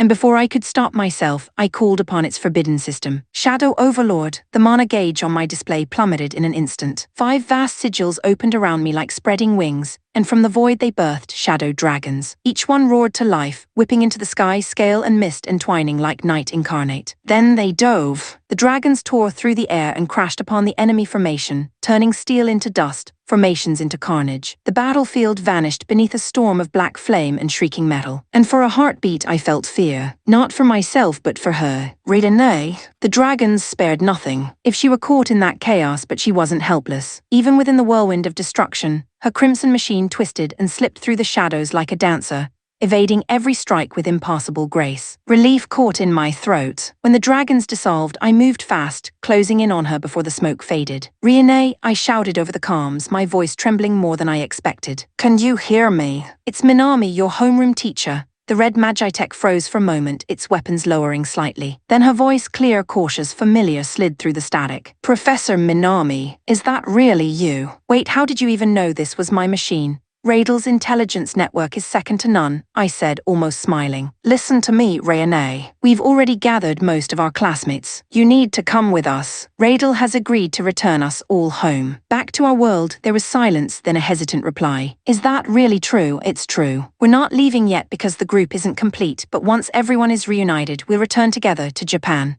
A pause. Who's still missing? Yui, Yura, and Nagisa. She breathed out softly. I understand. It's not a bad deal, but betraying the Elysia Empire won't be simple. I've been implanted with a binding gem, a cursed restraint in my chest. If I defy them, it'll kill me instantly. I see, I answered, my tone steady despite the chill running through me. Don't worry, Renee. Radel's science surpasses anything in this world. Whatever they've done to you, we'll remove it. Safely, there was a long, quiet beat, and then her voice softened. All right. I trust you, Professor. I'll come. Relief washed over me, heavy and deep. For a moment, the demon's whisper went silent. The battlefield around us still burned, but amidst that ruin, there was a flicker of hope again.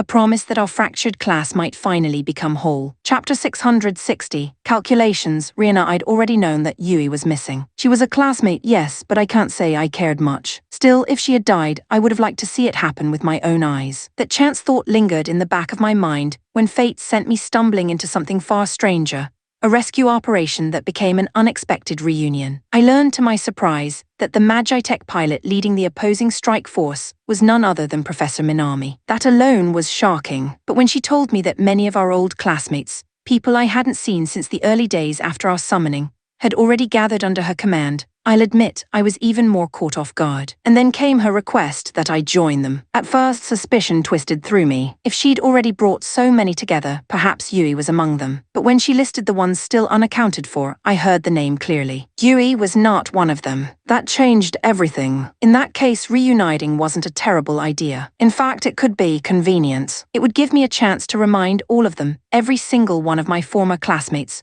who the best among us truly is. The only problem was this cursed jewel embedded in my chest. The binding gem. Professor Minami had assured me that Radal's science could safely remove it, but was that something I could really afford to believe? I wasn't so sure. Then again, why not test her claim? I could agree to join her temporarily, let them attempt the removal, and if it turned out to be a lie, I could always return to the Elysia Empire. Neither side held my loyalty. Everyone else was just seasoning, minor ingredients meant to enhance my existence. All I had to do was pick whichever flavor served me best. Continuing to fight Minami's forces here was pointless, or rather not in my best interest. The Empire's gain wasn't my gain, so I issued the order immediately. All units fall back. End engagement. Withdraw. The retreat was swift, efficient. Once the lines dissipated, I opened a private communication channel to Minami and discussed plans for the gem's removal. The real danger, of course, was discovery. If Lafshul or anyone else in Elysia's high command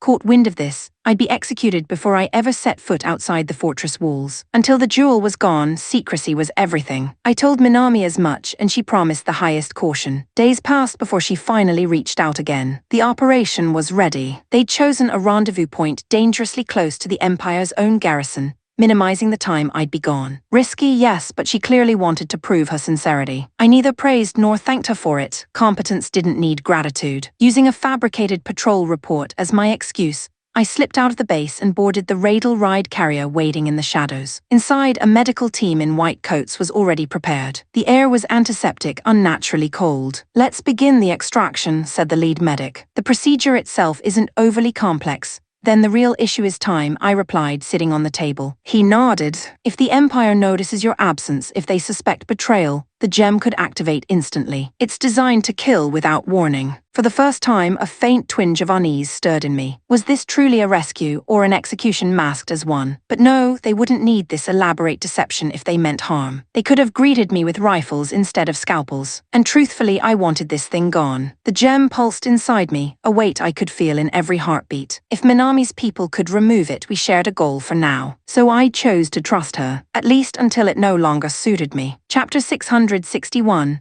Withdrawal. The diversion squad pulled off its mission without a hitch. Every ounce of the enemy's fury had been redirected toward us, their lines surging forward in blind rage to avenge the ones we'd destroyed. The old man, of course, was in his element, grinning, swinging, practically humming with energy. But then Jean's voice came through the comms, calm as ever, announcing the operation's end. The main force had broken through the encirclement. "So the real fight's just getting good and we have to pull back, huh?" grumbled the old man. Keon sighed from her cockpit. "Father, I understand the frustration, but the rendezvous point isn't exactly safe either. If we're late, the main fleet will be vulnerable," he chuckled. Yeah, I know. Just saying it's a shame to quit when I was starting to enjoy myself."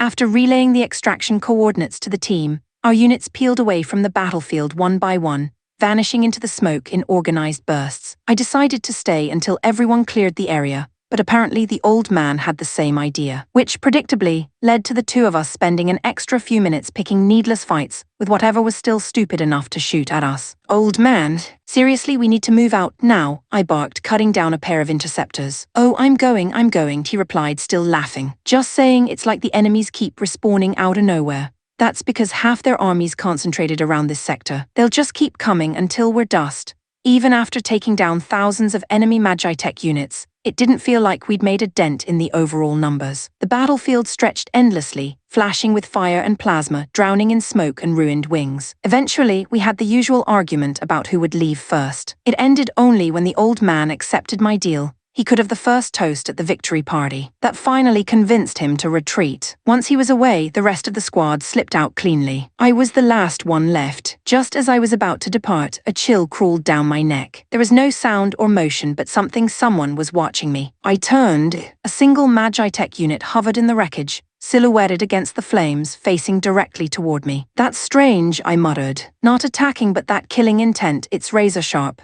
It wasn't mindless rage either. It was honed, deliberate, like a blade polished over years of war. Whoever was in that mech, they were strong. Thank the ancient ones, the old man had already left. If he'd seen that thing, he would have gone after it in a heartbeat.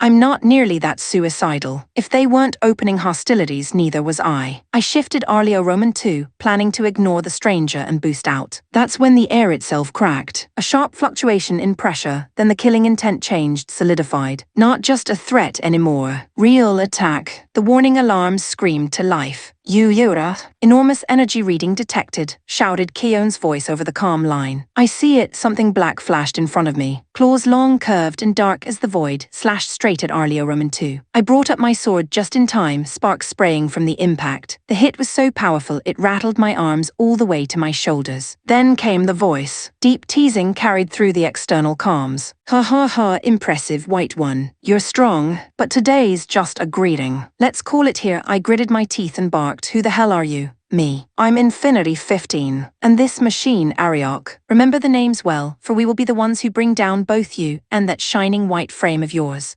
The black mech lowered its hand, its claws folding back into smoke. Then just like that, its presence vanished entirely. No warp signal, no thruster trail, nothing. Gone. I sat in silence for a long moment, the static hum of the battlefield filling my cockpit. Whoever Infinity 15 was, one thing was certain. The next time we met, it wouldn't end with words. Chapter 662. The mountain climb. As we pulled away from the battlefield and moved toward the rendezvous point, my thoughts kept circling back to that encounter, to Infinity 15. What the hell was that thing? A warrior, no doubt, but something about its presence had been off. Not quite human. The weight of it still pressed in my chest. If we'd kept fighting, could I have actually won? I wasn't sure, and that thought alone was enough to make my gut tighten. He'd said he would defeat me. If that was true, then sooner or later, our paths would cross again. Yura, you took your time.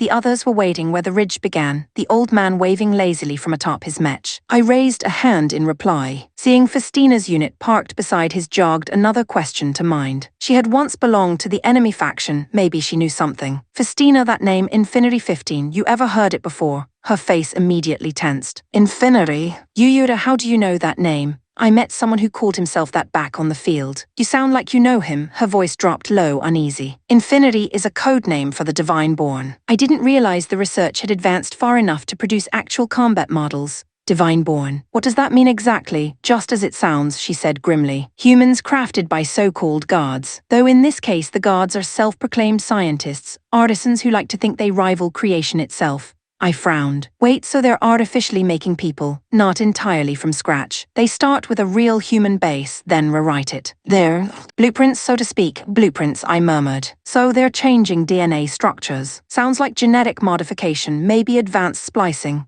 Festina nodded faintly. I see. As expected from an Earthborn, you understand the science. My father once mentioned that his research drew inspiration from Earth's genetic technology. So yes, your guess is likely accurate. At that, Ferry, who had been silently monitoring the conversation from another comm channel, spoke up quietly. For humans to forge other humans, that's the work of demons. Power like that brings only ruin. It's a weapon that harms both creator and creation. Nobody argued. Her voice lingered in the air, heavy and true. Some technologies shouldn't exist, no matter who they benefit. We turned our attention back to the mission. Jean's map data showed the main force beyond the mountain range ahead. So that's the goal, I said. Over that ridge. We could climb over directly, said Keon, but a detour might be safer. A detour, the old man laughed. That's boring. Come on, what's life without a little mountain climbing? Against all odds, his proposal won. We cut through rocky passes and began the ascent, the world shrinking beneath us. Enemy scout units emerged once or twice, but they were wiped out before anyone could blink. A few pursuit teams tried to tail us up the slope,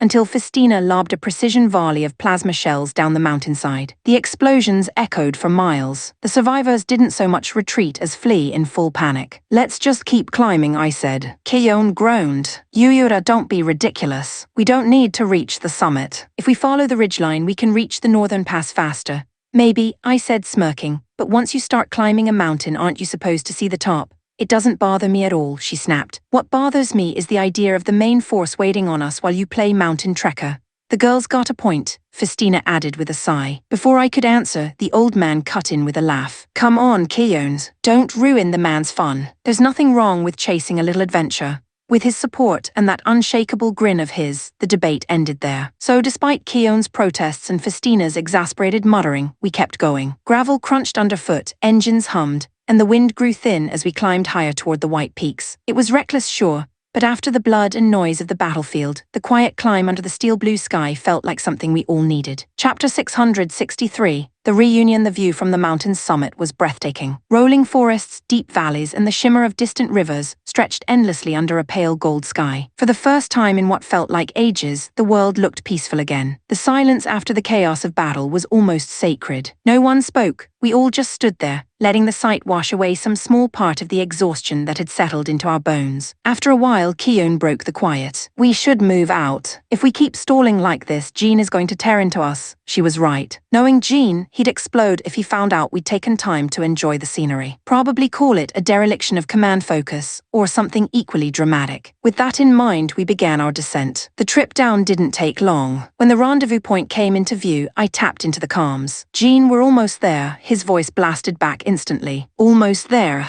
You're late. What the hell have you been doing sightseeing?" I winced. "Your instincts are freakishly good, you know that." "Of course they are," he growled. "Next time, maybe try not to test them." I laughed it off, steering the conversation elsewhere before I could dig myself any deeper. "How's the main fleet?" "Everyone's safe, casualties are minimal," he said. "But we did lose a few slower warships in the retreat. Material losses aren't something we can ignore. But everyone else made it out alive, that's what matters," I said firmly. He snorted. "I'll give you that. Still, someone's got to make up for all the money we just burned through." "Any guesses who that'll be?" I sighed. Yeah, I walked right into that one. It wasn't the worst deal. The mission had yielded huge strategic gains, especially capturing those 2 enemy heroes. But between the damaged fleets and spent munitions, our profit margin was hanging by a thread. Still, we rejoined the main group without incident. The diversion unit and the mobile divisions docked aboard the Yamato almost immediately. Everyone was dead tired, but discipline held. I barely had time to rest before we were summoned to the bridge for yet another update. And it wasn't good. "Enemy contacts spotted," reported the navigation officer. "South 20 kilometers. At least several tens of thousands. Their formations heading straight for us." Jean's gaze hardened. "So much for a breather. All right, full withdrawal, northwest heading. All vessels maximum thrust. Ordinarily, we might have held our ground. Against 10 or even 20,000 enemy mechs, victory wasn't impossible. But we were drained, running on fumes and adrenaline. And Jean knew when to push and when to preserve strength. No one argued. Fortunately, our ships still had the speed advantage. Within minutes, we'd left the pursuing fleets behind, slipping through the stormline into clearer skies. Only then did Jean finally open the tactical display, leaning back in his chair. "All right, listen," he began. "We're heading to the Grand Abbey of Arles. Once we reach it, we'll hold a strategy conference. Whatever happens next, we'll need everyone ready, not just in arms but in mind." He was right. The operation had been half victory, half failure. Some goals had been achieved, but others, like Yukihane's uncertain situation and Raynol's unfinished negotiations, still loomed large. And then there was the Nirvana Alliance Council, whose approval we'd eventually need if we wanted to turn this into something sustainable. As I stared at the fading map projections, a familiar unease settled in my chest. The war wasn't ending, it was just shifting. Whether the next enemy turned out to be the Elysia Empire, the Radial Axis, or something else entirely, one thing was certain. Another storm was already forming on the horizon. Chapter 664. A moment's peace despite a few scattered skirmishes with enemy scouts along the way.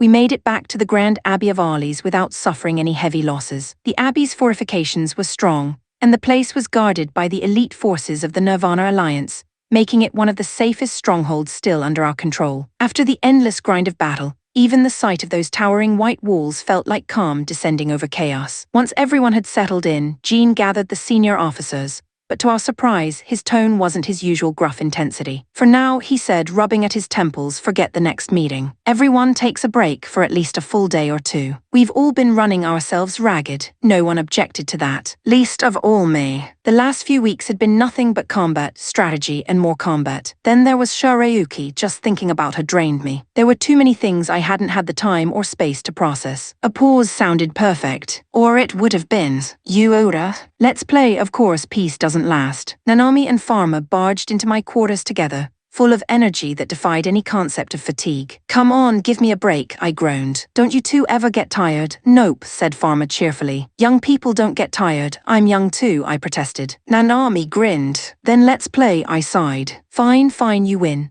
Playing, as it turned out, mostly meant lounging around in the rec room, chatting and laughing while we shared a pile of sweets one of the kitchen teams had scrounged together. It was simple, ordinary, almost nostalgic. For a few hours we weren't soldiers. Then Farmer leaned over, eyes curious. "Hey, that woman who's asleep in the medbay, the one with the long white hair, what's she to you?" I blinked. "She's a classmate. From school, like Najisa, yeah. Najisa's a classmate too, but she's also my childhood friend." Farmer tilted her head. "So were you too close? I guess maybe. We got along fine. When she waking up, that one hit differently." I glanced toward the window, unsure how to answer. "I don't know," I said eventually. "The healers say it's best to let her body wake on its own. So until then we wait." Farmer turned to Nanami smirking. "Say, you were the one dying to ask about her. Might as well get your questions out." Nanami jolted upright, cheeks flushing. "Why, no. It's fine." I caught the awkwardness in her voice, the way she suddenly wouldn't meet my eyes. There were layers there I didn't fully understand, so I let the topic drop. "Anyway," I said, stretching my arms behind my head, "what's everyone else up to? I bet the old man's already halfway through a barrel of booze." "But what about Aluna and Linicarlo?" Farmer perked up. "They're training with the heroes." "What? Seriously?" She nodded. "Yep.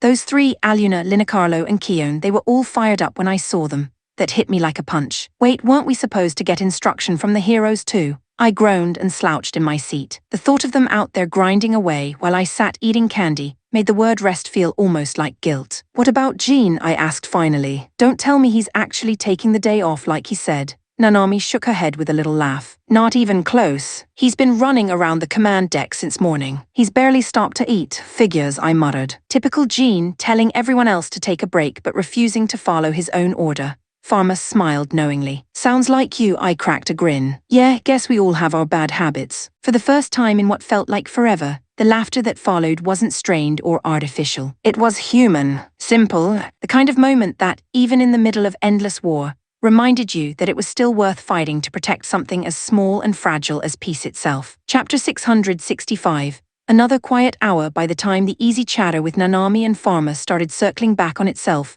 The door slid open and Nagisa stepped in. "Got a minute, Yuyura?" "Yeah, what's up?" I wanted to talk a bit about Yukihane. "Nothing formal, just running through some thoughts." "You busy?" "I've got time. But wouldn't it make more sense to include Rainal in that conversation?" "Well, technically yes," she admitted. "But it'd be kind of cruel to drop everything on her without a word of prep. I thought we could sort out what to say first." "Fair point. But honestly, I don't have a plan at all. The topic's too delicate for me to wing it," she sighed. "Yeah, I figured. Without Rainal's input, there's not much we can solidify." "Exactly." Before we could get any deeper into it, Farmer piped up. "Hey, you two. It's supposed to be a rest day. No serious talk, remember. Rest means rest." Nagisa smiled faintly. "I know, but Yukihane and Rainal are both my friends. I can't just turn it off." Yeah. "Makes sense," I said with a short laugh. "Anyway, talking like this on an empty stomach isn't helping anyone. How about we eat first?" "What kind of logic is that?" she said, narrowing her eyes. "The hungry kind. Come on, you're starving too, right?" "Maybe a little." So we headed for the dining hall together. "Yo, Yuyura." Of course, the first person we ran into was the old man, sitting right there with a drink in his hand, even though it wasn't even evening yet. "Day drinking again. If Keone catches you, she's gonna blow a gasket," he grinned. Let her. "Anyway, how about it, come have a cup with me? I'm underage," he barked a laugh. "Faye, boring apprentice. In this world, 16's adulthood. You're legal?" "Yeah, well, I'm still Japanese. So no, not legal." Before he could argue back, Farmer came running from the serving counter looking alarmed. "Yura, problem? The kitchen's empty, there's no food left." "What? How's that even possible? What's the meal duty team doing?" It's a rest day, remember," Nagisa reminded me. "Jean said everyone gets a break, including kitchen staff." "Oh, right. Guess that means it's DIY time." "I can whip something up," Nagisa said. "As long as we keep it simple." "I'll help," exclaimed Nanami. "Me too," Farmer added with a grin. "Then 3 chefs are plenty." "I'll just wait here," Nagisa crossed her arms. "Excuse me. You're helping too?" "Oh, come on. No, come on, you're helping and you're happy about it." Fine. Thrilled to be here, Your Highness." She gave me a mock glare as the 4 of us headed into the kitchen, bickering all the way. "So what's the plan?" I asked once we were inside. "Something light. How about omelets? We can mix rice in if we've got any." "You can actually make that? What's that supposed to mean?" she shot back. "I think I can handle omelets, thank you." "I wasn't questioning your skill. I meant, where are we getting ketchup in this world? There's that red fruit that tastes like tomatoes, isn't there? We can use that." I eyed the counter doubtfully. "This is either gonna turn out great or catastrophically wrong." Relax. It'll be fine, she said, rolling up her sleeves. All right, everyone, let's get to it. That spark in Nagisa's eyes set off alarms in my head. I'd known her long enough to recognize the pattern. Whenever she got that gleam, something explosive usually followed. If we were lucky, the worst outcome would be a bad-tasting dinner. If we weren't, well, I made sure the fire extinguisher wasn't too far out of reach. Chapter 666, Food and Flight. We've got a problem, I said, peering into the pantry. We're out of eggs. What now? Then grab those round things over there, Nagisa said without missing a beat. I frowned. These, you sure? They look kind of like eggs, but they've got weird markings all over them. Doesn't matter, we've got to work with what we have. Hand me about 10, I really don't like the sound of this. Relax. It'll be fine. Famous last words. All right, what about the chicken? We're using that monster meat. The Yupik meat will do, she replied confidently. What else goes in? Onion, carrot, right? Yeah, I think so. Okay then, this thing looks onionish. Let's use it. Wait. That's not even a plant, Nagisa. Really, pretty sure it's related to shellfish. Huh. Then how about this one? That's an eye. A buff eye. It only looks like an onion by coincidence. Well, if it looks the same, maybe it'll taste the same. Why do I feel like that's not how cooking works? Carrots then. Oh, let's use those. Farmer, who'd been quietly rummaging through ingredients, stiffened. Wait, those? That's minky root. Is that bad? Nagisa asked. I just hate it, she muttered under her breath. Hey, Nagisa, Farmer doesn't like that one, I said. Oh, then we'll skip it, she said, quickly swapping it for something else. Something long, purple, and definitely not a carrot. And somehow she looked more inspired than ever. That was the real danger sign. All right, she said, cracking her knuckles. I've got an image now. I resisted the urge to take cover behind the counter. The chaotic soundtrack of cooking began, metal clanging, pans hissing, and the occasional arg, or heart, echoing through the kitchen. Miraculously, after what felt like an eternity of culinary warfare, Nagisa set down a dish in front of us. It looked, well, vaguely like an omelette, if you squinted and ignored the strange bluish tint. I made it, she said proudly. Right, I said cautiously. So who's going first? I turned to Nanami, who froze like a deer in headlights. Well, me, yeah, come on. Ladies first. The look she gave me could have melted steel, but under Nagisa's expectant stare, escape wasn't an option. Slowly, she scooped up a bite, brought it to her lips, and froze mid-chew. Nanami, Nagisa asked eagerly. How is it? After a moment's painful silence, Nanami nodded once. Oh, good. Then it turned out well, Nagisa beamed. Yeah, that was not the expression of someone who just tasted success. I could practically see the life leaving Nanami's eyes. Hey, Farmer, I said in sudden inspiration. She says it's great. Why don't you try some too? Wait, what? Me? Nagisa turned her gaze on Farmer like a predator siding its next meal. With nowhere to run, Farmer resigned herself to her fate. She took a spoonful, braced herself, and tasted it. The sound was halfway between a groan and a plea for mercy. Farmer, you like it? She nodded stiffly. Her smile looked more like a cramp. Wonderful. Looks like it's a total hit, Nagisa said brightly. Now, Yura, your turn. Dead end. No escape. Or so I thought, until Salvation literally walked through the door. Fairy's projection drifted into the dining hall, voice perfectly calm. Yura, when are you planning to begin your training with the two heroes? I jumped up instantly. Right, the training. Totally forgot. Turning to Nagisa, I added, sorry, leave my share to someone else. Wait, Yura, hold on a seco. But I was already halfway out the door, dragging Fairy's projection behind me. Behind us, Nagisa's voice rang out, sharp with protest, while Nanami and Farmer quietly wilted over their half-eaten meals. I wasn't proud of fleeing, but in that moment, between duty and survival, I made the only logical choice. Chapter 667, Training with the Heroes by sheer chance, or maybe fate. I found myself heading toward the training grounds with Fairy's projection floating at my side. So about this training with heroes thing, I asked. What exactly am I supposed to be learning? Two things, Fairy replied matter-of-factly. How to properly channel your Kai and how to draw out your true power. The first part I get. But what do you mean by true power? It's the core essence of your Ludia, the original source from which its flow was born. In the era of the ancient civilizations, it was called Altamira. Altamira, I repeated. All right, but what's the difference between that and what I'm already using?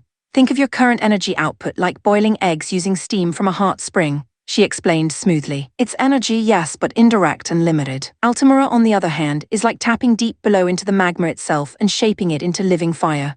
Yeah, that sounds completely different, too different. I didn't fully understand the concept, but the magnitude of it made my pulse quicken. It wasn't the kind of power you could treat lightly. Exactly, said Fairy. That's why control is paramount. Learning to manage that level of energy is just as important as awakening it. I let out a breath. Honestly, it sounded exhausting, but the chance to uncover something deeper, something beyond what I thought possible, that part made me eager. When we arrived, the two heroes, Grunny and Darstar, were already mid-session with Keone and the others. There were no Magi-Tech suits this time, just pure martial discipline. Muscle, movement, precision. Yeah, the clash of metal rang sharply across the courtyard. Keone's sword cut past Grunny's shoulder in a streak of silver, nearly landing a clean hit. But the hero stepped in smoothly, closer, far too close, closing the distance until her blade had no space to swing. She tried to break away, but Grunny matched her retreat for step after step, relentless and unshakably calm. "Then take this," she shouted. Her sword flashed upwards, speed like lightning, aimed to strike from an impossible angle, one that would have finished any real fight. But Grunny's body twisted effortlessly, her movement light yet deadly precise. The attack missed by a fraction, whistling through empty air. For a heartbeat, Keone's eyes widened in surprise. That instant of hesitation was all Grunny needed. Her blade swept up, not striking, but stopping just a hair's breadth from Keone's neck. "I yield," Keone said quietly, lowering her sword. I'd never seen her lose to anyone other than my old man. That alone said enough about what kind of monsters these heroes were. I jogged over as Grunny stepped back with a warm nod of acknowledgement. "What do you think, Keone?" "Strong, right? Strong doesn't even begin to cover it," she admitted. Her style's completely unpredictable, almost like she moves outside normal rhythm. "You should try sparring too, Yuyura. It'll do you some good."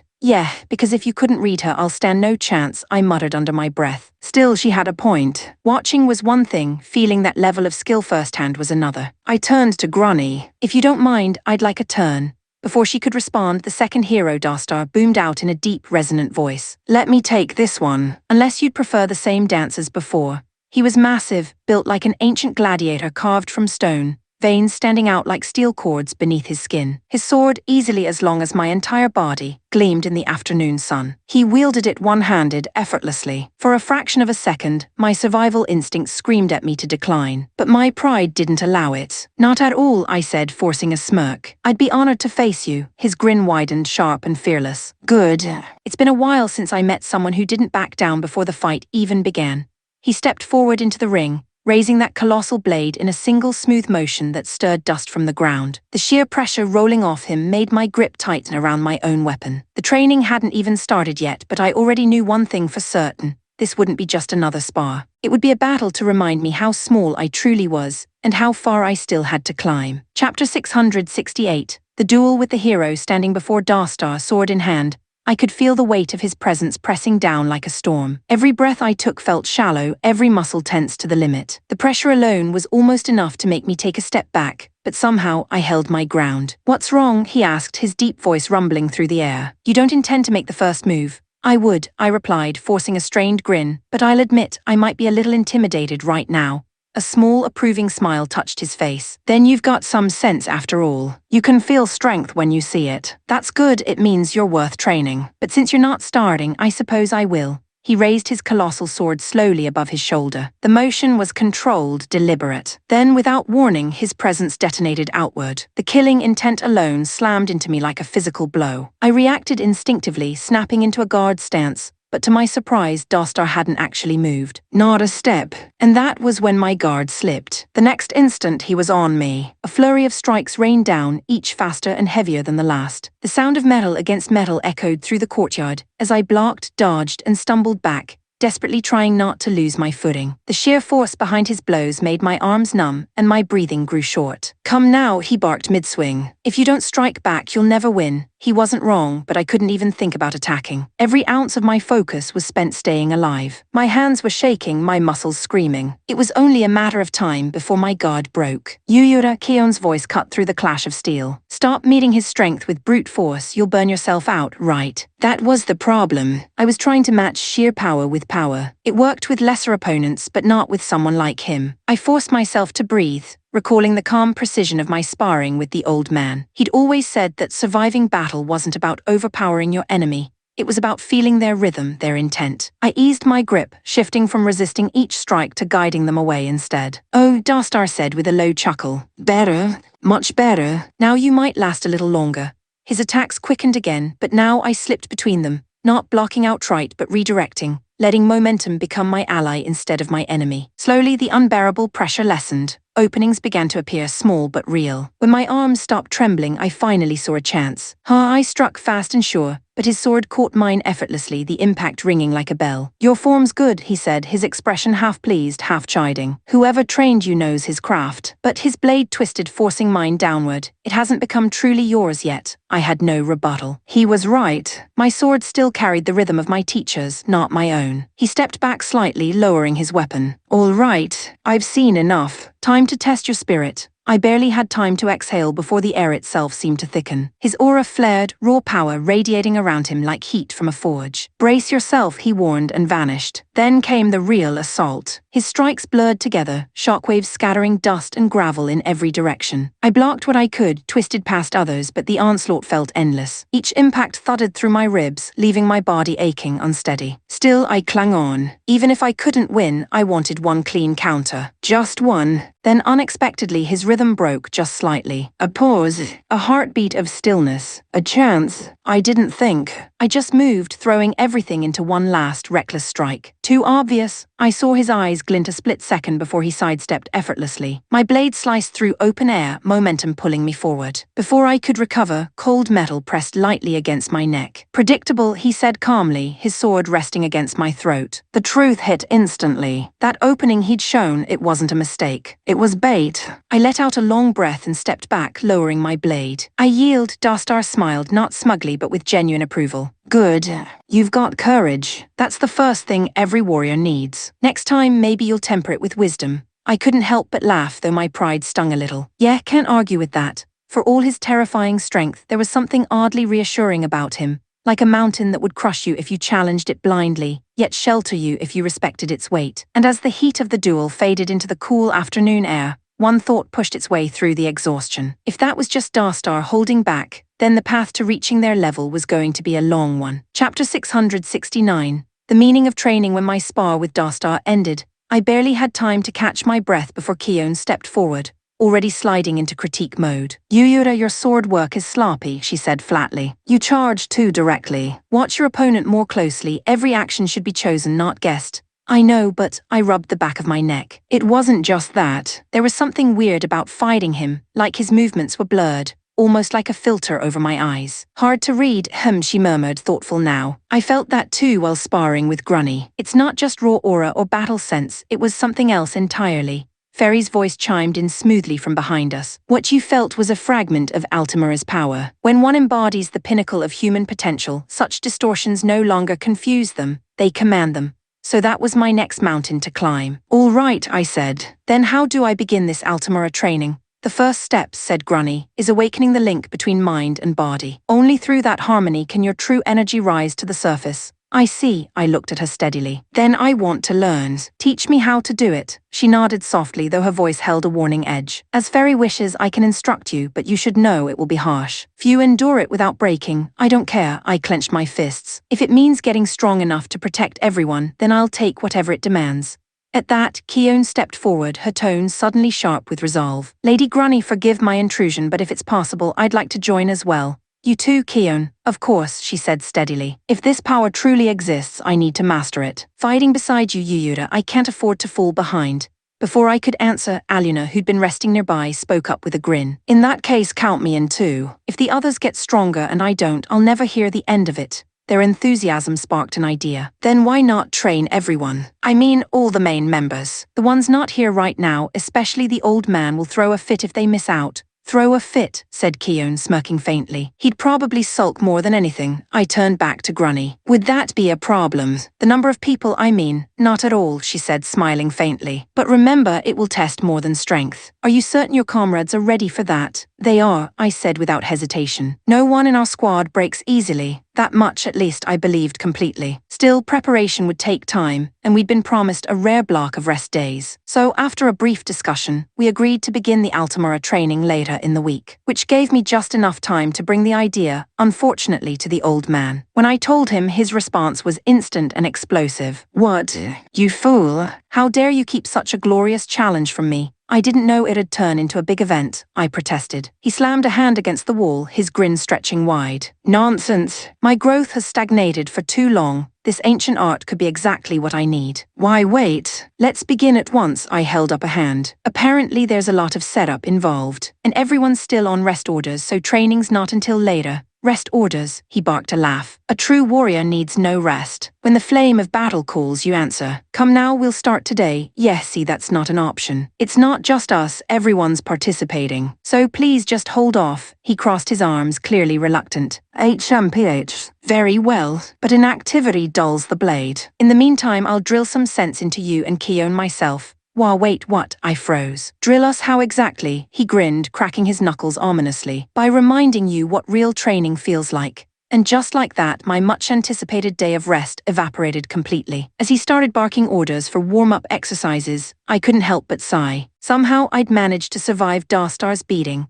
only to walk straight into another one, courtesy of my own teacher. Some rest day this turned out to be. Chapter 670, The Girl I Admired, Yuyura. They said Yui is finally waking up. The news hit me like a bolt of lightning early that morning, delivered breathlessly by Emina, her wide eyes shining with relief. What, really? I'm coming right now, I didn't even think. I threw on my clothes and sprinted for the medical wing. When I got there, Nagisa was already waiting. Hey, she's awake, I asked as I rushed in. She shook her head. Not yet, but the doctors said her brain activity's spiking. It means she's on the verge of waking up. I see, I exhaled, tension crawling through my chest. The room was quiet, sterile, filled with the soft beeping of instruments. Emina, Nagisa, and I stood closest, each of us bound to Yui in some way. We'd fought beside her, lost her, and waited, hoping this day would come. A moment later, Nanami and Pharma slipped in too, their anxious faces peeking around the doorframe. Even if they didn't know her personally, their worry was palpable. Then finally it happened. A sudden hiss, steam vented softly from the sides of the cylindrical pod,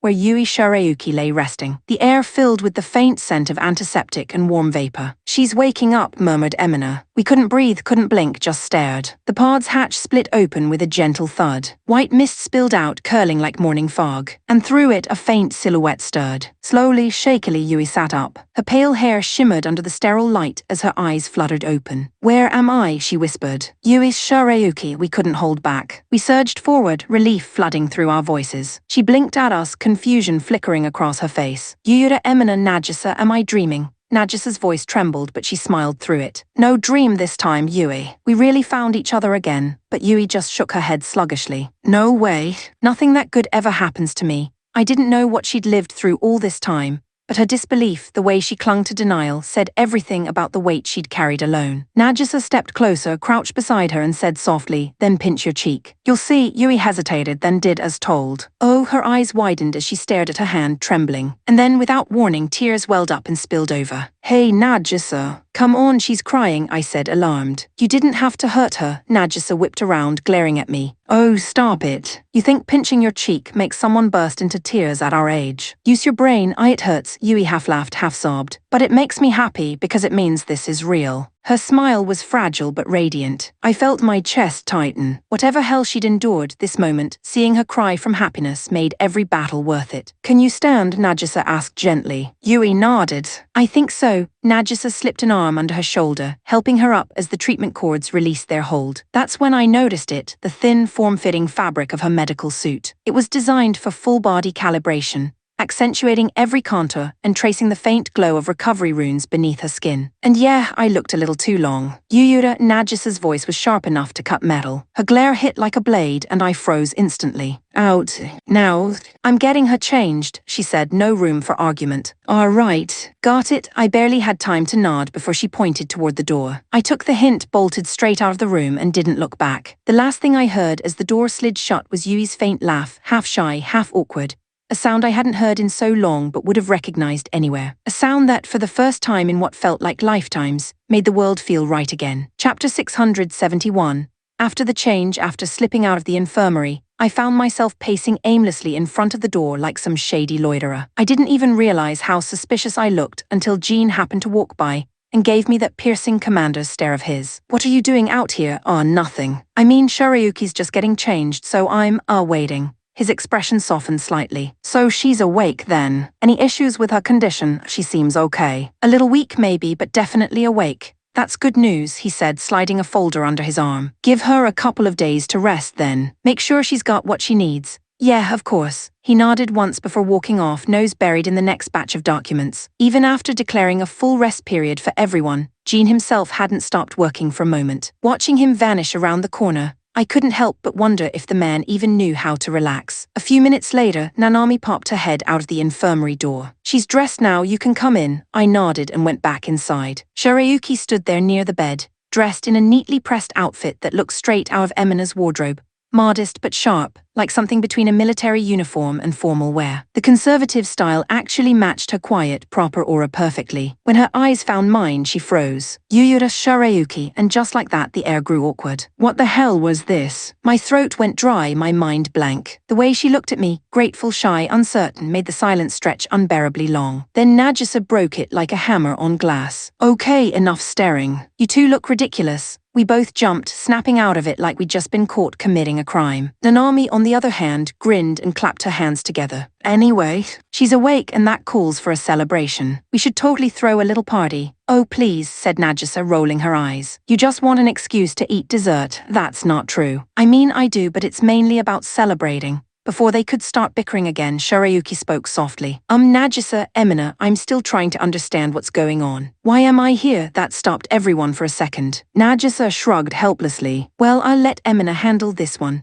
Emina stepped forward, resting a hand on Shirayuki's shoulder. "You nearly died. That Magi-Tech unit you were piloting, it turned on you. Lost control, went berserk, tried to crush everything in its path. We barely got you out before it destroyed itself." "It was chaos, I see," Shirayuki whispered. "It was Yuyura who reached you first," Emina continued. "Pulled you out of that wreck with his own hands." Shirayuki's eyes widened and turned to me. "Wait, Yuyura saved me." I instantly waved my hands. No, that's not how it went. Emina and your soldiers did the actual work. I just stood in the right place at the right time. "My soldiers," she murmured, looking down, the light fading from her face. "What happened to them?" I hesitated, then answered quietly. "They fought to protect you until the very end. I told them to retreat, but they wouldn't leave your side. They were brave, all of them." Tears welled up in her eyes, not the soft, relieved kind from earlier, but the kind lined with grief and memory. "They were good people," she whispered. "All of them." I wish I could have said goodbye. None of us knew what to say after that. The silence in the room grew thick and heavy until Nagisa, ever the one to move things forward, crossed her arms. "Anyway," she said, her voice steady but gentle, "the important thing is that you're safe now. But Yuyura, how are we handling this? Is she staying with us?" "Yes," I replied immediately. "If she's willing, I want her to stay with us." Officially, there was no way in hell I was sending her back to the Elysia Empire, not after what they'd done, forcing her into that cursed machine, treating her like a weapon to be thrown away. Shirayuki looked between us, her expression soft but certain. "Emina is here, Nagisa too, and you, Yuyura." She smiled faintly. "If you'll have me, then I'd like to stay." For a heartbeat, the world went still again, but this time it wasn't awkward. It was warm. I couldn't help but smile back. "Then welcome home, Shirayuki. This time you can rest easy. We'll make sure you've got a place here." And as those words settled in the air, the tension that had followed us since morning seemed to lift. For the first time in what felt like forever, the team felt whole again. Chapter 672, The Empire in Motion. Yui is gone, and now Rina as well. "Yes, my lord," the aide replied, bowing deeply. "Our intelligence division is already investigating. However, the initial report suggests both have likely defected from the Elysia Empire." A faint, humorless smile crossed Lafshul's face. "HMPH. Pointless at this stage, but very well. Activate their death jewels. At once." He leaned back in his throne, fingers tapping the armrest rhythmically. Truth be told, Rione's loss meant little. She'd already outlived her usefulness. Yui, though, that one still had potential. A shame to waste it, even for him. Still, sentiment was a luxury leaders could not afford. "Your Excellency," said the War Minister, stepping forward, his expression hard and impassive. "What are your orders now? Under your grand plan for the nationwide Nitro Enhancement Project, our military strength has been magnified beyond precedent. Even if we marched on both the Radial Axis Alliance and the Nirvana Confederacy, neither could stand against us. This is the prime moment to strike." "Hold your tongue," barked the finance minister beside him. "It's madness. The national treasury is already depleted. We have neither the funding nor the resources to sustain another continental war." The war minister's lip curled. "Then that's your failing, not mine. There's nothing left to conjure from empty coffers." "Then use the royal vault," Lafshul interjected smoothly, silencing them both. His voice carried the weight of command and the hint of disdain. "The royal lineage has hoarded its gold for millennia. It's time it was spent for the empire." The finance minister paled. You mean to touch the sacred treasury?" "I do. That fortune was never meant to rot behind gilded walls. Let it fuel the conquest our people were born for. The royal family has enjoyed comfort enough. They can repay the empire that crowned them." And besides, Lafshul thought privately, none of it will matter soon. No treasure lasts forever. When the end comes, even kings turn to dust. Now, he continued, his tone sharpening. What of strategy? Speak, the war minister straightened. Where shall we direct our first assault? We begin with the Nirvana Confederacy, said Lafshul. His crimson eyes gleamed with quiet satisfaction. Radel has approached me with an offer, distasteful but useful. I've accepted their proposal. What proposal, my lord? He looked down at the minister, his smile thin and cold. You don't need to know. All that concerns you is that we and Radel will strike Nirvana together. Temporarily, I understand, the minister bowed again. Then how large a force shall we assemble, and what are the target orders? Mobilize 3 million soldiers. Place them under the command of the 10 divine generals. Their destination, the Grand Abbey of Arles. Radel's forces will converge there as well. Work with them until the enemy breaks, but remember, elsewhere Radel remains our enemy. Yes, my lord. Prepare the divine generals immediately. How many should we mobilize? All of them, the minister froze. All, sire. Every one of the 10, excluding Yui and Rene, Lafshul said. Summon the remaining 8 to the front lines. Their objective is absolute victory, the annihilation of all Nirvana forces entrenched at the Abbey. He stood, his cloak unfurling like a shadowed flame behind him. Erase them, he murmured. Leave nothing but ash and silence. Yes, my emperor, the chamber filled with the echo of armored fists striking breastplates in salute. Orders already passed through the corridors, spreading like fire. 3 million soldiers, 8 divine generals. Lafshul turned toward the towering windows overlooking his capital, a city of steel and storm. Let them send their legends, he said softly, a trace of amusement in his voice. Even the so-called heroes, Grunny and Darstar, Pernississa and Astaroth will keep them occupied. His gaze hardened, a faint spark of excitement breaking through the coldness in his demeanor. So the Great War begins again, he murmured. Perhaps I'll attend this one personally. And with that, the Emperor of Elysia smiled, a smile devoid of mercy, sharp and luminous as the edge of a blade. Chapter 673. Preparations for Ascension. It had been almost impossible to get a proper word in with Shirayuki since she'd woken up. Nagisa and Emina had practically claimed her, hovering protectively at all times. Still, watching her regain her energy a little more each day was enough for me. That alone made everything worth it. Yuyura got a minute. As expected, the one bursting with new energy was Kion. Ever since she heard she'd be part of the upcoming training with the heroes, she'd been buzzing with excitement, almost too much. It's about the heroes' training, she said quickly, her tone already jumping ahead of the conversation. Oh, that. I've been thinking it's about time we start. Everyone's rearranged their schedules and it looks like we can all line up our timetables. Her eyes lit up. So, tomorrow then. I was hoping we'd begin as soon as possible. I can be ready today. Let's not rush it, I said, laughing lightly. Tomorrow's better. Gives me time to notify everyone, make sure they're prepared. And just like that, the date was set. Starting tomorrow, the core members of our unit would begin formal training under the guidance of the heroes, Grunny and Darstar, to learn the path of Altimura. With Shirayuki awake and recovering well, I could finally shift my focus entirely toward this next step. Later that afternoon, I turned the corner of the corridor only to have Nagisa call me down. Yuyura, can I talk to you about tomorrow? I frowned, half expecting a scheduling issue. What's wrong? You can't join, she shook her head quickly. No, nothing like that. It's Yui. She wants to participate too. Wait, what? Is that a good idea? She's barely out of recovery. From what I've heard, this training's brutal. I told her the same thing, Nagisa admitted, folding her arms. But she insists she's fine, and honestly, she's been up and about all morning. Says she wants to contribute, and that being part of the training will help her adjust faster. I studied Nagisa's expression. And you think she's ready? She nodded after a pause. Yeah, she's more resilient than she looks. I don't think she's pushing herself recklessly. All right then, I said, deciding. Let her join us. No sense holding her back if she wants to prove herself. With that settled, I informed the others. Every single person, veterans, rookies, and the newly recovered alike signed on. Nobody wanted to miss the opportunity to grow stronger. Still, I couldn't help but worry. Won't this be too much for Grunny and Darstar to manage with so many participants? They both merely smiled when I asked. Teaching is not the nature of Altimura, Grunny explained serenely. It is a transmission of will. Whether one accepts it or not depends on their soul. For us, the process brings no burden, so that was that. I didn't completely understand what she meant, but if they weren't concerned, neither was I. That night I ran into the old man, who looked entirely too energetic for someone who'd been granted time off. Yura, what do we need to bring for this training? He demanded. Are we using live blades? It's not that kind of session, I replied with a sigh. They said come as you are. No weapons necessary, HMPH. Seems dull, then just relax and rest up for once. Big day tomorrow, rest. He laughed, slamming his fist against his chest. Do you think I could possibly sit still when my warrior spirit is burning this fiercely? No, boy. You and I outside. Now, wait, what? But it was too late. What followed was nearly 5 grueling hours of non-stop sparring. Whatever good intentions I had of resting before the big day vanished in sweat and bruises. By the time the training ended, I could barely remain standing, my legs trembling under my own weight. The old man clapped me on the back with a grin as I struggled to breathe. Good.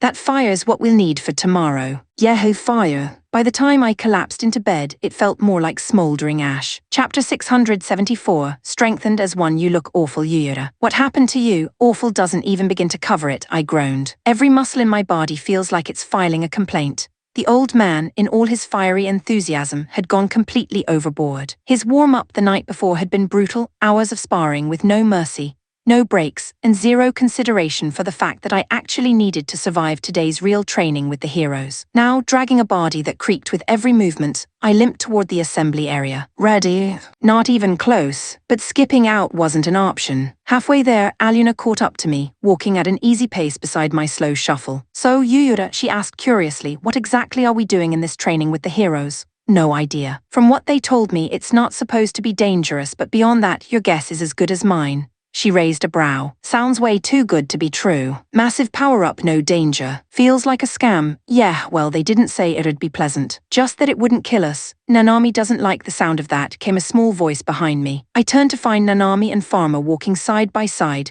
both looking less than excited. I agree, Pharma said. I'm all for getting stronger, but if it's exhausting, I might pass out before the results even show. Hey, don't complain to me, I replied. I still don't even know what we're supposed to be doing. By the time we reached the courtyard, everyone was already there, 10 minutes early. The sheer sense of purpose in the air was almost intimidating. Every member of our core unit stood ready, faces serious, eyes bright. For once, no one joked around or took things lightly. Then Grunny, standing at the front beside Darstar, spoke. Now then, she began calmly, to begin your training, I will ask that each of you die. The collective silence that followed could have filled a canyon. Wait, what? Aluna said after a stunned pause. Did she just say, I think she did, I muttered. The old man crossed his arms, unfazed. But I've already died once, so this should be simple enough. I don't think she means actually die, Dad, I snapped. Still, the air buzzed with unease. Seeing the confusion spreading, Grunny lifted her hand and continued gently, her tone oddly reassuring. Rest assured, no one will truly perish. What you will experience is a controlled form of near-death, a separation of body and spirit. In other words, a simulated death state that will allow your consciousness to awaken beyond mortal limits. I blinked. So basically a near-death experience, precisely. Your physical body will remain safe under supervision, while your spirit undergoes the primary training.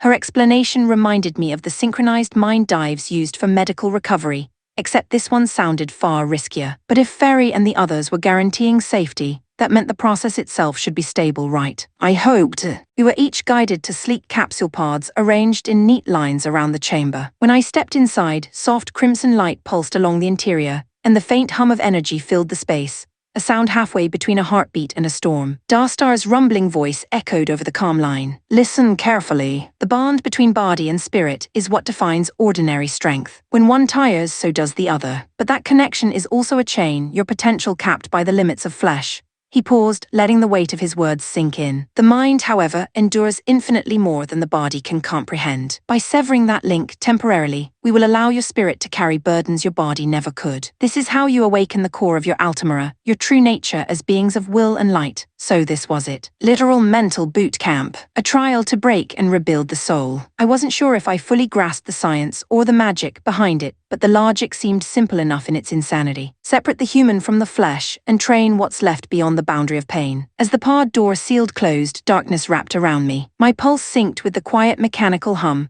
and I felt a strange stillness begin to spread through my limbs. A voice, Grunny's, drifted faintly through the speakers. Do not fear what comes next. What you will perceive may feel like death, but remember, it is only the beginning of rebirth.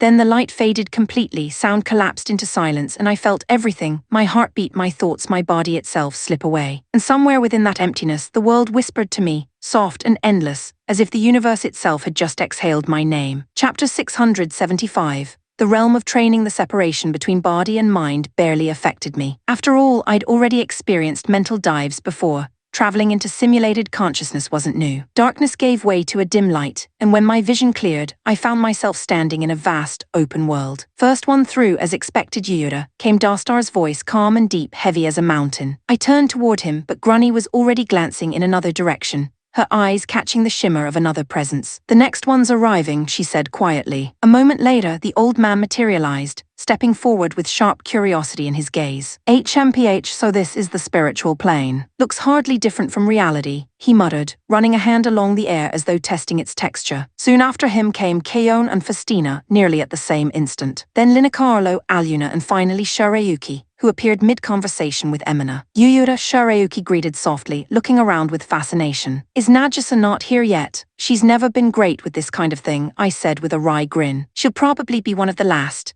One by one, the remaining members arrived, Nanami, Pharma, Mayu, and Rolgo, until only Nagisa was missing. Just as concern started to knot in my chest, she finally appeared, stepping through the mist with an irritated sigh. "You're late," I said, crossing my arms. "What took you so long?" "It was pitch black," she replied defensively. "Didn't know which way to go. I figured I'd wait until someone else came by. Didn't you see the light?" "I did eventually. That's why I'm here now, genius." Yeah, whatever you say." Arguing with her, even in a spirit realm, felt oddly comforting. But with her arrival, everyone was accounted for. The group instinctively quieted down, a ripple of anticipation washing through us. The training ground was nothing. No buildings, no floor pattern, not even wind. Just a boundless expanse of glowing ivory mist stretching infinitely in all directions. Despite the emptiness, the air felt heavy, dense with invisible pressure that made every breath deliberate. Granny stepped forward and spoke in her patient, composed tone. "Now then, before we begin, each of you will experience pain." That got everyone's attention. "Wait, pain," I heard Nanami whisper. "I don't like that," she added quickly. "We'll have to endure it," said Pharma with a nervous smile. "If we want to grow stronger, there's no avoiding discomfort."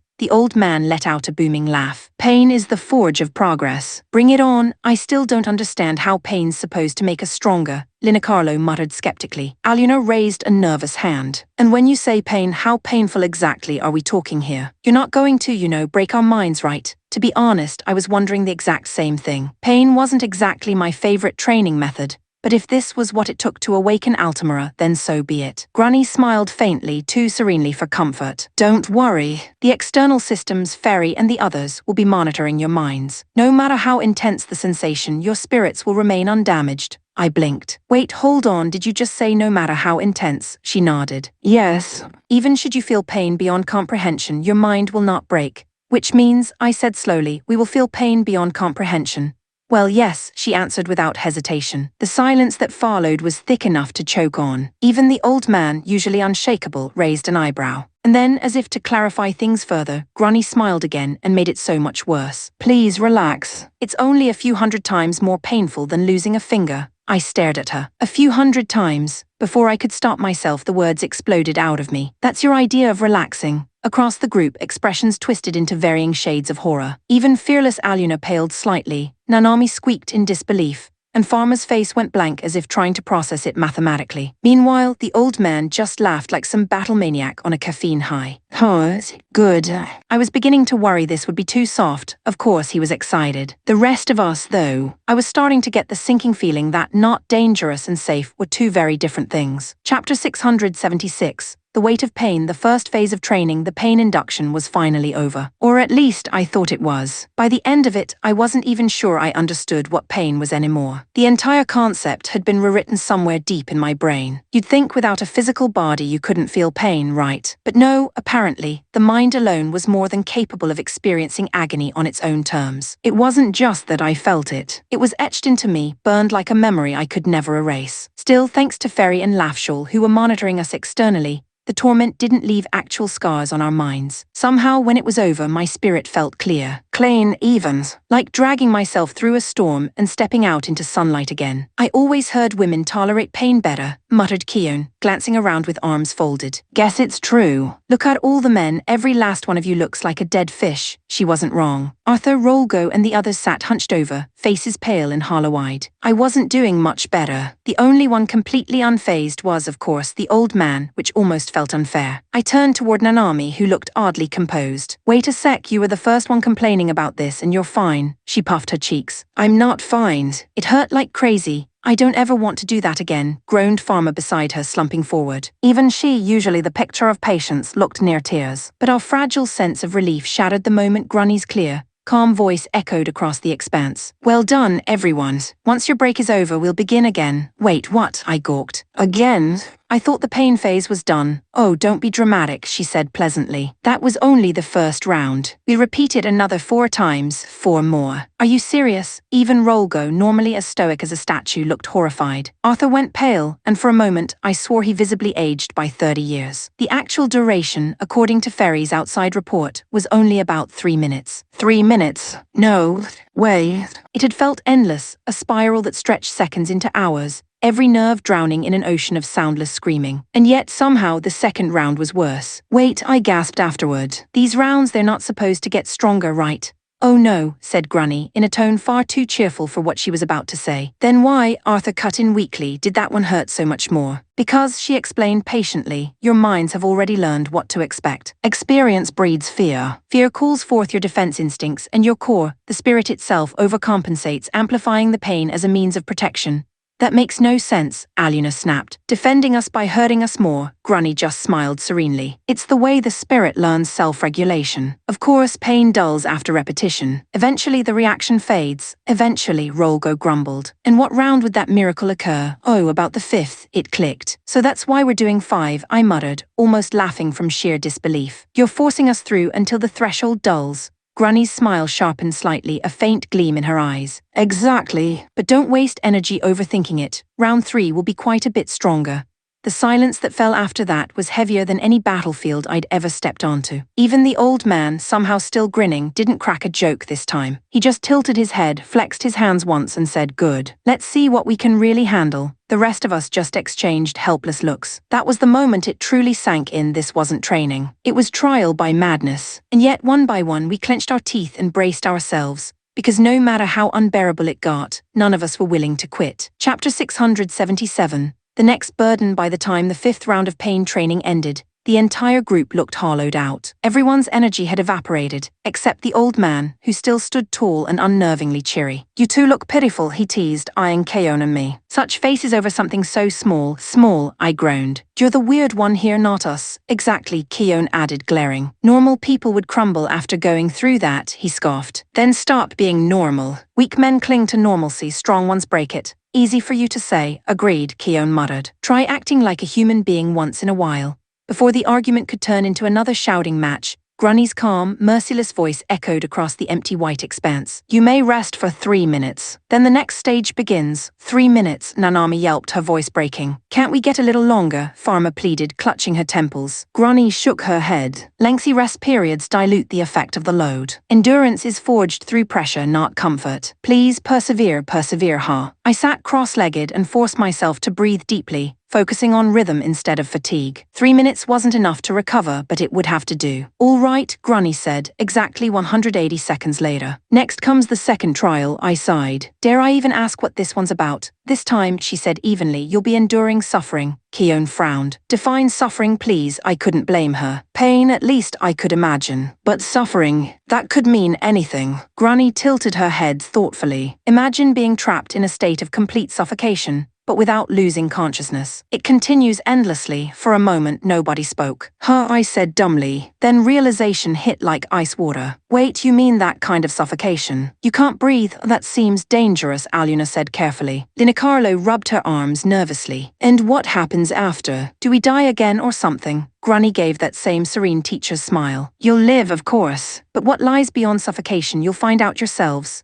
Yeah, no, Keon muttered. That can't be good. Curious, murmured the old man, almost intrigued. The edge of death without dying. Now that's training. Sometimes I truly wondered if he was still human. Yet despite the protests, no one quit. Not a single member of the Iron Cavalry Corps backed down. Experiencing that beyond suffocation moment defied words. It was pure distilled torment. You couldn't breathe, couldn't think, couldn't even scream. The air burned in your throat that didn't exist, and the silence screamed back at you. Normally, a human being would pass out after a few seconds of that horror. But not here. Ferry and Lafshul, monitoring from the outside, kept our consciousnesses anchored. ensuring we didn't escape into the bliss of unconsciousness. It felt eternal, an endless loop of frantic desperation and helplessness, dragging seconds into centuries. If not for the protective barriers shielding our sanity, I was sure our minds would have shattered. When the session finally ended, the group emerged like ghosts resurrected from a nightmare. Nanami stumbled, Pharma was pale as snow, and even Aluna was trembling slightly. Yet somehow impassibly, the old man stood there, arms crossed, expression calm, even satisfied. That wasn't a human reaction. That was a monster wearing a man's shape. Aluna exhaled shakily. So tell me this, we're not doing that again, right? Granny's tone remained utterly neutral. Of course you are. We repeat this exercise approximately 10 more times. Silence fell like a hammer. For several long seconds, no one even breathed. Then Rolgo groaned faintly. 10 more, she confirmed kindly. Everyone froze. Even the old man stopped smiling for a moment. That's when I realized something profound. Whatever word training meant to these heroes, it didn't mean what it did to normal people. This wasn't discipline. This was survival through madness. Chapter 678. The True Ordeal. 10 rounds of suffocation training. 10. By the end, we weren't warriors anymore. We were corpses that somehow remembered how to breathe. Every face around me carried the same haunted, glassy look. Pupils unfocused like dead fish drifting in a tank. And yet, weirdly enough, once it was over, there was this sense of release. Like something had been scraped clean inside of me. Pain, fear, everything we'd carried felt oddly distant. It was as if the bone lodged in our collective throat had finally been pulled free. That brief illusion of peace shattered when Granny spoke. Now, everyone, it's time for the real training. What? The words burst out louder than I meant. Then what the hell were all those torture sessions for? Calm as ever, she smiled faintly. If you attempt strenuous exercise without preparation, your body collapses. So first you warm up the muscles. Those earlier exercises were the equivalent, preparing your spirits to bear the true mental strain. Warm up, I sputtered. That suffocating agony was a warm-up. Yeah, count me out, Pharma wailed. No way I'm doing worse than that. I can't even imagine what worse looks like anymore. Nanami added, shaking her head rapidly. This is insanity, Linacarlo argued, her voice trembling. Are we actually sure this will make us stronger? The noise rose like a tide, everyone talking at once, panic thinly veiled behind bravado. And then the old man's familiar, booming laugh split the air. Huh? You all sound like children before the storm. If the hardship is this great, imagine what power awaits on the other side. The room went silent. Because deep down we all knew he was right. Nothing worth earning came without a price. And after everything we'd survived to get here, no one wanted to step back now. We met one another's eyes. In that moment, every flicker of fear hardened into resolve. Very well, said Grunny, her sapphire eyes gleaming like still water. Let us begin the true trial. I swallowed hard. Fine then. Whatever it is, do it. They made us sit in a wide circle on the blank floor of that boundless white realm. The air was unnaturally still, heavy enough that even breathing felt deliberate. Close your eyes, Grunny instructed softly. Focus inward, empty yourselves, we obeyed. From here, she continued, you will experience the world of nothingness. The title itself made my skin prickle. The world of nothingness, I asked cautiously. Yes, she said. Literally nothing. A place without light or darkness, without sound or texture. In that world, existence itself ceases. So there's no pain? Aluna asked, sounding almost hopeful. No, there is nothing, Grunny confirmed. That actually sounded nice, especially after days of agony and simulated death. Then this one's easy, I muttered. If that's the real test, I'll take it. But her next words turned my relief to stone. Be aware, she said gently, the experience will feel as though it lasts 10,000 years. What? I nearly fell over. Festina frowned. 10,000 years? Of course, Grunny said as though discussing the weather. That is how long it will take your spirit to understand what nothing truly means. You expect us to survive that long? Linacarlo cried. Do not be alarmed, Grunny replied, utterly soothing. In reality, only 5 minutes will pass. The temporal distortion is merely perceptual. For one fleeting second I thought, okay, that's fine, then it hit me. 10,000 years. Of nothing. No pain, no sound, no color, no warmth, just endless void. That wasn't rest. That was pure, unfiltered isolation. Now let us begin. The serene tone of Grunny's voice was the last thing I heard before the world folded in on itself. The floor vanished from beneath us. The air disappeared. The light blinked out. Suddenly, even thought had weight, and that weight was crushing. I tried to speak, to move, to feel, but there was nothing left to anchor me. No time,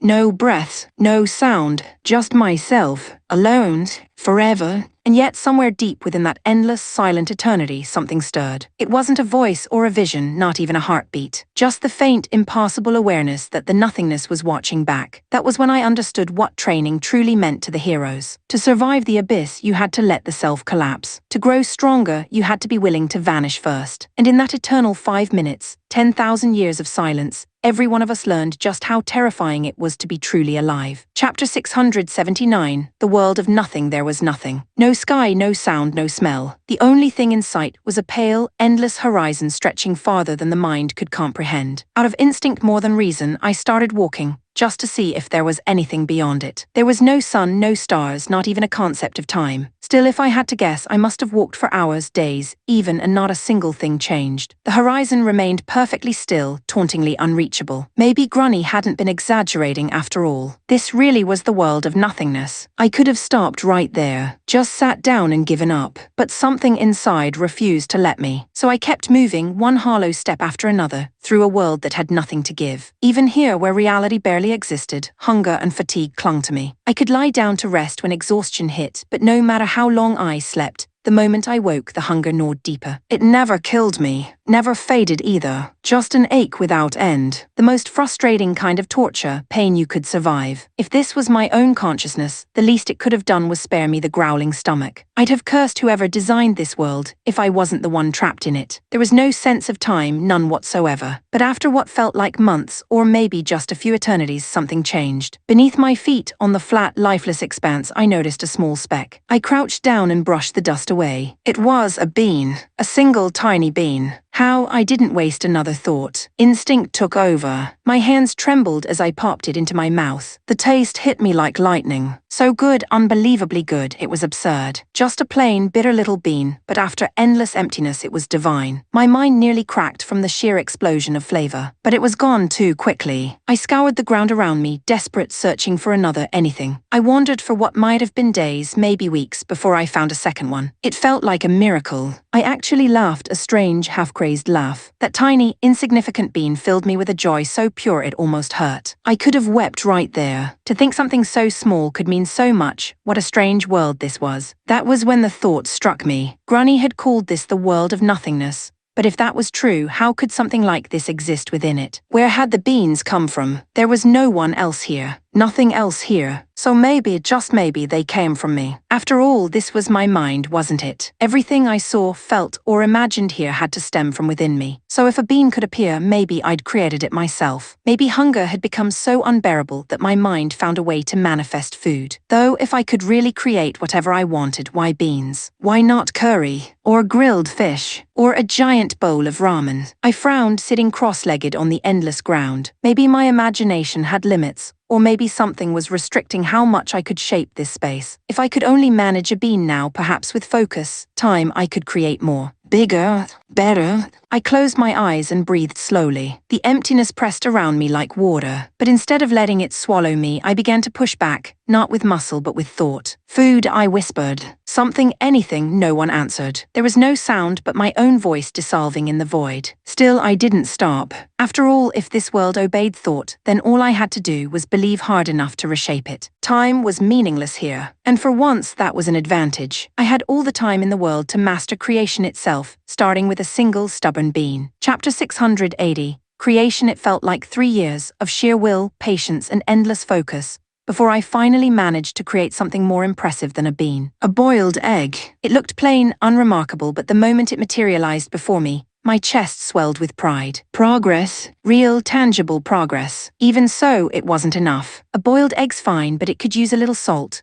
The thought had barely left my mind when grains of salt began to drift from the air, soft white crystals pouring out of nothing and shimmering as they fell. Oh, so things smaller than the egg are easier to make now, I muttered, almost laughing. Without hesitation, I peeled the egg, sprinkled the freshly made salt across it, and took a bite. It was indescribable. Maybe it was the contrast against all those years of emptiness. Or maybe the act of tasting something again after so long. But that first mouthful nearly broke me. The taste was simple, yet so vivid that I thought my spirit might cry. Was an egg always this good? I tried to remember. I could recall breakfast tables, cafeteria trays, mornings at school, but none of those memories had even a fraction of this intensity. For what I could only guess were months, that single dish sustained me, boiled eggs and salt day after endless day. But eventually, even perfection demands variety. So I started experimenting again. What else could I create? How far could I push this strange ability? It took several more years before I managed it, but when that day came, I stood before my greatest achievement yet.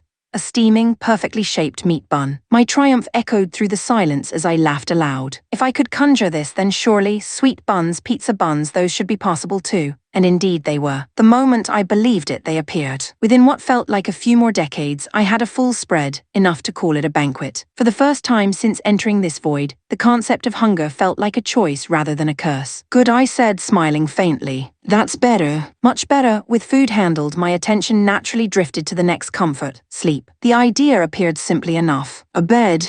Just a blanket even, but no matter how many times I visualized it, nothing came. I imagined softness, warmth, fabric, the feeling of resting my head on something familiar, but it was as if my mind refused to shape it. Years passed, then decades, and still no blanket. Apparently, humanity's connection to food runs far deeper than to comfort. Whatever governed creation in this place, it responded to need, not luxury. It was nearly a full century later when, finally, after unfathomable persistence, a futon appeared before me. Simple, soft, and imperfect, but mine. Lying down on it for the first time, I almost cried. The feeling of warmth beneath me after so many centuries of standing and wandering was indescribable. It wasn't just rest. It was peace. Time lost meaning again after that. My days, if you could call them that, were quiet, filled with simple routines. Wake, create something to eat, meditate, rest. Until one day, an emptiness crept back in, not the cold, endless void of the world, but something subtler. Loneliness. I had food. I had rest. But when I looked around, the world remained barren. A single futon resting in an ocean of nothing. That's when the idea struck. A home, even a small one. Something that could hold warmth and meaning. So I began again. The image was clear in my mind. A small house, maybe no bigger than a cottage. It should be simple, a door, a roof, 4 walls to separate me from the void. It sounded easy enough. It wasn't. No matter how deeply I focused, the form refused to appear. The strain of shaping something that large pressed against the limits of my will. Decades passed again, or maybe centuries. At some point I stopped counting. And then at last, after what must have been 1,000 years, a tiny house appeared. Not grand, not even elegant. Just a small, weathered cabin. But it was real. When I stepped inside, I laughed softly. There was nothing, no furniture, no warmth, just bare space. But it was a shelter. A beginning. And now that I had learned to shape one thing, shaping more was easy. Chairs, a table, a bed, shelves. Piece by piece, the room filled around me. Within moments, or maybe years, the cabin transformed from emptiness into something that finally felt alive. For the first time since arriving here, the void no longer felt infinite. It started to feel like home. Chapter 681. The expanding world life inside my little house felt strangely comfortable. For a while, I drifted through the days without stress or boredom, content to simply exist. But comfort has a funny way of turning on itself. Once you stop suffering, you start wanting. At first, it was small, a little more light here, another room there. But soon I wanted more of everything. A bigger house, a garden, maybe even a view that wasn't just endless nothing. To my surprise, a larger home only took about 10 years to create. The furniture followed easily. Sofas, tables, shelves, and beds appeared almost naturally now, my control over this place deepening with every passing thought. But the moment I tried to make living things, grass, trees, anything that breathed, I hit a wall. No matter how I shape it, I muttered, staring at my barren yard, it just won't take. It bothered me endlessly. I couldn't understand why it was so much harder to create a single blade of living grass than an entire building. After what felt like a century of trial and error, the realization finally struck. Life itself resisted creation. It wasn't just complexity, it was essence. Still, I didn't give up. I longed for green, for the whispers of wind through leaves. So I spent another 1,000 years honing my focus until one day, a single sprout pushed through the ground at my feet. Small, fragile, but alive. It nearly broke me, that sight. From there, progress came faster. Slowly, painstakingly, I created more: moss, grass, flowers, and then at last a tree. What began as a patch of dirt became a true garden. A tranquil replica of an old Japanese courtyard I'd once seen long ago. It wasn't perfect, but it was mine. The sense of achievement was overwhelming, but also bittersweet. Because in that garden's reflection, I remembered why I was here. This place wasn't meant for comfort, it was a forge. The entire purpose of this training was to evolve, to ascend beyond what I'd been before. I couldn't just stay here building furniture and trees forever. I needed to grow. But how? Meditating only reinforced the world. Thinking changed nothing. I lacked something tangible, something real to challenge me. Then it hit me. A Magitech machine. If I could create food, a house, a tree, why not recreate Arleo, my Magitech frame? That should have been simple, at least in theory. The physical size was smaller than a house, and it wasn't alive. But no matter how I visualized it, no matter how I pushed, nothing appeared. Frustrated, I began picking the thought apart from every angle. After 2 centuries of failures, I finally realized what was missing. I didn't understand what a Magitech machine truly was. Not as a pilot, not as a mechanic, not as a concept, but as essence. That memory pulled Fairy's voice into focus. The Ludia core converts human thought into physical energy, she had said. And Lafshaw's words too. Magitech exists because humanity had to face monsters no flesh could defeat. They are the embodiment of human will-turned weapon. I closed my eyes, piecing it together. Magitech wasn't just machinery, it was an amplification of the human form. Not a tool, but an extension of the self. Muscles of steel, nerves of light, powered by spirit instead of blood. The Arleo wasn't a cage. It was humanity's ideal body, built to surpass fragility, to transform infinite will into motion. I remembered its core, the glowing heart at the center, the elemental conduits that stretched outward like veins, carrying energy through the entire frame. The way it breathed, pulsed, lived. In that realization, the image grew clearer. One thought led to another, one fragment to the next. Years became decades, decades slid into centuries, and I refined the vision again and again until every detail was perfect. And then, after nearly a millennium, light bloomed before me. When the glow faded, I stood face to face with the creation I had once only flown. Arleo Roman II. Perfectly shaped, pure, its armor shimmered faintly under the unseen light of this void world. For the first time in what felt like eternity, I smiled, not with relief but with pride. Because now, finally, I understood what it truly meant to create. Chapter 682. The ultimate Magitech, the version of Arleo I had created, wasn't quite identical to the original. The design was a little sleeker, more angular, refined in ways I couldn't fully explain. Yet somehow it felt right. Natural, as if this was how it was always meant to be. Without hesitation, I climbed into the cockpit. It was different too. Sleeker, modern, almost futuristic, as if pulled straight out of an old sci-fi anime from my past life. The entire interior was wrapped in a panoramic 360-degree projection interface. Every surface could become a view screen, and for the first time, I could see the world around me without a single blind spot. I powered it up. The hum that filled the cabin was deep and resonant, a living thing awakening after endless silence. But when I began to move, it was clumsy. The reaction lagged behind my thoughts by a fraction of a second, just enough to make every motion feel wrong. My commands didn't flow naturally. It was like moving a body that wasn't truly my own. Was this all it was? A shell without a heart? A reflection without spirit? Still, I refused to stop. I spent every moment I wasn't eating or sleeping inside Arleo, running through maneuvers again and again until my body, or maybe my soul, started to sync with it. At first, progress was non-existent. Then slowly, imperceptibly, the machine began to respond with more fluidity. Tiny improvements accumulated over decades, then centuries, until that sluggish, cold machine became an extension of myself. A millennium passed before I could finally move it as smoothly as breathing. And even then, I knew I was only at the starting line. From there, something changed. The more I piloted Arleo, the faster, stronger, more alive it seemed to become. Each session sharpened its movements, refined its frame, and amplified its raw output. It wasn't just training. We were growing together. That realization sparked a longing for opposition. What good was power without a challenge to test it against? I decided to make one. A rival?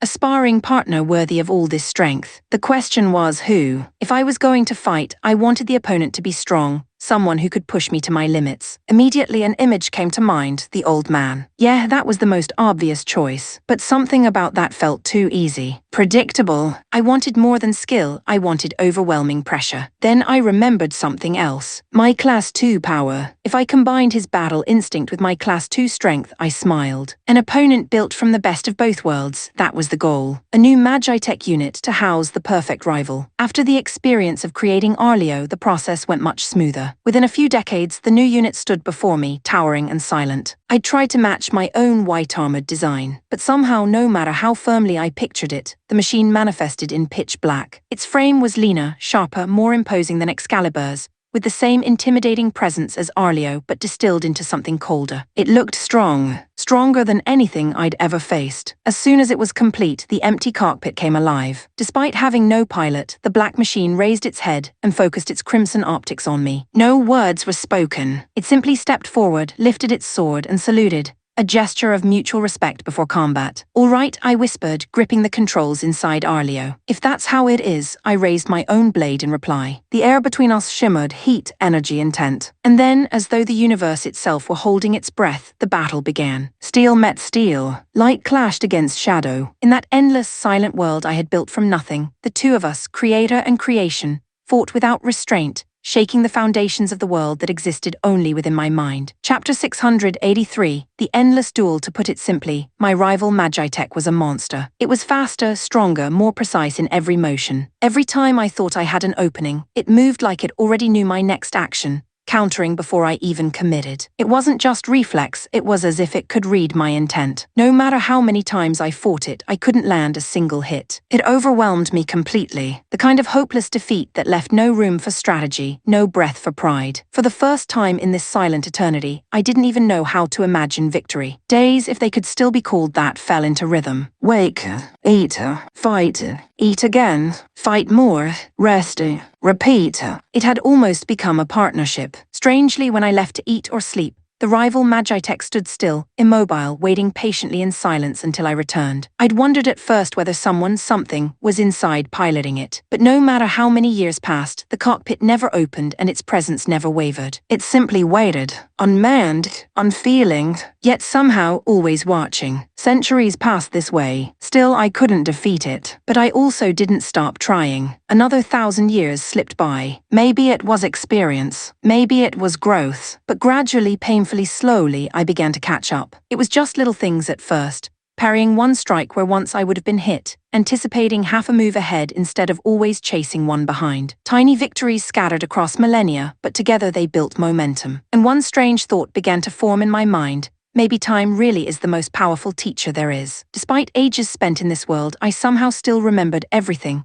Every ally, every face from that other world beyond the void. I couldn't forget them no matter how far I drifted. That fact alone must have been the work of Fairy and Laughshall, keeping the edges of my mind sharp even through eternity. Eventually, after still more centuries, I did it. The rival and I were equals. Our clashes became symphonies of motion. Blow for blow, feint for feint, blades singing meteor bright across the void. Each encounter carried a kind of exhilarating tension, a perfect balance between danger and accomplishment that amplified both body and spirit. For a long while that balance shaped me, polished me, but of course it couldn't last. The more I grew, the faster that equilibrium tipped. Before long, I was dominating the battles, driving the enemy back with ease. The thrill was gone, and with it so too was progress. If I kept repeating the same challenge, I'd plateau. So I decided to raise the stakes. I rebuilt the rival Manhwatycoon. Not repaired, rebuilt. This time stronger, faster, more intelligent. I took every ounce of learning from our battles and forged something new. A creature of steel and malice built to surpass me completely. When I finished, it looked almost the same.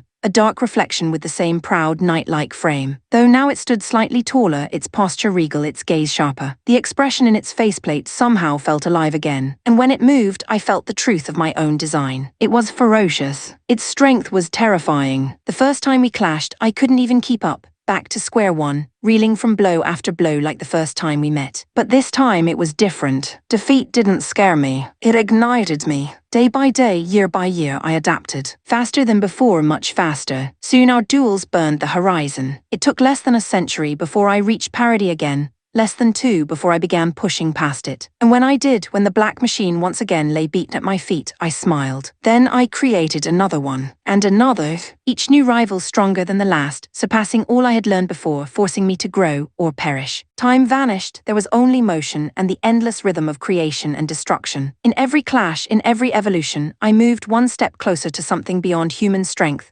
beyond even the soul that had once defined me. I fought not for victory now, but for transcending limitation itself. Because in that endless world, where nothing else existed but me and the machines I birthed, growth was the only truth left. Chapter 684, Healing and Growth, Yui. A world without people. A world without sound. A world where nothing existed but silence. It was fitting, really. A place as hollow as I felt. For what must have been centuries, I did nothing. No motion, no purpose. just the endless procession of thoughts looping back on themselves. Memories, thousands of them, most of them hurt. Faces of people I'd once laughed with fought beside. Mary gone. My subordinates, all those kind, loyal souls who'd believed in me, gone too. But inside that grief, there were fragments of warmth that refused to die. And every single one of them circled back to him. Yura. No matter how far my mind wandered, it always returned to the memory of him.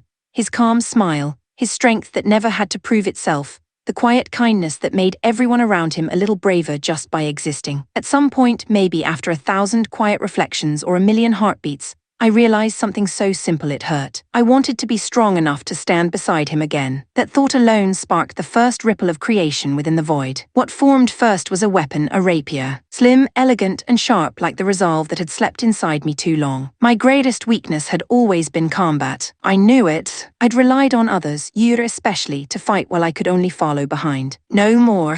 So I trained. While I didn't need to eat or drink, the hollow ache of hunger was there, persistent like a metronome marking the rhythm of eternity. I ignored it. Time here meant nothing, only repetition did. I swung until the motions were burned into muscle memory that I didn't technically have. Step, thrust, parry. Again.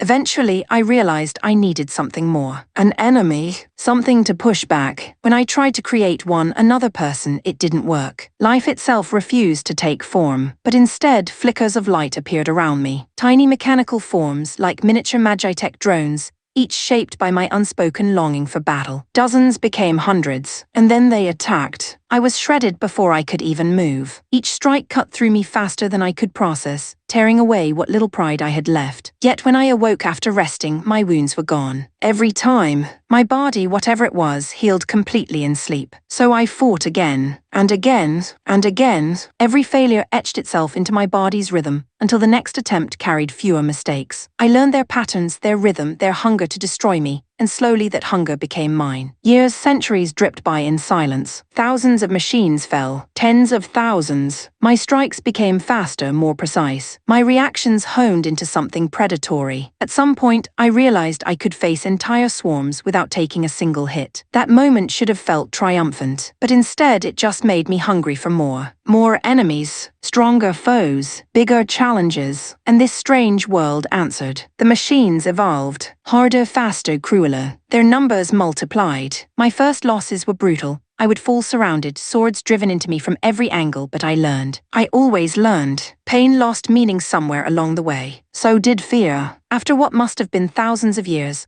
I could stand amid waves of metallic monsters and not even flinch. Their strikes passed like echoes. My blade moved before thought. Still, it wasn't enough. Even now, I could feel it, Yura's power, his will, always ahead of me. Every victory only reminded me that I was still chasing his shadow. So I kept pushing. I trained. I wished, I dreamed, for stronger opponents, for endless trials, for anything that could force me beyond what I was. Every sleeping moment, I whispered to the emptiness around me, calling his name in silence. And every waking moment, I sharpened the version of myself who would one day stand beside him again, unyielding, unafraid, and unbreakable. That was all I had left. Chapter 685. My desire, Arthur. I stood alone in a world that contained nothing. No sound, no wind, no light, no Carlos. The emptiness pressed in on every side, so vast that even the act of breathing felt meaningless. My instincts screamed at me to search, to find her somehow, but no matter how long I wandered that endless void, there wasn't a trace of her anywhere. The truth clawed at my chest. Carlo did not exist here. I hated it. The idea alone was unbearable. This wasn't just loneliness, it was like my soul had been hollowed out. And so began the first millennium of madness. For 1,000 years, I lived with nothing but the echo of her name in my mind. Every heartbeat was filled with her, the softness of her voice, the gleam of her hair, the light that seemed to follow wherever she went. She had always been my purpose, and even now in this empty realm of the mind that hadn't changed. And after an eternity of fruitless longing, an idea formed. If Carlo didn't exist here, then I would create her. After all, this was my world. My mind. Everything here was born from thought. If I poured every memory, every fragment of yearning I had into a single focus, I could draw her to me. Rebuild her, no, resurrect her. I believed that with everything I was. So I began to imagine. I saw every detail in my mind as if carving her from air itself. Carlo's lips radiant like spring petals, her silver blonde hair shimmering against sunlight only my heart could recall, her porcelain skin so perfect it seemed beyond mortal touch. I thought of her obsessively, so intensely that my chest ached, that I could almost feel my blood boil with devotion. Thousands of years might have passed, or perhaps millions. Time had lost all meaning. My longing did not fade, it evolved. What began as affection had become worship, an all-consuming truth that burned harder than any sun. Everything, the world, myself, the concept of existence itself was for her. And when that conviction became absolute, the change came. The first thing born into the void wasn't her image. It was her voice, soft, melodious, divine. It echoed from nowhere and everywhere at once, calling my name, wrapping around me like a blessing from the heavens. The mere sound was so pure I almost wept. Arthur, such holy sound, Linacarlo, please show yourself to me. But the voice, beautiful as it was, carried no form. I wasn't strong enough yet. I knew it. My imagination, my will, they weren't sufficient to call her fully into this world. So I poured even more of myself into the vision. Next came scent, a faint floral perfume, warm and refined, so uniquely hers that my heart nearly burst. She was close now. So close. I could feel her presence like a pulse just beyond reach. One more breath, one more thought, and I was sure I could hold her in my arms. And if this was my world, then whatever was created here belonged to me. Part of me. If Linacarlo was born here, she would truly, irrevocably be mine. A companion, a partner, a bride. The thought alone filled me with renewed strength, and with it my will sharpened into obsession. I imagined paradise, walking together through the halls of our academy again, her laughter bright and soft beside me. Evenings spent simply listening to her talk about the things she loved, her hand resting lightly over mine. I imagined it so vividly, the air around me began to glow. The scent grew stronger. Her voice became clearer. The air trembled like the space between thought and reality was thinning. And then I felt it. A chill, electric and divine, ran through me, so intense my entire body quaked. The world shifted, the void itself bowing to my desire. And there she was, a faint outline at first, glowing softly in the pale light of my illusion. She was beautiful, more beautiful than even my memories could contain. Linacarlo, her silhouette grew clearer with every heartbeat. I reached out, trembling, wanting, needing to touch her, to reassure myself she was real. Our fingers were about to meet when a sound cut through everything. Not her voice, something deeper. A cold, mechanical chime resounded across the void. 10,000 years have passed. World construction complete. The voice of Grunny or Fairy, calm and absolute, swept through the space. And just like that, everything vanished. Light, air, even the warmth of the hand I had almost grasped. The world turned black, and I was left standing alone once more, in silence, clutching the fading memory of a dream too beautiful for reality to allow. Chapter 686. The Strength of a Woman. Linacarlo, maybe it was instinct, what people called a woman's intuition. But the moment I arrived in this strange, silent realm, I understood immediately. Here I could create anything I desired. For a brief instant, the thought crossed my mind to bring him into existence, to create Arthur from my memory and banish the loneliness. But even as I pictured it, the idea felt hollow. That wouldn't be him, just a shadow, a forgery conjured by longing. To build a false version of someone I cared for would be not only meaningless but disgraceful. No, what I needed now wasn't comfort. It was a strength. Strength to stand on my own, for my people, for my kingdom, and yes, even for him. But there was a practical problem, surviving in a world of nothing. To train, I'd first need the bare essentials, or perhaps what my imagination considered bare essentials. I closed my eyes and started listing the necessities aloud. A soft bed, my favorite pillow, a large plush companion for sleeping, silky night clothes, plenty of outfits for every day of the week, hot meals, warm tea afterward, elegant tableware, paintings, sculptures, carpets, curtains, proper shoes, of course, different pairs for every mood. The ideas poured out faster than I could think them. Comforts, luxuries, fineries, perhaps not so much necessities as civilization. By the time I finished, my imaginary list had grown into a small thesis of refinement. When I finally began to will those things into existence, it turned out to be much harder than expected. It took centuries, perhaps about 100 years, before the environment resembled a home worthy of living in. Once I had warmth and stability, I turned my focus back to improvement. Lafshall had once said that the key to raising one's Ludia index lay in strengthening both the spirit and concentration. So that's what I did. For years, decades, I conditioned myself. I cut out indulgence, forsaking sweets to temper my willpower. I trained focus through methodical repetition, something as simple as stacking wooden blocks over and over until perfection. The mind, after all, could be sharpened through discipline just as steel could. When that portion of training felt complete, I began the next stage, discovering what my true weapon was. Raw ludia wasn't enough. Neither was physical prowess or technique. I had always been called the Lightning Empress, so wasn't it obvious? Lightning, my truest affinity, was what I had to master. But how? How does one train lightning? The answer didn't come easily. I began small, tiny sparks, only the faintest static in my palms. Then I envisioned intensity, brighter, louder, stronger. I repeated the process endlessly, drawing power out of will alone. Over centuries, the sparks became bolts, arcs, storms. The lightning answered me, grew with me. And yet the growth plateaued. No matter how bright the light, it stopped feeling alive. It lacked meaning. Frustration built inside me like thunder before the strike. This can't be enough. I needed something greater. That was when I realized affinity without understanding was hollow. I could command lightning but not comprehend it. To master the storm, I would have to become it. It took me years, hundreds, perhaps thousands, to accept the idea. But once the thought rooted itself, I acted on it. True comprehension demanded sensation. And what purer sensation was there than pain? I conjured a bolt overhead, shimmering in gold like molten sunfire, and turned it upon myself. The first strike nearly split my soul. Every nerve screamed, yet the agony was instructive. Every spark that danced through me whispered a secret truth I'd never known. And when I woke from the haze, my body was whole again, thanks to the stabilizing power of this false world. So I did it again, and again, and again. For thousands of years, I summoned lightning and let it tear through my own flesh, determined to understand it, its flow, its heart, its rhythm. Every strike drew me closer, forging my spirit into something fierce and alive. Eventually, my lightning surpassed anything I'd ever imagined. Brighter than day, fiercer than storms, singing like a chorus of thunder. The energy coursed through me, wild and boundless, waiting for direction only I could give. Even so, satisfaction eluded me. Not because of arrogance, but because I could still see the horizon. There would always be another limit to break, another height to chase. Until this eternity itself ran out, I would keep going. One flash, one strike, one revelation at a time. For that was the essence of who I was. A woman who refused to fade. A storm that refused to end. Chapter 687, The Path of the Sword. Kion. At first, I couldn't adjust to this world. I wandered aimlessly through its empty stillness, lost and restless. My feet moved, but my heart had nowhere to go. It felt meaningless. Back home, I'd always had direction, a teacher, a guide, my father. From the day I could hold a blade, he was there, showing me each stance, each breath. Under him, I grew.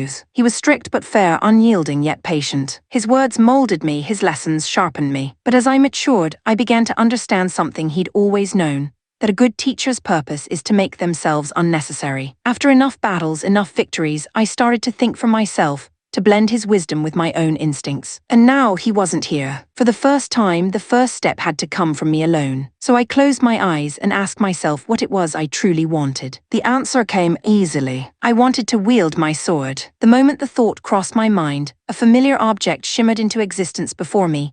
A katana, its scabbard deep indigo, the blade pure as moonlight. My blade, the same sword my father had presented to me when I first earned the right to carry one. My most treasured companion, the weapon that had never failed me. Without hesitation, I grasped the hilt and began to swing. Strike after strike, fluid arcs cutting through the empty air. I lost myself in the rhythm, focusing only on the motion. The whisper of steel, the tightening of muscle, the control of breath. But this wasn't training yet. It was something simpler. A reawakening. A ritual. My way of proving to myself that even here, beyond time and space, I still existed. When hunger began to gnaw at me, I stopped. It surprised me that this world could simulate such a feeling. And I realized that training on an empty stomach would accomplish little. So I thought of food. And of course, when I thought of eating during practice, one simple memory surfaced. My mother's rice balls. Plump, warm onigiri wrapped in seaweed, stuffed with salty salmon or tart plum. Comforting, nourishing, perfect. The moment the image formed, they appeared before me, 3 of them, neatly arranged on a tray, accompanied by a bowl of miso soup. I smiled softly. Of course, the first bite hit me like sunlight after winter. It wasn't just food, it was home. A simple reminder that warmth still existed somewhere, even in this boundless void. Energy flowed back into my arms, and suddenly I wanted to move again. From then on, the real training began. I imagined an opponent standing before me, a powerful one. Naturally, that opponent took the form of my father. The lines of his posture, the weight of his gaze, that stoic expression that gave nothing away. At first, it was just an image, but each day of repetition gave that image weight, presence, power. My imagined foe sharpened into reality until he stood across from me as vividly as any memory. identical in both form and spirit. When our blades met, it felt real. Sparks flew, air rippled, and I realized this manifestation didn't hold back. His technique was flawless. His attacks were merciless. Every move punished hesitation. Every strike reminded me that in his presence, any weakness would be carved away. I lost, again and again, hundreds of times, thousands, but joy, not frustration, filled my chest. To fight against such a perfect reflection, to feel that gulf of strength, to chase it, it ignited something I hadn't felt in so long. The duels became my life. Centuries blurred together. The more I improved, the more powerful my father's shadow became, evolving as if to stay forever one step ahead. A true teacher, consistent even in memory. And I found I didn't resent it. There was no frustration in never catching him, only gratitude that there was always another step, another strike, another chance to rise. As millennia passed, our blades clashed across an endless sky. Sometimes I thought I saw him smile faintly, proud but challenging. And I understood finally what my path truly was. It wasn't about surpassing him. It was about standing beside him. So I continued my eternal practice, each motion etched into perfection, each slash a whisper of devotion. And I swore, until the day I could match my father's stride,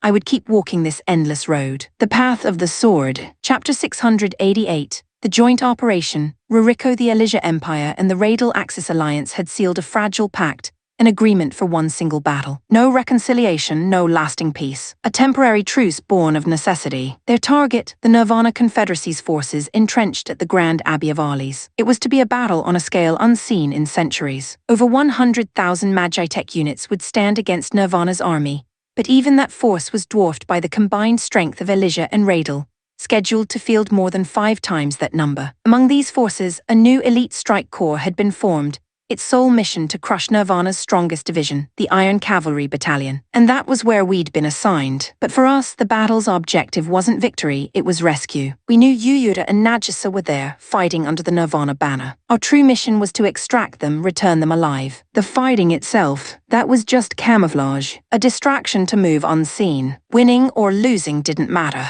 The war could burn or freeze for all I cared, saving those 2 came first. When preparations were complete, Fistoa, one of Radial's high commanders, introduced me to our new allies. Ruriko, these are Radial's Imperial Guard riders, Labyrinth and Astariel. They'll be joining us for this operation. The first to step forward was a wiry young man who could have passed for a boy, his sharp grey eyes glinting like knives. The other was his perfect opposite, a tall woman with long emerald hair, her expression unreadable and her presence wrapped in quiet, icy mystery. Ruriko, I said with a polite bow. It's a pleasure to meet you both. I look forward to working together. The boy's gaze cut my way, cold and dismissive. HMPH. I'm not here to play nice, he said curtly. I care only about fighting strong enemies. Don't get in my way and we'll get along fine. The woman didn't answer. She simply inclined her head once, her eyes distant, like she was listening to something the rest of us couldn't hear. Charming bunch. More elite riders trickled in for the joint unit. Among them, a handsome man with long silver hair approached, his aura warm but confident. So you're the famed Ruriko, he said, smiling faintly. I'm Q-Ales. I hear you're rather formidable. I'd very much like to test your blade one of these days.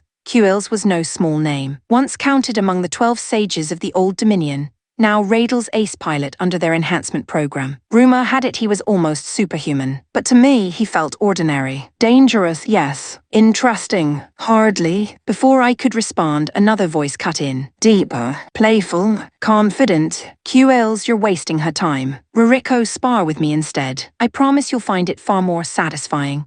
The speaker was K-Meos, another of Radial's elite aces, a rival to Q-Ales and clearly one who enjoyed provoking him. Q-Ales frowned. K-Meos, can't you contain yourself for once, he chuckled. Hypocrite. You are already trying to monopolize her attention. You forget Radial's greatest treasure shouldn't belong to one man alone. Despite their posturing, there was no malice, just an imbalance of testosterone mixed with too much pride. I brushed them both off with a polite smile that said the conversation was over, and turned my attention toward the one presence in the room that did interest me. Princess Yukiha, may I have a word? She turned toward me, graceful as she was composed. Of course, but tell me what brings the treasure of Radial to my corner of this war council. I've heard you know Nagisa. At her nod, my heart skipped. Indeed, she said thoughtfully. Do you know her as well? Yes. I'm her homeroom teacher, the closest term your world might have is mentor. Mentor, she smiled faintly. Then you must be strong indeed. That girl possesses unique light. Anyone who trained her must be remarkable.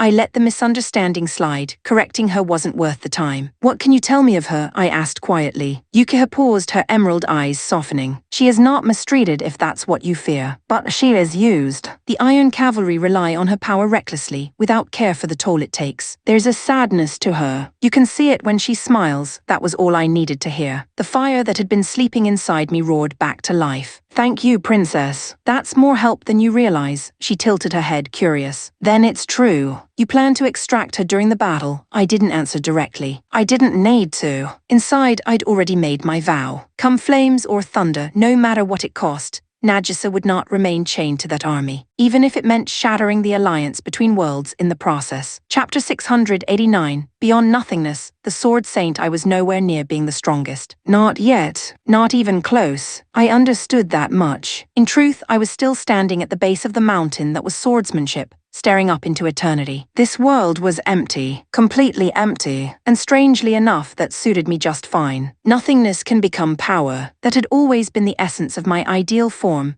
the foundation of the sword I'd spent my life chasing. But learning to draw strength from nothing proved nearly impossible. Power by its nature exists. Nothingness does not. They were opposites, antitheses. For years I'd accepted that such mastery was beyond me, that no one could make something from emptiness. Yet here, in this strange realm where the mind could sculpt reality, I thought maybe, just maybe, I could. So I surrendered to the silence. I crossed my legs and sat in zazen. My mind emptied. My breathing slowed. My focus narrowed to the nothing around me. I sought to become the void. Except for one thing. Seiko. No matter how still I became, that old craving lingered like a whisper in my gut. And before I knew it, there it was. An entire bottle of the finest rice wine sitting in front of me, gleaming with condensation. My hand moved on instinct. Good sake deserves a good cup, and one appeared in my left hand, a deep, perfectly shaped ginome. I poured, lifted it to my lips, and drank. The warmth hit my tongue and spread through my chest like a memory from a world long gone. Damn, that's good. Those fools from that island nation really know how to brew.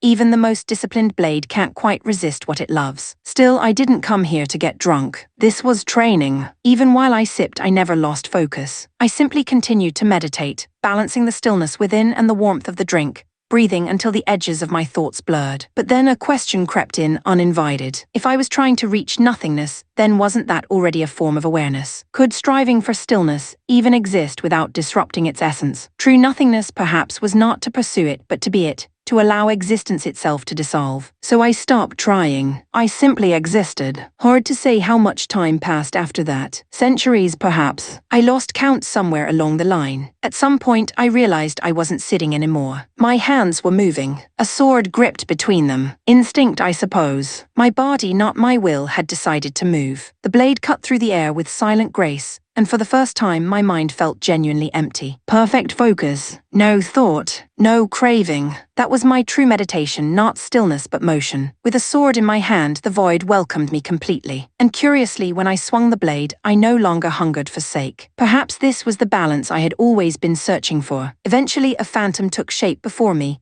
a sparring partner born of imagination, of memory. And there was only one man my mind could conjure as the ultimate opponent. Yura, the only man who had ever truly defeated me. He appeared as vividly as if he were real, the weight of his presence undeniable. And just like in life, he was fast, his movements light as breath. Every strike I made was brushed aside effortlessly. Every counterattack forced me back. Closing the distance between us was impossible. He was the wind, intangible and omnipresent. I felt like I was fighting the air itself. Was he even truly there? The answer came when my guard slipped and a clean strike crashed against my ribs, knocked the air from my lungs, and another followed across my arm, my temple. Pain bloomed like fire, sharp and thrilling. Yes, he was there. The strongest opponent I had ever known stood before me once again. And I was happy. So happy that I laughed aloud as we clashed again and again, blades singing through the nothingness of the world. And then, as the rhythm of battle became eternal, I found myself wondering, how would Kion take this news? If she learned her old man had found such pure joy in endless combat, she'd probably scold me. Father gets all the fun, she'd say, her arms crossed, that spark in her eyes. I chuckled quietly, even as the next strike came rushing toward me. Perhaps she was right. But even so, if I must spend eternity fighting in this endless void, chasing perfection one stroke at a time,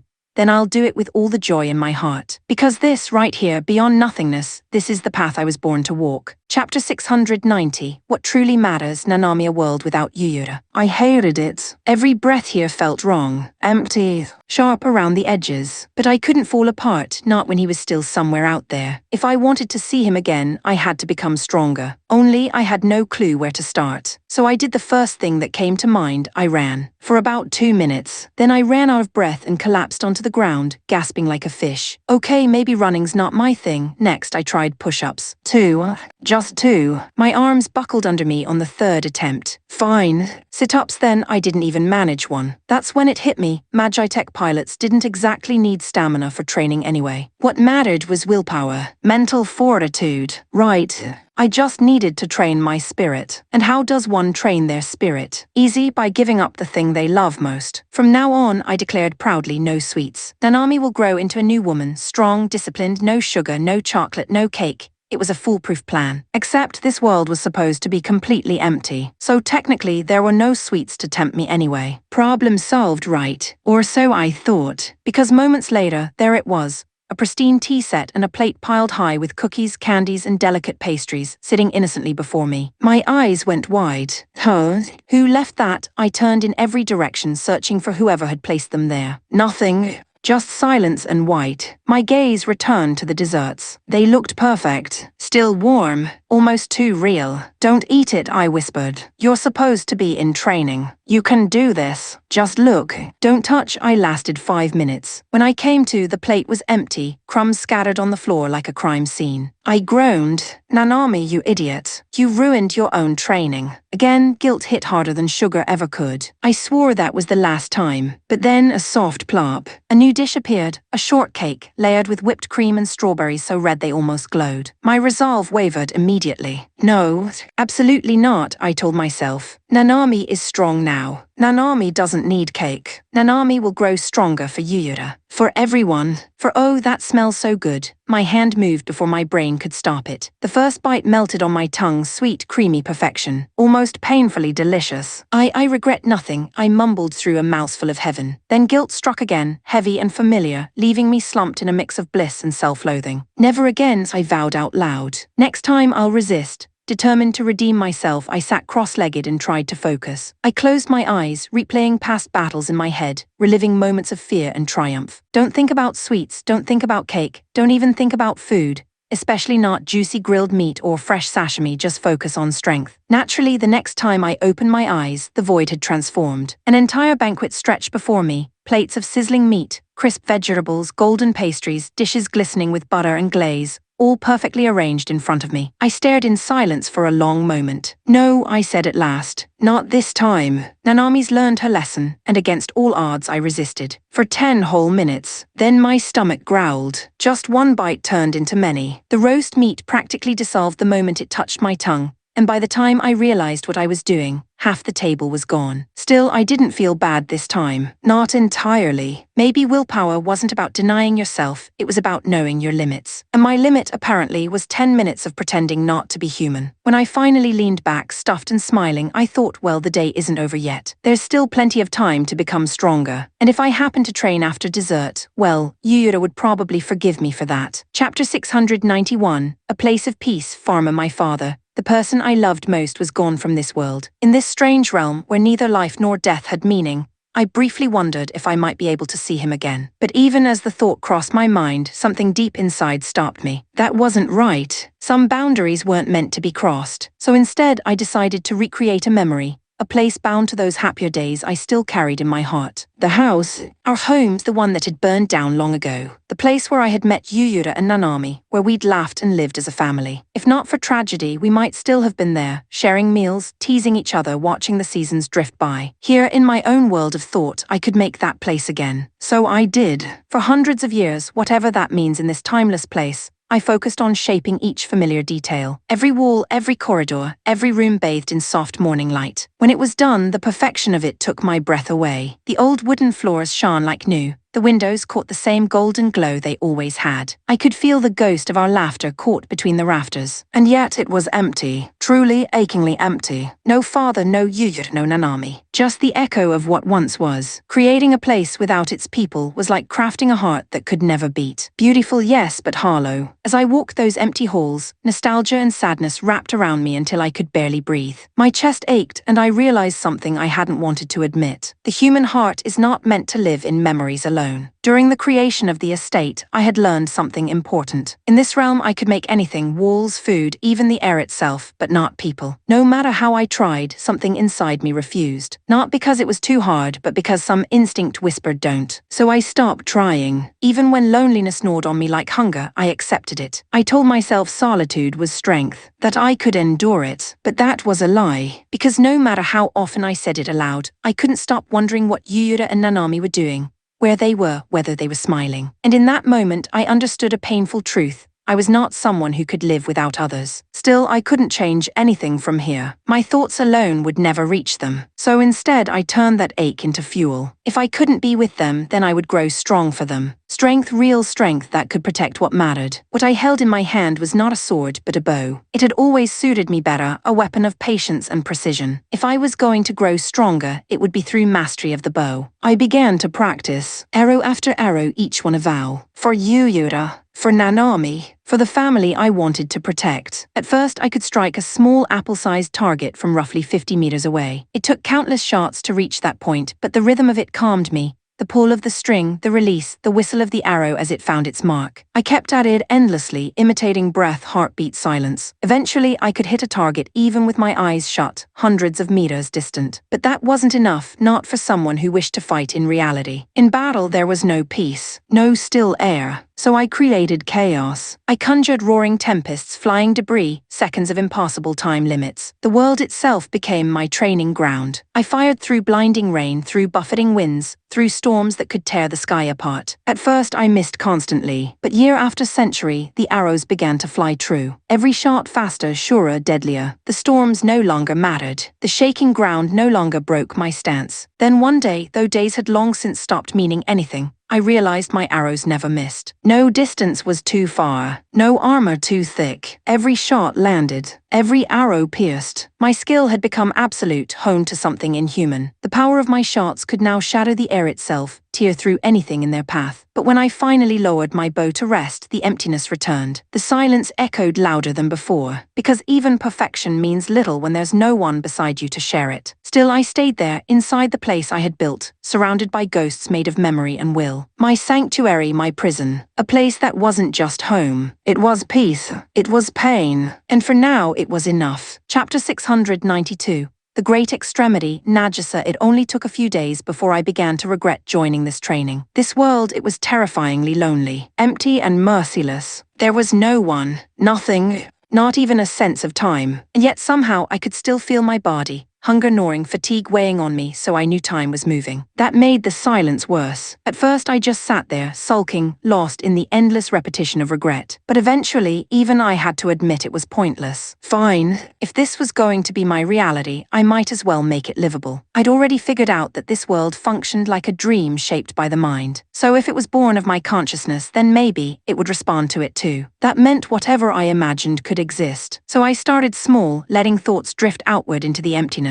It didn't happen all at once, but soon the void began to ripple, colors bleeding into the monochrome nothing. The more I focused, the clearer the shapes became, until before I realized it, something far bigger had formed. A dojo. Seriously, right before me stood an immaculate reconstruction of my family's old dojo. The air smelled faintly of polished wood and old tatami. Even the hanging scroll in the alcove was there, exactly as it had been. Given that my conception of training had likely triggered it, it made sense that this place would take shape. Still, the precision startled me. I smiled instinctively, then froze as a memory surfaced, hitting me like a thrown sandal. This was also the place where Yura and I used to get scolded by my parents after one of his stupid pranks went wrong. Wait, No. Thinking back on it carefully, he was the one doing all the pranks. So why was I always dragged into the punishment too? Damn it, Yuyura, I grumbled, my hands balling into fists. Just remembering him running off laughing, while I tearfully begged for forgiveness, made my blood boil. Still fuming, I stepped toward the dojo entrance, bowed by habit, and crossed the threshold. I knelt, closed my eyes, tried to settle my heartbeat, let the anger fade, and fall into a meditative calm. It lasted all of 10 seconds. Because, of course, the idiot's face popped right into my head.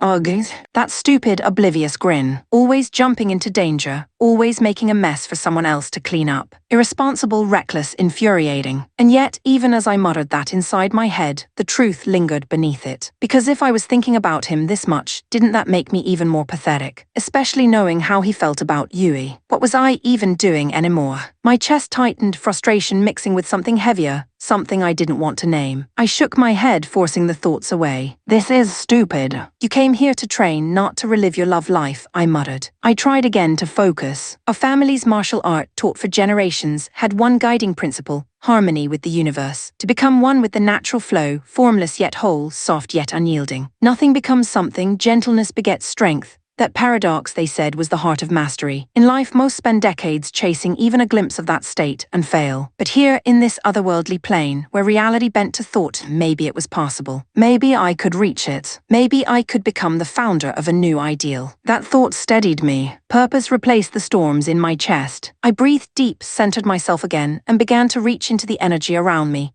into the rhythm that connected everything. The silence hummed. For the first time since arriving, it felt warm. Of course, the peace lasted maybe a minute before that face drifted through my mind again. Yuyura, as usual, ruining everything. Even inner enlightenment. I sighed, rubbing my temples. Figures. Even when he's not here, he's still a distraction. And yet, somehow, I smiled. Because maybe, deep down, chasing peace was easier when you had someone worth worrying about. Chapter 693. The assault. Ruriko, the joint army of the Radial Axis Alliance and the Elysia Empire, began its advance on the Grand Abbey of Arles. Combined, their armies exceeded 600,000 Magitech units, a force so vast that the ground trembled beneath their engines. Yet victory was not guaranteed. The abbey, I'd been told, had long since been transformed into a fortress, layered, armored, and brimming with artillery. Even with overwhelming power, taking it would not be simple. Do we have a concrete battle plan? I asked as we approached the operations deck. The commanding officer, a strikingly handsome man named Fistoa, gave me a faint, knowing smile. Plans, Lady Ruriko. Oh, they are meaningless. No matter how elaborate the strategy, true coordination with the Elysian army is impossible. Their pride alone guarantees that. So this alliance is truly only for show, I murmured. He tilted his head, mock amusement glittering in his eyes. Not quite. There is one shared objective, the operation against the Iron Cavalry Battalion. I nodded. Of course, that name carried weight even here. They are said to be Nirvana's finest. How do you plan to engage them? Joint action with Elysian units, he replied. Nothing too complicated. Strategy is useless against that sort of enemy. We lure them in and then crush them. Lure them? I asked, raising an eyebrow. And what exactly are you using as bait? A smirk. The kind that made you feel like you just guessed correctly in a game of death. Oh, the bait's already prepared. And they'll bite without question.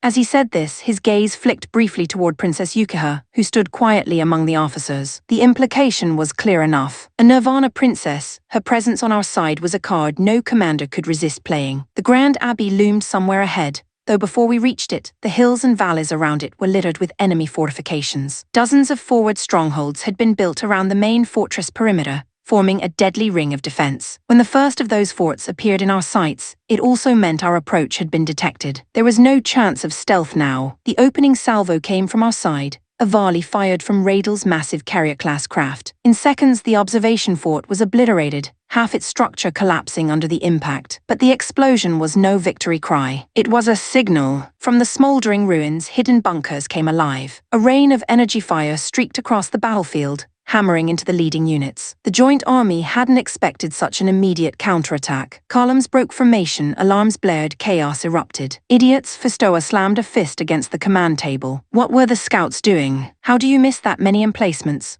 despite the losses, the overwhelming numbers still gave us the advantage. The hidden redoubts were rapidly being reduced one by one. But the cost of progress was mounting, too many machines lost to simple automated fire. The enemy's Magitech units have yet to appear, I noted. Likely holding near the abbey itself, Fistoa replied. They know they are outnumbered. They won't divide their forces for a skirmish. It was logical. The Nirvana Confederacy would focus all their Magitech strength in one decisive defense, rather than thinning their line. But that meant something else. It was only a matter of time before the Iron Cavalry Battalion appeared. And when they did, this world would burn. The attack continued as the Alliance pushed through the outer defenses. Each new stretch of land was scarred by wreckage and craters. Each new fort another nest of automated artillery that struck at anything in range. Fistoa's temper was unraveling. Minimize unnecessary losses, he barked at his sub-commanders. What are you fools doing, letting unmanned guns toy with 600,000? So much for his graceful reputation. I made a quiet note to myself that his charm did not extend to calm under pressure. A messenger sprinted over the deck. Commander,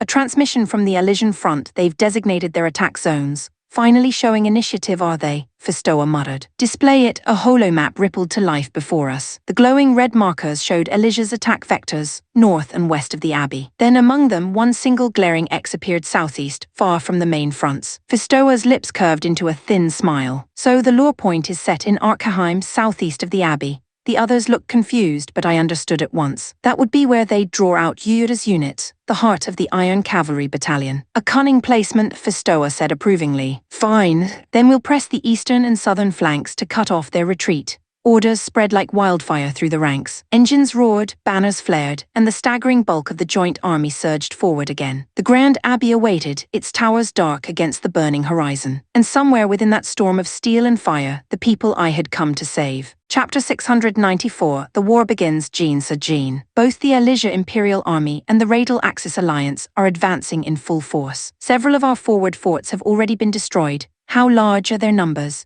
Each force numbers in the hundreds of thousands, sir. So they truly mean to crush us this time. I exhaled, lowering the data slate I had been reading. What about you, Yura, and the others? Are they still within the training dimension? Yes, sir, they are still deep in the ritual state. TCH. So they can't move yet. Well, we can hold without them for now, at least for a while. Shall I mobilize several battalions in advance? No, I said firmly. Signal all commands, prepare for defensive formation. We hold our ground and fortify. The abbey becomes a fortress. The Grand Abbey of Arles had long been converted into a mountain stronghold, a citadel of faith turned into an iron bastion. Until Yura and the Iron Cavalry returned, our best option was to dig in, fortify, and endure. The enemy intended to encircle us. Already the advance columns to the north, west, and east had begun moving to surround the abbey's mountain perimeter. I issued rapid orders to all defenses, activating every sector of the fortress grid. Even with our experience, facing armies of that scale was enough to make my head ache. The only way to survive was to anticipate losses and minimize them. I called up a tactical overlay of our defenses. The western side was the strongest, 5 major fortifications centered around 550 heavy-grade cannon emplacements, guarded by 10,000 Magitech units. Good. That flank would hold. The east wasn't quite as impressive, about 160 artillery pieces, but nearly double the manpower, close to 20,000 Magitech defenders. The terrain at least worked to our advantage. Steep ridges made direct assault costly. The north, even better. 780 cannons, 25,000 defensive units, solid with strong natural barriers. But the south was a problem. The main gate route was always the most vulnerable. Narrow approach, unstable ridges, little room for permanent defenses. Only 40 heavy guns could be stationed there, and barely 5,000 units held the line. If I were the enemy commander, I would strike there first. I rubbed my chin. The key will be how we deploy our reserves and the Iron Cavalry. If the Abbey's sanctuary, its central temple, fell, there would be no containing the disaster. The world watching us would see only weakness. Allies would lose faith, the Nirvana Confederacy would splinter, and everything we built would collapse into dust. Failure wasn't an option. I ordered 100 warship-class ride carriers to reposition on the southern highlands as mobile artillery platforms. Each ship's broadside guns could substitute for stationary turrets and form a wall of fire the enemy would bleed to breach. To reinforce it, I pulled 10,000 Magitech units from our reserves and stationed them among the carriers. It wasn't ideal, but with that firepower, we could slow anything short of a divine weapon. The line wouldn't be impregnable, but it would hold long enough for Yura's team to return from their trial. At least I hoped it would. Still, something nagged at me. The enemy wouldn't march 600,000 troops into the mountains without a plan. Numbers alone couldn't explain that much confidence. They were planning something. Something clever. Report, a communication officer shouted across the command center. Sir, Northern Defense has engaged the enemy column. Combat in progress. The Eastern Front reports rapid approach. Enemy contact imminent. Western units holding formation. Enemy appears to be waiting, observing other flanks. The southern perimeter still quiet. No enemy contact yet. So, not a full surround. At least not yet. I leaned back, crossing my arms. So they're not well coordinated after all. Good. That gives us time. For the first time that morning, I allowed myself a faint smile. Hold all positions steady, I ordered. No unnecessary movement. Let them exhaust themselves trying to climb the mountain. If they thought Nirvana would break easily, they were about to learn what it meant to challenge those who fought for something greater than empires. This was our home, and until Yura returned, I'd burn the heavens themselves before letting it fall. Chapter 695. The Northern Front emits 1st and 2nd Battalions, form a defensive perimeter and prepare to intercept. Target the enemy carriers with all heavy batteries. Where's the mobile regiment? Keep them in reserve for now, focus on fort defense.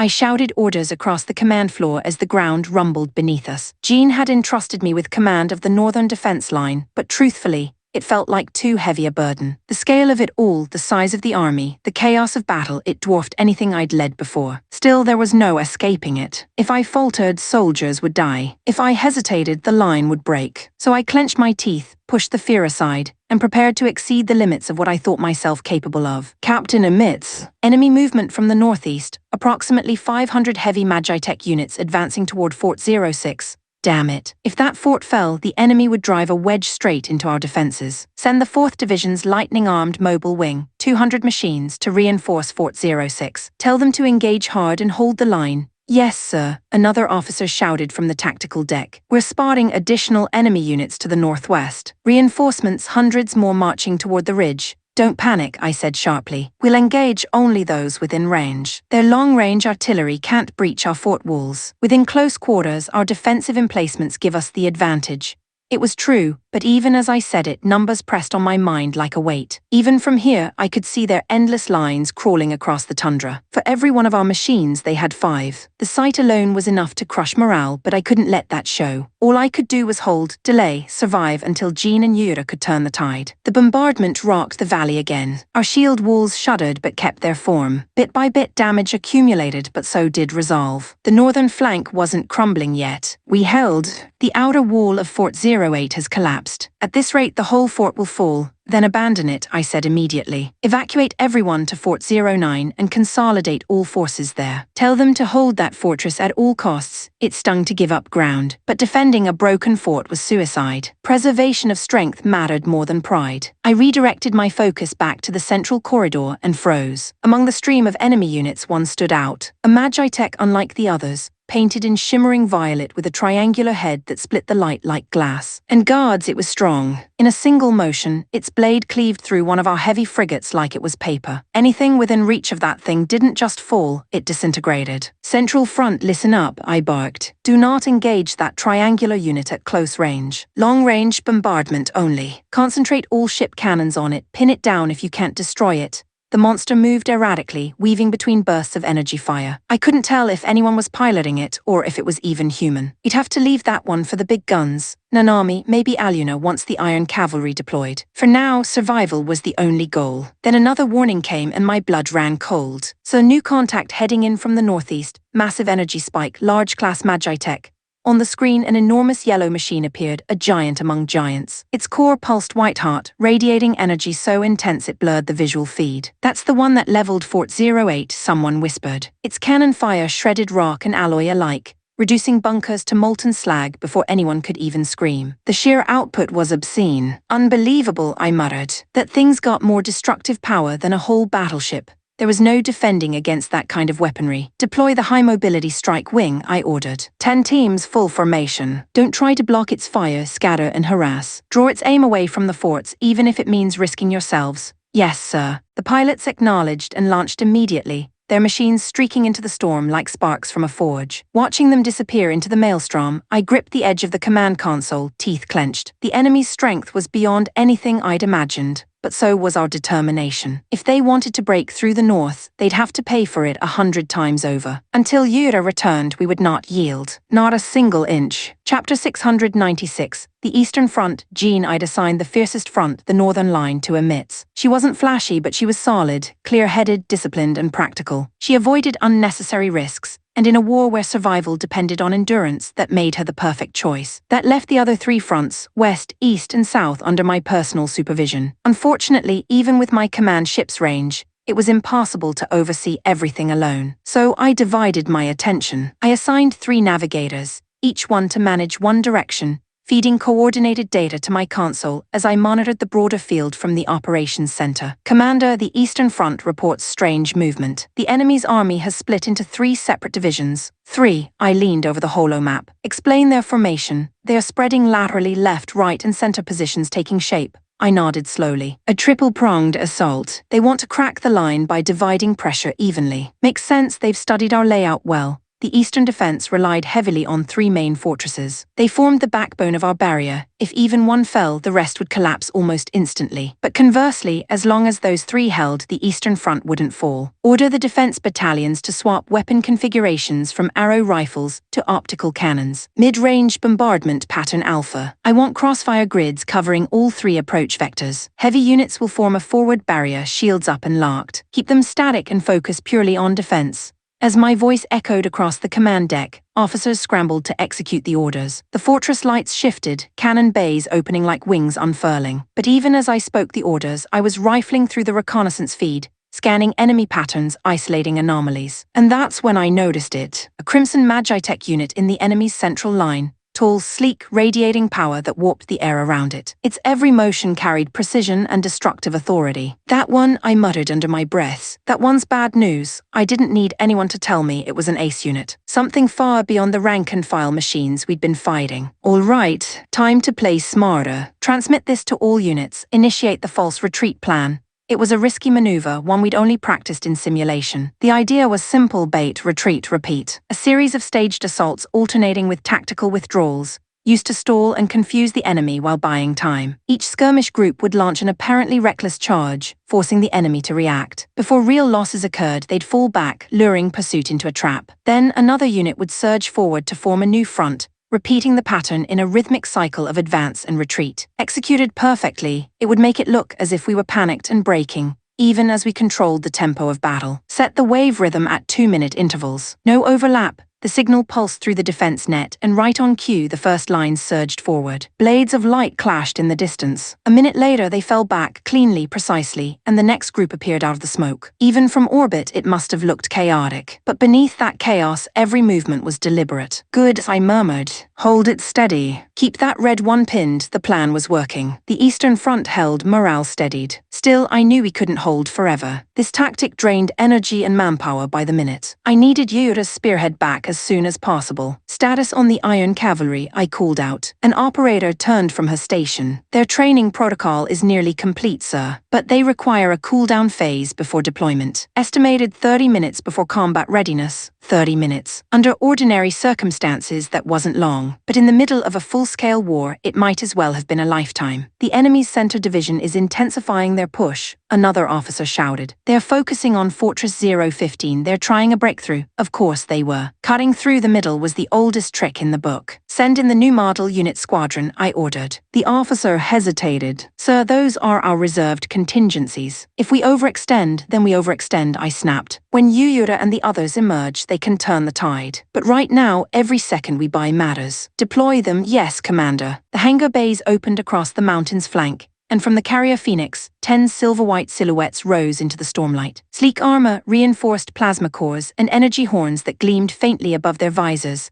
Lafshul's prototype Magitech models. The Ulmerage Squadron, named for the fabled one-horned beasts of the Old World. Our newest elite division, second only to the Iron Cavalry itself. They burst into the sky in perfect formation, trails of blue light curving gracefully toward the embattled fortress below. Watching them streak across the horizon, a strange calm settled over me. 30 minutes. That was all I needed to hold. Just 30 more minutes, until Yuyura and the Iron Cavalry returned to the battlefield. When that happened, the real war would begin. Chapter 697. The One-Horned Beasts. Jean, Oboshi, keep it tight and finish this fast. The Ulmerich Squadron still has another assignment waiting. Understood, Commander. 10 minutes should be plenty. 10 minutes. He said it casually, as if crushing an invasion force was as simple as taking a stroll. But there were nearly 700 enemy units entrenched inside Fort 015. While Ulmerich only fielded 120. On paper, those odds were suicide. Then again, Oboshi wasn't just anyone. His confidence wasn't arrogance, it was earned. Both he and his unit were among the finest blades our army possessed. And soon, that confidence proved absolutely justified. The moment Ulmerich reached the fort, they dove straight into hell. Oboshi's command unit led the charge, tearing through enemy lines with bone-rattling speed. Their machines, the new model Roman 20 Bunny, designed under Lafshul's supervision,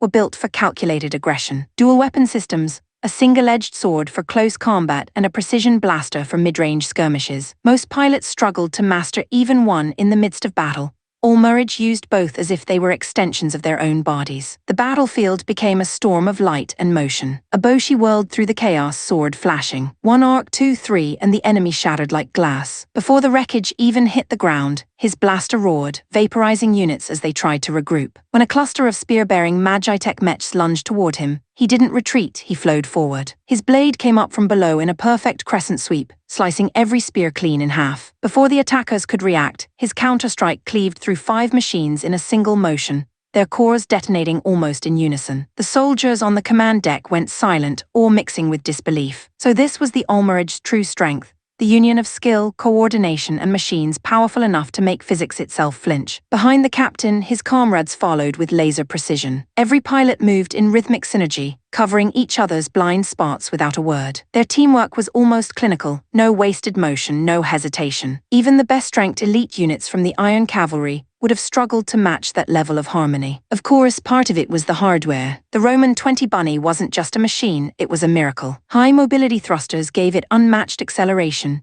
Its output surpassed the enemy's heavy Magitech formations. Its armor absorbed and deflected railfire without so much as a dent. Attack speed, defense, it excelled in all 3. I couldn't help but exhale under my breath as the data streams flickered green across the display. Lafshul, you've outdone yourself this time. The power balance shifted almost immediately. Within mere minutes, the enemy force inside Fort 015 had been reduced to wreckage. But we didn't have time to celebrate. Scanners lit up again, warning of more hostiles inbound. Additional enemy units approaching the breach. Deploy 20 Ulmerich units to intercept, I ordered. And keep the engineers moving. The fort's unusable without structural control. Yes, sir. The just 20 split from the main squad, taking up perfect formation in the shattered breach. When the enemy reinforcements appeared through the smoke, the Ulmerich answered in unison. Fire, a wall of blaster energy surged forward. The oncoming vanguard exploded before they could even return fire. The next wave came almost instantly, and again the Ulmerich fired, movements synchronized down to the millisecond. Over and over they repeated the same brutal pattern: advance, stop, shoot, annihilate. And for a while it worked. The fort interior was nearly pacified, and I allowed myself a brief moment of relief. We might actually retake this position cleanly. Then the scanners flashed red. Unidentified heat signatures, 3 of them. The feed switched to visual and my stomach dropped. Emerging through the haze came 3 Magitech units unlike anything we'd seen,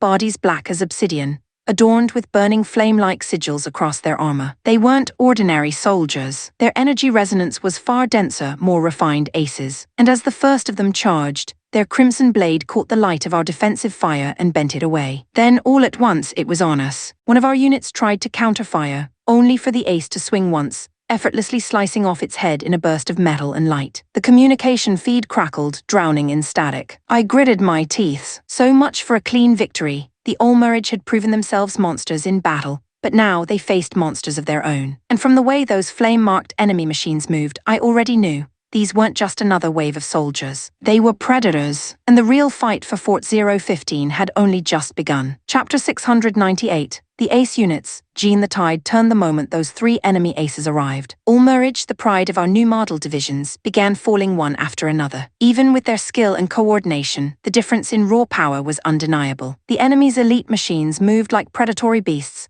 each strike calculated, merciless and perfectly timed. One by one, our white-armored Magitech units were ripped apart. Still, Aboshi, their captain, refused to yield. His voice cut sharply through the calm line, keeping his squad's focus from shattering. "Listen up. Don't take them on one-on-one," he barked. "Group into fours. Surround a single target and strike together one at a time." The pilots responded immediately. Every Ulmerich machine reshuffled formation, evenly dividing into four-man teams. Their movements were disciplined, fluid even amidst chaos, and all attention centered on those three enemy aces. The lesser hostiles, fodder units scattered around the field, barely seemed worth noticing. Whenever one moved to ambush from behind or flank, it was obliterated in the blink of an eye by precise, almost effortless counterstrikes from the Ulmerich squads. Now the true battle began. One of the enemy aces surged forward first. Its weapon, a double-bladed spear, spun so fast it blurred, carving arcs of burning light as it lunged. The nearest Ulmerich formation reacted instantly, thrusters firing in tandem as all four retreated in sync,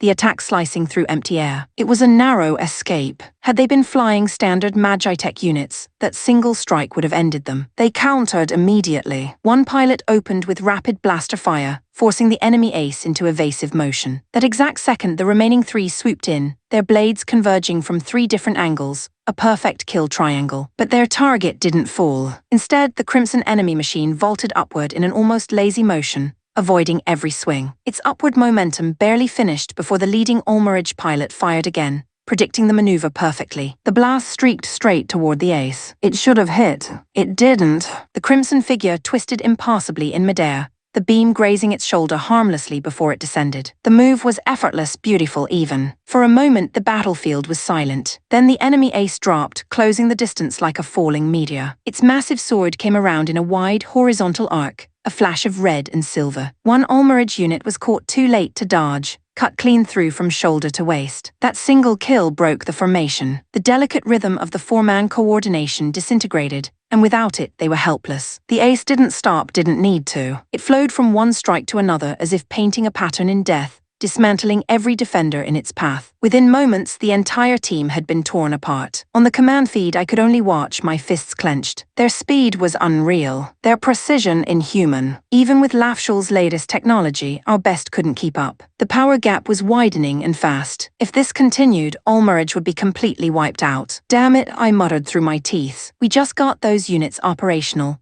For a fleeting second, I considered ordering a retreat, but on screen, the captain was already moving. Aboshi and his personal wing had closed in on the three aces. His group was one of the strongest in the entire unit. Three of his subpilots were near top tier, each seasoned and adaptive. A powerful four-man squad by any standard. But even so, my calculations flashed bleakly in my head. Their chance of victory, barely 10% if that. Still, Aboshi knew. I could see it in the way his unit moved. He didn't waste energy trying to win. Instead, he shifted tactics entirely. "Keep your distance. Don't engage, disrupt and delay." His voice was calm now, cold and measured. The four units began skirting the battlefield in a weaving pattern, striking not to destroy but to distract, each coordinated strike designed to pull attention and break enemy rhythm. They darted between cover, drew enemy fire, and retreated with frightening precision. He wasn't fighting to kill. He was fighting for time. And I understood the message without hearing a word. Buy time until Yura's team returns. Watching the battle unfold, the whirl of light, smoke, and sparks, I realized just how fragile the line between genius and madness was. Aboshi and his three wingmen were dancing on that line, risking everything not to win but simply to hold. And though the odds said they'd fail, their movements said something more. They too knew what the Iron Cavalry stood for. They were giving everything they had, every strike, every life, to make sure the reinforcements would have a battlefield left to fight for. Even in the chaos, there was a quiet kind of beauty in that resolve. For as long as their machines still moved, they would not fall back. Chapter 699. Unforeseen. Gene. For a time, Aboshi's strategy worked flawlessly. His command and timing were impeccable. The three enemy ace units had been held at bay, effectively neutralized. Ulmerich fought with precision, coordination, and discipline that bordered on art. "Maintain the formation," Aboshi ordered over the comms. "Don't push to kill them. Those three, they are monsters. We can't take them head-on." He wasn't being pessimistic, he was being realistic. One of Aboshi's greatest strengths was his ability to gauge both his team's limits and the enemy's overwhelming potential. He fought for outcomes, not pride. That clarity was what made him an exceptional leader. So while the ace units were being kept in check, The rest of Ulmerich steadily dismantled the enemy's supporting forces around them. The chaos began to tilt in our favor. For a moment, I believed it. I thought maybe, just maybe, the line would hold, that we'd bought enough time for Yuyura and the Iron Cavalry to return. But that hope didn't last. It began with a flash. At first, I thought one of the ace unit's optics had flickered. But no, this was something else. A flicker of energy, like a pulse of killing intent rolling through the entire battlefield. Even through the cameras, I felt it. The dread, tangible and suffocating like gravity itself, grew heavier. Eboshi must have sensed it too. Everyone, pull back now. Don't let them, he didn't finish. Because the first strike had already landed. A single enemy ace accelerated with blinding speed, closing the gap in a heartbeat. Its massive blade swung once, and one of Ulmerich's vice commander units, one of our best, was severed cleanly at the head. No warning, no resistance, just gone. A cold silence fell across the calms, punctuated only by static and the distant hum of the engines. Even the elite Ulmerich pilots, hardened by countless battles, faltered. The aura surrounding those ace machines warped the air itself, raw pressure like living fear. They didn't fight like men. They hunted.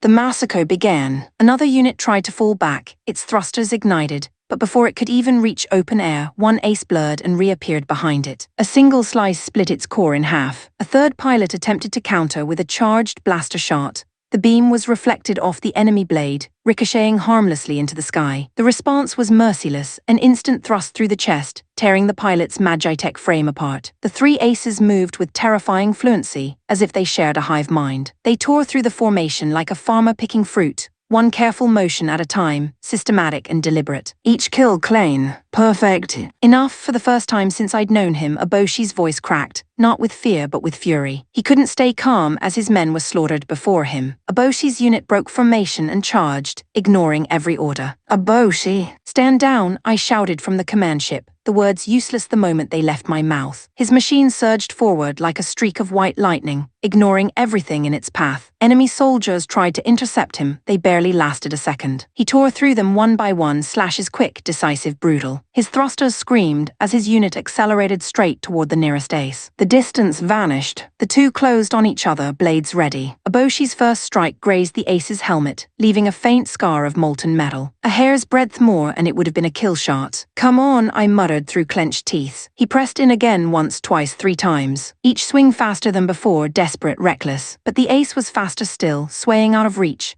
letting Eboshi's blade crash through the air where it had been an instant before. And then I saw it, the tiny opening. The half-second delay between attack and recovery. Eboshi stopped, but it was too late. The ace moved. A single flash of crimson light burst through the smoke. And then silence. For just a moment, both machines were still, motionless in the frozen haze of battle. Then slowly, Eboshi's Magitech frame split down the center, collapsing in two halves as its reactor dimmed. Static filled my headset, drowning out the panicked voices of his remaining subordinates. I shut my eyes, exhaled, forced my voice steady. Ulmerich, fall back. Regroup on the southern ridge. That's an order, no one argued. The aces didn't pursue, they didn't have to. They stood there silent and unreadable, their weapons dripping ambient energy like mist. And in that instant I understood these weren't warriors. They were something far worse. Eboshi had calculated everything except this. What we were fighting weren't soldiers of flesh and blood anymore. They were the will of war itself. Chapter 700. The return of the vanguard. Jean. When Eboshi fell, the fragile order he'd built collapsed almost instantly. The Ulmerich line broke, fortresses crumbled one after another,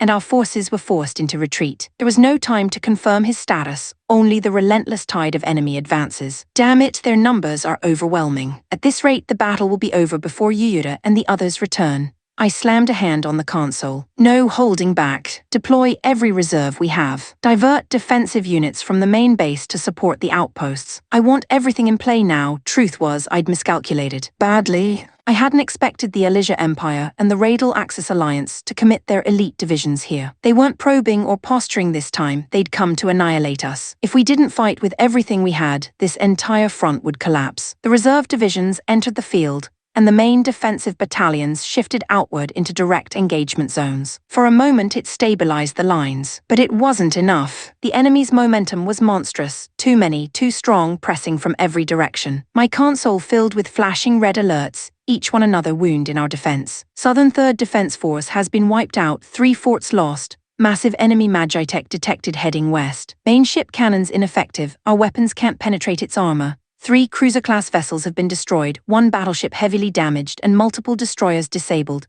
Eastern flank requesting immediate reinforcements. They're close to a full breach. The air around the operations floor thickened with static and panic. Voices rose, and one by one, the status reports blurred into a litany of disaster. I pinched the bridge of my nose and growled under my breath. Even with reinforcements, we can't turn this. Not without the core team. Connect me to Lafshul, I said sharply. Before the operator could move, the comm system lit up on its own. Commander Jean, a calm voice echoed through the speakers. No need to call. I was just about to contact you, Lafshul. That voice was a blessing. The training program is complete, he continued, measured and steady. The primary units are fully operational and preparing to sortie. For a heartbeat, the room froze, then erupted with something that felt dangerously close to hope. Finally, the words I'd been waiting for. Patch me through to the main strike team, I ordered without hesitation. Direct link, open wideband. The operator's fingers flew over the console, rerouting all other communications. One by one, the screens across the bridge filled with familiar faces,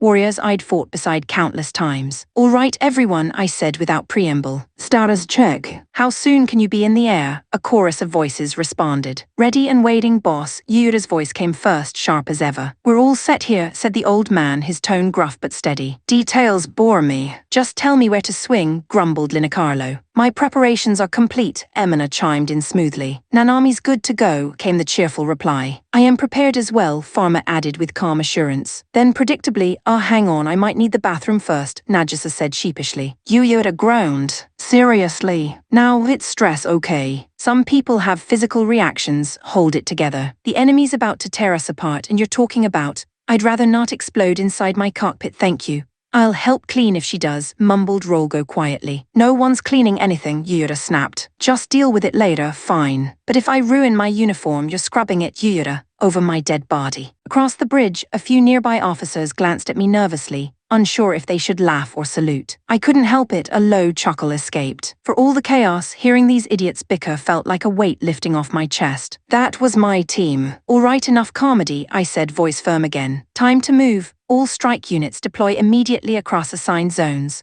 I leaned forward over the comms terminal, issuing orders directly. Northern Front, Sword Saint, Kyo, Nagisa, Mayu, and Milty, you take command there. Eastern Front, Darstar, Festina, Aluna, and Juneju, stabilize the wall and crush their vanguard. Western Front, Grunny, Linicarlo, Emina, Arthur, Brunhilde, you handle the heavy Magitech column advancing from the plains. And Southern Front, I paused for a heartbeat, meeting Yura's gaze through the screen. Yura, Yui, Nanami, Pharma, and Rolgo. That sector is under heaviest assault. It's yours, every one of them nodded. They didn't need more than that. One order and they understood everything, where to go, what to do, what it would cost. They were the veterans of 1,000 battles, the blade and the heart of the Iron Cavalry Battalion. And somewhere deep inside, I already knew that once they arrived, this entire battlefield would change. Because that's what they did. They turned hopeless wars into history. And this one would be no exception. Chapter 701. Overwhelming. Jean, the first to arrive on the battlefield, was Aluna, piloting her radiant Magitech unit, Basia Alpha. She didn't hesitate for a second, straight toward the 3 enemy ace units, the same demons that had massacred Olmerage. By some twist of fate, all 3 were still clustered together when she reached them. If it had been Yura, one of the heroes, or even the Sword Saint himself, I wouldn't have worried. But Aluna taking on those monsters alone was reckless even for her. Aluna, don't engage them alone, I shouted across the comms. Wait for Darstar or Festina to catch up. Her voice came back, teasing and almost playful. What are you talking about, Jean? They're all mine. And you know I hate waiting. So I'll go ahead and start the party, yeah. With that, she drew both her blades. The monitors lit with the glare of polished steel, and though she was hundreds of kilometers away, her presence pulsed through the screen like tangible pressure. This wasn't arrogance. This was killing intent, the unmistakable aura of a predator. I hesitated, then stopped myself. Fine, I said quietly. Don't take unnecessary risks, Aluna. If you can't win, just stall for time. Don't underestimate me. These things won't last that long. She was already moving. The Basia Alpha blurred, vanishing between frames like light itself had folded. The enemy ace that turned to intercept her barely registered the motion before its head was sheared clean off. A split second later, its torso separated from its limbs, armor plates peeling apart in a cascade of sparks before the entire machine collapsed to the ground, shredded beyond recognition. For a moment, silence, then panic. Even through the feed, I could feel it, the ripple of disbelief spreading through the enemy ranks. But Alyona didn't stop to gloat. Her movements became a dance of destruction. Every flash of her twin blades marked another life erased. In mere seconds, the remaining 2 ace units were cut down, their bodies collapsing into smoldering heaps of molten alloy. Perfection, utter annihilation. The very same machines that had annihilated Eboshi's elite in less than 5 minutes, erased in the blink of an eye. The ripple effect was instant. The enemy faltered, coordination unraveling. Meanwhile, our own forces, demoralized seconds ago, surged with renewed fury. Even the battered remnants of Ulmarage rallied behind her,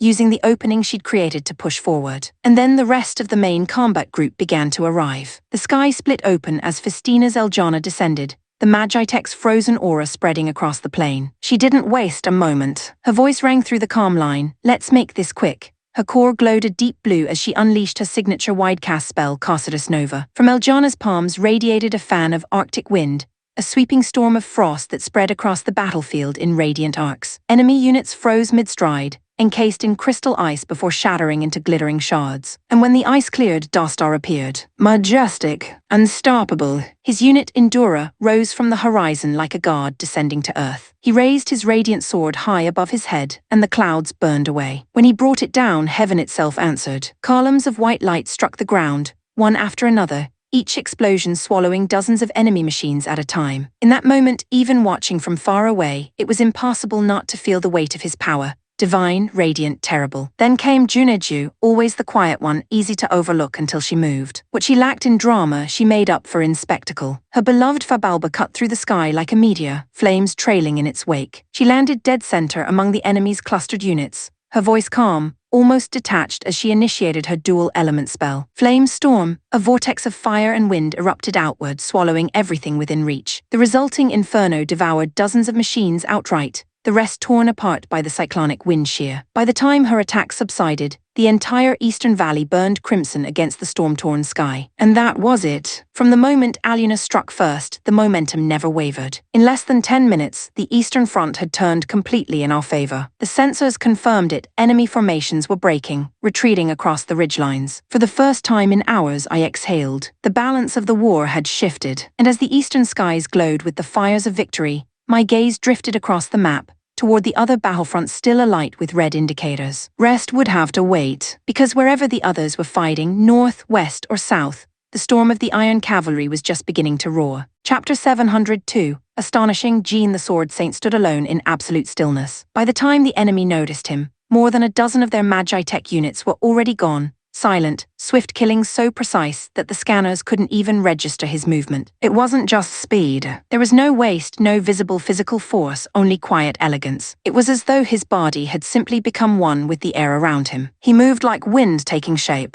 Wherever the true Excalibur passed, machines fell in halves, clean cuts through armor and steel. It looked less like combat and more like nature reasserting dominance. A storm sweeping through the valley, erasing resistance in its path. The enemy didn't even have time to fight back. They were uprooted, shredded, and left to crumple in the dirt, helpless prey trembling before an unseen predator. Almost simultaneously, Kion arrived at the battlefront. If the Sword Saint was the embodiment of motion, Kion was its perfect opposite. She didn't move. She stood there waiting calm, her blade low and her breath steady. The enemies circled, wary but desperate. The first who dared to charge was dead before his foot hit the ground. Then another, and another. Each strike was an instant, each kill a whisper, a flash of silver before stillness reclaimed the air. Only when the fallen reached double digits did realization strike the rest of the enemy swarm. And then none of them dared to come closer. They trembled even in machines, and all aggression evaporated into primal fear. Kion's gaze hardened. "Fine," she murmured. "Then I'll come to you." Lightning rippled down her arm as the true Kiku Ikemanji flared to life. Her stillness shattered. She became a streak of light, a storm in human shape. She dove into the army, cutting a blur through the air. With every crackling flash, enemy Magitech units burst apart, one then 10, then 50. When the brilliance faded, only silence and molten wreckage remained. Over 100 enemies in mere seconds. And in the eyes of the survivors, she wasn't a soldier anymore. She was terror incarnate. While those two carved precision into chaos, the battlefield's tone shifted when Mayu's Alvian appeared. Where elegance defined the swordsman, her approach was the epitome of brute force. The monstrous artillery array bristled across Alvian's broad, armored frame, twin-shoulder cannons, forearm blasters, and a rapid-fire array along its chest. Every shot erupted with incandescent fury, shattering the terrain and vaporizing swaths of the enemy army. Counterfire came in torrents, lancing against her from all sides, but not a single shot found purchase. A shimmering, translucent barrier surrounded her, deflecting every assault. Even if the enemy had somehow broken through, her armor was thick enough to mark the attempt. She was the immovable object to their futile ambition, a walking fortress that rendered the concept of vulnerability meaningless. And then there was Milty. She was never considered on par with the others. Not yet. Her progress had always been slower, her confidence easily shaken. But this time something had changed. The training, the trials, the endless battles, they had molded her into something different. Her Magitech Thortuas thundered forward, its enormous hammer held aloft. Her first swing crushed 5 foes at once, scattering them like toys. The second slammed into the ground, releasing a resonant energy wave that tore the earth open. The pulse radiated outward for dozens of meters, collapsing enemy machines under its sheer vibrational force. 1 strike per breath, each one absolute. For the first time, Milty fought not as the weak link in the chain,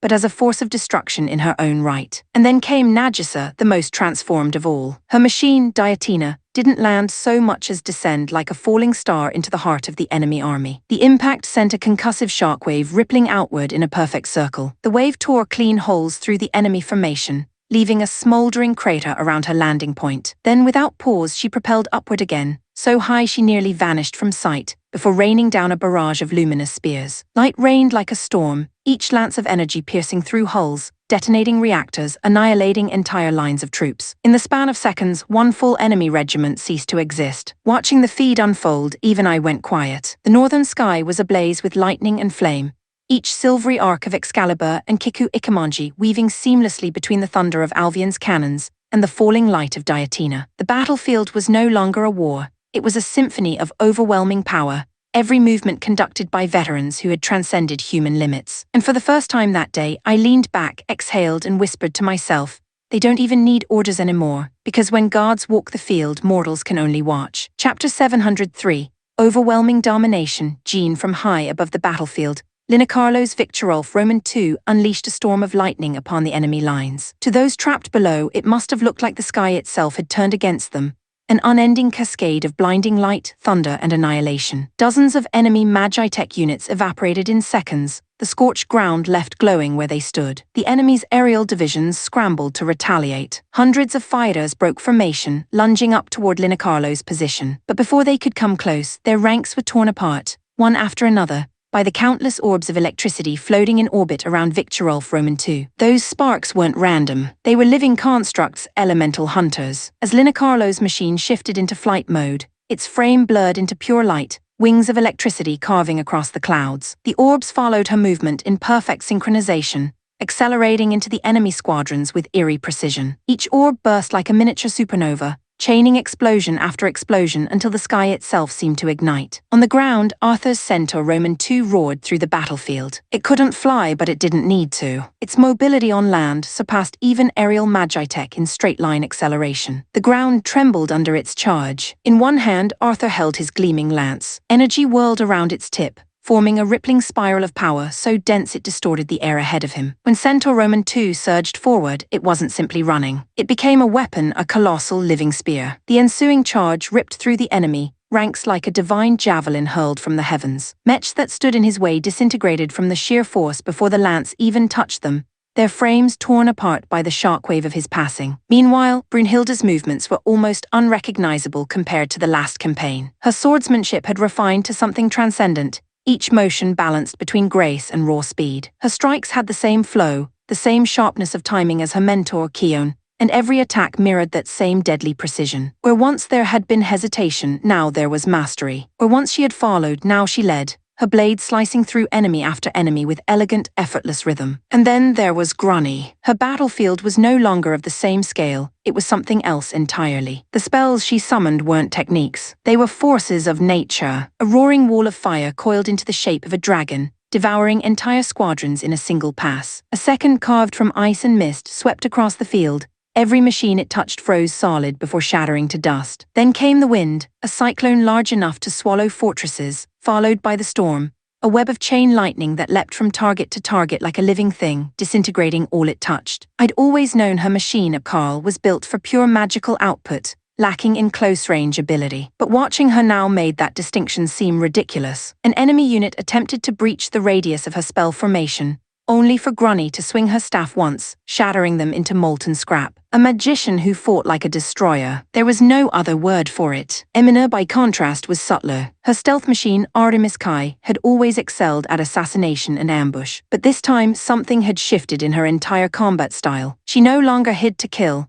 She existed unseen, walking openly through a battlefield where no one could perceive her. It wasn't just camouflage, it was erasure. Even as Artemis Kai fought in plain sight, the enemy's sensors refused to register her. Whenever an opponent finally acknowledged her presence, just for a fraction of a second, it was already too late. Her crossbow fired once, piercing heavy Magitech armor effortlessly. Her dagger swung once, cleaving clean through both blade and pilot. And somehow, even that wasn't the most terrifying thing about her anymore. Her aura felt heavier, stronger. Something had fused with her machine since the last battle. A deeper, darker force that resonated beneath the armor. I could feel it even from the control deck. A hum deep and unsettling pulsing through the broadcast feed. And then came the storm. Artemis Kai extended both arms, rising slightly above the ground. The air convulsed around her as if drawn into a vortex, spiraling faster and faster until it howled with raw wind pressure. From her hands erupted a massive, twisting tornado of energy, its rotation sharp enough to slice steel. The tornado tore through the enemy horde like a blade through silk. Machines were lifted, shredded, and thrown skyward in 1,000 glittering fragments. By the time it faded, nothing was left standing. From sky to ground, the western battlefield had become a stage of utter devastation. Lightning burned holes through the earth. Lances drew lines of destruction across the plains. Blades sang songs of precision. And spellcraft ripped creation apart. The enemy had no chance to fight back. They were simply erased. It wasn't a war anymore. It was a massacre conducted by legends who no longer needed to prove themselves. And as the clouds reflected the flashes of their brilliance, I could only whisper the truth none of us could deny. This isn't a battle, it's a demonstration.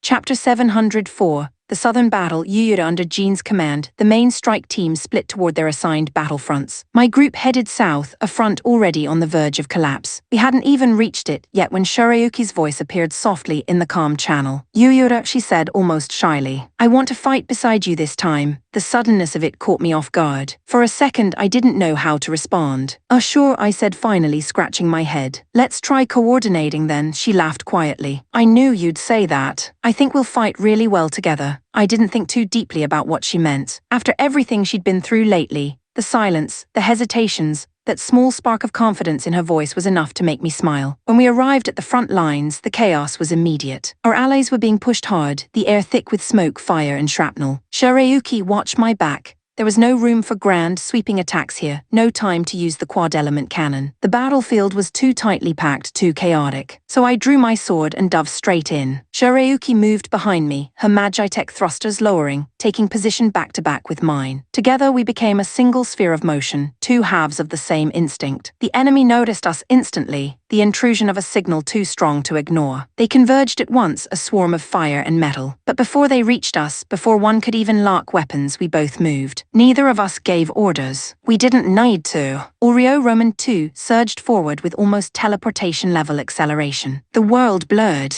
I swung once, a horizontal cut so fast it left an afterimage. The result, dozens of enemy Magitech split apart in a single arc, falling before they realized they'd been struck. On the opposite side, Shirayuki's machine swept low, her halberd glowing with compressed air pressure. The thrust she made released a shockwave of slicing wind, shredding bodies and flinging wreckage aside like paper. We moved instinctively, leaping, slicing, crossing paths, yet always returning to the same position, back-to-back, breathing in sync. It wasn't coordination anymore. It was rhythm. Hey Yuyura, the voice cut through the calm line, bright and loud. Nanami. I want in too. Don't leave me out while you two have all the fun, I blinked. This isn't Nanami, seriously, we've got it covered. Go assist the eastern flank instead. She pouted, I could hear it even through the radio. But professionalism won out. She huffed and veered off toward heavier resistance nearby. Good thing too, trying to fit three of us in one strike zone would have been overkill. Well, more overkill than usual. Nanami landed hard, her Vajra Kai gripping the massive double-headed hammer, Gaebrius. Let's see how you like this. She slammed it into the ground with both hands, unleashing an earth-shaking shockwave that cracked the surface in all directions. The ground split apart in a perfect circle, swallowing clusters of enemy units before erupting them back into the air. The tremor made even my cockpit rumble. Not satisfied, she took 2 steps forward, spun, and did it again. The second impact hit even harder,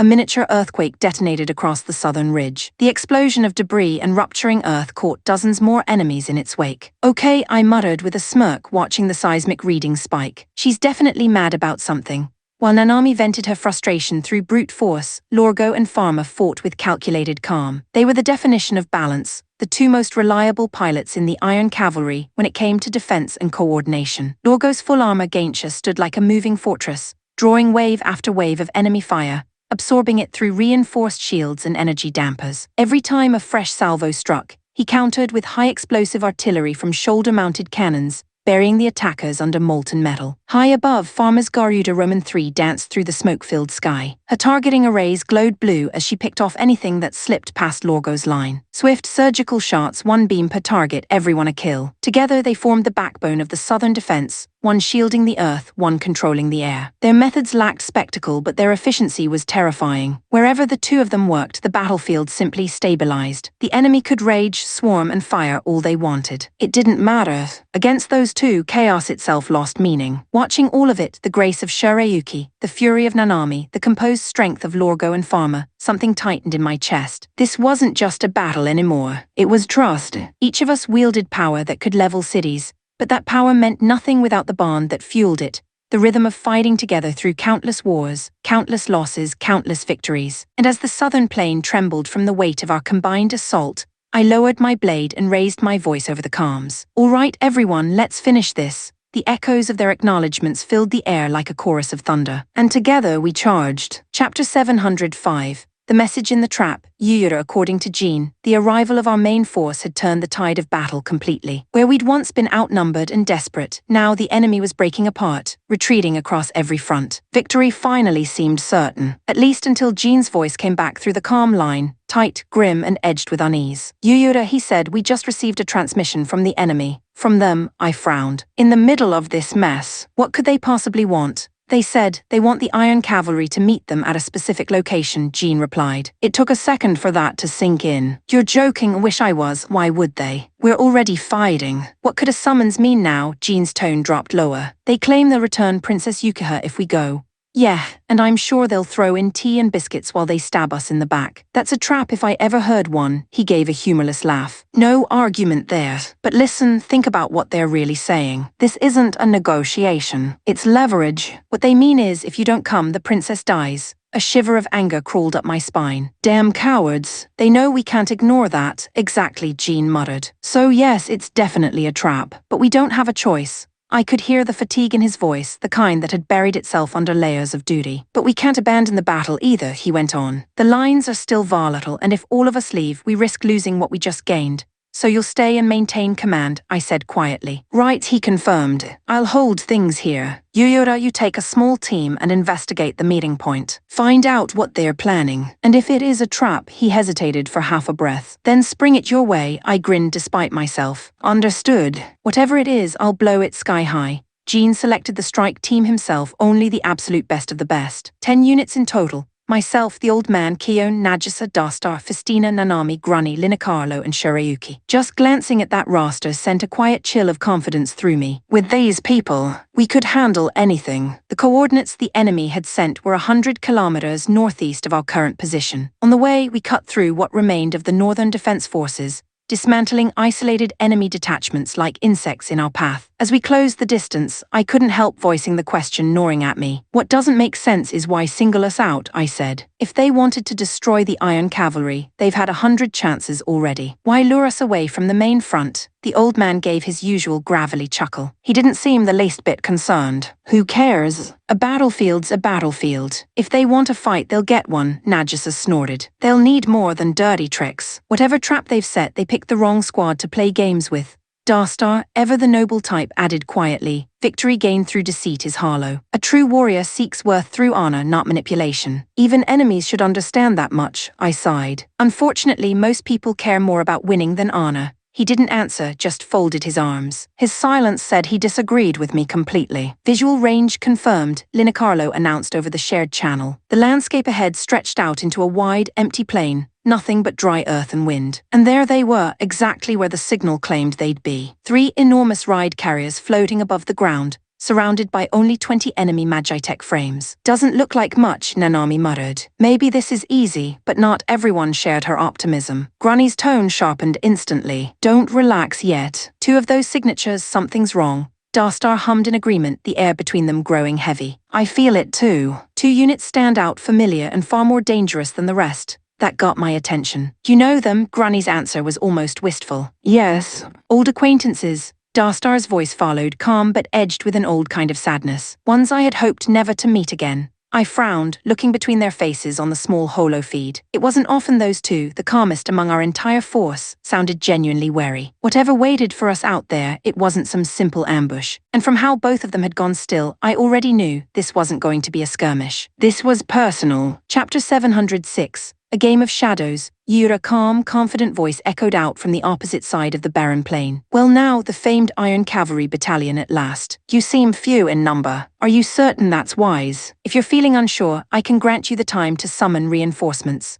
Even through the calm link, the arrogance was unmistakable. The voice belonged to Fistoa, older brother of Festina, and apparently proud owner of the most inflated ego on the continent. Given that our 10-man strike force represented the absolute pinnacle of our army's strength, the suggestion was nothing short of insulting. Bringing more here would have been excessive, not strategic. So I ignored him. Instead, I cut straight to the point. So mind explaining why you dragged the Iron Cavalry all the way out here, oh brilliant brother? Fistoa chuckled. HMPH. So this is the full measure of your confidence. Pride without caution is a fool's flaw. You overestimate yourselves, spare me the lecture. Just tell us why you called us here. If he could have seen my expression through the cockpit glass, he'd have known exactly how close I was to throttling him. He didn't, of course. Instead, he smirked audibly. There isn't only one reason, I sighed. Oh, so you don't have one then? Got it, he apparently missed the sarcasm. Very well. I'll entertain your curiosity. One reason at least deserves to be spoken aloud. His voice lowered. To settle old debts, old debts. The line sent a dull chill creeping down my spine. Not because of what he said, but because of the tone. I knew what kind of people like to settle things mid-battle. Before I could ask, another voice joined the calm line, cutting through the static. It has been some time, Master. A crimson-armored Magitech stepped forward from behind Fistoa's ranks, a towering samurai-shaped frame, crimson plating gleaming like blood under the sun. The voice, low, calm, deliberate, sparked a memory. And a heartbeat later, the old man answered before I could. Scalfi, he said quietly. I see you still draw breath. That name hit me like a thunderclap. Scalfi, formerly of the Blade Saints. Once one of my master's most promising disciples. And the man who had betrayed him, slashing him down from behind. Even if Dad had returned to life, even if the wound was technically healed, betrayal wasn't something you could resurrect from. Before I could react, Keon's voice crackled through the channel, trembling with fury. Scalfi, you have the gall to show your face before us. After what you did to the master, that was no duel, no victory. It was murder, so it's you, Keon, Scalfi replied, his tone maddeningly calm. Tell me why such outrage? Is it so unforgivable for a pupil to wish to surpass his teacher? Was it not you who always said that the truest honor to one's master is to surpass them completely? You call stabbing him in the back an act of honor, she snapped. Flames of raw rage laced her voice as she leapt forward, ready to strike. But the old man intercepted her, his voice deep and solid as granite. Enough. A blade born of anger isn't your blade. Breathe. Find stillness first. She froze, then, with a trembling exhale, pulled her weapon back and settled into place behind him. Fistoa's laugh broke the silence, smug and taunting. How sentimental. But there will be blood enough soon. There's no need to rush. He spread out his arms theatrically. After all, it's not every day that the continent's greatest warriors stand upon the same battlefield. Let's take a moment to appreciate it before we tear one another apart. Typical. Dramatic, self-assured, and so convinced of his own grandeur it made my teeth hurt. Still, one thing was clear enough. The men standing opposite us weren't ordinary soldiers. Even from here, you could feel their power, dense, contained, hungry. Even so, I found myself smiling inside the cockpit. Strong or not, I muttered, tightening my grip on Oreo's controls. You have no idea who you're talking to.